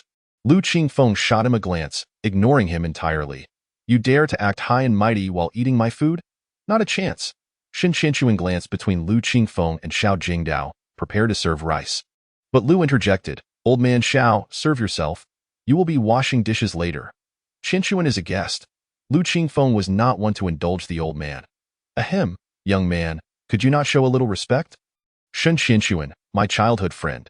Master Xiao, the head of the Martial Arts Institute, yet he enjoys cultivating his mind. Liu Qingfeng introduced them symbolically. Greetings, hello. Xiao Jingdao instantly recognized her. She was among the top 4. Possessing excellent aptitude, perseverance, and beauty, a gem of the Shen family. The 3 began to prepare their meal. After finishing, Liu Qingfeng nudged Qinshuan to leave. Qinshuan, remember, your dream is to be a magnificent fleet commander. For you afraid I might join the Martial Arts Institute? Ahem, I am merely concerned about hindering your future. Liu Qingfeng replied with a grin. Seeing his mischievous smile, Qinshuan kicked him and turned away, leaving Liu Qingfeng relieved that she was finally gone. He had wasted several hours. If she truly came here, he would have no time for other matters. Although she was no longer a tyrant, her clinginess was equally bothersome. 3 days later, his phone rang. Liu Qingfeng glanced at the caller ID. The tyrant. He pondered what she wanted. Upon answering, he saw her on video, her long black hair a stark contrast to her previous demeanor. Smiling at him. Instructor Huang Fu, I am no longer a teacher. Seeing Lu Qingfeng's confusion, Huang Fu Xinyu said, You are the last group I will intern with, and I have no intention of continuing as a teacher. Oh, if you don't want to, then don't. What does it have to do with me? Lu Qingfeng replied, You're not still blaming me, are you? No, not at all, Lu Qingfeng insisted. That's a lie. The purpose of this call was to inquire, is it true that traditional martial arts possesses such extraordinary powers? Lu Qingfeng was somewhat taken aback. It appeared that Huang Fu Xinyu was genuinely intrigued by traditional martial arts. In what aspect do you find it remarkable? Enhanced senses, a 100 synergy with mecha, and the ability to be reborn through blood. These are what Director Xiao mentioned, right? Lu Qingfeng nodded. Master Xiao often speaks of these things. To be honest, the first two are indeed true at present, but the latter path requires exploration, and I am not entirely certain. Lu Qingfeng spoke candidly. I see, thank you. Perhaps you will become my senior brother in the future. Huang Fu Xinyu suddenly winked and then hung up the phone. Lu Qingfeng. Am I now the senior brother of a ruthless master? No, to be precise, I should be the master myself, as I imparted the skills. Well, isn't that a complete reversal? Chapter 63. Newcomer report. Upon returning to the small courtyard, Xiao Jingdao was seated behind the same table from the morning, continuing to scrutinize the forms. Upon seeing Lu Qingfeng return, he waved him over. You kid, come here. What's the matter? Overtime should come with overtime pay. Lu Qingfeng approached. You've got money on the brain. Xiao Jingdao shot him a glare. Come take a look at these 7 individuals. They are all exceptional, especially that girl from the Shanghai family. Her flexibility and vitality are simply those of a born martial artist. Surely you don't think they will all show up, do you? Policies from above meet countermeasures below. You ought to know that. Xiao Jingdao sighed. I certainly do. This time my goal is simply to have the Huang Fu girl and Chen Han remain. As for the others, the hope is slim. Lu Qingfeng nodded, knowing that Huang Fu Xinyu would likely come. Chen Han's relentless persistence suggested he had his own story and would probably arrive as well. Their background checks were straightforward. It depended solely on whether Xiao Jingdao would accept them. What a pity about the girl from the Shanghai family. If she could come, I am confident she would enter the realm of Mingjin in 3 months and Anjin in 6. Is that true? Lu Qingfeng doubted, recalling how long it took him in his dreams. Oh, you think it's still the same as back then? Shanghai Yuming has undergone 3 mutations. Her physical quality is already remarkably high. Coupled with her talent, refining essence into qi is merely a swift endeavor. Suddenly, Lu Qingfeng realized. Indeed, this is not the past. Back then, there were no mutations and physical quality was rather average. Initially, one had to temper their body to enrich their qi and blood. Then, from the qi and blood, one could refine it into jin qi, forming Mingjin. With sufficient qi and blood, martial arts practice could indeed progress by leaps and bounds. Wouldn't higher-level mutants find it even easier to practice? Do you want to give it a try? Xiao Jingdao shot him a glare. Are you wishing for my early demise? Practicing martial arts requires youth. While cancer cells may prolong our lives and improve our health, they also exacerbate blockages in the meridians. After 50, it becomes unsuitable for martial arts. One might never even enter Anjin and could potentially shorten their lifespan due to mutations. I estimate that practicing martial arts could significantly eliminate cancer cells. If I were to practice, I might regress to a 5th-level mutation. I am already over 500 years old. Wouldn't that lead me to an early grave? Lu Qingfeng felt a bit embarrassed, as he genuinely did not know it seemed his failed mutation was indeed caused by the qi within him. That Shanghai Yuming, she is a psychic, only 21 years old, and has undergone 3 mutations, a true prodigy of heaven. Don't even dream about her joining our martial arts academy. She must have lost her mind to consider it. I understand. It's a bit of a pity. Does this mean the recruitment plan has failed? You couldn't even fill 11 spots? Lu Qingfeng was somewhat pleased. The fewer people there were, the less trouble he would face, allowing him to quietly attend to his daily tasks. Xiao Jingdao shook his head. It's not that I'm afraid of not filling the spots in a few days. I will head over to the Xuanwu Corps based in our Blue Star. They have invited me to test the remaining military output. Very well. Suit yourself. I'll be busy. Watching Lu Qingfeng's retreating figure, Xiao Jingdao sighed and called Chan Qianshan. Principal, the testing results are not ideal. If we cannot fill the spots, I would like to recruit from the Xuanwu Corps. In the video, Chen Qianshan remained silent for a moment. Jingdao, I know you harbor discontent towards the aristocratic families, but it's an unavoidable circumstance. When faced with new phenomena, they cannot possibly abandon their bright futures to practice an emerging form of martial arts. Principal, I understand that if Yin University were to conduct large-scale recruitment, the impact would be significant. Yes, that I am not opposed to your recruitment from the Xuanwu Corps. I simply wish to remind you not to harbor too much prejudice against the aristocratic families. I understand, Principal.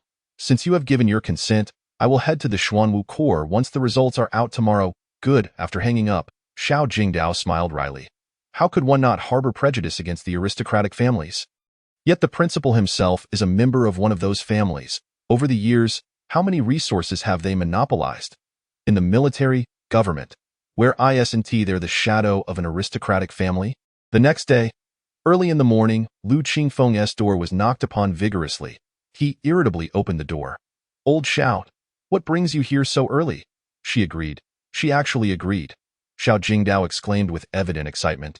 What do you mean she agreed? Songhai Yuming has surprisingly agreed to come to the Martial Arts Academy. She truly wishes to join. Wow? Lu Qingfeng found it hard to believe. I can't quite comprehend why. But I genuinely feel pleased that she can come. Pleased. You can be pleased on your own. Why come to me so early in the morning to act excited? Lu Qingfeng retorted helplessly. It's just the two of us here. Who else can I share this with? Having shared his news, Xiao Jingdao hesitated. What do you want? Lu Qingfeng asked, eyeing him warily. That Qingfeng. Absolutely not, that I refuse. Lu Qingfeng felt a chill run down his spine and decisively rejected him. A portion of nutrient solution. Spit it out. What is it? Xiao Jingdao looked at him with disdain. You are truly someone who only acts when there is something in it for you. Well, I plan to head to the Xuanwu Corps for a few days. If they come to report, could you help look after them? A few days? That LL cost extra. Lu Qingfeng turned his face away. Dio, as you wish. I'll do it if I feel like it. Deal. Watching Xiao Jingdao's departing figure, Lu Qingfeng smiled. Deep down, he understood that the old man was looking out for him, intentionally bringing him nutrient solutions. Such a proud old man. However, teasing him was quite enjoyable. He didn't return to sleep, instead heading to the open space behind the courtyard to practice standing post and boxing. During this period, his qi and blood had grown remarkably. Yet, the so-called Danjin still eluded him. After completing his morning exercises and washing up, he made his way to the kitchen. Just as he was about to enter, he heard a nightmarish voice. Master brother, hello. Upon hearing that voice, Lu Qingfeng nearly lost his soul. Turning around, he saw Huangfu Xinyu entering the courtyard with her luggage. He thought, wait a minute, she is no longer my homeroom teacher. Why should I feel scared? Clearly, the nightmares she had caused him over the 3 years of high school were not insignificant. Ahem. Teacher Huangfu. You can just find a room in the back courtyard. After saying that, he headed straight into the kitchen. Why should he care? Just directing her to the room would suffice. As for anything else, he couldn't be bothered. The world is vast, but the biggest concern is food. Humming a tune, he began cooking porridge. Is anyone here? Lu Qingfeng peeked and saw Chen Han. He pointed towards the back courtyard. Go find a room in the back. Thank you. Chen Han smiled and headed to the back courtyard. Lu Qingfeng served himself a bowl of porridge and sat down at the dining table. Taking a whiff of the porridge, it smelled delightful. Just as he was about to eat, a figure stood in the doorway, blocking the light. Excuse me, how do I report here? A cool voice rang out. And Lu Qingfeng looked up to see Songhai Yuming. Just go inside and find a room. Without further acknowledgement, he continued sipping his porridge and nibbling on the side dishes. Thank you. She turned and left. Chapter 64. Classes commence. Everyone has arrived. The others are not coming. Shin Qinshuan called him last night and mentioned that she wanted to come. Her family disapproved, but she is here just to make up the numbers. The rest probably feel similarly. Of course, there are others who wish to come. But the old man Xiao doesn't want them. In his words, the first batch must at least have outstanding qualifications. Anything below that, he would rather not have, as otherwise, their performance would not improve in the short term, making it difficult for the Martial Arts Academy to have a future. Oh, Master Brother, drinking porridge alone and not inviting me? Huangfu Xinyu peered in with a smile. Her smile was warm, but to Lu Qingfeng, it felt far from comforting. He chose to ignore her. Huangfu Xinyu, however, didn't mind. She directly took a bowl and began serving herself. Lu Qingfeng was somewhat speechless. How had he not noticed how thick-skinned she was? Remember to wash the dishes, After finishing his meal, Lu Qingfeng left. Well, at least someone would wash the dishes. He loathed doing them. He headed straight to the second floor, starting a day of study. However, Lu Qingfeng had miscalculated this time. He had barely studied for an hour. At the entrance of the second floor, 3 figures materialized. Stepping inside Lu classmate. Hello. Lu Qingfeng looked up, feeling somewhat overwhelmed. However, recalling a vial of nutrient solution, he smiled and replied, Hello, I'm Chen Han. Thank you for your assistance this morning. We have a few inquiries we wish to pose to you. Lu classmate. Please ask. The 3 took their seats opposite him. Lu classmate. You must have attained the transformation of your inner strength. Could you kindly share how long you have been practicing? Lu Qingfeng furrowed his brow. Although the inquiry was entirely reasonable and polite, he couldn't shake off a slight annoyance at the question. When he possessed the ring artifact, would he even be able to discuss it with you? After a moment's contemplation, he casually replied 2 years. This was a fairly suitable response.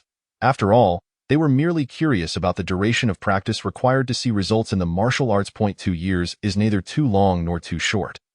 They likely estimated that achieving dark energy would come swiftly, while the transformation of inner strength remained uncertain, especially for Chen Han, who was older. Thank you, Lu classmate, for enlightening us. You're too kind. He lifted his gaze.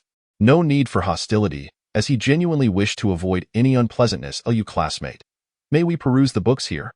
Songhai Yuming inquired suddenly. Of course, just refrain from causing any damage. This is the culmination of Director Zhao's lifelong efforts. With that, she stood up to seek out books. Lu classmate. Stop. Lu Qingfeng interrupted him. Books are treasure troves of knowledge. If you have questions, you may wait for Director Zhao to return or consult the texts. All right.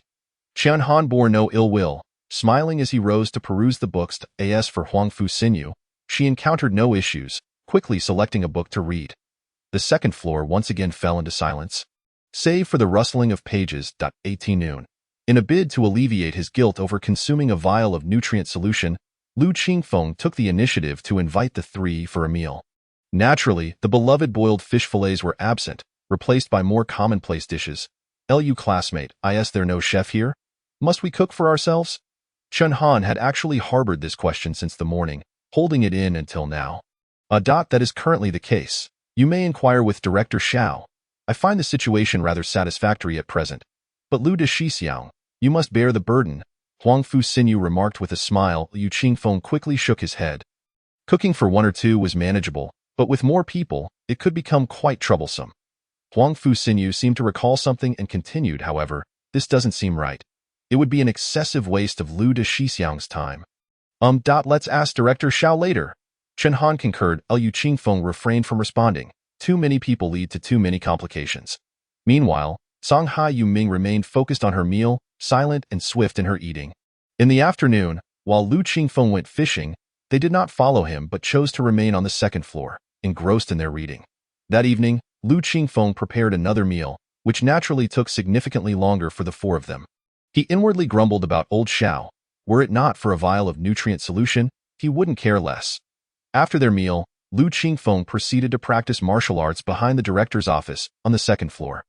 The 3 stood by separate windows, observing Lu Qingfeng, their gazes flickering with unspoken thoughts.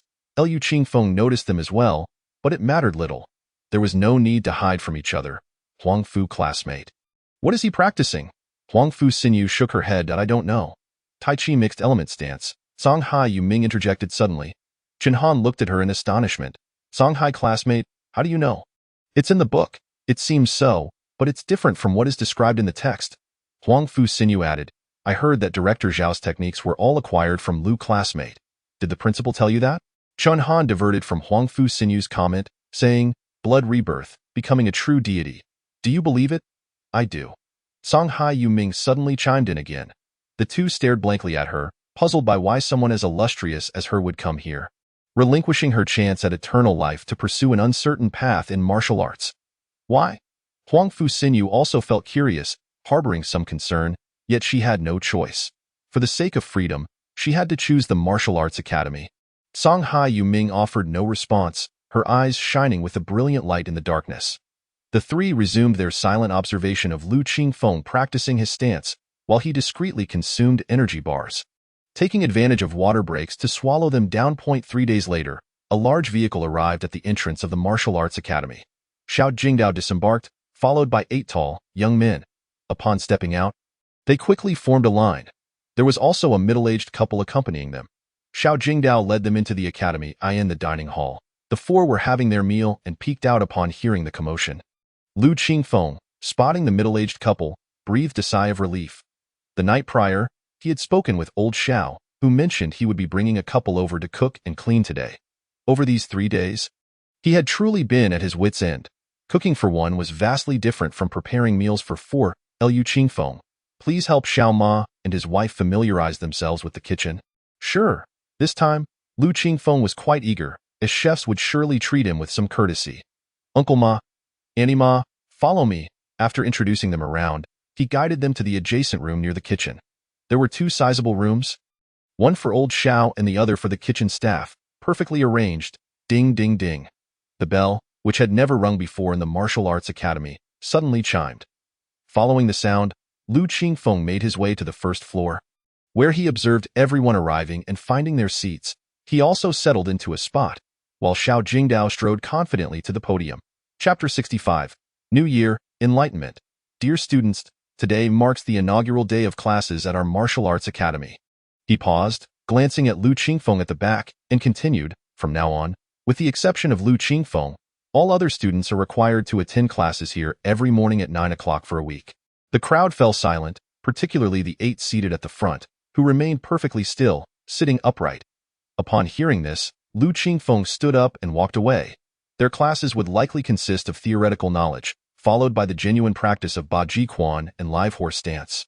He preferred reading to attending lectures, as he could learn far quicker from books. He ascended to the second floor, relishing the freedom from class attendance. 18 noon. Lu Qingfeng noticed them all standing in the courtyard, practicing horse stance. They moved like galloping steeds, rising and falling in rhythm. Lu Qingfeng nodded. Old Xiao had some skill, and his teaching was commendable. He entered the dining hall, starting to serve food through the window. The dishes looked excellent. Auntie Ma, upon seeing him, smiled broadly and served him a generous portion of delectable food, her hands steady. Just as he finished eating, the others rushed in like famished ghosts.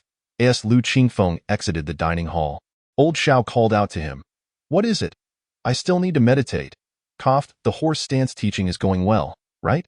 Xiao Jingdao inquired with a hint of unease. No, it's excellent. Xiao Jingdao instantly regained his confidence, waving his hand grandly. Then you may carry on, Lu Qingfeng. Observing his self-satisfied demeanor in the evening, Lu Qingfeng returned with a fish in hand, spotting them once again practicing Baji Quan. After watching for a moment, he nodded at old Xiao. Xiao Jingdao understood and broke into a grin. Thus, time swiftly passed. On December 31 SD, 1227, deep into the night, in the mecha training room on the 3rd floor, Xiao Jingdao awaited eagerly. As the hours slipped by, the clock struck midnight, heralding the arrival of 1228. The hatch of the capsule opened, and Lu Qingfeng emerged. So, is it confirmed? Lu Qingfeng nodded. Really? Holy cow. Old Xiao, could there be an accident? How many points did I score for the second round? Good. Splendid, a gold medal. This carries substantial weight. The annual gold medal is akin to a guarantee, awarded by the major military factions. This year, it was actually claimed by our Yin University, specifically our Martial Arts Academy.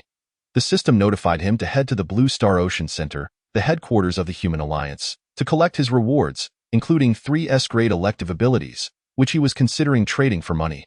Recently, his financial expenditures had escalated significantly. Having consumed 1,000 energy bars, he had sustained this for 2 months. Logically, his vitality should have been replenished, yet strangely, he felt he could still enhance it further. He estimated that his physical prowess was now on par with the level 5 cancer variant. However, he sensed no urge to attain the elixir, which left him somewhat anxious. Xiao Jingdao nodded, acknowledging that the path of martial arts was far more challenging than the cancer variant. With a particularly high demand for financial resources, he also noticed that the 11 students had markedly increased their appetites, necessitating a substantial intake of high-energy food. They required multiple meals a day. Otherwise, it was simply unsustainable. With all 11 students having entered the realm of bright energy, their appetites had surged alarmingly. Indeed, All 11 had achieved bright energy, with the weakest among them being Songhai Yuming. At level 3 Cancer variant, while the others were at level 4. Thus, the bright energy and dark energy posed no challenge for them. Their physical capabilities, combined with scientific training methods, would far surpass those of ancient practitioners, leading to rapid advancement. Given the favorable conditions, I plan to go collect it the day after tomorrow. The day after tomorrow? Xiao Jingdao pondered for a moment and suggested, how about a week later?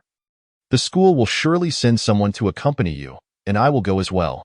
This is an immense honor. Liu Qingfeng contemplated briefly and nodded in agreement. He then returned to his dormitory to rest. The following morning, Liu Qingfeng's wristband beeped incessantly. Upon activating the wristband, a plethora of information flooded the screen. Simultaneously, the phone began to ring, revealing a video call initiated by Lu Ma. Happy New Year, my husband. Xiao Feng, wishing you a joyous New Year, my daughter-in-law. Happy New Year, my dear mother. Liu Qingfeng exclaimed. Mother, where are you? His keen eyes noticed a magnificent mountain range behind Lu Ma, adorned with vibrant crimson foliage. You little rascal, are you now looking after your mother? Have your wings grown strong? By the way, have you confirmed the gold medal? Absolutely. I'll collect it from the Human Alliance in a week. Liu Qingfeng replied, feeling a surge of pride as he had previously laid his cards on the table with old Lu and Lu Ma. Husband, what do you think about practicing Xiao Feng's martial arts? Indeed, old Lu, let's train together. After all, you're just a stage 1 Cancer variant. It won't affect you. You won't grow ugly. Perhaps you'll become even more handsome. You little brat, even your old man is in the midst of training. Albeit at a slower pace. No worries, we have plenty of time. We can take it slow. Liu Qingfeng sighed inwardly, realizing that old Lu's martial arts aptitude seemed rather lacking. The trio continued to chat about mundane matters. After ending the call, Liu Qingfeng's phone rang once more. Expecting it to be the formidable female leader, he was surprised to find it was Imo Xiaoyu, with whom he had lost contact for some time. Throughout the semester, Imo Xiaoyu had frequently called, but her calls had gradually diminished until only messages of greeting remained. It had been a fortnight since their last conversation. Hello, Liu Qingfeng. Happy New Year. Happy New Year. Xiaoyu today. I've arranged to go shopping with Qinxuan. Are you coming along? He initially considered declining but then remembered it was New Year's Day. Sure, great. It's settled then. Her joy was palpable as they ended the call. Liu Qingfeng, rarely taking the initiative, decided to call Shan Qinxuan to inform her that he would also be joining their shopping trip. However, she chastised him, saying that he would come out for Imo Xiaoyu's invitation but had an excuse for her own. Liu Qingfeng felt quite embarrassed. Rising from his seat, he ventured outside, where others had begun to stir from their slumber. Happy New Year. Happy New Year. The atmosphere was cordial as everyone greeted each other. Where there are people, there is a world of intrigue. Beneath the surface of warmth, who can truly discern the underlying complexities, especially concerning the subsequent 8 individuals? Initially, all seemed well, but gradually the camaraderie of their group dissipated. They were merely young people, who understood the unspoken truths, with many wolves and little prey. Even if the prey seemed indifferent, the allure of the meat was simply too enticing to resist. Thus, Liu Qingfeng chose to ignore their theatrics. Old Xiao had been experiencing considerable headaches lately. For martial artists, the day's plan begins at dawn. This adage, imparted by his grandfather in a dream, resonated deeply with Liu Qingfeng as he faced the falling snow. He stepped into an open space blanketed in white. After grounding himself, he transitioned directly into practicing Tai Chi. Snowflakes danced around him, swirling in a mesmerizing display. In no time, a massive snowball formed in his embrace. With a powerful shout, he propelled the snowball skyward, where it burst apart, scattering like snowflakes upon the wind. Liu Qingfeng gazed, entranced by the drifting snowflakes. It seemed he had stumbled upon a profound realization. Chapter 66. The grueling path to embracing the Dan. He sank down onto the ground, closing his eyes as the snowflakes settled upon him. Before long, the heavy snowfall transformed him into a snowman. Inside, his vital energy surged, akin to a mighty river in full flow. His chest heaved violently, resonating with a thunderous sound.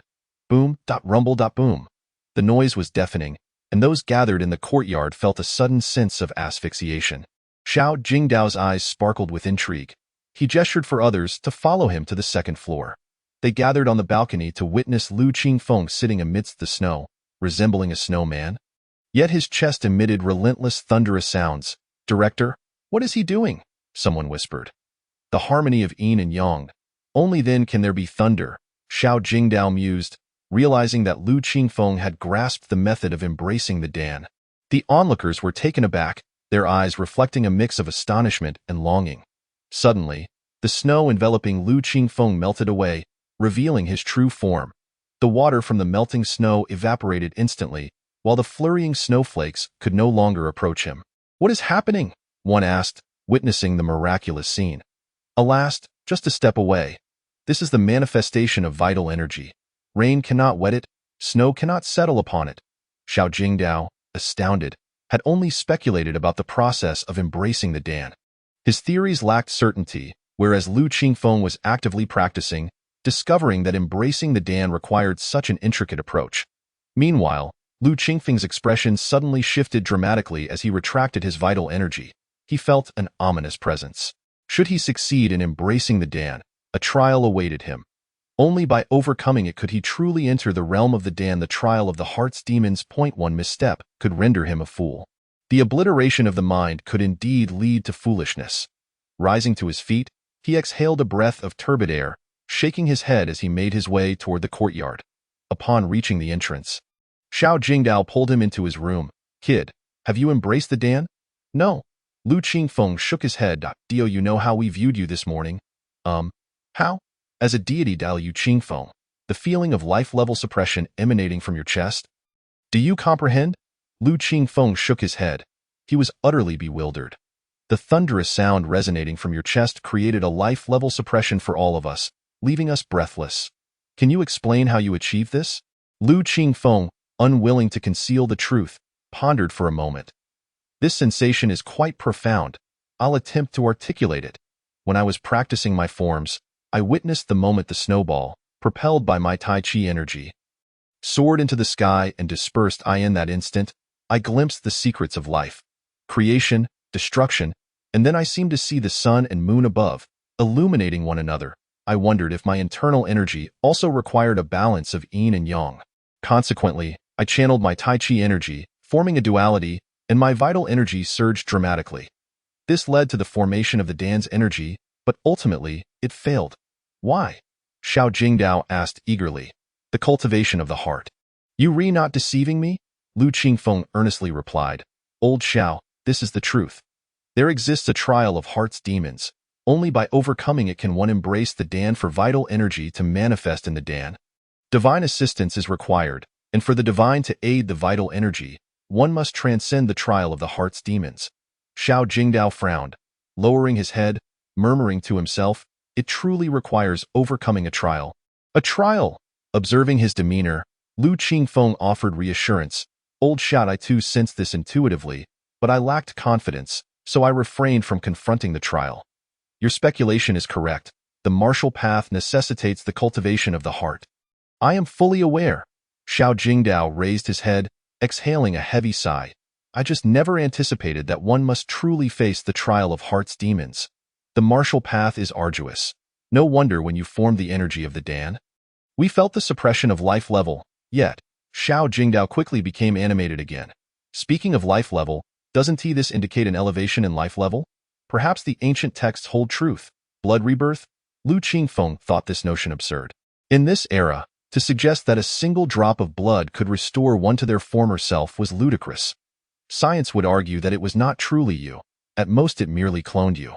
However, cloning is strictly forbidden in the human alliance. Indeed, Kid, have you contemplated why the divine seeks to empower vital energy or integrate with it? Lu Qingfeng shook his head.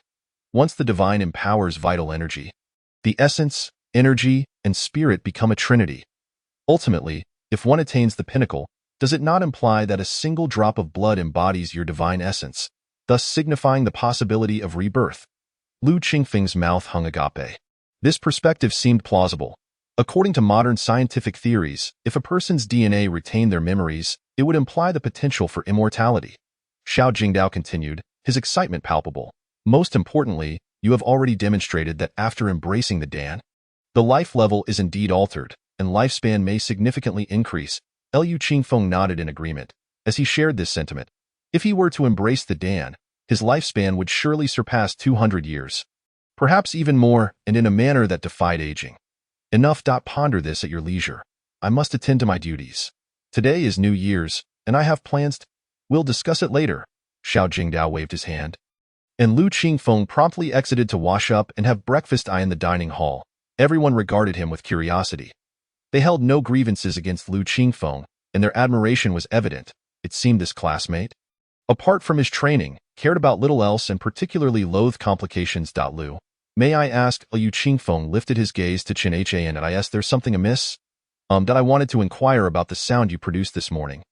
Ask the director about that. Besides, it's too early for such inquiries.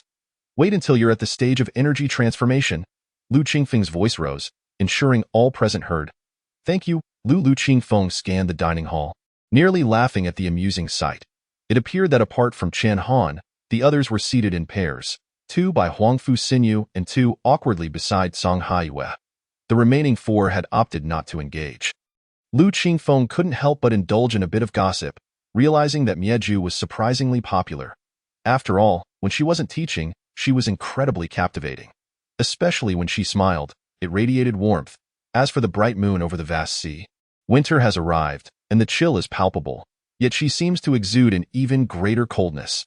After a hearty breakfast, Lu Qingfeng departed directly from the National Martial Arts Institute, hailing a taxi towards the school gate. Along the way, he pondered deeply on how to navigate the tribulations ahead. After much contemplation, he realized that the heart's demons were essentially tied to the people and things he cherished most. In terms of objects, he felt little attachment. It was primarily the people that mattered. The individuals he held dear were none other than old Lu and Mother Lu. As for others, he believed they paled in comparison to his own significance. This was not mere selfishness. It was a reflection of his true feelings. However, his parents remained of utmost importance. Asking him to relinquish them was an insurmountable challenge. He simply could not do it. Yet, since he could not let go, he resolved to strengthen his spirit instead, which was not an unfeasible endeavor. Upon arriving at the school gate, he encountered 2 young women. No, they were no longer girls but full-fledged women. The pair had yet to arrive, despite his earlier message prior to their departure. Thus, he found himself waiting. Passers-by, teachers and students alike, cast curious glances in his direction. Lowering his gaze, he suddenly realized the absurdity of his situation. He was clad in a short-sleeved shirt amidst the biting cold of a northern winter, with snowflakes falling thick and fast. Even for those with advanced abilities, they would still shiver in the face of such frigid weather when not utilizing their powers. How careless of him! Would others regard him as a lunatic? Yet, he truly felt no cold. Rather, the sensation of snowflakes landing upon him was quite pleasant.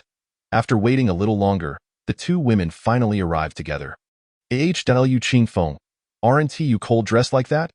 Mo Xiaoyu trotted over, playfully tapping him on the head with her umbrella. He remained unfazed by the chill. His skin too thick, coughed. Not cold at all. Let us go. You 2 are taking too long. He cast a sidelong glance at the women, both of whom were made up. No wonder they were delayed. It was often said that women took their time when going out. He found himself reminiscing about his high school days, realizing that people inevitably change, just as they had. The 3 of them shared a taxi, heading towards the bustling heart of Yinjing City for a shopping spree. Lu Qingfeng found it more exhausting than practicing martial arts, whereas the 2 women radiated excitement. By noon, they chose a hot pot restaurant for lunch. Shaoliozi. Lu Qingfeng was busy devouring his meal, having walked all morning. It was far more tiring than standing still to practice martial arts, and he needed to replenish his energy. What do you want? With the winter break approaching, what are your plans? Just chilling. Honk honk honk. Mo Xiaoyu suddenly burst into laughter. Lu Qingfeng shot her an annoyed look, causing her to cover her mouth in surprise. Enraged, Shin Qinshuan kicked him from across the table. You stubborn mule, kicking people now? She huffed defiantly, ignoring him. You blockhead. Lu Qingfeng, are you going home for the winter break? Mo Xiaoyu inquired. Not sure. It's still early. Why the rush? Oh, in truth, he had no intention of returning home. What was the point? To hide in the park practicing martial arts. Where was the freedom of being at school? As for old Lu, he could simply visit him on the moon or gather during the spring festival. Xiao Yu and I have discussed it. We plan to embark on interstellar travel. Go ahead. Lu Qingfeng replied nonchalantly, casually picking up a piece of tripe. Shin Qianxuan could barely contain her frustration. This blockhead, oblivious to her desire for him to join them, did she really have to voice it out loud? At that moment, Imo Xiaoyu spoke up. Lu Qingfeng, if you're free during the winter break, would you like to join us? Travel? I really don't have the time. He rejected outright without hesitation. What was the point of traveling anyway? Upon hearing his refusal, the two women fell silent, quietly continuing to enjoy their hot pot. I want to accompany you this afternoon. I have matters to attend to. Lu Qingfeng wiped his mouth and declared. After finishing his meal, he needed to return and contemplate how to cultivate his mind. Fishing was simply not a reliable method. He needed to consider alternative approaches. Noticing the two women remained silent, he took their silence as acquiescence, stood up, paid the bill, and left. Even a brief outing was a rare friendship. At this crucial moment, he could not afford to waste time. He intended to head to the second floor to research matters regarding mental cultivation. As for old Xiao, although he had organized the books, their age rendered him forgetful of their contents. As soon as Lu Qingfeng departed, Shan Qianxuan's eyes turned red, tears trickling down her cheeks. Qianxuan, don't cry. Yes, just like that. Imo Xiaoyu comforted her, thinking to herself, how unfortunate it was to harbor feelings for this blockhead. You know, even in college, how can he still be like this? I don't know. Imo Xiaoyu sighed deeply. Perhaps that we aren't particularly important in his heart. Shin Qianxuan gazed up at her childhood friend with a complex expression. Qianxuan, perhaps we should let go. Love is our only pursuit. Xiaoyu. Imo Xiaoyu nodded in agreement, remaining silent. Let us head back, Upon returning to the National Martial Arts Institute, Lu Qingfeng hurriedly ascended to the second floor. Just as he was about to search for books, Xiao Jingdao caught up with him. Kid, what's the rush? It's none of your business. You should keep an eye on them instead, otherwise, they won't have the heart to practice martial arts. Hey, kid, that's the one thing I didn't anticipate. Young people and their romantic entanglements, they're uncontrollable. Why should I care about that? I need to find something. What are you looking for? I can help. You're right, it's all your stuff. You might find it easier. Is there anything like a mental cultivation mantra? I'd like to reference it. Yes. Let me think about where I put it. I think it's right here. Xiao Jingdao rummaged through the bookshelf for a while and finally produced a yellowed book, handing it to him. This is the Taoist Calm Mind Sutra. I tried it before, but it didn't seem effective. You can research it yourself. Got it. You should keep an eye on them. Damn you. Typical of using me and then discarding me. Do me a favor. What favor? Just tell me first. ILLC. Seeing that he might help find the book, if the request wasn't too unreasonable, he might assist. Cough that after you leave today, I'll tell them that if they wish to pursue a girl, they need to at least possess strength that surpasses yours. Lu Qingfeng's eyes widened in disbelief. What the hell? Old Xiao, are you dragging me into this? It's not that I have no choice. I can see several of them, their minds not on practicing martial arts, and it will disturb moonlight and sinew. They've sought me out many times, and I've spoken to them repeatedly, but there's no other way. I can only resort to this tactic to spur them on. What is love in this world, that it compels one to life and death? Lu Qingfeng was left utterly speechless. At his age, still entangled in romance, he had no desire to meddle in their affairs, only courting trouble. Help me just this once, just once. Xiao Jingdao's tone softened. Sighing, Lu Qingfeng found himself softening as well. Find out how should I go about it? Should I just beat them up? That's about right, but don't go overboard. Considering the current situation, had it been some time ago, I wouldn't have held back. If I strike, they'll either be incapacitated or worse. Martial arts aren't for show. Lu Qingfeng was not one to joke around. For example, dark energy is not necessarily weaker than bright energy. Therefore, when employing dark energy or bright energy, one must exert their full strength. Only when one reaches the transformation stage can they overpower both dark and bright energies. However, within the same realm, one must still go all out. That is martial arts. Either refrain from striking or engage in earnest sparring, which is quite challenging, unless there is a significant disparity in skill. Let us go. Lead me down. After I finish with them, I have other matters to attend to. Chapter 68. The Calm Mind Sutra. Xiao Jingdao led the way, with Lu Qingfeng following closely behind. Upon reaching the courtyard, Xiao Jingdao clapped his hands. Everyone, halt. The group quickly assembled in a row. Wang Peng, Chen Yun, Zhao Hao, Qian Zihao stepped forward. The four stepped out. The affairs within the courtyard were well known. Young people and their romantic escapades. While they were all adults, he could not interfere, but if their actions affected others, it was a serious matter. Thus, I have established a rule. If you defeat him, I will no longer concern myself with you. You may utilize your abilities or martial arts. After finishing, he pointed at Lu Qingfeng, who held the yellowed book with an air of indifference. This was a joke. He would easily dominate this bunch of novices and maintain his dignity. The four exchanged glances, their eyes gleaming with determination. Focusing intently on Lu Qingfeng, Director Xiao is right. If you defeat me, he won't interfere with you anymore. Will you fight together or one by one? Xiao Jingdao felt a twinge of urgency. This kid wasn't following the script. He shouldn't underestimate the situation. The four exchanged glances elated. Since they were seeking their own demise, they would not hold back. They were elite members of the Xuanwu Corps. All four were level 4 cancer mutation experts and bright energy practitioners. Regardless of whether he was in the transformation stage, Director Xiao had previously mentioned that a transformation stage practitioner's physical prowess was comparable to that of a level 4. They also possessed abilities. Let us fight. But don't damage anything here, Lu Qingfeng declared before walking out with his hands behind his back, leaving no trace in the snow. The others followed him outside to an open area. The four quickly positioned themselves. There was no shame in a group fight. There's a saying in the military. As long as you win, the means don't matter. One-on-one combat is foolishness. What defines a strong person is victory. When facing outsiders, fairness is irrelevant. Outsiders want to play fair. Living is the only fairness that matters. The four swiftly engaged in combat. One wielded fire abilities, another earth, and the other two possessed metal abilities.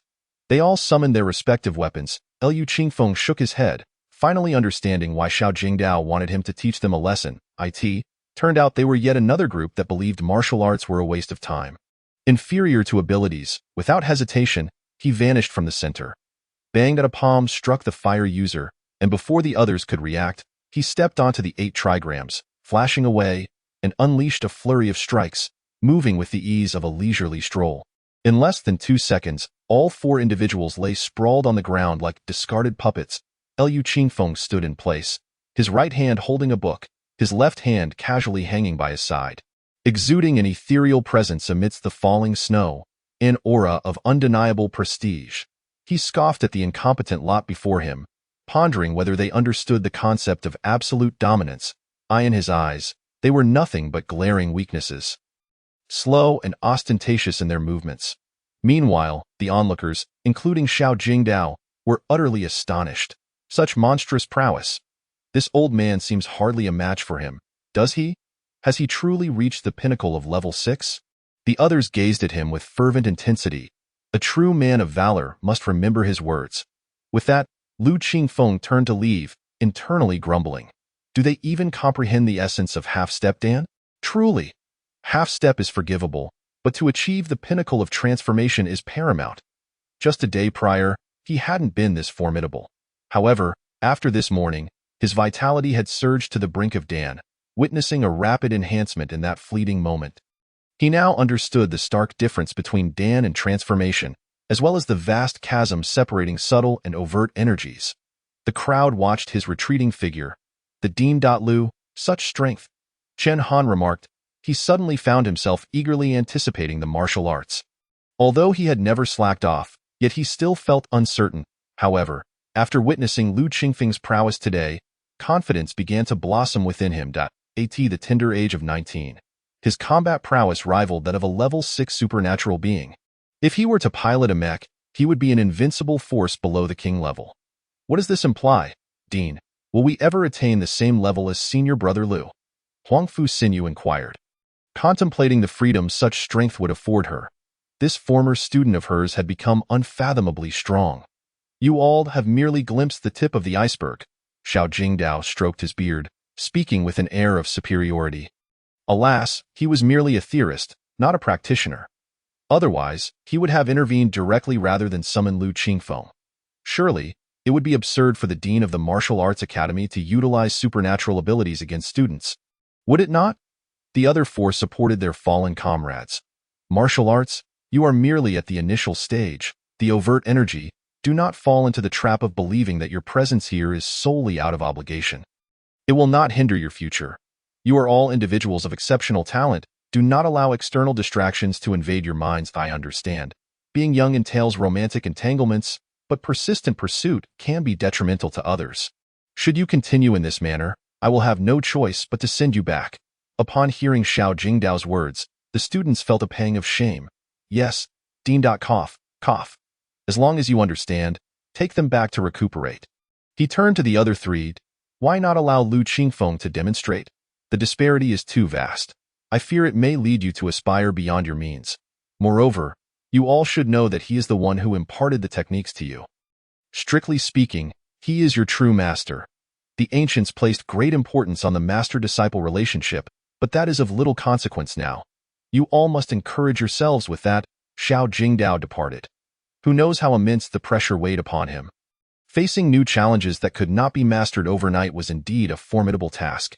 After Lu Qingfeng left, he returned to his room, locked the door, and silenced his wristband. He opened a book and began to read. The Tranquility Mantra, though Xiao Jingdao claimed it to be of little use, was different for him. Lu Qingfeng had experimented with various martial arts from several texts. He discovered that by altering certain aspects, they remained effective. One path leads to 100. Xiao Jingdao was not a martial artist and thus lacked the understanding of the norm. Eternal coldness. Calm the mind, focus the spirit, unite the heart and breath. In harmony, remain undisturbed amidst myriad changes, free from obsession and ire. Abandon nothing, do nothing, be nothing. He committed the Tranquility Mantra to memory and rose to his feet. Adopting a horse stance, he focused solely on his breath while repetitively reciting the mantra in his mind. Initially, he felt nothing, but as he continued, certain phrases began to resonate deeply within him. As he stood, he experienced an almost transcendent sensation of ascending to the ethereal realm. With a tranquil body comes vitality. With a serene heart, the Yin emerges. Stillness in breath gives rise to spirit, and tranquility in spirit births essence. Thus, the mind must remain calm as the foundation. As time passed, he found his thoughts growing increasingly lucid. Upon halting his stance, Lu Qingfeng's eyes sparkled with clarity. Indeed, it was useful. It was not that ancient texts were ineffective, but rather that he had yet to master their application. Gazing out the window, he noticed the snow had ceased. The setting sun illuminated the sky with resplendent hues. He opened the door, ready to dine. He practiced the Taiji Hunyuan stance, followed by Taiji boxing, progressing into the realm of Dan. Chapter 69. Breaking the Heart Demon. Entering Dan upon arriving at the dining hall, he noticed the absence of the 8 individuals and pondered their whereabouts. Lu Qingfeng prepared a meal and casually chose a seat. After consuming a few bites, Huang Fu Xinyu approached, carrying a tray, and quietly called out, "Master." Lu Qingfeng felt a sudden tingling sensation coursing through him, as if electrified. What was it like to be addressed as master by his former homeroom teacher? 2 words. Utterly delightful. Cough, cough. Xinyu, what brings you here?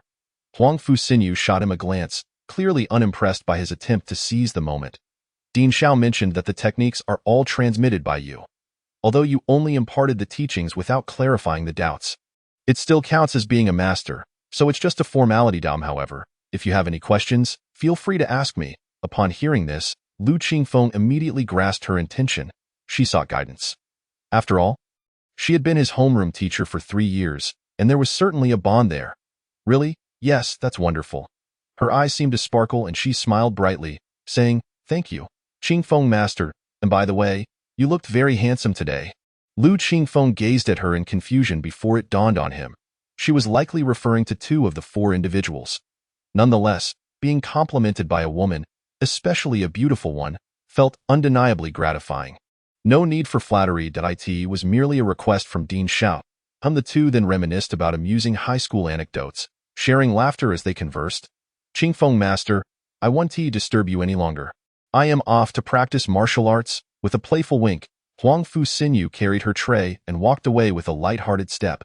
Goodness, another little title added. Today, she was indeed different. However, he quickly dismissed it from his mind. Entering the realm of Dan was far more important.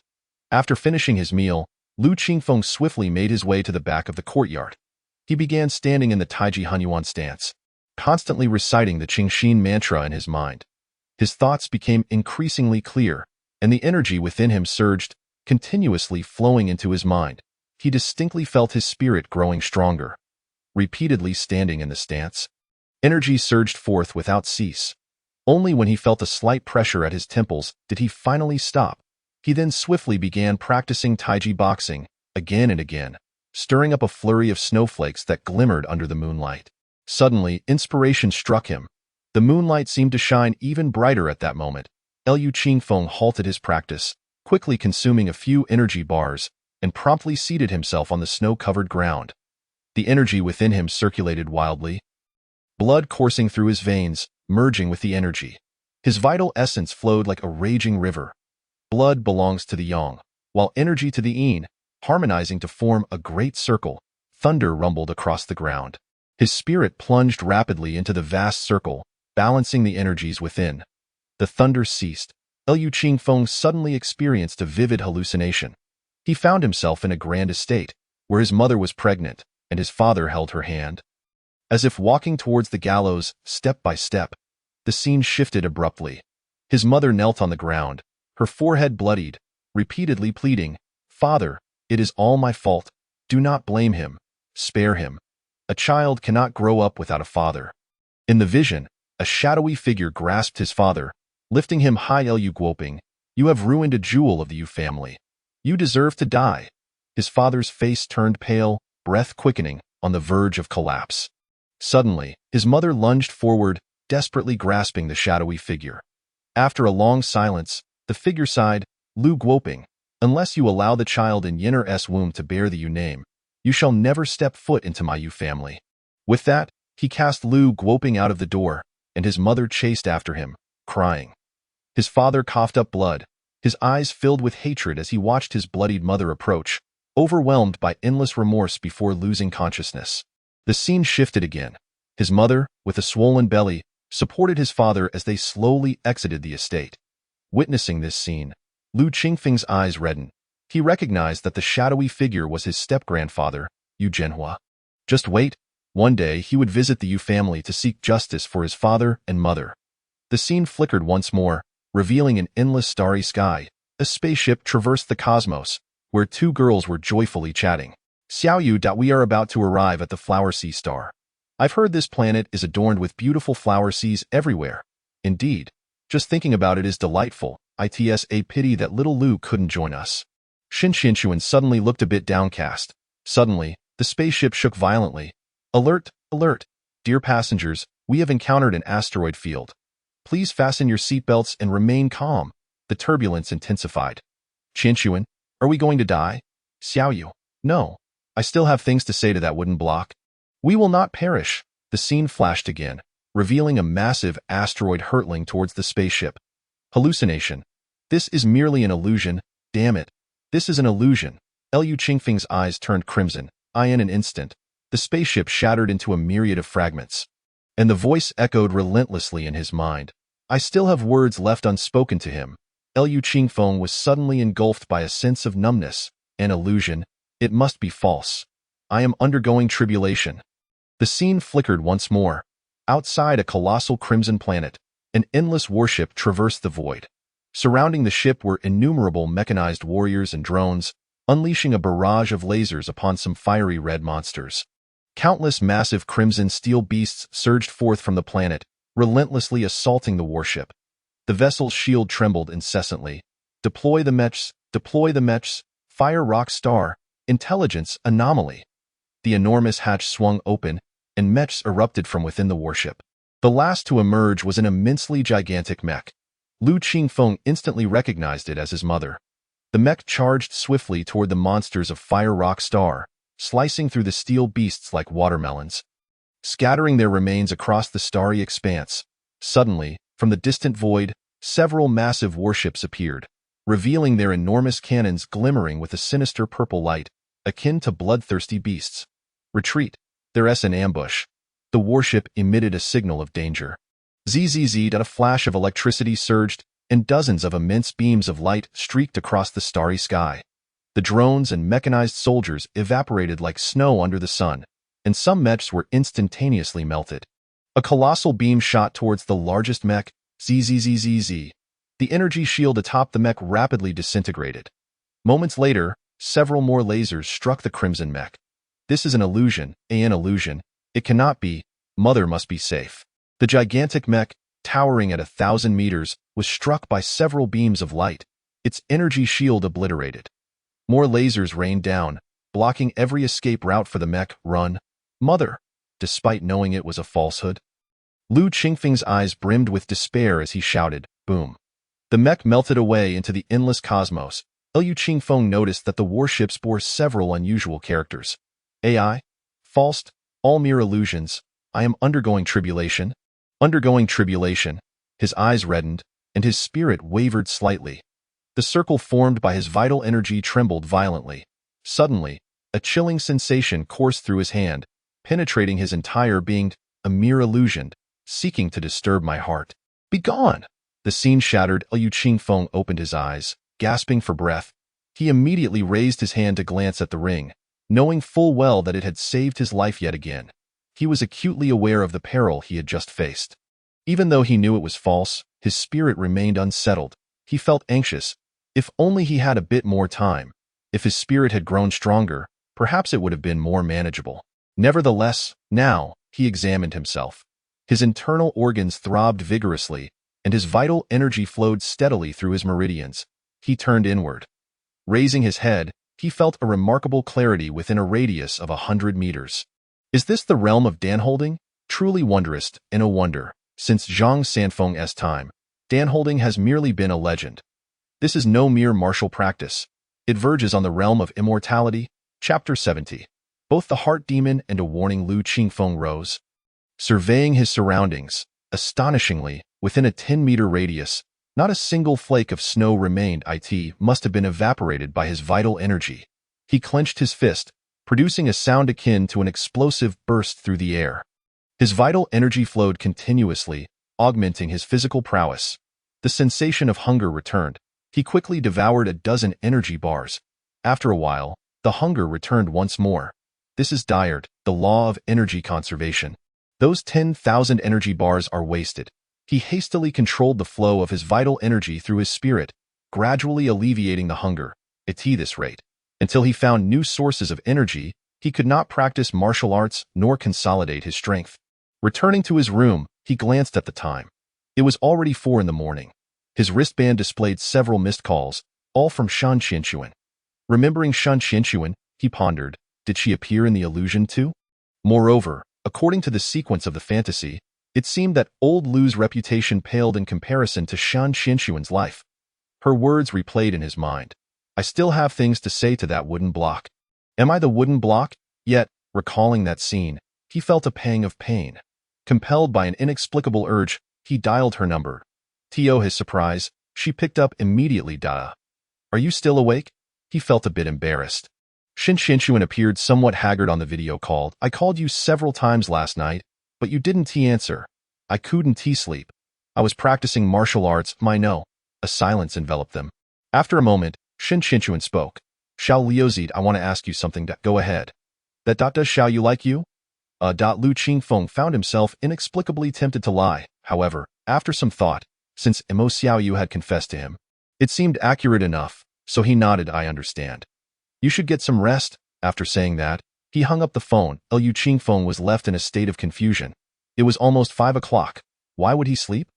He sensed something peculiar about Shan Qianxuan today. What exactly did she wish to convey in the illusion? Of course, he believed it was an illusion. Or was it he suddenly realized it might not be an illusion at all? Could it be a warning? After all, illusions stem from experiences one has encountered or fears harbored within. The events concerning old Lu and Lu Ma were entirely unfamiliar to him. Why would they manifest in his illusions? Hurrying, he dialed Lu Ma's number. It connected quickly. Xiaofeng, it should be around 5 o'clock there, right? Aren't you sleeping? Mother, did I miss you? Lu Ma sounded somewhat sorrowful. I miss you too. Mother, have you had any recent operations regarding a place called Fire Rockstar? Lu Ma fell silent for a moment, astonished. How do you know? Lu Qingfeng's heart trembled. It was true. It truly was. He hurriedly said. Mother, listen to me. Don't go. It's a trap. Don't go. Xiaofeng, what nonsense are you talking about? Who told you about our operations? Lu Ma was equally perplexed. This was classified information, not something that could leak out. How could her son know? Mother, do you believe me? Just now in my dream, I was warned. I dreamt of your operation, an ambush, total annihilation. Lu Ma frowned, still somewhat skeptical. It was too absurd that, of course, if Lu Qingfeng mentioned undergoing the heart demon tribulation, it would be even more incomprehensible to her. Mother, please investigate carefully. Could there be an issue with the intelligence? Also, the warships lying in ambush bore the AI insignia. He felt a surge of urgency. Upon hearing this, Lu Ma's expression changed instantly. She replied seriously, "Understood? Xiao Feng, I will heed your words. Let us leave it at that for now." After saying that, she hung up. Lu Qingfeng sighed in relief. The moment AI was mentioned, Lu Ma's demeanor shifted, indicating this was their doing. He felt a headache coming on. Shin Xinshuan and Imo Xiaoyu absolutely must not go on that trip. How could he prevent them? However, there was still time. Winter break commenced on the 21st, and it was only the 2nd. He resolved to visit the Warship Command Academy the following day to see Shin Xinshuan in person. She had visited the National Martial Arts Academy numerous times, yet he had never gone once. He truly felt guilty. Moreover, was this heart demon tribulation truly a calamity? Unable to sleep, he rose and opened the door, heading to the front yard. Bang, bang, bang, it was always that old codger knocking on his door. Today, it was my turn to knock on his. What a thrill. Who is it? Xiao Jingdao opened the door with an unamused expression. You can knock on my door, but I cannot knock on yours? Upon seeing Lu Qingfeng, Xiao Jingdao sighed. Come I in. Lu Qingfeng casually took a seat, surveying his surroundings. The room was tidy, featuring a workbench, numerous ancient books, and a pile of drafts whose contents were unknown. He resembled a true scholar. Speak. What is troubling you? Don't tell me you just came to knock on my door. Xiao Jingdao poured himself a glass of water, watching Lu Qingfeng as he sipped. Suddenly, he set down the cup. A spark of excitement in his eyes. Wait, have you advanced? Lu Qingfeng looked at him in surprise. Sharp eyes, you noticed that? Nonsense, anyone could see that. Xiao Jingdao grabbed a stool and sat nearby, scrutinizing him closely. What are you doing? What the hell? I like women. What are you talking about? Do you not feel the pressure of life? Lu Qingfeng. What on earth? That makes sense, you can't feel it yourself. Only those who see you in person can sense it. Enough of this mystical nonsense. I have questions. Xiao Jingdao hurriedly ran to fetch paper and pen. Lu Qingfeng was somewhat speechless, yet he truly admired Xiao Jingdao's professional attitude. Go ahead. I believe what you shared today may be crucial. I fear I might forget, so I'm writing it down. I don't trust electronic devices. Lu Qingfeng nodded. Didn't I mention there's a heart demon tribulation? I've gone through it. However, I discovered that this tribulation isn't fictitious but pertains to events that have occurred in the past or will occur in the future. Moreover, these events involve significant matters concerning those closest to you. Are you certain? I am certain. I confirmed this myself. After jotting this down, Xiao Jingdao picked up a book and searched for a while. Found it. Lu Qingfeng leaned in to look. Look, I previously recorded that when Qi refiners undergo tribulations, it states that after calamity comes rebirth. Xiao Jingdao appeared quite excited. Proving that we were not mistaken, the notion of rebirth after overcoming tribulations actually conveys this meaning. I had previously thought of it as some form of reward. Old Xiao, what reward could there be? I find it more reasonable to regard the heart demon tribulation as a warning for the future after it has been traversed. Xiao Jingdao nodded in agreement. Indeed, Chapter 71. Unblocking the meridians. There is one more thing I wish to inquire about. Lu Qingfeng pondered for a moment. He had now reached a point where he was devoid of energy bars and deemed it necessary to voice his request. What is it? Are you aware of energy bars? Of course that others are using them as well. Indeed, their appetites have significantly increased. They cannot solely rely on regular meals, can they? They are all nibbling on energy bars. Perhaps once they achieve the transformation stage, they will no longer need them. Naturally, if their physical condition remains the same, progress will not be swift. It may even be a gradual improvement, or they might never advance in their lifetime. The transformation stage is a formidable obstacle. They're a higher energy variant of these energy bars. I am willing to purchase them myself. Xiao Jingdao contemplated for a moment. There are some, but they are indeed exorbitantly priced. Are you financially capable? What is the price? Xiao Jingdao held up 5 fingers. 50,000. Dream On. Its 500,000 per bar. 1 bar can last for 2 years, as it contains the rare meat of star beasts. Moreover, they are difficult to procure, as they are intended for mech warriors venturing into the starry seas. Can you help me acquire some? This requires finding a channel. I am unable to assist. Well then, if I exchange a contribution request for the ability to purchase these energy bars indefinitely, do you foresee any issues? This. Consulting the principal should pose no problems. By the way, can you handle it? I should be able to. Then await my news. Also, here's this for you. It's quite useful, far superior to your so-called method of calming the mind. Liu Qingfeng produced the heart-calming technique and tossed it to him. Is it truly effective? Yes. Try reciting it while standing in a horse stance. Remember to suppress your oppressive aura, Xiao Jingdao advised. Understood. With that, he exited. To give 1's fruits of labor in return for another's kindness. Liu Qingfeng had never been a miser. Upon leaving his room, he attempted to slow the flow of his vital energy, nearly imperceptible to his heartbeat. This should suffice. With nothing else to do and unable to practice martial arts, he resolved to go fishing instead. He would head out early and later seek out Shin and the others. Sitting by the lakeside, perhaps due to the cold weather, there was no activity even as dawn broke. Liu Qingfeng was intently watching the float when a sudden waft of fragrance approached. Turning his head, he saw Huang Fuxinyu crouched nearby, smiling at him. Bathed in the warm glow of the winter sun, she appeared radiant. Master Qingfeng, have you caught any fish? Xinyu, could you refrain from calling me master? I almost thought I was destined for monastic life. Ha! Huang Fuxinyu burst into laughter. All right, Qingfeng, I seem to have hit a bottleneck. Logically, I should have entered the dark energy stage, yet I feel I'm just a step away. Liu Qingfeng set aside his fishing rod. Since he had nothing to do, assisting with her problem was no trouble at all. Moreover, it was an opportune moment to experiment with his new technique, channeling energy into another's body. Before embracing the dance stage, he lacked this ability. If one's spirit had not merged with their vital energy, channeling energy into another could lead to significant issues. Hand, please. Huang Fuxinyu was momentarily taken aback, then smiled and extended her hand. Liu Qingfeng grasped it, and the energy transformed into a gentle thread, coursing into her meridians. Huang Fuxinyu, however, felt a wave of warmth flow through her hand, dispelling the winter chill. It was warmer than sunlight. The energy coursed through her. Liu Qingfeng frowned inwardly, lamenting the issue of age. The meridians were blocked. Given her physique, she should have found it easy to enter the dark energy stage. I will assist you in unblocking your meridians, but you must not disclose this to anyone. Huang Fuxinyu nodded. Her cheeks slightly flushed. Liu Qingfeng disregarded everything else, allowing the energy to swirl and surge rapidly through her meridians. Suddenly, Huang Fuxinyu broke into a sweat. Bear with it. May hurt a little. It will ease once unblocked. After a full hour, the energy began to reverse, and her meridians were nearly unblocked. The primary blockages were at certain areas on her head, which were particularly severe.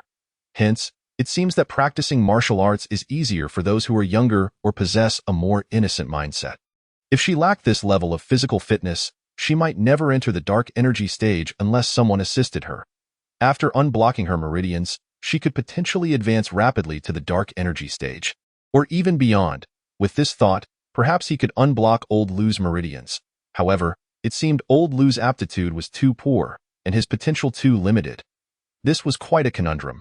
You may soon enter the dark energy stage, or even the transformation stage. Thank you, Qingfeng.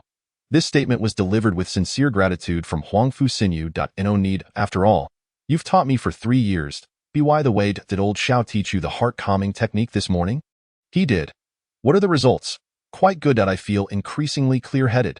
That's excellent. All right, let us return. Yes. Thus, the two walked side by side back to the courtyard and entered the kitchen for a meal. Liu Qingfeng then made his way directly to the Battleship Command Academy. Each visit filled him with awe. The colossal battleship, towering at 10,000 meters, was truly breathtaking. He stepped inside without calling Shin. Just as 2 girls approached him, he inquired, "Classmates, do you know Shin?" They regarded Liu Qingfeng with curiosity, and a short-haired girl spoke up. "Of course we know. Which academy are you from? Here to pursue our academy's goddess? Where are the flowers? Not even a single bouquet?" I'm here to find her for a reason. Classmate. How disingenuous. who comes to the Battleship Command Academy to find Shan Xinshuan without pursuing her. Lu Qingfeng felt a bit awkward. I'm her high school classmate. That excuse is so overused, Lu Qingfeng. What the heck, is this a thing? Are there many suitors for her? Certainly, look. The short-haired girl pointed at several flamboyantly dressed classmates behind him and said, look at them. So professional that Lu Qingfeng could only chuckle at the scene. Those fellows each held a bouquet of flowers. Approaching him, one asked, classmate, could you tell us where Shan Xinshuan from your academy is? What business do you have with her? I am her high school classmate. I'm her elementary school classmate. I'm her childhood friend. Lu Qingfeng burst into laughter. This is too much. Are you trying to kill me with laughter? The two girls were also speechless. Were they here to entertain? The lads felt a bit embarrassed too. All right, we won't tease you any longer. Shan Xinshuan should be in the cafeteria now. Good luck. With that, they departed. Lu Qingfeng was unsure where the cafeteria was. So he decided to follow the lively group. That I say, brother, you don't even have a bouquet. That's quite apathetic.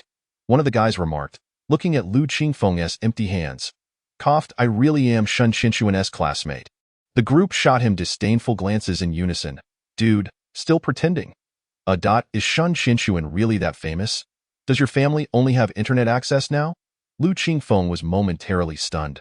The group ignored him. They held their flowers. Basking in the warm winter sun, striding toward the cafeteria like gentlemen filled with excitement. Before long, they arrived at the cafeteria of the Battleship Command Academy. Qinshuan. More people have come, one girl shouted into the cafeteria, and a throng of people rushed out, surrounding them as if watching a spectacle. Those guys are quite handsome, seem like they're from the Mech Academy next door, but that one at the back? Why isn't he holding a bouquet? Just a bystander? Here they come. Shan Xinshuan has finished her meal and is coming out.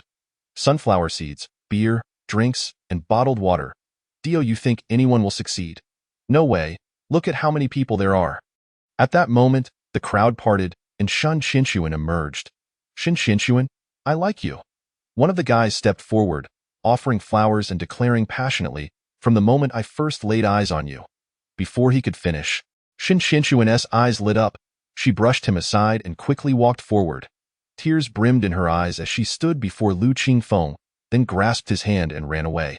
Everyone was left dumbfounded. Lu Qingfeng was also bewildered. What on earth was happening? Chapter 72. Will they still be alive? Shan Xinshuan continued to pull him until they reached a secluded corner of the academy, where she finally released his hand. Slightly panting, her cheeks were flushed, and the gentle breeze tousled her hair, causing beads of sweat to glisten on her forehead as she turned to gaze at him. Ahem. Qinshuan, I'm not accustomed to this. Biffed. Shan Xinshuan suddenly burst into laughter. Silly, wooden-headed, dim-witted. Lu Qingfeng. All right, what brings you here?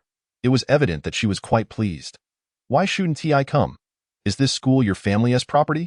Shan Xinshuan was momentarily at a loss for words. Her frustration palpable as she kicked him. Can't you just not irritate me? You're not truly a donkey, are you? Always kicking people. Mind your own business. I'll kick you if I want to. Ahem. Well, I came to see you for a reason. What reason? Shan Xinshuan asked, tilting her head, her cheeks tinged with pink. Promise me. Please don't go traveling during the winter break. Shan Xinshuan, you're already prepared. And you say this? Seeing her silence, Lu Qingfeng reiterated earnestly. Really, don't go on an interstellar journey. You can explore Blue Star freely, just remember, why? Upon hearing his serious tone, Shan Xinshuan couldn't help but ask. Lu Qingfeng scratched his head. I dreamt that you all went on a trip and encountered misfortune. Do you believe me? Did you dream of me? Lu Qingfeng nodded. Really, Lu Qingfeng? This woman, what kind of thought process is she on? That is not the crux of the matter. The key point is, you cannot embark on interstellar travel. Fine, I reluctantly agree to your request. I will mention it to Xiao Yu later. Lu Qingfeng let out a sigh of relief. Then it's settled. I'm leaving now, and you should go to class. Watching his retreating figure, Shan Xinshuan hesitated for a moment before suddenly calling out, Xiao Liuzi? He turned around. Call me when you get back? He gave a thumbs-up gesture and walked away. Shan Xinshuan stood there, letting out a sigh. Suddenly, as if recalling something, she smiled and began to walk with a light step toward the classroom. Lu Qingfeng reached the school gate and glanced back.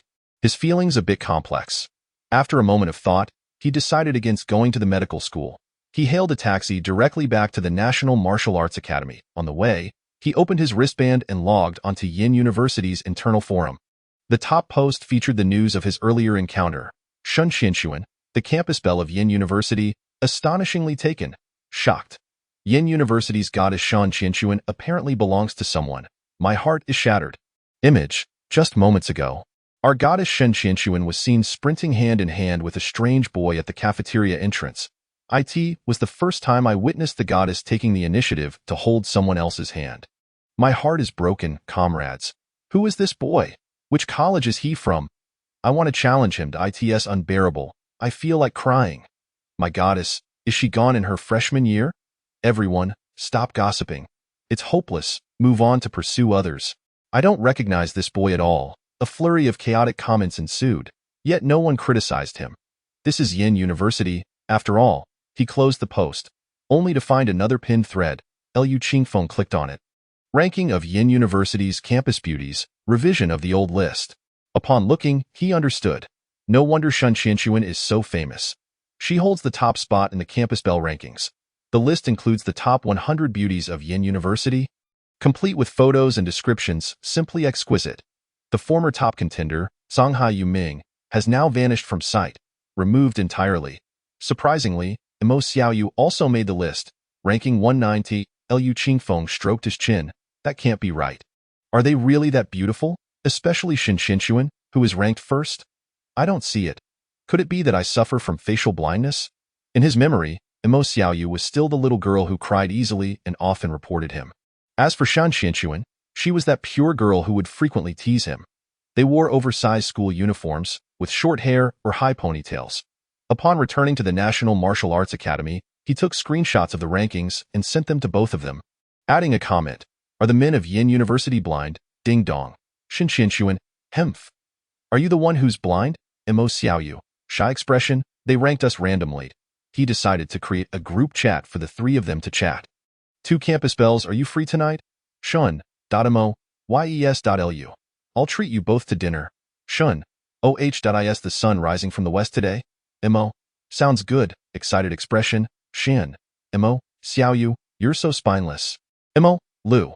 It's settled then. Lu Qingfeng closed the chat interface, feeling a bit bored since he couldn't practice martial arts recently. Upon entering the National Martial Arts Academy, he was immediately pulled into a room by Elder Xiao. Lu, my boy, after you left this morning, I researched extensively, and combining it with what you mentioned, I finally have some insights. Come. Elder Xiao was quite excited, holding a manuscript as he spoke, regarding the heart demon tribulation and what the ancients referred to as heavenly tribulation. Hearing this, Lu Qingfeng became curious. The so-called heavenly tribulation certainly does not exist. In the era of the great universe, heavenly tribulation is nothing but a joke, as is the concept of the Tao of heaven. These notions were likely fabricated by ancient people to obscure the truth. The legend of heavenly tribulation emerged only after the Shang dynasty. It was during that time the first Qin alchemists appeared, prior to which there was only the so-called golden elixir Tao, with no mention of heavenly tribulation. Therefore, I speculate that the heart demon tribulation comes in many forms. For someone like you, who has many attachments, it would revolve around family and friends. In contrast, alchemists are generally clear-minded and focused solely on achieving the Tao, so their heart demon tribulation might manifest as heavenly thunder or earthly fire. Of course, this is not reality but rather a trial within a dream. Lu Qingfeng nodded, finding some sense in it.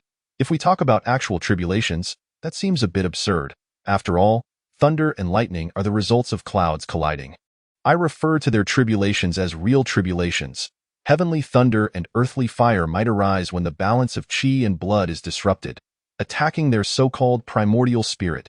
At this point, Elder Xiao spoke with some trepidation, trembling as he said, "What I worry about the most is, do you know what it is?"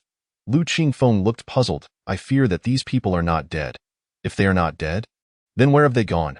Which people? The first Qin alchemists? Elder Xiao shook his head. Not just them. Have you seen the Fengshen Bang? Lu Qingfeng nodded. Of course, how could he not have seen it? The Fengshen War. Are you suggesting it was a battle instigated by cultivators over the Tao, and that it truly existed, rather than being a fabrication? How could that be? Lu Qingfeng was taken aback. You must be joking. I was merely speculating. The era is too long past. with no concrete evidence to support anything. You should stop guessing. It's too frightening. Yet Elder Xiao spoke earnestly. Although it is frightening, it is not entirely so. I have always said, what divine beings are there in this world? They are merely individuals who possess greater power, thus becoming regarded as divine. If they are human, then there is nothing to fear. So why tremble? Damned, can't I just put on a facade? Lu Qingfeng was speechless. Chapter 73. What does it mean to see the divine and not perish? You really should stop making wild guesses. Besides, even if they are alive, we have planet-destroying star cannons and powerful mechs. So what is there to fear? Moreover, they are blue star beings, right? Even if they do not assist against foreign tribes, they should not turn on us. Should they?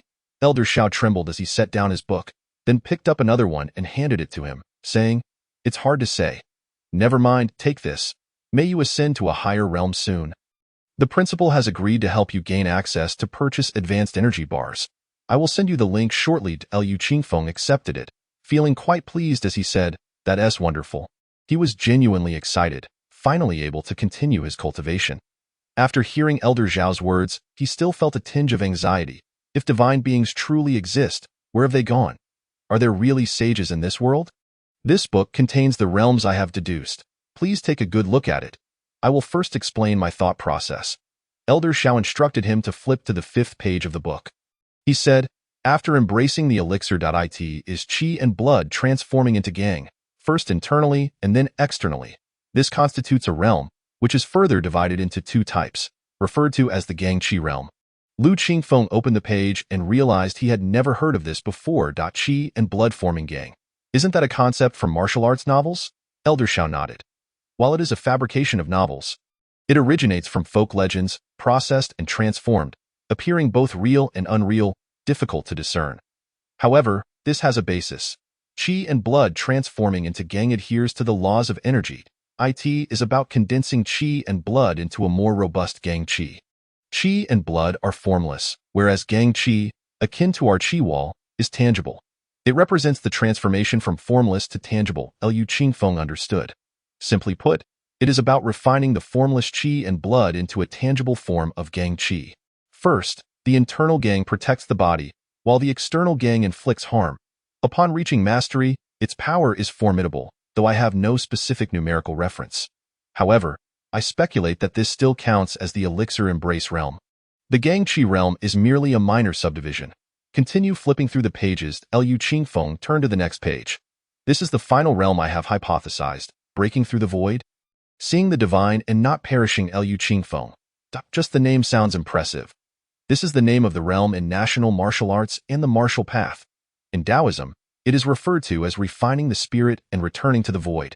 Have you heard of the phrase, morning travels to the North Sea, evening to Kangwu? Of course, I have read books, haven't I?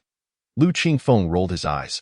This saying refers to the story of the pure young true man, El Dongbin, who refined his spirit and returned to the void, allowing his primordial spirit to leave his body and travel freely from the North Sea to Kangwu. We all know that king-level extraordinary beings can fly and break the sound barrier in an instant. Yet their full-speed flight lasts no more than 3 minutes, or even less. They fall far short of the realm of morning travels to the North Sea, evening to Kangwu, which refining the spirit and returning to the void can achieve. It speaks of the materialization of the primordial spirit, allowing it to transcend the limits of the body and independently appear in the external world, traversing the vast lands. Lu Qingfeng was taken aback. Such a thing is possible?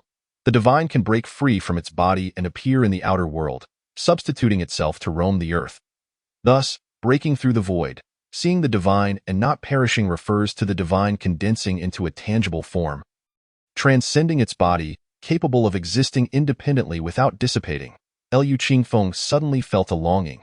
In such a state, he could roam the heavens and earth, though he wondered if it would extend to outer space.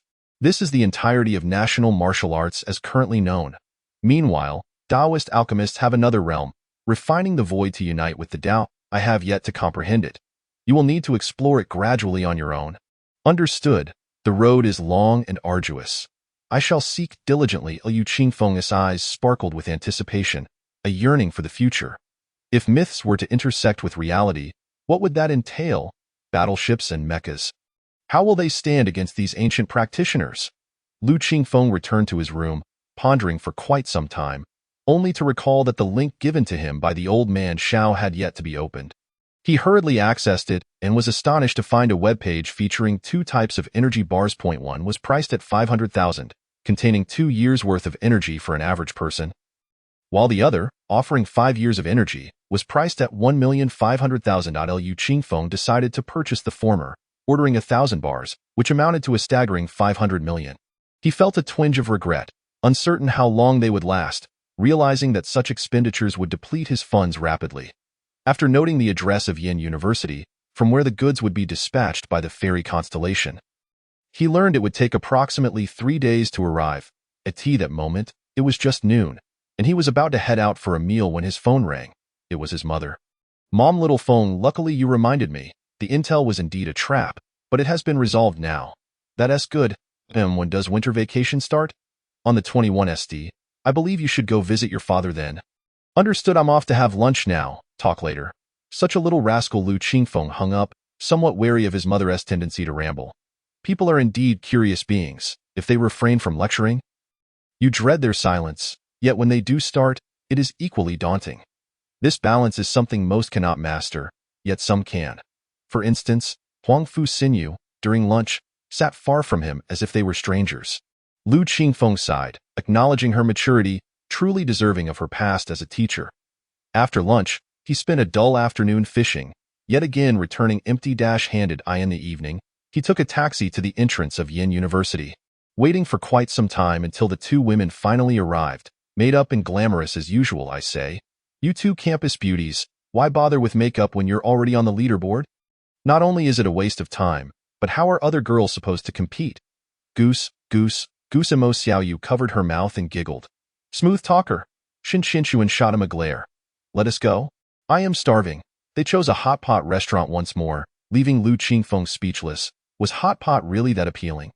Perhaps this was simply a trait of women. Lu Qingfeng. Shin Qinshuan inquired, "Did you dream about us?" "Is that true?" "Cough indeed. Just remember my words, don't go on an interstellar journey this time. You can do that next time." "All right." This meal turned out to be quite delightful, as the 3 of them reminisced about their childhood. "Shin Qinshuan, look at this scar. It's from when you jabbed me with your pin, and it's still visible." Lu Qingfeng extended his hand for his former deskmate to see. "Who asked you to be so reckless and burn Xiaoyu's hair?" "Exactly, always bullying me." Mo Xiaoyu scrunched her nose. "Who told you to sit in front of me during class when it was so boring?"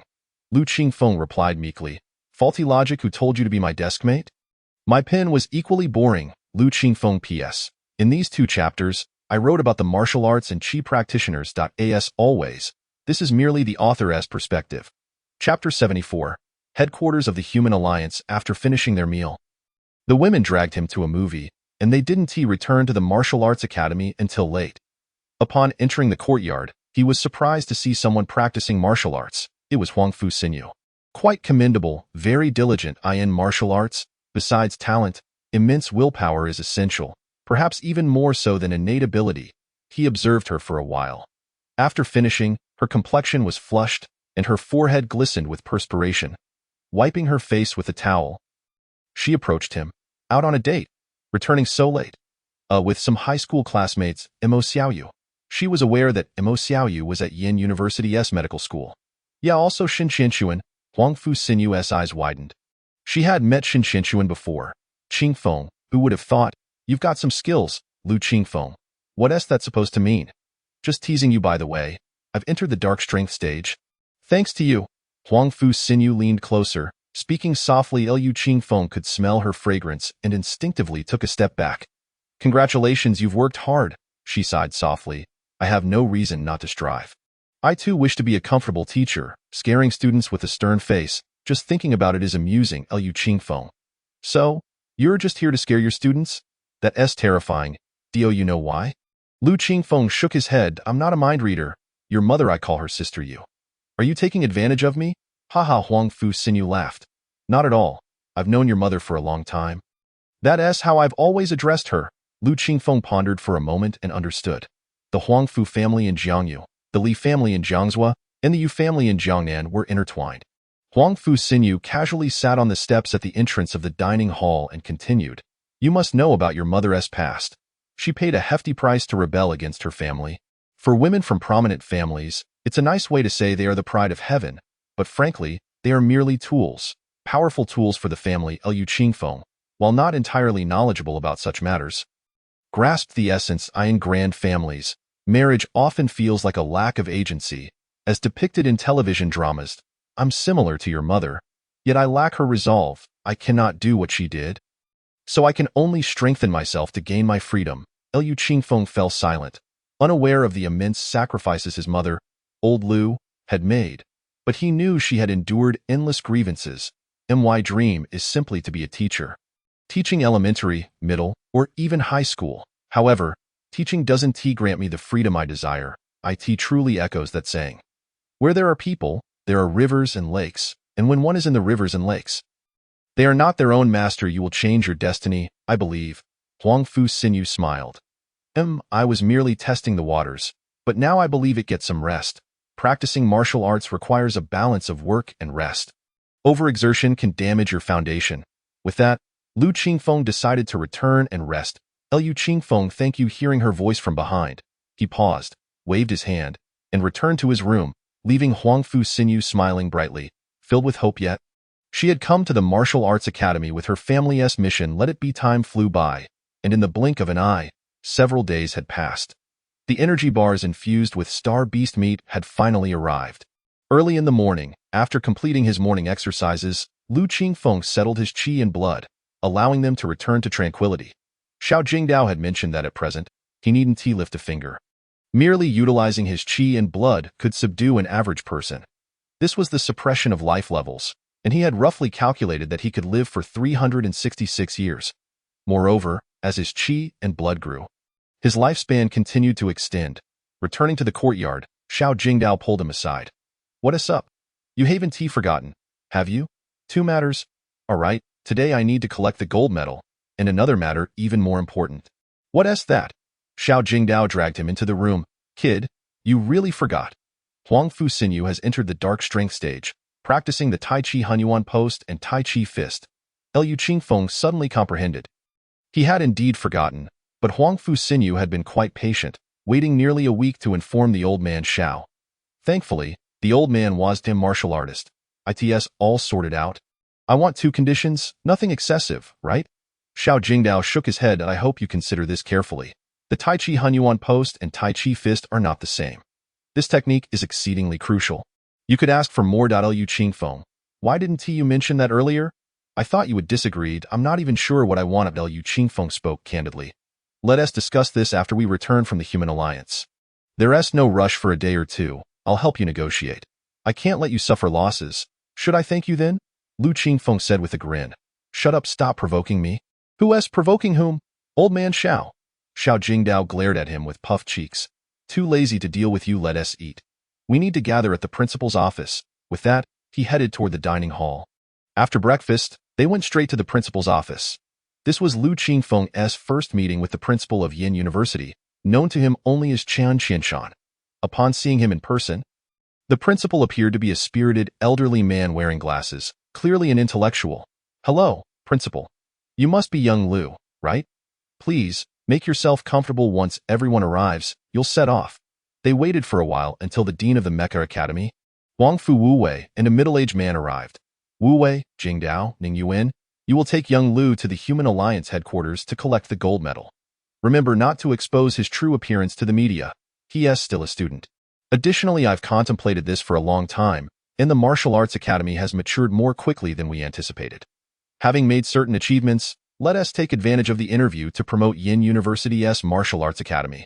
Ning Yuan, principal, you are the school's publicity minister, and this is the first time a student from Yin University has received a medal, let alone a gold one.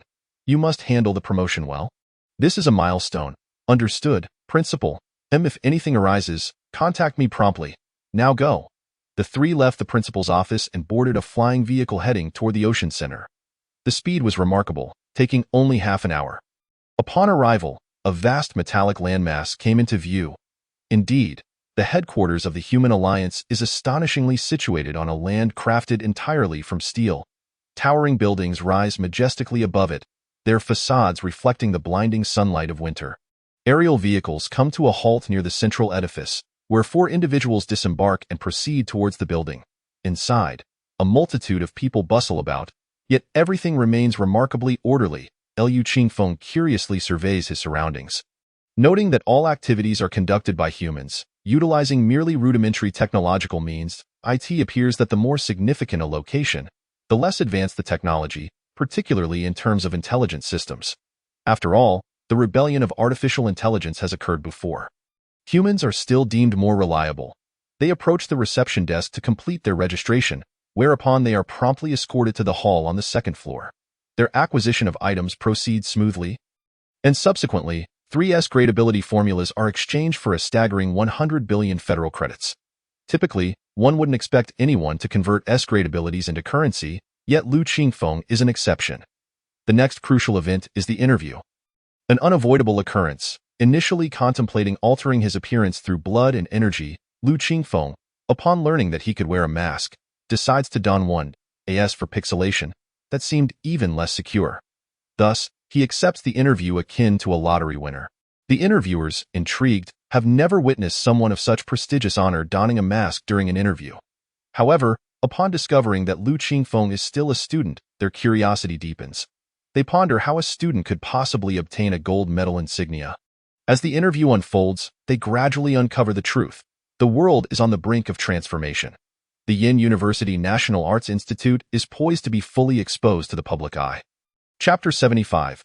Holiday. The following day, early in the morning, a series of urgent knocks resound at the door. Without needing to think, Liu Qingfeng knows that only the old man Xiao would come to his door. Upon opening it, Xiao Jingdao exclaims, "It's exploded! It's exploded!" Liu Qingfeng, bewildered, wonders what could have possibly exploded this early.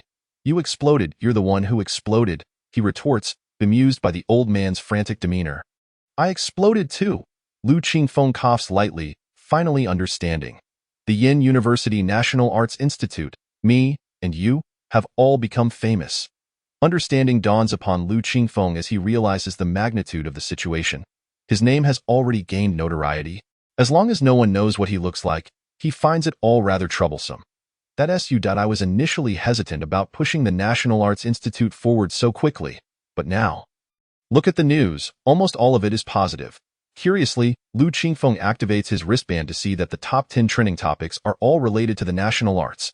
Shocking that the former top scorer in the college entrance examination is actually a master of national arts. What is national arts? A comprehensive overview for you today. Congratulations to Liu Qingfeng from Yin University National Arts Institute for winning the gold medal insignia. The arduous journey of Xiao Jingdao, the dean of Yin University National Arts Institute. Upon reading the comments, it is evident that very few people are criticizing him or the National Arts Institute. After all, the interview was officially released, and the Human Alliance currently enjoys a high level of credibility. There are hardly any dissenters. 666, who would have thought that national arts is so impressive? It offers a path to those who have failed to undergo transformations or have undergone poor transformations. It is said that it is still not mature enough for full implementation and likely needs more time. Do you think martial arts will replace transformation? Nonsense. Martial arts can only offer a glimmer of hope to those who have failed transformations or remain at the first level. It can never replace them. Indeed, the requirements for talent can never be bypassed. One could only say that martial arts and national arts are matters of personal perspective. Ultimately, having more choices is always beneficial. Beneath an article, all comments laud Liu Qingfeng. The former top scorer, once ridiculed, now returns as a champion. What has become of those who mocked Liu Qingfeng, the top scorer? Now, with the mastery of the energy transformation and piloting a mech to defeat all below level 6, he has claimed the gold medal insignia. He is invincible against anyone below level 7. Unfortunately, the general populace cannot witness their battles. Why should we see it? Isn't it better to live peacefully and enjoy the show? They are the ones who will ultimately step to the front lines to protect us. What serene times are there, when so many unsung heroes bear the weight for our sake. 121010. He also glanced at the reports regarding Xiao Jingdao, detailing his struggles and perseverance in establishing the National Arts Institute with the support of the university president. It was quite a moving narrative. Well done, old man Xiao. You've persevered to see the light. Xiao Jingdao appeared somewhat embarrassed. Oh, it's nothing. But now, what does the school plan to do? The president has already discussed this with me. Upon learning that all of them had entered the bright energy stage, he conceived this plan that, to my surprise, that girl from the Huangfu family was the first to enter the dark energy stage. Therefore, establishing the National Arts Institute is imperative, and your receiving the award and interview comes at the perfect time.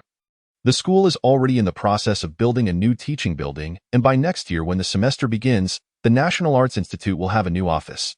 They will be the first batch of instructors and teachers. Have they agreed? Xiao Jingdao nods. How could they disagree? Being the first batch of instructors is a tremendous honor. Except for that girl Yu Ming who disagrees, Liu Qingfeng understands that it is entirely normal for her to disagree. If all goes well, she will soon enter the dark energy stage as well. Young and possessing extraordinary martial arts talent, her transformation ability is also remarkable, not to mention her looks. She is truly a gifted daughter of heaven. What about the others? How long until they can enter the dark energy stage? Soon, within a month, they will all enter the dark energy stage. Liu Qingfeng nods. Don't look at me. I have no time to teach anyone.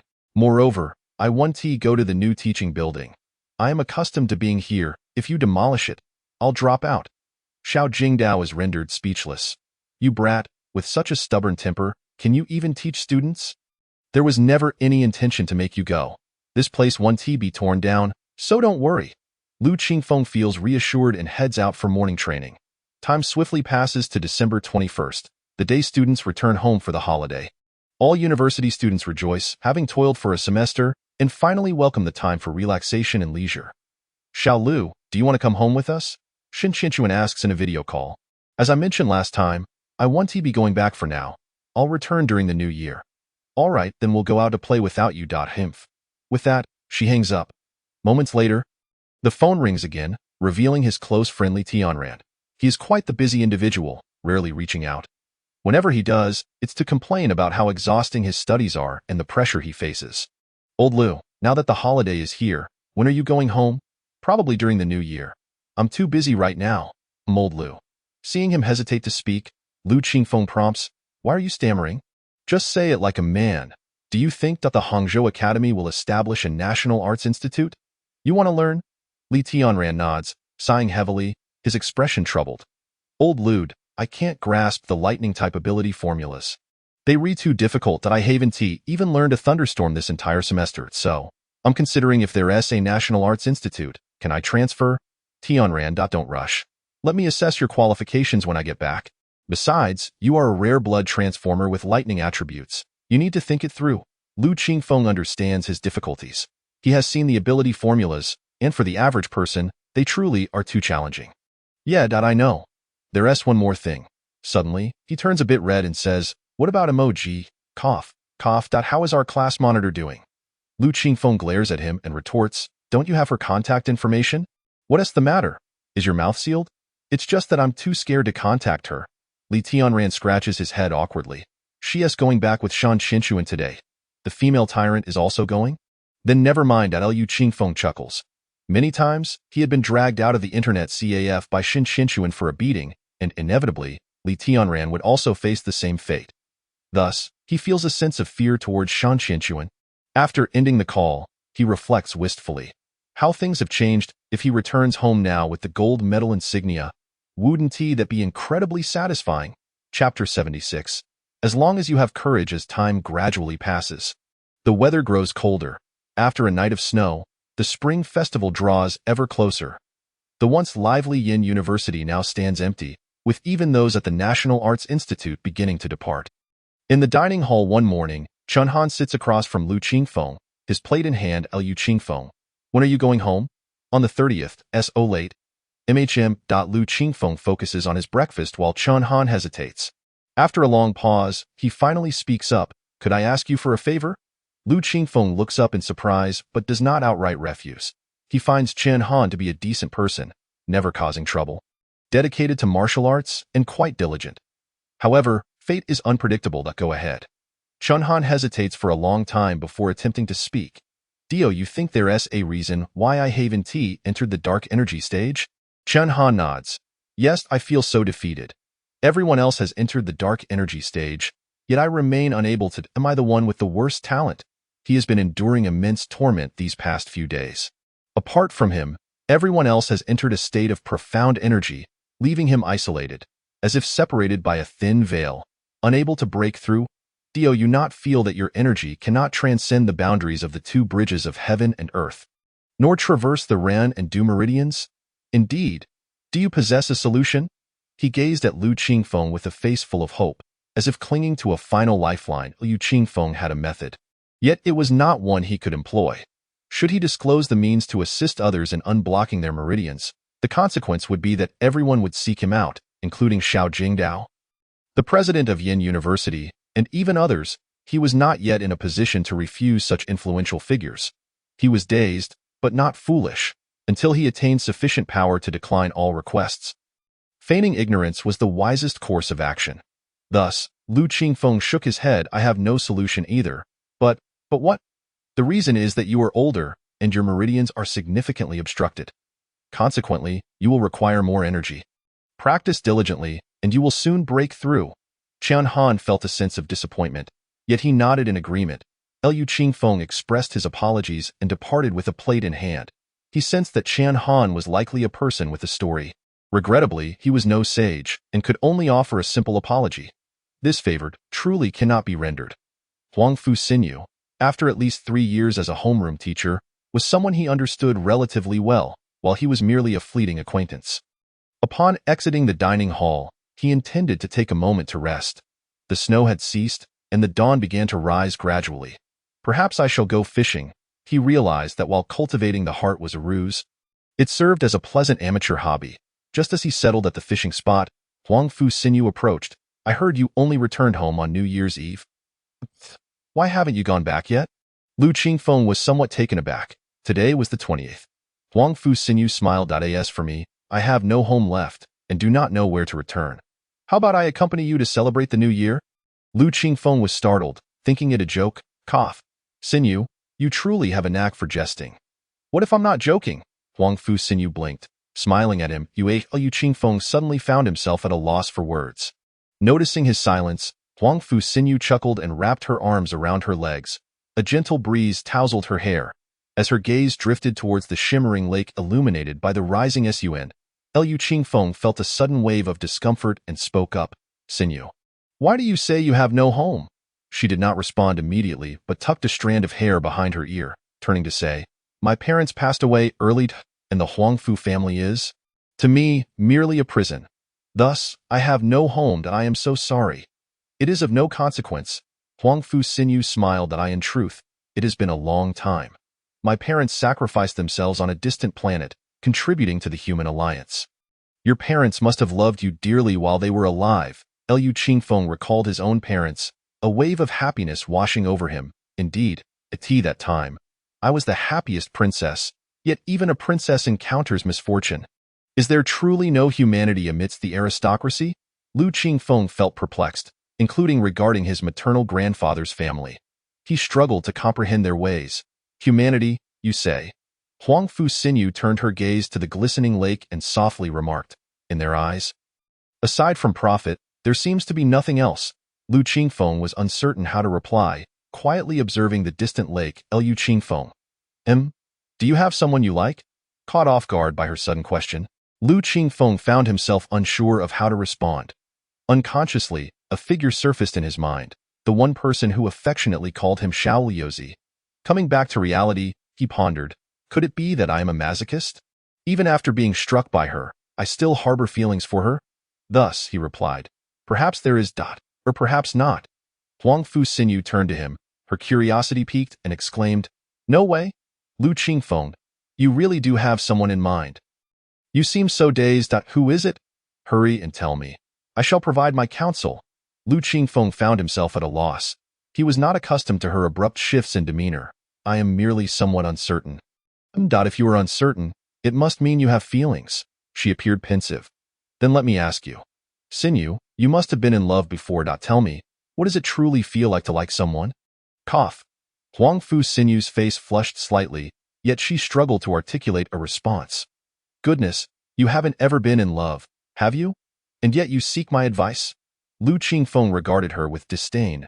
In a way, she is 27. Yet upon reflection, lifespans have lengthened. Statistics indicate that the average marriage age has now reached 50. Have you never seen a pig run after not having eaten pork? She turned away from Lu Qingfeng, muttering, "Ah, yes, yes, yes, everything you say is correct."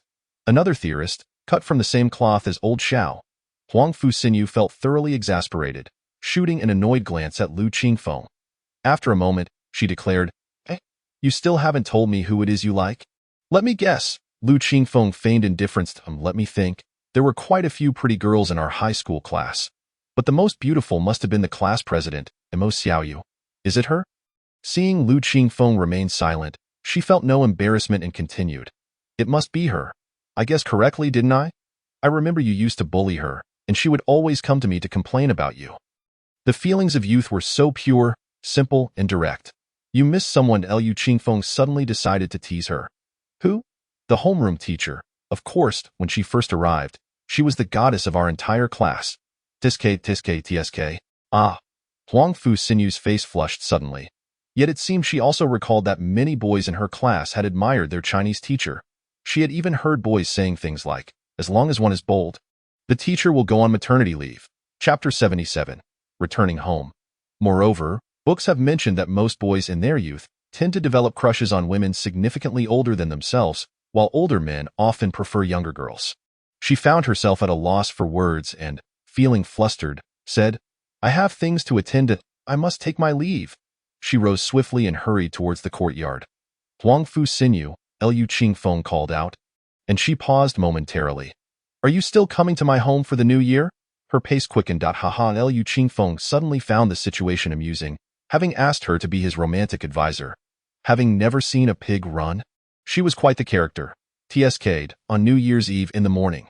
The phone rang as Lu Qingfeng was packing his belongings. Without glancing, he answered, "Old Lu. Stop rushing. I'm still packing."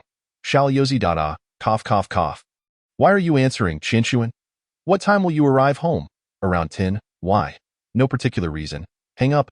How strange." Lu Qingfeng grumbled and continued packing. Before long, he was ready, having packed only a few pieces of clothing, primarily energy bars. To be fair, the 50,000 energy bars were indeed exceptional. Now, consuming just one would sustain him for an entire standing meditation session, and the effects were remarkable, his vitality surging. He packed all the energy bars into his bag. Discarding everything else but those, he stepped outside and spotted Huang Fuxinyu sitting at the main building's entrance, basking in the sun while reading Pi in the sunlight. She appeared serene. She lifted her gaze to Lu Qingfeng and smiled. "Heading back?" "Yes. Will you be celebrating the new year here?" She nodded. "That's all right. Old Xiao has a companion. Wishing you a happy new year in advance." "You too. Happy New Year." Lu Qingfeng exited the courtyard directly, catching a taxi to the bus station. Despite it being New Year's Eve, the station was still bustling with people. With the efficiency of transportation improving, everyone was no longer in a hurry. Throughout the south and north, the regulations of Blue Star dictate that travel between any two cities cannot exceed 1 hour. Thus, even on New Year's Eve, the station remained crowded. Lu Qingfeng boarded the bus with his bag. Approximately half an hour later, he arrived at his destination. Upon exiting the station, he spotted a familiar figure. She was clad in a white down jacket, black leather boots, and wrapped in a black and white scarf. Her long hair was tousled by the wind, hands tucked in pockets, slightly stamping her feet as she scanned her surroundings. Lu Qingfeng felt a surge of emotion. He approached her, and she noticed him. "Xiaoyozi," she waved, exhaling puffs of white vapor. Lu Qingfeng hurried over. "What brings you here? What business is it of yours?" Lu Qingfeng looked at her, speechless. "Let us go, let us go." Shin Qianxuan stamped her feet energetically. All right, the two boarded the bus. Shin Qianxuan began to grumble. "Xiaoyozi, Hangzhou is so cold. With magical attacks, don't you practitioners of national martial arts fear the cold?" "Not really. Once a martial artist achieves mastery in dark energy, they become impervious to cold and heat. I want to learn a bit too. What should I do?" "Xiaoyozi, my family won't allow it." Hearing her complaints, Lu Qingfeng could only offer consolation. "Well, national martial arts is still in its infancy, and it requires great hardship." He was uncertain about the future of martial arts, at least for now. Those with a high potential for cancer transformation should not choose national martial arts. Individuals like Shan Qianxuan, who could potentially reach level 6 transformation, would at least live for 600 years. Choosing national martial arts without breaking through to the realm of Baodan would only lead to a stagnant existence of 150 years. He is capable of discerning what truly matters. Therefore, he does not recommend Shan Xianquan to pursue national martial arts. Humph. You do not support me either. Shan Xianquan expressed her displeasure, Liu Qingfeng, at a loss for words. Remained silent for a moment before finally saying, Actually, I understand that choosing national martial arts now is a mistake. However, Xiao Liuzai, can't you at least pretend to support me? Then I shall support you in spirit. Puffed. Shan Xianquan suddenly burst into laughter and playfully hit him. Such a tease, Liu Qingfeng was momentarily stunned, gazing at her in bewilderment. What is it, you silly? Shan Xianquan felt a bit embarrassed under his stare. At that moment, they arrived home. Ahem. Xianquan has arrived. Humph. Shan Xianquan got out of the car with an air of pride, and Liu Qingfeng followed suit. As he looked at the neighborhood, he felt a sense of disorientation. It had been nearly half a year since he had left home. Qingfeng is back. Hello, Aunt Lu. Where did this beautiful girl come from? Aunt Lu. I am Qianquan, the daughter of Shan. Oh, I remember now. It's been years. How you've grown. Truly, a girl changes greatly after 18 years. And you're with this rascal Qingfeng? Huh? Aunt Lu. We should be on our way. Liu Qingfeng knew well the influence of these aunties and quickly pulled the slightly embarrassed Shan Xianquan along. Upon returning home, old Lu was already there, having returned the previous night. Old Lu. Did you miss me? Liu Qingfeng rushed over to embrace old Lu, feeling a twinge of longing. You little rascal. Old Lu patted his back. Then noticed Shan Xianquan behind him. Qianquan is here. Come, sit down. He then pushed his son aside to pour a cup of water for her. Hello, Uncle Lu. Shan Xianquan sat obediently on the sofa. Liu Qingfeng glared at her while pouring the water, thinking how she truly knows how to perform. It would be a shame not to award her a little golden trophy from the old days. She stuck out her tongue and glared back. Then old Lu, rarely serious, chatted with Shan Xianquan for a while. At that moment, Li Tianyan called. Xiao Lu, are you back yet? Liu Qingfeng turned his wristband. Just arrived home. All right then, let's have lunch together. Sure. Who is it? Old Lu inquired Li Tianyan, asking me to join him for lunch. That kid? Go ahead. Old Lu was well aware of his own limitations and did not invite anyone to their home for dinner. Once downstairs, the wristband buzzed. Liu Qingfeng glanced at it and saw a notification of a transfer of 100,000 from old Lu. He felt a warm glow in his heart. This was old Lu. Xiao Liuzai, should I invite Xiao Yu as well? Sure. Liu Qingfeng said nothing further. They were all good friends. Shan Xianquan remained silent, but she would be invited too. Before long, the four gathered at a hot pot restaurant, reminiscing about amusing high school stories, feeling quite relaxed and at ease. They suddenly realized that they had begun to reminisce. It dawned on them that as they grew older, those carefree days were now irretrievable. May you wander for half a lifetime and return still a youth. Yet, the youth is hard to reclaim. While time continues to march on, the dishes were served and the drinks flowed. Everyone was in high spirits and indulged in a bit of alcohol. Old Lu, the formulas for special abilities are just too difficult. I can't grasp them, Li Tianyan lamented. The pressure is truly overwhelming. University is way harder than I thought. I used to think high school was tough, but upon entering university, I realized that was merely child's play. Everyone is striving, all caught up in competition. Chapter 78. Fireworks. Mo Xiaoyu nodded vigorously, much like a chick pecking at grains. Indeed, the rampant competition is even more intense for us medical students. In addition to medical knowledge, we are also required to master 4 types of special abilities within 4 years. It's so challenging. Li Tianyan appeared dazed. ISN University really that harsh? We only require 3 types for graduation, and I feel like I am on the verge of collapse. Liu Qingfeng suddenly felt a surge of pride. He couldn't help but want to laugh heartily. I don't have to learn any of that. Of course. 4 types are merely acceptable. To be excellent, you need to start with 5. Shan Xianquan added. Li Tianyan suddenly patted his chest. Damn, it's a good thing my grades aren't that stellar. Liu Qingfeng couldn't contain himself. This amusing fellow was truly a gem. How had he never noticed this before? Xiao Liu. Li Tianyan shot him a resentful glance. Ahem. Better hurry. It seems that once you leave school, if you wish to learn special abilities, you won't have the opportunity unless you achieve something. Come on. Can we not talk about special abilities? Li Tianyan took a sip of beer and slammed it down heavily. Xiao Lu, could you help me see if I have any talent? Lu Qingfeng grasped his hand firmly.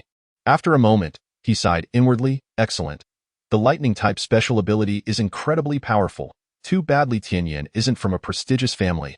If he had body techniques, perhaps his achievements would be extraordinary. What if he practiced national martial arts? This unknown discipline, how would his future unfold? How is it? Li Tianyan asked nervously, while the two girls looked on with curiosity. Not bad. Really? Lu Qingfeng nodded. Li Tianyan fell silent. If he lacked talent, it would be easier to accept. But now that he had talent, his feelings were even more conflicted. Tianyan, the lightning-type special ability is particularly rare. Even with blood cancer, it may not manifest, so think carefully. Although the formulas for special abilities are difficult to learn, it doesn't mean they are impossible to master. As for martial arts, don't be deceived by how easy it seems. In reality, it is much harder than special abilities. The three looked at Lu Qingfeng. He continued, let me tell you about the people from the National Martial Arts Academy. Ever since they began their training, they sleep no more than 6 hours a night. Aside from practicing martial arts, it's still martial arts. There's an old saying, train in the cold of winter and the heat of summer. Lu Qingfeng was not trying to deceive him but rather informing them about the rigorous training of those at the National Martial Arts Academy. While they don't need to study complex formulas, the effort and difficulty are not any less than that of special abilities. The future remains uncertain. The 8 members of the Xuanwu Legion, including our homeroom teacher Huang Fu Xinyu and a lecturer from Yin University, have questioned martial arts more than once. So Tianyan. Nothing in this world is truly easy. Think it over. Aren't there 12 of you? Who was the other person? Wasn't there any doubt? Mo Xiaoyu asked curiously. Songhai Yuming. Shin Qinchuan interjected, it's her? Mo Xiaoyu appeared surprised. Him Xiaoliuzai. Why didn't Sister Yuming have any doubts? Lu Qingfeng shrugged.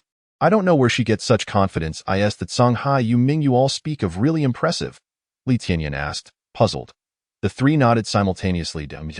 She was once the most beautiful girl at Yin University, but now it's Qinchuan, Shun. She possesses psychic abilities, a junior, and is at stage 3 of cancer transformation. Would you not find that impressive? Li Tianyan's mouth fell open, stunned. What kind of divine being is she? Has she lost her mind? The three were at a loss for words, and Li Tianyan sighed again, feeling quite troubled. That moment, Mo Xiaoyu said expectantly. Lu Qingfeng, could you take a look at me too? She extended her delicate hand. Lu Qingfeng instinctively glanced at Shan Qinchuan. What the heck? Why would I check her qualifications? As he took her hand, Mo Xiaoyu's face instantly flushed. Lu Qingfeng closed his eyes, as if consulting a fortune teller, and after a moment, he released her hand and shook his head. Mo Xiaoyu eagerly asked, Master, what do you think? Lu Qingfeng replied, somewhat exasperated. Master, my foot. Your talent is average. Honestly, focus on studying medicine, so that in the future, if anyone gets injured, they can seek your treatment. As he thought of this, Lu Qingfeng curiously asked, Mo Xiaoyu, I've heard that the girls in your medical school are quite fierce. Mo Xiaoyu's eyes widened. They're an old joke online that says when a boyfriend cheats, a girl studying medicine will stab him dozens of times, yet carefully avoid vital points, resulting in only minor injuries? No way? Is that true?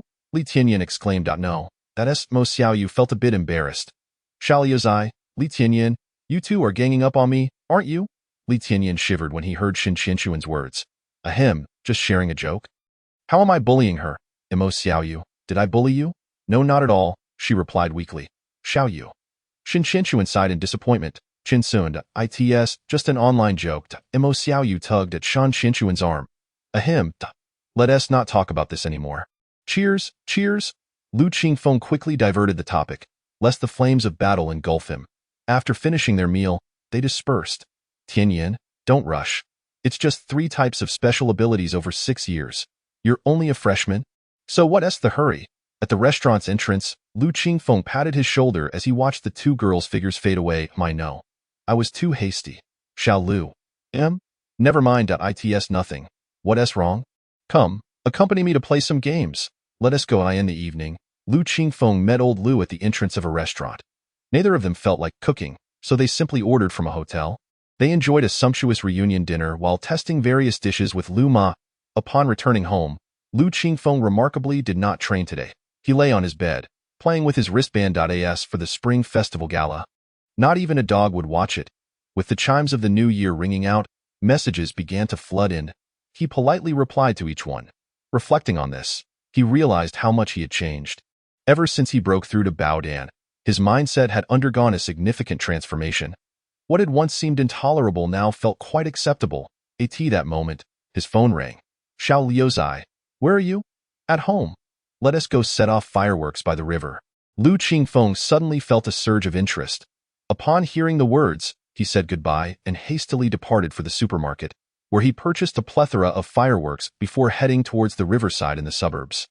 In Hangzhou, the city prohibits the release of fireworks, yet in the outskirts, it is permissible.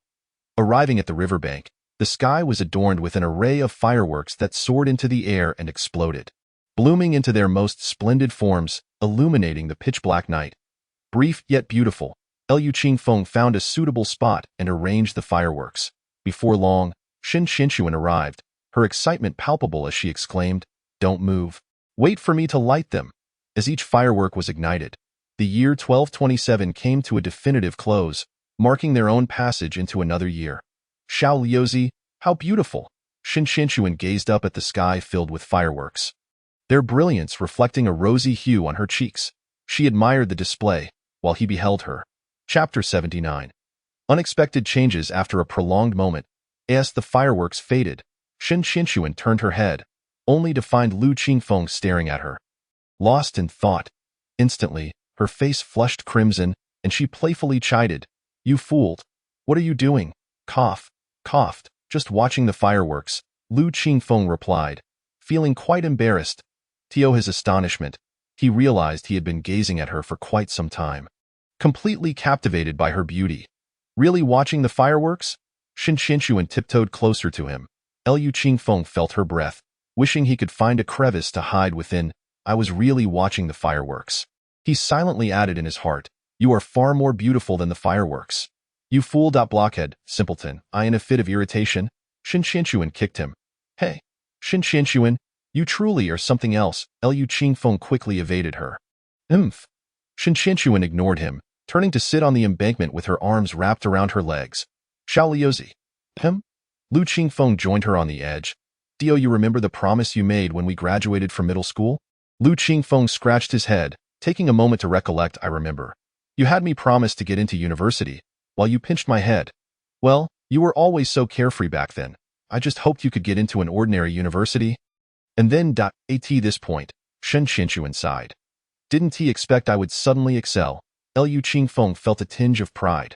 Shen Qinshuan fell silent, gazing blankly into the distance.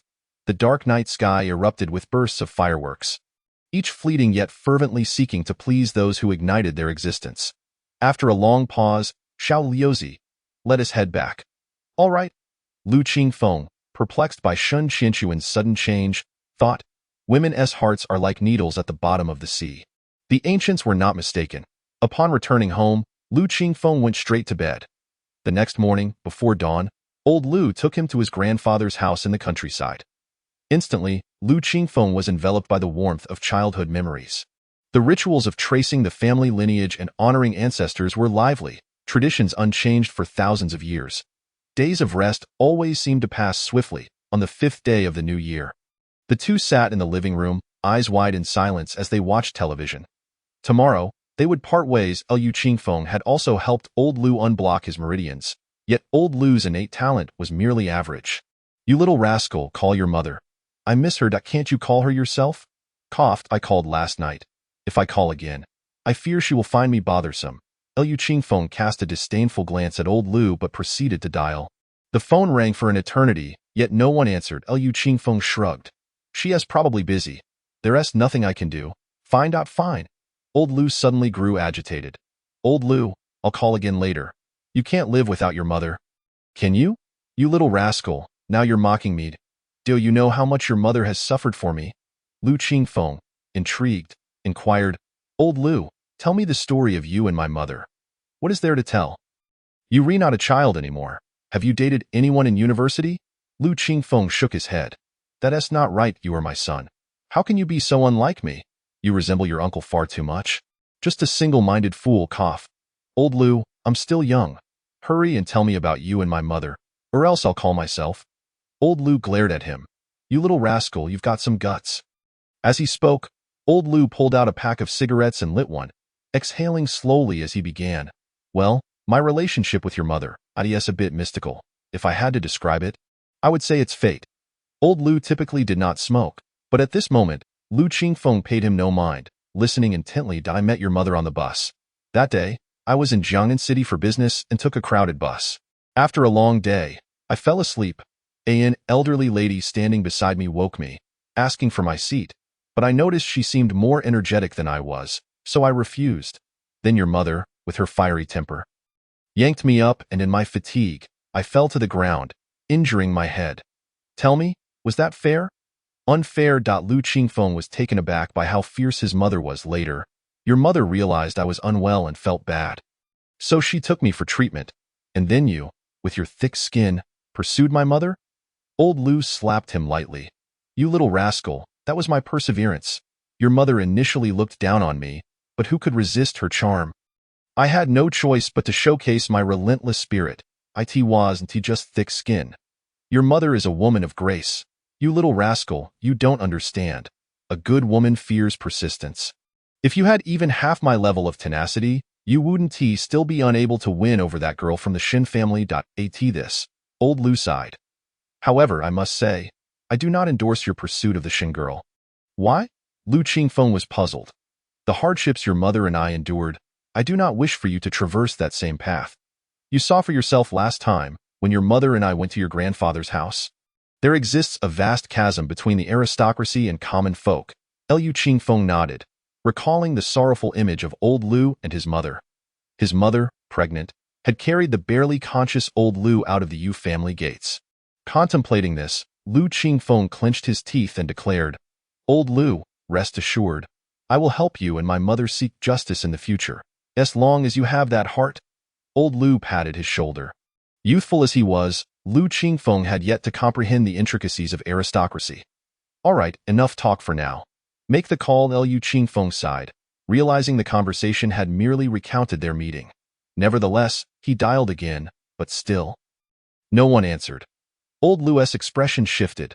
Under normal circumstances, even if Lu Ma were in a Mecca, she would still answer the phone. There had never been a situation where she failed to pick up consecutively. Growing increasingly anxious, he stood up, pacing back and forth. Old Lu. Stay calm. I'll try again. Lu Qingfeng also felt uneasy, dialing several more times with no response. Suddenly, the television screen shifted, revealing the spokesperson of the Human Alliance. Fellow humans, we interrupt this broadcast for an important announcement. In the Chaotic Star System, the Fire Rock Tribe, Three-Eyed Tribe, and Ink people have allied under the encouragement of the intelligent humans to launch an attack on our forces at Yunlan Star. The situation remains dire. Fellow compatriots, war has come. Both Old Lu and Lu Qingfeng were taken aback. The Chaotic Star System, Yunlan Star, the base of the Vermilion Bird Legion. Old Lu seemed distracted. Old Lu, don't panic. Mom is a royal-level ability user. She is surely safe. In an effort to comfort old Lu, Lu Qingfeng quickly dialed Xiao Jingdao. You rascal, only now you call me after the new year, old Xiao. War has erupted in the Chaotic Star System. Let me check. After a moment, Xiao Jingdao replied, I know what you're thinking, but don't even think about it. I can't help with this. With that, he hung up. Lu Qingfeng furrowed his brows, his heart in turmoil, yet he managed to maintain his composure. Chapter 80. Oasis Star. Old Lu paced back and forth, then sat on the sofa, murmuring, how can this be? We had peace for hundreds of years. How could war suddenly break out? Old Lu, don't panic. Let me think of a solution. Lu Qingfeng could only continue to soothe old Lu while repeatedly dialing Lu Ma's number. As long as they could get through, they would feel at ease. Yet, the line remained silent, as if a stone had sunk into the SE. Lu Qingfeng's heart sank. Dad, you should return to the moon for now. Old Lu looked up, and Lu Qingfeng had not addressed him so seriously in a long time. Am I really that useless? Lu Qingfeng shook his head. Everyone has their role, Dad. I'll go find our principal to see if he can help gather information. I'll head back to school today. You should return to the moon. Old Lu nodded, trembling as he stood up, unsteadily retreating to his room to pack. Lu Qingfeng also returned to his room to gather his things. Downstairs, Lu Qingfeng embraced old Lu. Dad, take care. Mom will be fine. Old Lu's eyes glistened. Yet he understood he was just an ordinary MA and Liu Qingfeng took a deep breath and boarded the vehicle to Yin University. In no time, he arrived and made a beeline for the principal's office. He knocked on the door. "Come in." Liu Qingfeng's heart soared. The principal was indeed present. It was only the 5th day of the new year, and he had feared the principal might not be there, which would have posed a problem. Liu Qingfeng entered. "Good day, principal." Chen Xianshan looked up at him. "Ah, is that you, Xiao Lu? What brings you here?" Liu Qingfeng pondered for a moment. He had an opportunity to contribute his skills in 8 extremes fist and mabu, having secured 3 chances through Old Xiao. Today, he had to utilize one of them. "Principal, I wish to seize this opportunity to inquire about my mother's current whereabouts." Chen Qianshan furrowed his brow for a long while before responding. "Xiao Lu, your dean visited just now regarding this matter, and I gave him a thorough reprimand." "Why?" Liu Qingfeng asked, his urgency palpable. "The separation of military and politics is a fundamental principle. We cannot interfere in military affairs. This is a grave taboo. Moreover, the situation in the chaotic star system is exceedingly complex, and inquiring about one individual could come at an exorbitant cost, leading to unnecessary casualties. We cannot sacrifice many who need not be sacrificed for the sake of seeking news about one person. Do you understand?" Liu Qingfeng fell silent. He certainly comprehended, yet human nature harbors selfishness. That was his own mother. "Could you assist me in applying for a level 6 mech?" Chen Qianshan raised his head and regarded him seriously. Shaking his head, "It is an immutable rule that those not in the military cannot obtain mechs.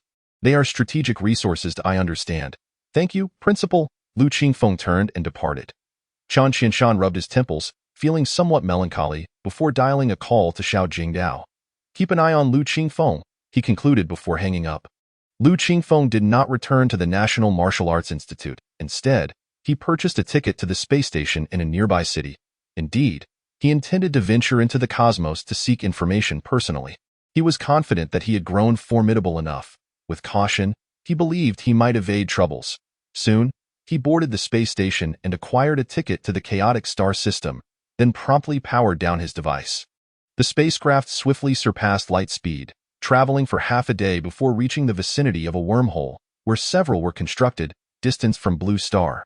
Numerous military factions were stationed nearby, tasked with safeguarding these wormholes. The spacecraft quickly entered the wormhole leading to the chaotic star system. Time and space seemed to freeze, followed by a sudden, violent tremor. The spacecraft re-emerged in deep space. Liu Qingfeng gazed at the breathtaking expanse of stars before him. Utterly awestruck, the chaotic star system, on the periphery of Andromeda, revealed planets and stars radiating a spectrum of colors.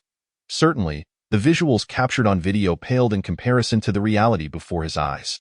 The beauty of the starry sky was unparalleled. A colossal star in the center emitted a scorching red light, enveloping dozens of vibrant planets. "Esteemed passengers, greetings. The spacecraft will soon be landing on Oasis Star.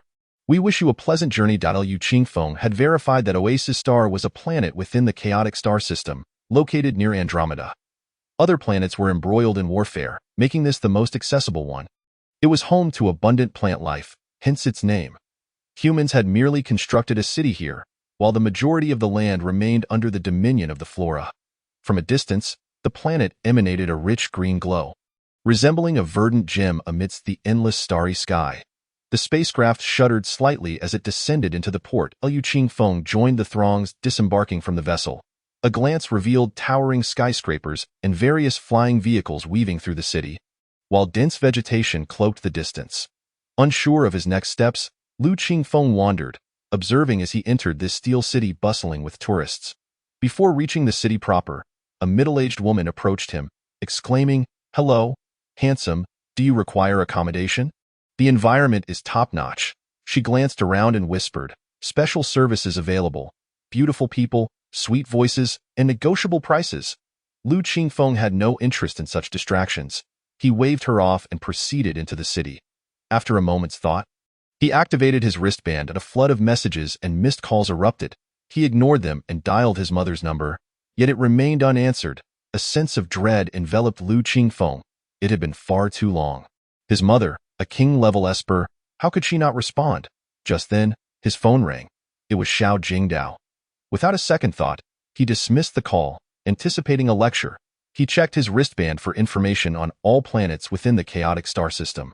Yunlan star was quite distant, nearing the center of the system. At that moment, Xiao Jingdao sent a message. Answer the call. I have crucial information. The phone rang again. After a moment's deliberation, Lu Qingfeng chose to answer. You stubborn brat, indeed. Xiao Jingdao chided. What news? Lu Qingfeng, burning with urgency, had no patience for jest. Where are you? Have you reached the chaotic star system? Oasis star? Yes. Speak quickly. You lack composure, charging in blindly like this. What do you expect to achieve? I'll provide you with a contact. He is on Oasis star, and he may have a way to get you to Yunlan star. Thank you. Lu Qingfeng felt a swell of gratitude. Don't mention it. Just remember to return safely. The National Martial Arts Institute needs you. I will. Chapter 81. Smuggling. After hanging up, Lu Qingfeng soon received the contact information from Xiao Jingdao.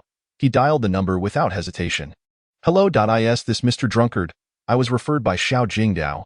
Yes, I know that I will give you an address. Please come. All right. After the call ended, an address quickly followed. Lu Qingfeng hailed a vehicle toward the location. Upon arrival, he extended his senses, perceiving the surroundings. The address was on the outskirts of Oasis City, a single-story house. He sensed 3 individuals inside, all appearing to be level 3 mutants, armed with energy weapons. Feeling reassured, Lu Qingfeng altered his appearance with his energy, transforming into a youthful man before entering. As he stepped inside, 2 armed men immediately blocked his path. Lu Qingfeng presented his communication records, allowing him entry. They gestured toward a room inside. He approached and knocked on the door. Come in. Upon entering, he encountered an older man, grizzled and reeking of alcohol. The moniker Drunkard was indeed apartment. Greetings, friend from afar. Please, take a seat. Lu Qingfeng sat down without hesitation. The drunkard poured a glass of liquor, saying, You are introduced by Mr. Xiao, so you are my friend. Let us drink a toast before discussing further. Handing him the glass, Lu Qingfeng took it without hesitation and downed it in one gulp. He felt no sense of danger. He feared nothing, and most poisons had no effect on him now. My friend trusts me, and I in turn trust my friend. The drunkard chuckled heartily, taking a swig from the bottle. Liquor trickling down his beard. I wish to reach Yunlan star as swiftly as possible. Is that feasible? The drunkard shook his head. Lu Qingfeng's heart sank. Do not fret. We cannot go directly to Yunlan star, but we can reach the chaotic star. The chaotic star is a planet at the center of the chaotic star system, close to Yunlan star and beyond anyone's jurisdiction. And then it's up to you to find a way. There are plenty of capable individuals who can help you access Yunlan star. However, my friend, shall we first discuss how to reach the chaotic star? Do you wish to go? Lu Qingfeng nodded. Yes. What is the price? The drunkard raised a finger. Be more specific. 100 million federal coins. Agree, and we will arrange it immediately. All right. I will pay half as a deposit, and the remainder upon arrival. Agreed. After that, Lu Qingfeng activated his wristband, inputting the numbers to transfer the funds. Then, his aura surged, an overwhelming killing intent enveloping the room as he coldly stated, Mr. Drunkard, I hope you keep your word. Otherwise, the drunkard found himself pressed back into his chair, panic flashing across his face. Moments later, he chuckled nervously. There will be no issues. We conduct business on the basis of trust. Let us hope so, Lu Qingfeng replied, retracting his menacing aura, his tone. I see why, my friend. Follow me. The drunkard, trembling, rose and led him outside, where they boarded a flying vehicle. The craft ascended rapidly, weaving through Oasis City. Suddenly, Lu Qingfeng shouted, Stop! The drunkard issued a command for the vehicle to halt, looking at him in confusion. That individual, keep him under surveillance here on Oasis Star, and ensure his safety. The cost is 100 million. Can you manage that? The drunkard glanced at the person Lu Qingfeng indicated, a middle-aged man with slicked-back hair and rimless glasses. Exuding a genteel demeanor, he nodded and promptly made a phone call. Shortly thereafter, a vehicle arrived, seizing the man and whisking him away. Is it safe? Will anyone report this? Lu Qingfeng inquired. Rest assured, my friend. Here on Oasis Star, we are professionals. As long as you can pay, we can handle most matters, the drunkard assured. Remember, ensure his safety. If he loses even a hair. Understood, understood, the drunkard replied. Rubbing his fingers together, Lu Qingfeng activated his wristband again, transferring an additional 50 million. The remaining balance would be settled upon reaching the chaotic star. Very well, my friend Liu Qingfeng sighed inwardly. He hadn't anticipated that old Lu had also sneaked over. However, as an ordinary person, his presence in such a place was manageable for leisure, but heading to the chaotic star was tantamount to seeking death. It was best to keep him here until he could return and take old Lu back with him. The flying vehicle landed in a factory on the outskirts of Oasis City, large and concealed by dense vegetation. The drunkard exited the vehicle, and Liu Qingfeng followed him into the factory. The interior was bustling with a variety of individuals. Yet Liu Qingfeng sensed no threat. My friend, let us wait over there. Do not speak while inside, the drunkard instructed. Liu Qingfeng nodded, and the drunkard guided him to a waiting room. In the waiting room, there were around 20 individuals, and Liu Qingfeng observed that each person was accompanied by another. As they entered, the rest merely glanced at them, and no one uttered a word. After a while, a few more pairs arrived. When the door across the room opened, Liu Qingfeng caught sight of what appeared to be a spaceship outside. Someone waved from beyond. Subsequently, these individuals, each leading another, made their way towards the spacecraft. Upon boarding, the spaceship promptly activated, swiftly ascending and rapidly departing from the planet's surface. At that moment, the drunkard exhaled a sigh of relief. The passengers aboard the spaceship began to chat and laugh. Hey, drunkard, this war has turned out quite well. Indeed, beggar, their companions chatted freely, unrestrained. Through their conversation, Liu Qingfeng gleaned that they had profited immensely by sending people during this conflict. He also understood that where there is light, there exists darkness. Blue Star was already sufficiently illuminated, and under its strict order, it could not escape the clutches of powerful families. Moreover, in such a remote planet, the individuals being brought here hardly spoke. With a glance, Liu Qingfeng could tell that many had undergone severe cosmetic procedures or had heavily applied makeup. These individuals bore anxious expressions, while some appeared particularly exhilarated. As the spaceship entered the void of space, it swiftly headed towards the wormhole.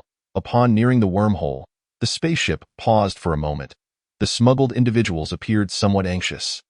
The drunkard reassured them, "It's all right, they'll let us through.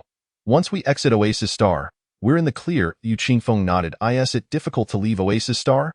The drunkard smiled but remained silent. Liu Qingfeng realized he had asked an inappropriate question and fell silent. Before long, the spaceship revved up and swiftly plunged into the wormhole.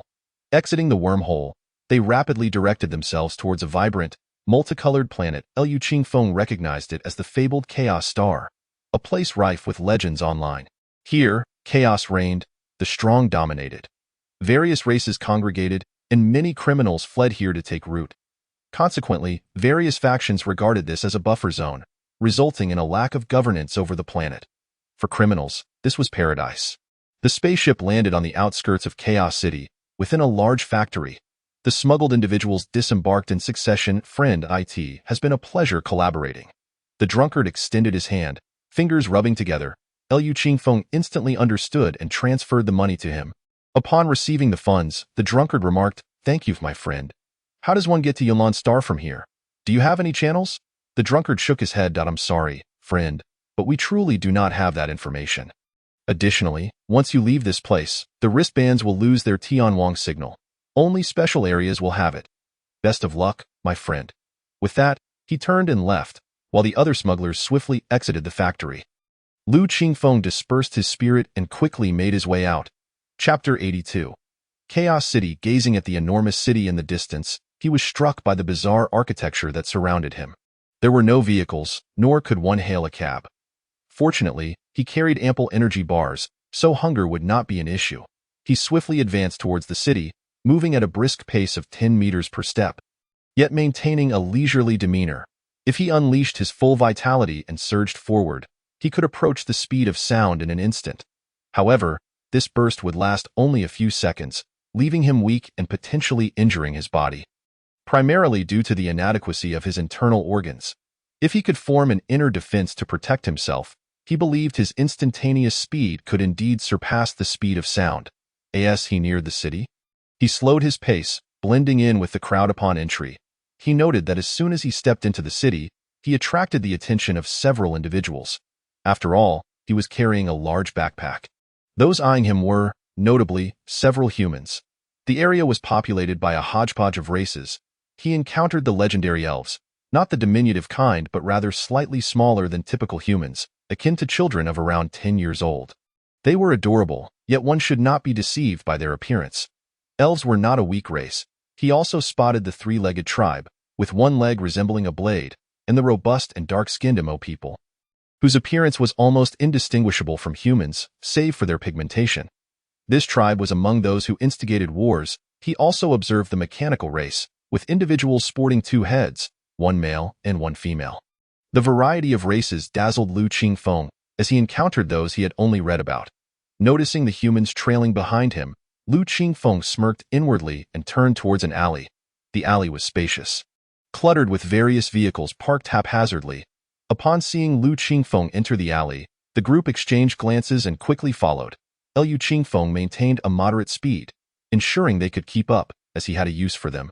After winding around, he arrived at a secluded corner of a building. The area was sparsely populated. Turning around, Lu Qingfeng smiled at them. "Boys, put down the bag, and we might consider letting you off the hook." The leading man sneered. The remaining three swiftly drew energy pistols, aiming them at Lu Qingfeng. He sensed a modicum of threat. These energy pistols were regulated firearms, typically issued to robotic warriors or drones. Possessing tremendous power, even ordinary ability users would meet their demise against them. A gentleman does not stand beneath a perilous wall. Lu Qingfeng was disinclined to waste words. He took the initiative, the highest ranking among them. The leading man was only at the third-level mutation stage. They were utterly unprepared. In an instant, all were brought down. The weapons were crushed beneath his foot. He had restrained his strength, merely incapacitating the four by breaking their limbs. "Brother, we are all humans. Please spare us." The leading man stammered, filled with regret, realizing they had engaged in such acts countless times without failure. Today, they had unwittingly encountered a formidable opponent, and he cursed the individual who sold him the mutation detector. The detector only identified those at level 4 or above. This person clearly did not reach level 4, so why was he so vicious? In the blink of an eye, he and his three companions lay defeated. He thought to himself, "Damn it, when I return, I'll make sure to eliminate that detector seller." Unfortunately, he failed to ask Lu Qingfeng whether he could afford that opportunity.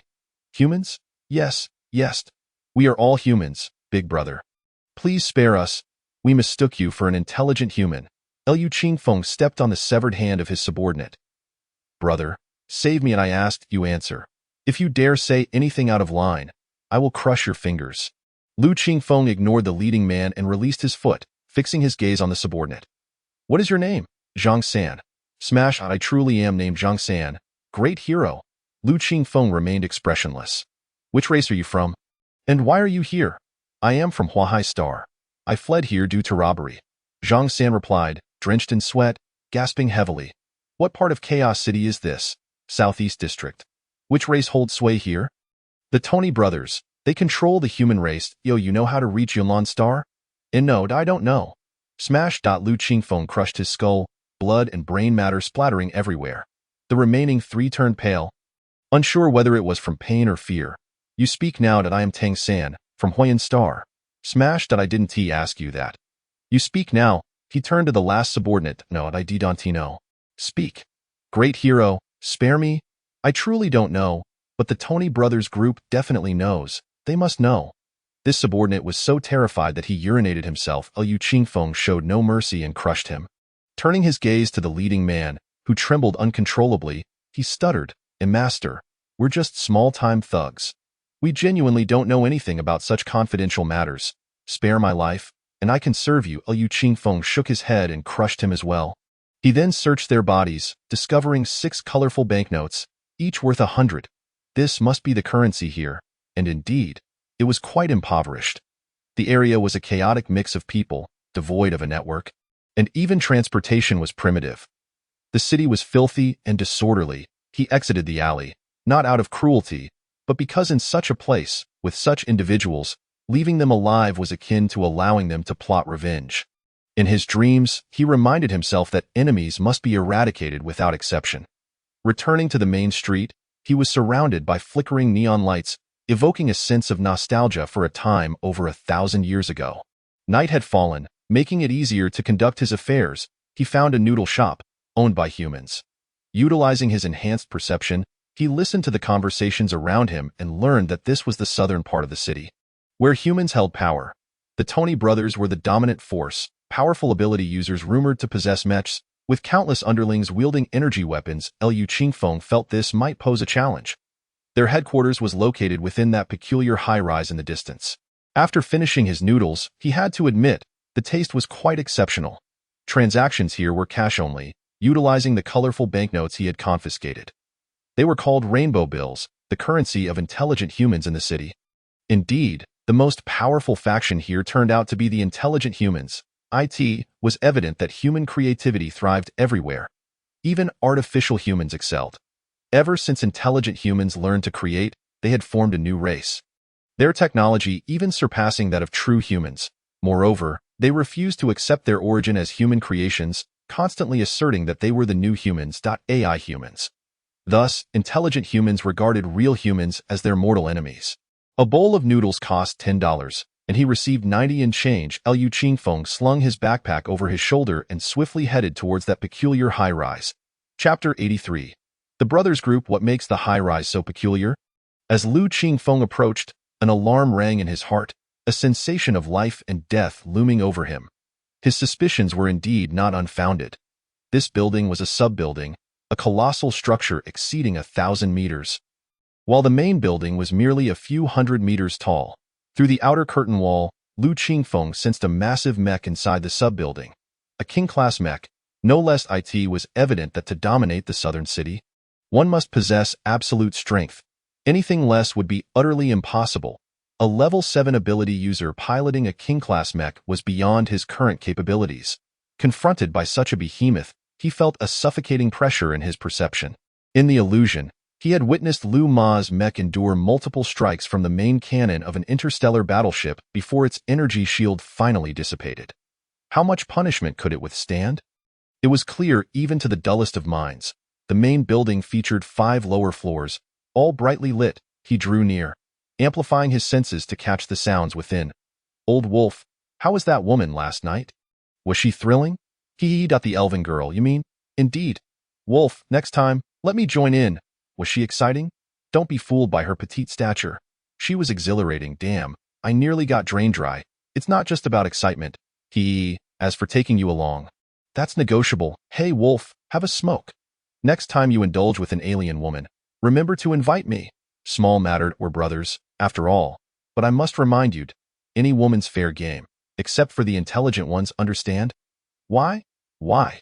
If you're not afraid of being snipped in the middle of the night, go ahead and try. Damn, don't scare me like that, is it true? The odds are high. Just avoid the intelligent ones, even if you're tempted by the mechanical race. Fine, but they really are beautiful. Beauty is a deadly poison. By the way, don't forget what the boss instructed. I want to forget. It's just about finding a group to take to Yunlan Star for work, right? A bunch of poor souls? Just toss them some cash, and they'll go. Many don't even know a war has broken out on Yunlan Star. True, but we mustn't be careless. We need to get this done by tomorrow. Let us cooperate well, brothers. We can't afford any slip-ups, or it could cost us our lives. All right, Wolf, once we finish our business tomorrow, shall we go have some fun? Small matter. Upon hearing this, Liu Qingfeng's expression brightened. Setting aside other concerns, he would deal with Yunlan Star first. As for the task at hand, if his instincts flared with alarm upon boarding the ship, he would refrain from proceeding. If not, he would continue. This was the most formidable aspect of a Dan-holding warrior, anticipating the enemy's moves, sensing the wind before the cicadas stir. Thus, Liu Qingfeng casually found a nearby inn to stay at. Just as he was preparing to take a shower, a knock echoed at the door. Sensing through the door, he discerned it was a woman, alluringly dressed, her face heavily made up. He was uncertain of her intentions, wondering if she was akin to those ruffians seeking trouble. He opened the door, and a wave of strong perfume wafted in. He cursed himself for having such a keen sense of smell. Handsome. Care for some special services? What special services? Liu Qingfeng inquired, puzzled, sensing no malice. Handsome. The woman reached towards him, acting all innocent. Huh? Since you're so handsome, I'll give you a discount. Liu Qingfeng swiftly evaded, frowning. What is going on? No need for that. You ungrateful brat, too good for me? We got elven girls here too. Care to give it a try? The price is a bit steep. Finally comprehending, Lu Qingfeng realized she was a part-time prostitute, a bit stimulating. No need, goodbye with that. He closed the door, he hurriedly took a shower, then moved the bed to the window, parting the curtains just enough to keep an eye on the opposite building. The next morning, 2 convoys set out, and Lu Qingfeng thought to himself, here they come. He quickly jumped from the 5th-floor window. Too lazy to check out, he followed them swiftly, drawing the attention of passers-by, though none dared to speak up. In this place, meddling was to be avoided at all costs. The convoy entered a low-rise residential area. Reeking of filth, they halted in a square, where a group of sunglass-clad individuals disembarked from the vehicles, followed by a plump man and a thin one. The thin one was Old Wolf, while the identity of the fat one remained unknown for now. They set up a loudspeaker and began to shout, Brotherhood Group is recruiting. $500 a day. Come and receive a day's pay up front. Soon, a throng of people emerged from what resembled a legendary slum. I'm going. Hey, don't shove. Pick me. Pick me. Lu Qingfeng squeezed in, shouting along. The plump and thin men exchanged glances. The fat one smiled, saying, everyone, please don't rush. We only need 100 people this time, primarily young and healthy. No women. Disappointed, some older individuals and women left. The Brotherhood Group was not to be trifled with. No one dared to cause a scene. They formed a line, received their pay, and boarded the vehicles. With so many people, Lu Qingfeng managed to squeeze in among over 70 before long. It was his turn.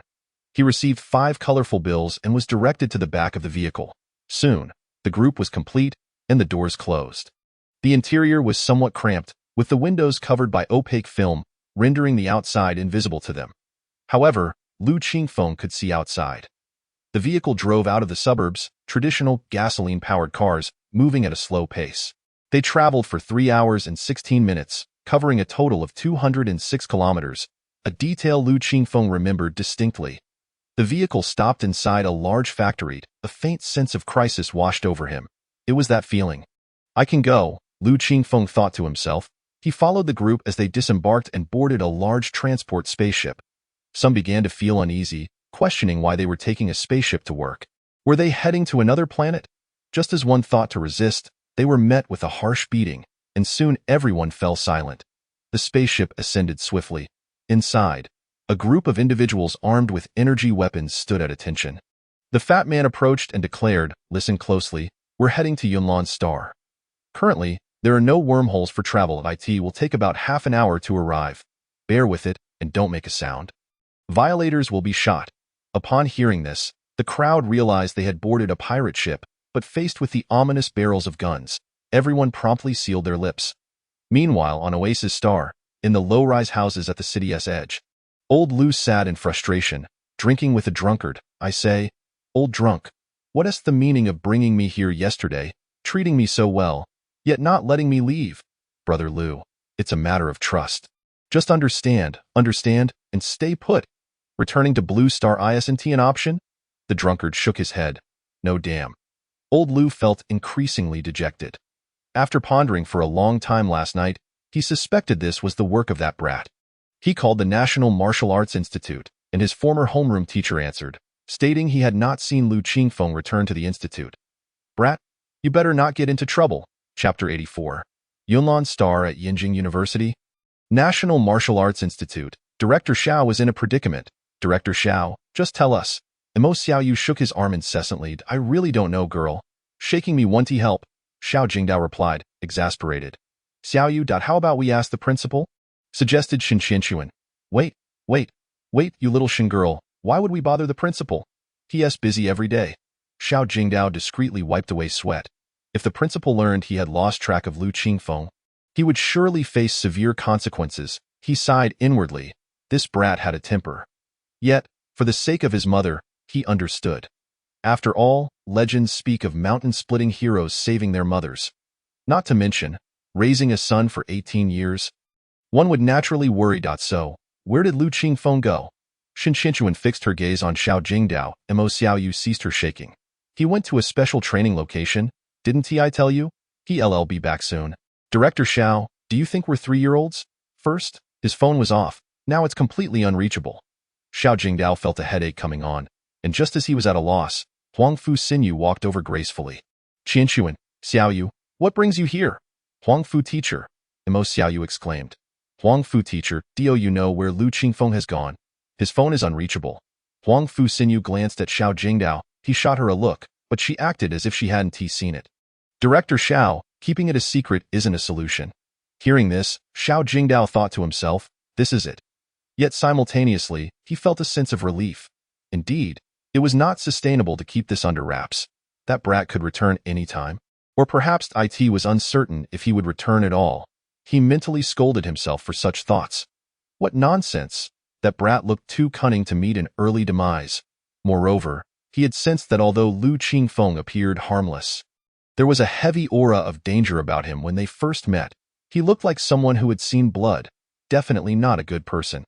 Even if he ventured into a chaotic star system, with the sensing ability of a danholder, he wouldn't perish easily. After all, calamities are often long-lasting. Meanwhile, the two girls' eyes lit up upon hearing Huang Fu Xinyu's words, looking at her with hopeful expressions. Dante, look at me, I don't know the specifics. The director knows? Xiao Jingdao thought to himself, damn, when did this girl become so slick? Just yesterday, we were discussing this matter, and now she has shifted all the blame onto me? Just like that brat, he could hardly bear the gaze of those two girls. Ahem, I can speak, but you must remain composed. The two nodded, their hearts racing. He first cleared his throat. You are all aware of the recent news, right? They nodded, understanding that the war had begun, as one of the Zhuke Legion's outpost planets had been ambushed. Such an event had not occurred in centuries. The human race was a formidable force in the chaotic star systems. And if they weren't attacking others, who would dare to strike at them? It was akin to lighting a lantern in a restroom, a fool's errand. However, it seemed this time was different, as several major clans had united in the surprise attack, catching everyone off guard. The sudden assault had struck Yunlan Star. Lu Xiaozai's mother was serving on Yunlan Star. Mo Xiaoyu was taken aback, her mind racing with thoughts. Could it be that Liuzi went to Yunlan Star? Shin Qianxuan's eyes instantly reddened. Xiao Jingdao remained silent. Shin Qianxuan turned and walked away. Xiao Jingdao hurriedly grabbed her. Girl, you aren't thinking of going to find him, are you? That would only create chaos. No, at that moment. She felt somewhat lost. Qinsun, Mo Xiaoyu held her hand tightly, shaking her head. Huang Fu Xinyu observed this with some surprise. Mo Xiaoyu, usually so timid, was surprisingly calm in such a critical moment. You all needn't worry. I've arranged for that kid. He will be fine. If it weren't for fearing that you would fret unnecessarily, I would have told you sooner. If you don't believe me, ask Huang Fu. Lu Xiaozai is no longer the same as before. Huang Fu Xinyu nodded in agreement. Qianxuan, Xiaoyu, your anxiety is futile. Lu Qingfeng will be safe, thanks to Director Zhao's arrangements. Just wait with peace of mind. Even if you wanted to go to Yunlan Star, you couldn't, as it is currently sealed off, and communications have been cut off since last night. After half an hour of travel, the spaceship finally arrived at Yunlan Star. After a brief pause, it began to descend rapidly, causing a violent shaking. The ship landed, but the cabin door did not open immediately. Instead, several people in white coats arrived, followed by a portly man and a group armed with energy weapons. The portly man said, your task is to enter the battlefield of Yunlan Star and collect mecha wreckage, of course, to prevent any attempts at escape. I will be implanting something on you. With a wave of his hand, a person in a white coat, accompanied by an armed individual, began to attach a strange chip to each of the impoverished workers. Don't even think about forcibly removing it. This is the latest chip bomb. Remove it, and it will explode immediately. The portly man chuckled ominously, mimicking an explosion. You have only one day. If anyone fails to collect mecha wreckage, don't bother coming back, understood? The crowd stared at him in terror, none daring to speak. Silence meant acquiescence. I will dispatch drones to monitor you. Do not attempt to rob one another. If anyone does, they may as well prepare to meet their end. With the dark muzzles of guns pointed at their heads, none of the crowd dared to move in such a confined space. Energy weapons were swift and precise. Soon, it was Lu Qingfeng's turn. He pretended to be frightened, then relaxed his muscles, consolidating his energy, allowing them to place the chip on his abdomen. This chip bomb, with its internal viewing function, could be removed instantly without detonating, posing no threat to him at all. Once everyone was equipped, they were not allowed to disembark immediately. The portly man seemed to be waiting for something. After a full half hour, his eyes lit up as he waved for the cabin door to be opened. "Everyone out. Remember, you must return before dark. Otherwise, the bomb will explode." The crowd, too frightened to speak, rushed outside. Time was of the essence. They just needed to grab a piece of wreckage and flee. Liu Qingfeng followed the throng off the spaceship. At this moment, the thin man, Old Wolf, approached and patted the portly man's shoulder. "Bro, for your first time doing this, not be it seems I didn't misjudge you.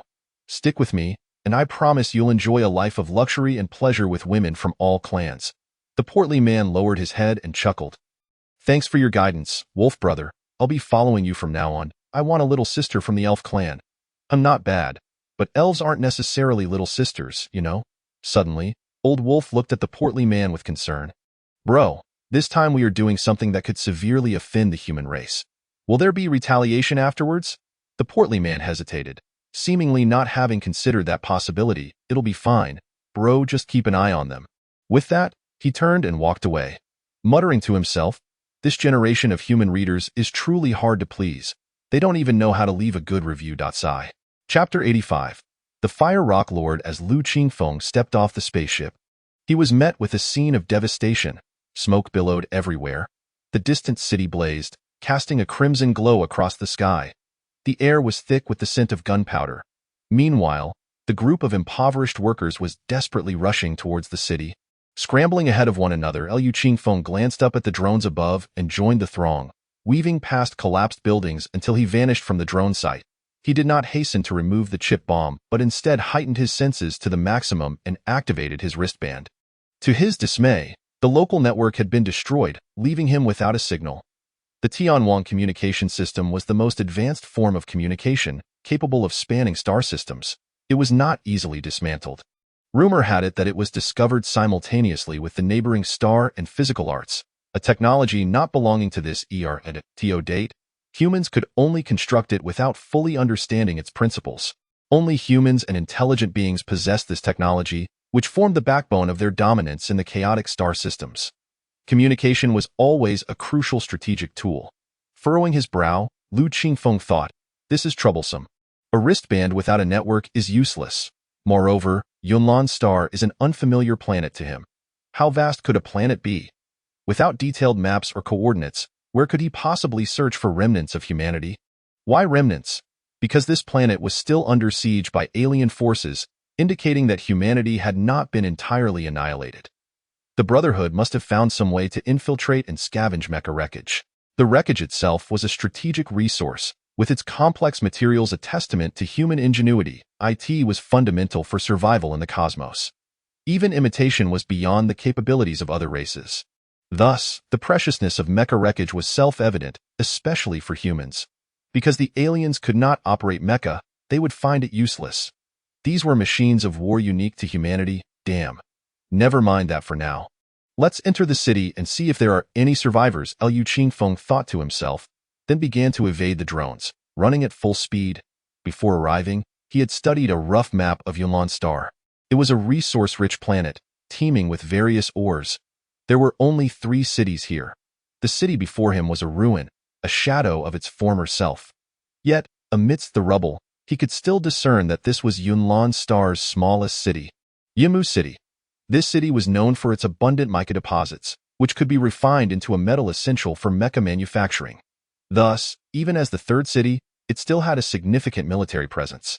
Most of the residents were descendants of those who had come to mine the ores long ago. After running several kilometers, Liu Qingfeng had yet to encounter a single living soul. He did see some mecha wreckage, but he had no time to collect it.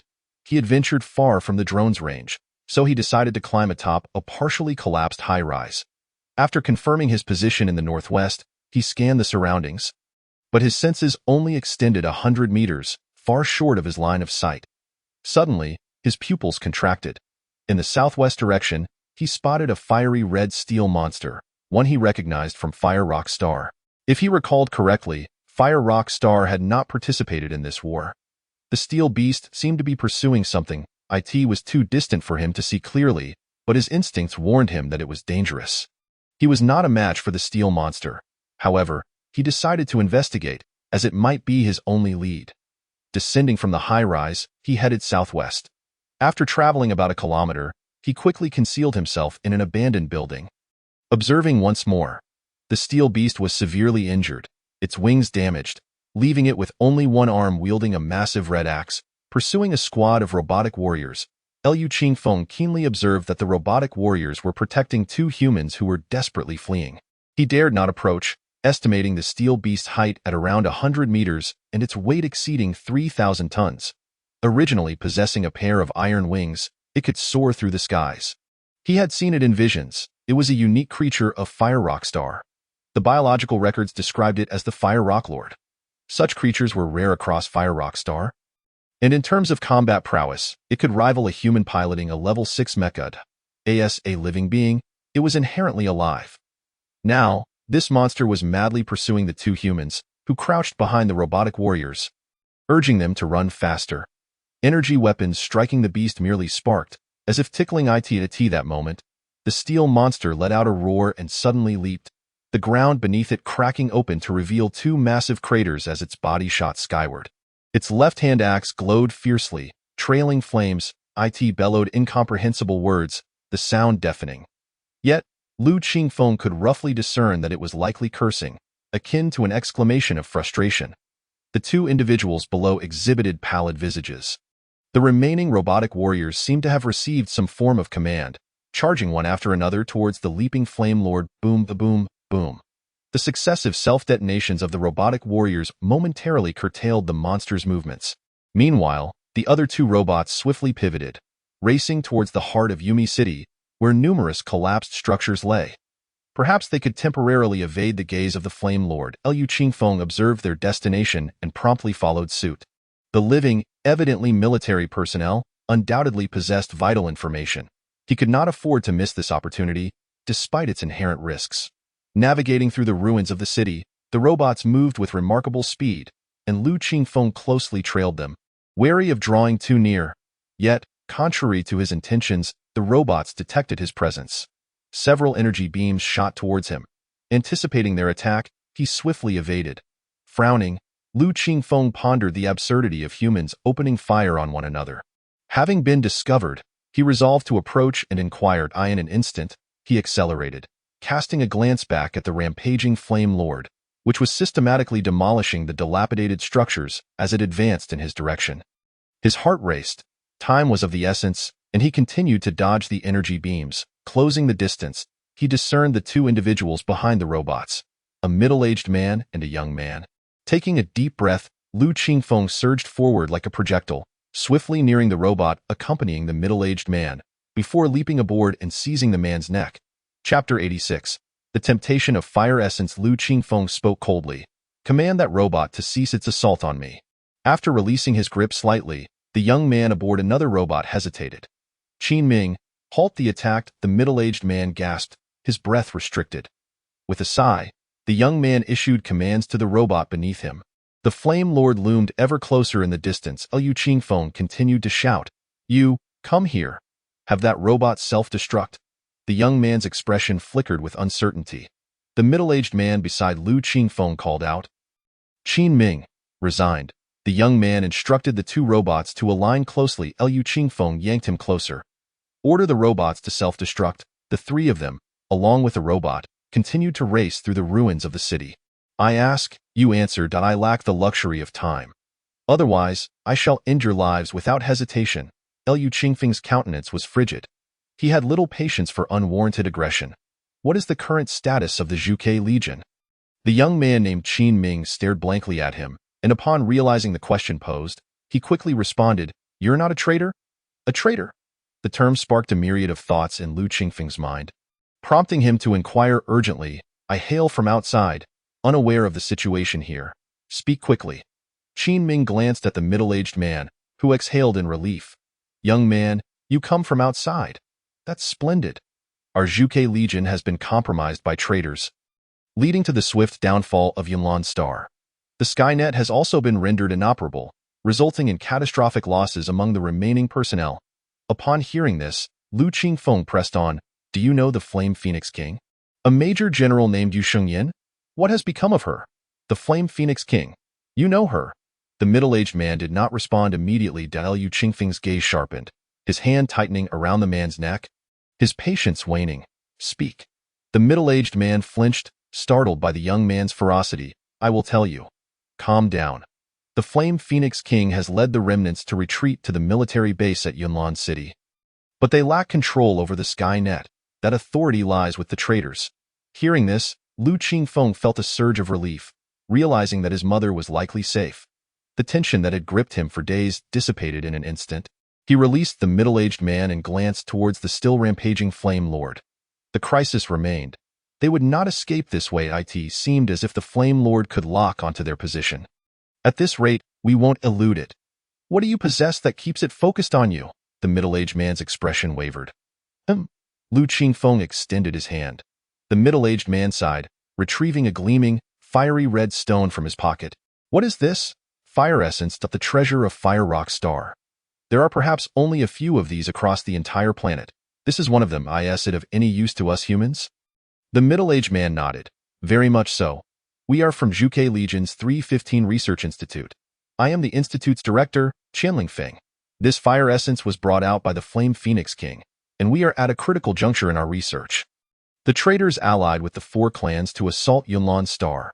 Oh, make that 5 clans. They massacred all the residents of Yunlan Star, intent on completely occupying it. Liu Qingfeng's curiosity deepened, prompting him to ask, what is the purpose of the traitors? Why do they betray humanity? The middle-aged man hesitated, glancing at Liu Qingfeng as he raised his hand again. Startled, he thought, this young man possesses an explosive temper. He shot a glare at Qin Ming, thinking, damn it, it's all his fault for attacking that monster. Observing the agile movements and explosive speed, he surmised that the young man must possess at least peak level 6 physical prowess. For this, Qianling Feng glanced at the fire essence, understanding that withholding information might lead to dire consequences. He dared not conceal the truth, as nearly everyone alive on Yunlan Star was aware of it. The Fire Rock Star's overlord can live for 10,000 years with the fire essence.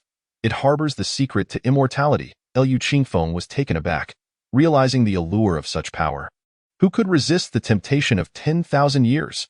He swallowed hard, contemplating whether possessing this essence would allow him to gradually hone his skills to reach the pinnacle of martial arts. Shaking his head to dispel the thought, he took a deep breath. Is it true? It should be. Look at that Flame Lord. It relentlessly pursues us for this fire essence, if we cannot shake it off. The forces of other alien races will soon follow, and will be trapped. Liu Qingfeng remained skeptical.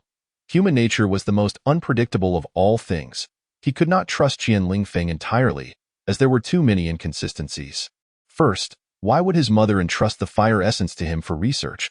Second, why conceal it from the human alliance? If they informed the alliance and sent the fire essence away, wouldn't he that ensure their safety? Third, the temptation of immortality had proven treacherous throughout history. He doubted Qianling Feng wouldn't he be tempted himself. Thus, he remained suspicious. However, time was of the essence. Return the fire essence to it, quickly, Liu Qingfeng commanded. Holding onto the fire essence would undoubtedly spell their doom. At this juncture, even if eternal life were offered, they would not survive the immediate threat.